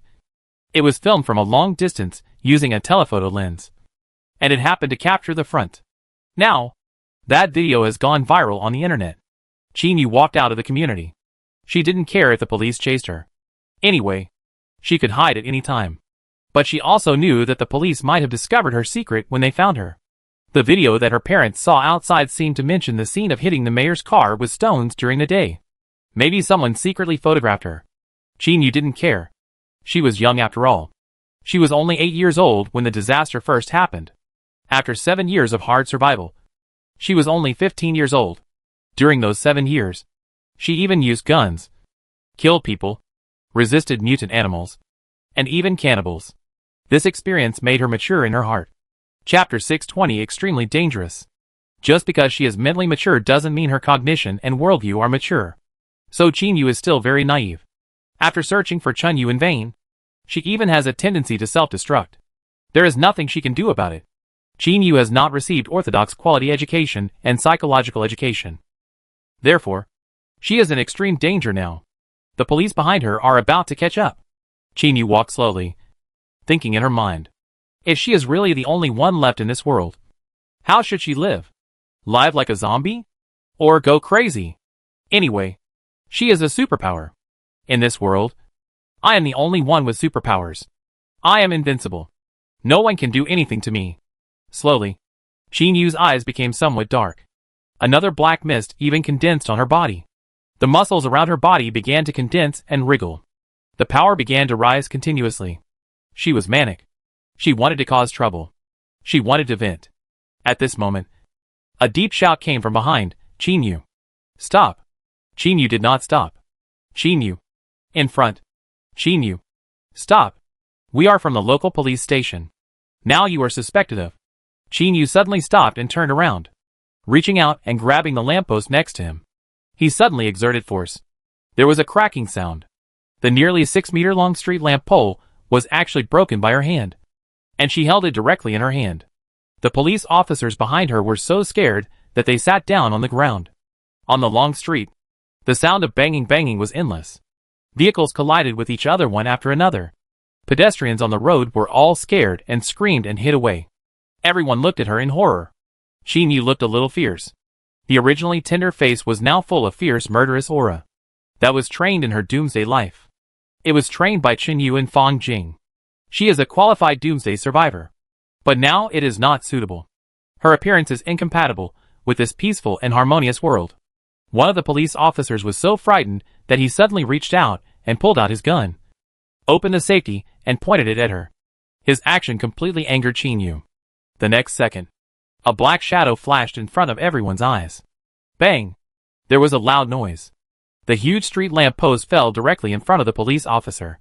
The street lamp exploded and smashed to pieces. The police officer lost control and subconsciously pulled the trigger. Bang! A gunshot. A bullet hit Qin Yu's abdomen, hitting her backwards. The bullet shot into her body, but it was blocked half an inch into the flesh. At this moment, Qin Yu's physical body has activated the supernatural power state. Although it is not really invulnerable to swords and guns, ordinary bullets can't cause much damage. But it hurts. Qin Yu screamed in pain. The huge lamppost in her hand suddenly swung up and swung around her body indiscriminately. In an instant, loud noises continued. Many vehicles were knocked over by the lamppost. Some people were knocked to the ground. Several police officers also covered their heads and lay on the ground, and no one dared to get up. In this way, the long street was in chaos. Qin Yu's Doomsday ferocity became more and more manic due to the pain, and the coldness in her eyes became heavier when it seemed that there would be large-scale casualties. The sirens finally sounded again in the distance. People from the municipal bureau came. People from the special police team also came. More than a dozen vehicles approached from the front and back of the long street, when a team of SWAT got out of the car and rushed to the nearby area with the latest assault rifles. A familiar voice came into the ears of Qin Yu. Who was about to go crazy? Qin Yu. Put down what you are holding immediately. Qin Yu was shocked. It was Fang Jing. It was her voice. The woman who was equivalent to Qin Yu's second mother. Qin Yu slowly calmed down. However, when she saw Fang Jing, she was still a little disappointed. The look. No. This is not her. This is just Fang Jing. Qin Yu sighed in her heart. Then she threw away the lamppost in her hand, lowered her head, and scratched her lower abdomen twice, picked out a bullet, and threw it on the ground. She looked up at the people around her. Everyone looked at her like a monster. Forget it. Living alone is really meaningless. Qin Yu slowly dissipated her supernatural power, sat cross-legged on the ground, looked at Fang Jing in front of her and said crisply, Aunt Fang, lock me up. Otherwise, I will destroy this world sooner or later. Fang Jing was stunned. How could she know her? Qin Yu was locked up in a disposal room of the municipal bureau. There were people with guns guarding the door. Even so, everyone was still terrified, because the way she killed people on the long street before scared everyone. How did an 8-year-old girl break a lamp post with one arm and use that thing to swat around like a fly swatter? Monster? Or alien? No one knows. We only know that she is dangerous. But we can't just shoot her. Because she is only 8 years old. Especially, this phenomenon of her has attracted the attention of the National Academy of Sciences. Not long after the video was uploaded to the internet, Jiangchen officials and the Municipal Bureau received one call after another. Many people rushed to Jiangchen urgently. What's more, because the video was not blocked at the beginning, it spread quickly after it was uploaded to the internet. It even spread abroad. The whole world was in uproar. Many people were shocked. How could such a young Xia country kid do all this? Western countries have already started studying the video, especially the Eagle country. On the one hand, the bald eagles created public opinion in the international community, saying that this was the filming site of a fantasy movie made by the Xia people, which was very fake. But on the other hand, they secretly sent people to contact Xia country to collect information from all aspects. For a time, Qin Yu became the focus of the world. In the detention center, Qin Yu sat on the bed, with her back to the door and facing the wall, motionless. She didn't want to move. She even refused the doctor to check her wound. Outside, a dozen special police officers held the door. Fang Jing was among them. She had been questioned 7 or 8 times. They were all asking about her relationship with Qin Yu. But Fang Jing didn't know anything. 250. She didn't know him at all. But why did Qin Yu call her Auntie Fang as soon as they met? She didn't know either. It was inexplicable. It was past 3 in the morning. The casualties on the street were counted. 26 people died. 17 were injured. 32 cars and 7 shops were destroyed. 4 police officers were sacrificed. And a number of other public facilities were destroyed. It was a big trouble. Even though Qin Yu was still young, only 8 years old, the casualties were huge. How to deal with her? Qin Yu's parents were kept out. Qin's mother fainted several times. The bureau was waiting for the city. The city was waiting for the province. The province was waiting for the country. And the country was waiting for the results of the discussion of a relevant unit. Everyone was waiting for the results. Even the countless netizens outside. Only Qin Yu herself was indifferent and had no feelings at all. She sat on the bed facing the wall. She closed her eyes and quietly thought about her own thoughts. She was thinking about Qin Yu. Chapter 621 Fight. Although her Doomsday life has trained her into a ruthless and decisive girl, Qin Yu has never taught her to kill innocent people. She knows that Qin Yu doesn't like this kind of thing. So, her loss of control today was actually wrong. If Qin Yu knew, he would definitely scold her. Qin Yu also knew that she had caused a lot of casualties. So, maybe the only way to apologize is to die? Let's die.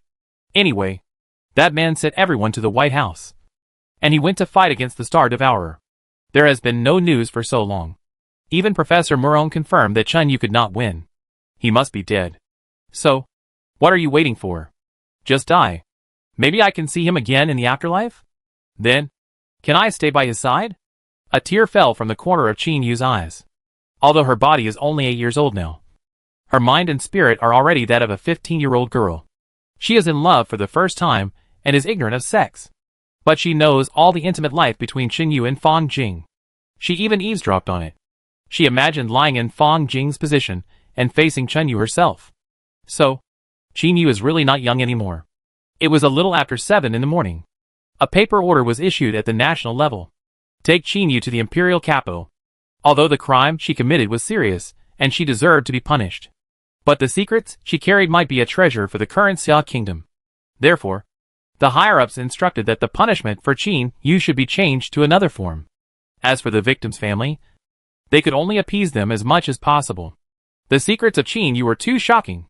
How could an 8-year-old child break a street lamp post with one hand and swing it around like a fly swatter? What ability? Is it a special ability? Therefore, the country decided to do research first. They even repeatedly told us not to anger her. Otherwise, once Qin Yu goes crazy in this state, even if the army is dispatched, it may not be easy to deal with her. We must be careful. After receiving the order, the city bureau was relieved.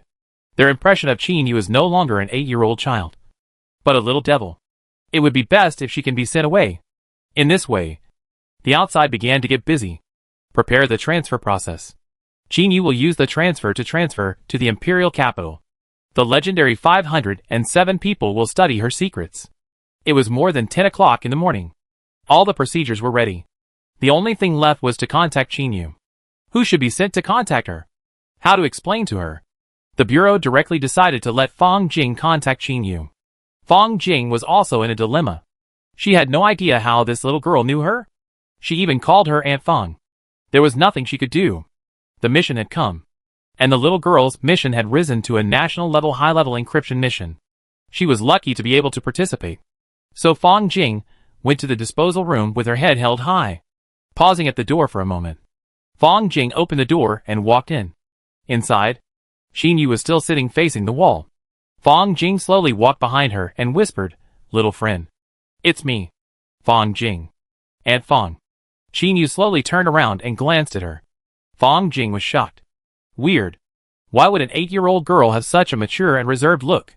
And she has experienced a lot. Fang Jing always felt awkward. She simply sat down and looked at Qinyu and asked softly, "Little friend, how do you know me?" "Aunt Fang, I have known you for a long time." Qinyu said faintly, "The you I know is not the you of this world.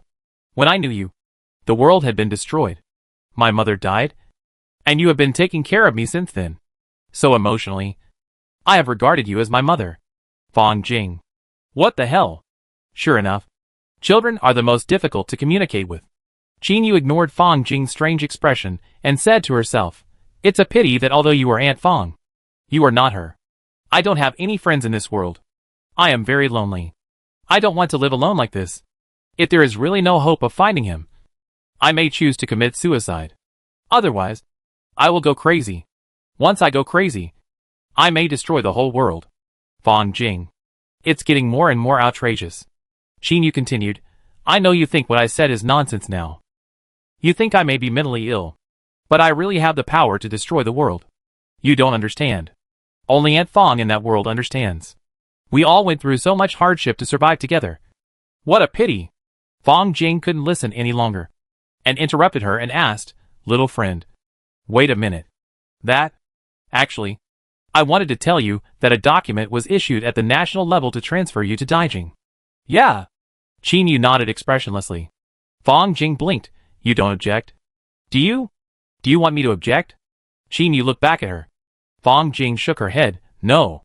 Little friend, you have actually caused a big disaster outside. The reason why you were not sentenced to death is because of the secret in you. Do you understand? The country hopes to find out the secret in you." "I know." Qinyu turned and leaned against the wall, closed her eyes and murmured, "I will not resist. Just think of it as for you. Although you are not her, I don't want to hurt you either." Fang Jing looked weird. "I couldn't help but wonder, do you really know me well?" "Yeah." "Then tell me some of my private things." Qinyu opened his eyes and looked at her, and suddenly smiled faintly. "Aunt Fang, there are 3 triangular moles on your buttocks. Right?" Hearing this, Fang Jing subconsciously covered her buttocks. At the same time, her face turned red. She took a few steps back with a strange look on her face, and looked at Qinyu in surprise. "How did you know?"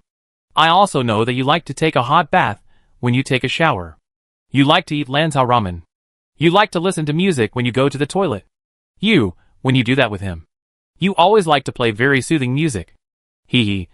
You also slept with your arms around me. I know you have big breasts. It's so comfortable to lie on you. And you like plant essential oils, especially kumquat ones. I also like that smell. And I fall asleep as soon as I smell it. You also, eh?" Fang Jing ran away. She fled in panic, because she had a fear deep in her heart. All her secrets were told. There were even some unfounded things, such as doing that thing with him. Fang Jing couldn't accept it, so she ran away in a hurry. She needed to find a quiet place to calm herself down. After Fang Jing left, Qinyu's smiling face returned to indifference again, with a look of loneliness, and finally closed her eyes and lay dead. If the country likes to study, then go ahead and study. No matter. Chapter 622 Research Mission. Uncle definitely doesn't like to destroy the country. So, just contribute yourself. It can be considered as a contribution to the country. When the day comes when I can't stand it anymore, I will just find a place to die quietly. And that's it for my life. Maybe I can see him in the afterlife. So, Qinyu slept peacefully. Everything went on in an orderly manner. At noon, the transfer procedure started. Jiancheng sent a special police team to escort. The imperial capital also sent several mysterious investigators to accompany and protect them all the way. In the special police team, Su Mu and Fang Jing were among them. This transfer team left Jiancheng quietly without alerting anyone. Not alerting other people is to prevent someone from making a fuss about Qin Yu's wounding incident. Because the power of public opinion is terrible. After all, Qin Yu has committed a murder. But her secret also shocked the country. Still, the overall situation should be taken seriously. So, Qin Yu left Jiancheng and her parents. In the evening, Qin Yu was sent to the legendary 507th Institute. She was used as an experimental subject. From this day on, all kinds of boring and torturous research began. Qin Yu cooperated very well. She did whatever she was told to do, and never resisted. Blood, bone marrow, bile, liver fluid, and even brain marrow were drawn, taking various medicines, and cooperating with various examinations. Day after day, time passed quickly. In a blink of an eye, a year had passed. Qin Yu lost weight. She was so thin that she was almost skin and bones. She looked only 8 years old, and was tortured like this every day. So many staff members in the institute couldn't bear to see her. They couldn't bear to let her go.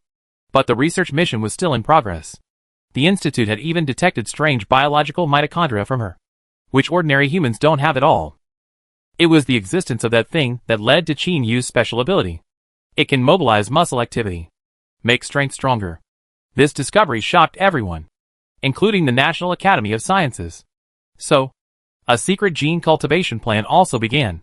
After obtaining national authorization, the 507 Institute began to study gene reagents, and the project was named God-Making Plan.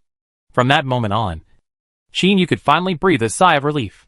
The second winter of being locked up in a white room that looked magnificent, Qin Yu was watching TV with a wooden expression. His eyes didn't even move. Like a mummy. Suddenly, an electronic synthesized voice sounded in the room. Qin Yu. Someone is visiting. Qin Yu still didn't move. A moment later, the door made a beeping sound and was slowly pushed open. Then, Fang Jing came in wearing a protective suit, holding a few toy boxes in her hands. Xiao Yu. Fang Jing greeted her with a smile. Qin Yu slowly turned her head to look at her, and her eyes finally regained some vitality. Aunt Fang. You are here. Yeah. How are you? Fine. I brought you some toys. Aunt Fang. I told you. I am 16 years old. I won't play with these toys anymore.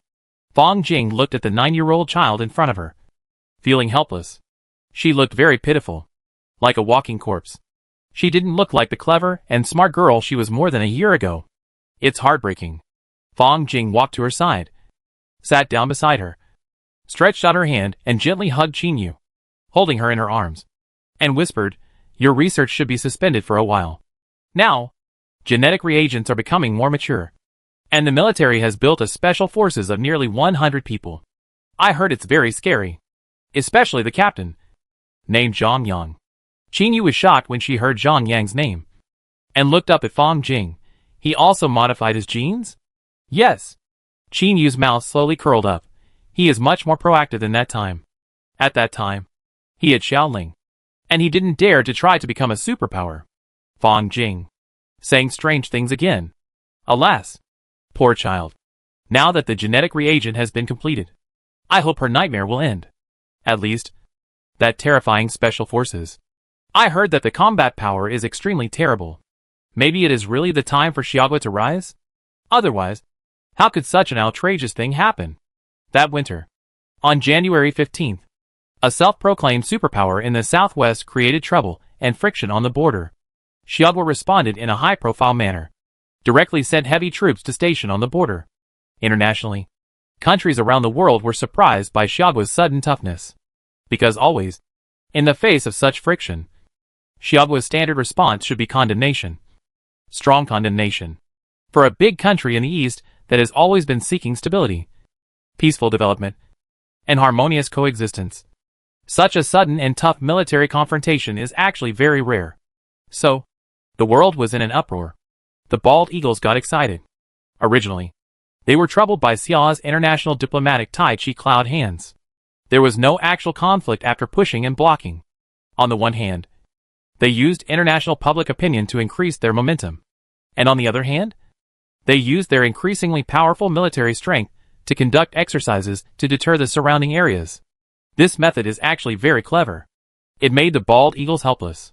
That's why they have been using various conspiracies to fan the flames of small countries around Xia, in an attempt to create conflicts, so that the bald eagles have an excuse to send troops.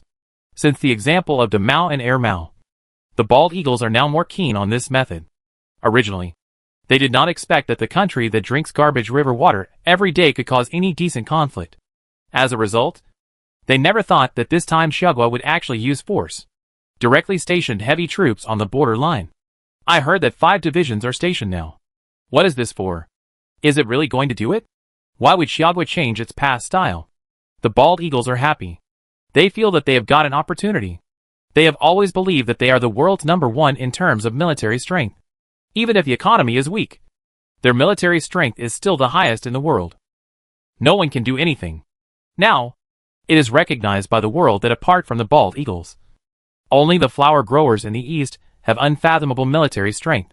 So the bald eagles will not give up even if they have not tried. So, that day, an armed force wearing the uniforms of the White Elephant Special Forces suddenly sneaked into Xia from the mountains and fired the first shot in the surrounding villages and towns.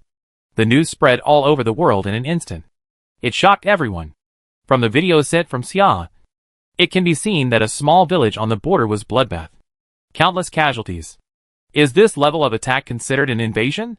The focus of the world's attention has shifted.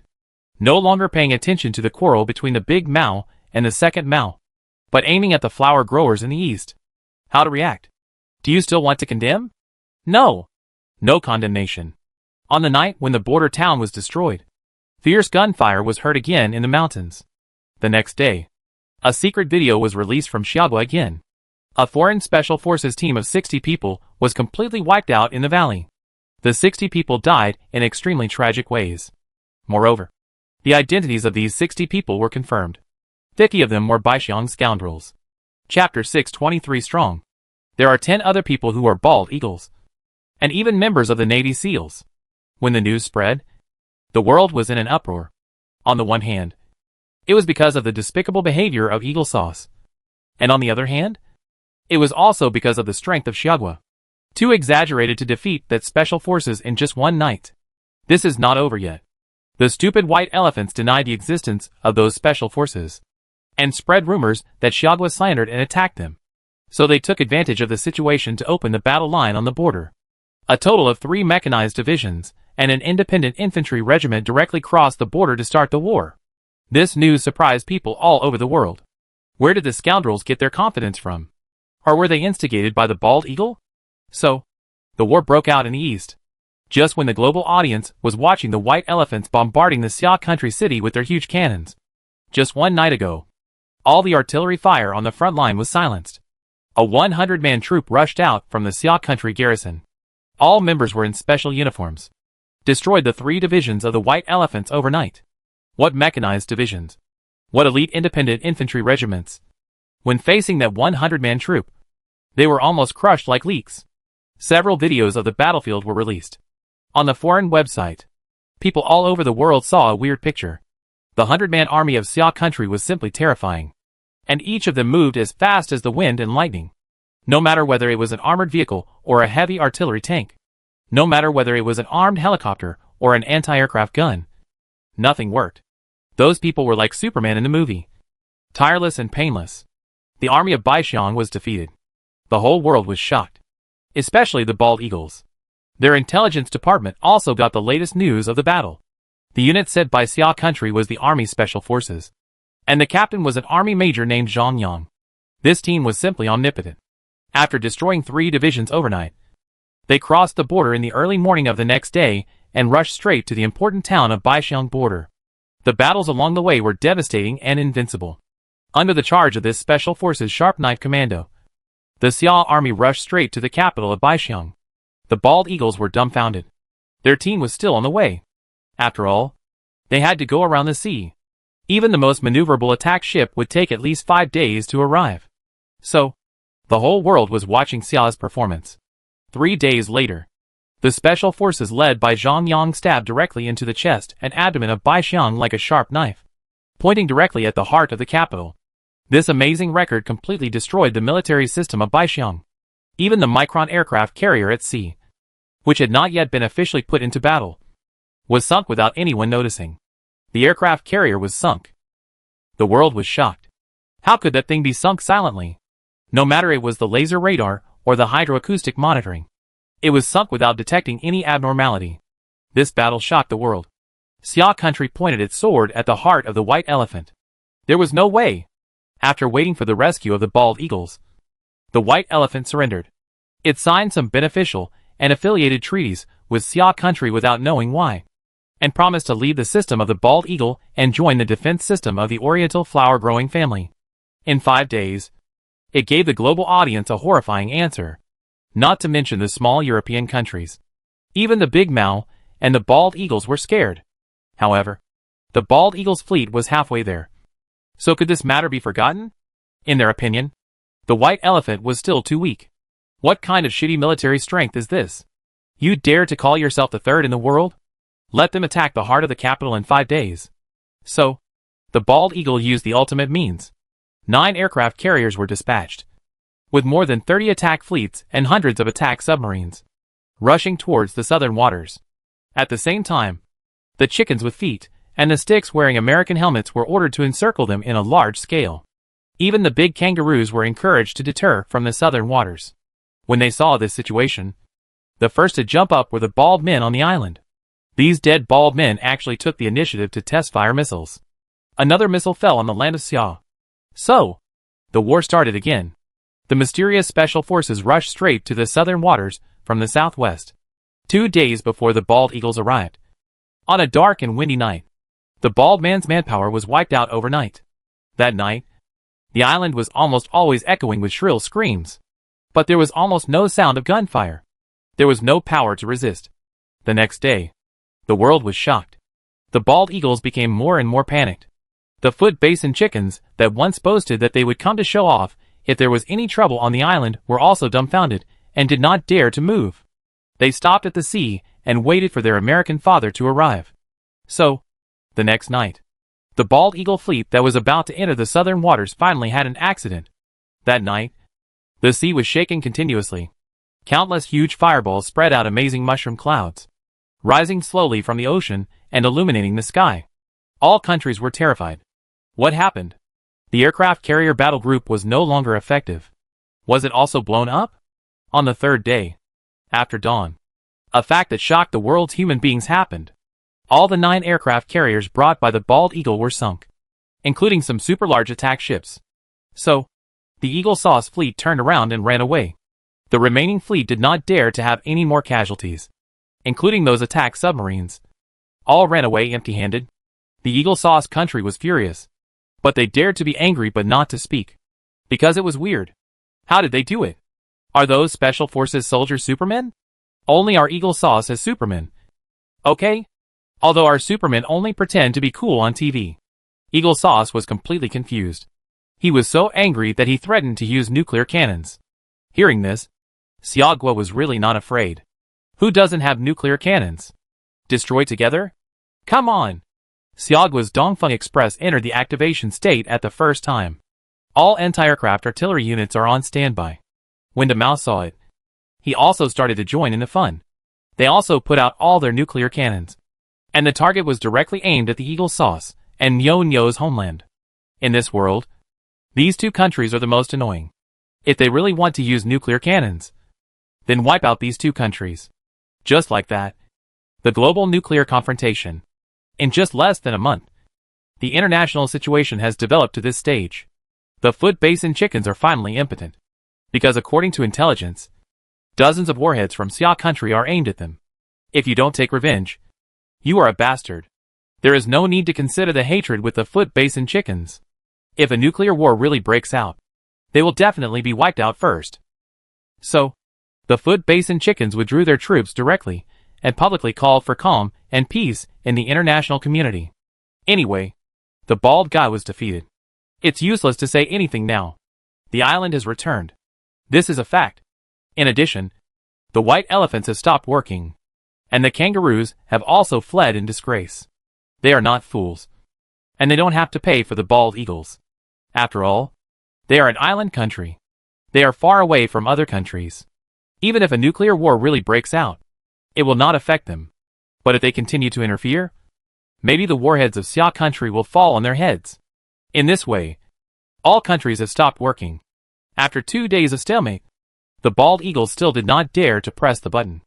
In this way, Xia country shocked the world in one fell swoop. That elusive special forces was also called the Eastern God of War by people all over the world. And the Captain Zhang Yang has become a nightmare for Westerners. A week later. Chapter 624, number 1 in the world. The bald eagles lowered their proud heads. The nuclear button was closed. They began to call for peace. Since the islands were out of control and had been unified by others, what else could they do? They had lost their most direct advantage at sea. It was still far away from them. They couldn't get through on land. Especially, we still hadn't figured out what was going on with the special forces of Xia. This was ranked first. So, for the first time in history, the bald eagles surrendered. So far, the Oriental flower planting family had leapt to become the world's number 1 in terms of momentum, overpowering the eagle sauce and strongly shocking the Big Mao and the Second Mao. From this day on, Xia officially rose. Qinyu didn't care about what was happening outside. She was numb.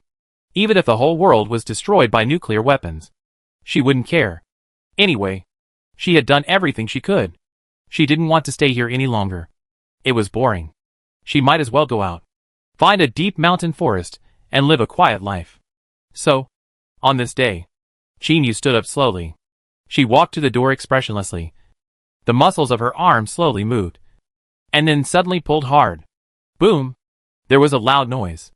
The security door of the electronic lock core was directly torn apart by her. The alarm sounded instantly in the laboratory. When Qinyu walked out slowly, more than 30 guards with live ammunition rushed out from outside in just 2 minutes. There were even 5 remodeled soldiers at the front. A man in a white coat who looked like the leader here shouted at Qinyu, "You can't come out. Go back. Go back." Qinyu looked at him indifferently. Her eyes gradually turned cold. "Dare to order me? Do you really think I was captured by you?"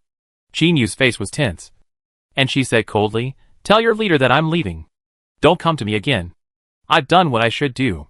After that, she turned around and left. "Stop." A remodeled soldier suddenly flashed behind her and grabbed her arm. But the next second, Qinyu turned around and bent her knees and ran sideways. Bang! A dull sound. The transformed warrior was knocked out without any resistance and hit the wall hard. Everyone gasped. Good guy. The strength of the transformed warrior is already very scary.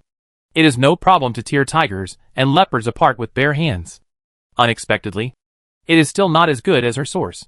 For a moment, everyone opened the safety and loaded the bullets. Just not ready to let her go. Qinyu's eyes were full of murderous intent. For the first time, she exerted her full strength. Her young body actually slowly emitted a scarlet blood mist, which looked quite scary. When it seemed that a bloody conflict was about to break out, suddenly everyone in the entire space froze, as if time had stopped. Qinyu's heart was shocked. Then she suddenly realized something, and turned her head to look behind her in astonishment. Uncle? The murderous aura on Qinyu disappeared instantly. Instead, there was a kind of surging blood and a pounding heart. Behind her, standing there was Qinyu. He smiled faintly, looked at Qinyu and said, "Xiao Yu, I didn't expect you to be here. If the murderous intent you just exuded was not so strong, I almost missed it." Uncle. Qinyu's eyes turned red, and tears began to fall. Then she rushed over frantically. Qinyu picked her up and smiled softly. "I didn't expect that your consciousness had recovered a long time ago. And you can use supernatural powers in this world. Wow. Uncle, I miss you so much. I thought I would never see you again. And you can't be found in this world at all. Hee hee. Not every parallel universe has me. In many universes, I died young. Let's go. Uncle will take you away." "Yeah. Your parents." "It doesn't matter. In fact, they are not my parents. My only relatives now are you and Aunt Fong." Qinyu smiled. "That's good. Your Aunt Fong has also been found." "Really? Of course it's true. Then let's go quickly." "Well, Uncle will take you home." But you seem to have suffered a lot. You have turned into a child again. Chinyu blinked, tears still in the corners of her eyes. Suddenly, she hugged Chinyu's neck tightly with both hands and murmured softly, I don't care. Anyway, I am 16 years old now. Wait 2 years later. When I am 18 years old, I will marry you. Puff. Chinyu laughed. 2 years later, you will be 11 years old. No. I am 18 years old. Your body is still 11 years old. Do you expect me to marry a little girl with an 11-year-old body? Whoa. I am unhappy. Do I have to wait another 10 years? Ah, I am so angry. I don't accept it. I'm going to marry you. Ha ha. The two figures disappeared in a flash of light. In the laboratory, it was as if nothing had happened. Jiancheng. It was winter and snowy. It was a little after 4 in the morning. Inside an ordinary 3-bedroom bedroom. The girl on the bed was sweating profusely. Her brows were slightly furrowed. Her eyes were tightly closed. And her eyeballs under her eyelids kept moving around. Obviously having a nightmare. At a certain moment. Ah! A scream. The girl suddenly woke up from the bed. Panting heavily. Another nightmare. I dreamed of that terrible Doomsday world again. The girl wiped the sweat from her forehead, and found that her body was also soaked with sweat. She got out of bed tiredly, and walked to the dressing mirror to take a look at herself. Huh? Big dark circles under her eyes. I didn't sleep well again. Dong Chiole. What's wrong with you? Do you have nightmares every day? Can't watch horror movies anymore? The girl was Dong Chiole. 18 years old. As beautiful as a flower. Except for the dark circles under her eyes. Her face and figure are all beauties among beauties. Therefore, at a young age, she has become a big internet celebrity with millions of fans. Take a close look at her lower eyelids. It's a little dark. Alas, I might as well put on a smoky makeup today. Dong Chiole scratched her hair, looked at the sweat stains on her body, quickly took her change of clothes, tiptoed out of the door, and went to the bathroom. Take a shower. An hour later, Dong Chiole, who was clean and refreshed, felt much better. Back to the room. Start to put on some light makeup. After arriving at the company, a professional makeup artist will naturally set her makeup. There are live broadcast tasks every day. Dong Chiole likes to do this kind of work very much. So she enjoys it. She doesn't think there is anything wrong with her not having been to college. It's okay as long as she can make money. She also has a younger brother who is already in junior high school. Both parents are ordinary people. So the sky-high cost of her younger brother's schooling was basically contracted by her. It was a little after 6 in the morning. Just when Dong Chiole was cutting her toenails, there was a sudden sound of footsteps outside. Dong Chiole frowned. Okay. That bastard woke up. As expected, a boy's voice came from outside. Sister. Mom is calling you to eat. Got it. Dong Chiole replied without even raising her head. A moment later, there was a knock on the door. Sister. Mom is calling you to eat. If you don't eat, there will be nothing to eat. Got it. Chapter 625. He wants to stab me with a pair of scissors. Dong Chiole shouted impatiently. A few minutes later, there was another knock on the door. Sister. Mom said if you don't come out for dinner, she will. Dong or Mao. Are you annoying?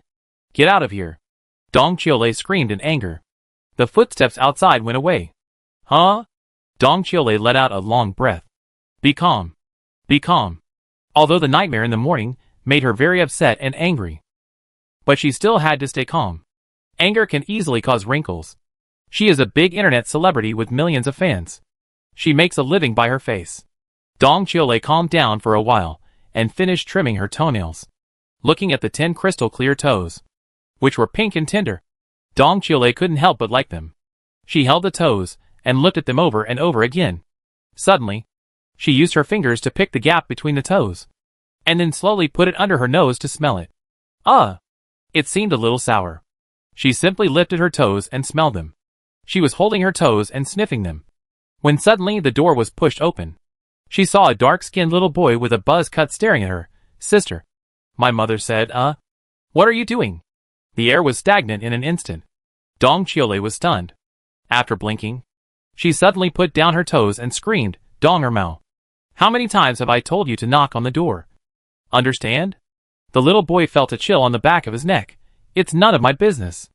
Mom said that if you don't go out to eat, She will show you off with a rolling pin. Dong Chiole looked at him grimly.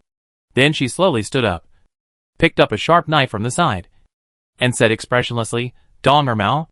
Come here. I want to talk to you. Ahem. Sister. I didn't see anything. Come here. Ah. Mom. My sister is holding a pair of scissors to stab me. Dong or Mao. You dare to complain first. Mom. Get back here. Oh my mom. Lele. What are you doing? Put down the scissors in your hand. You are a big girl, but you don't know your limits. Mom. Mind your own business. Oh. You are rebellious. Hey. Mom. You can't do this. Put down the rolling pin. What are you doing?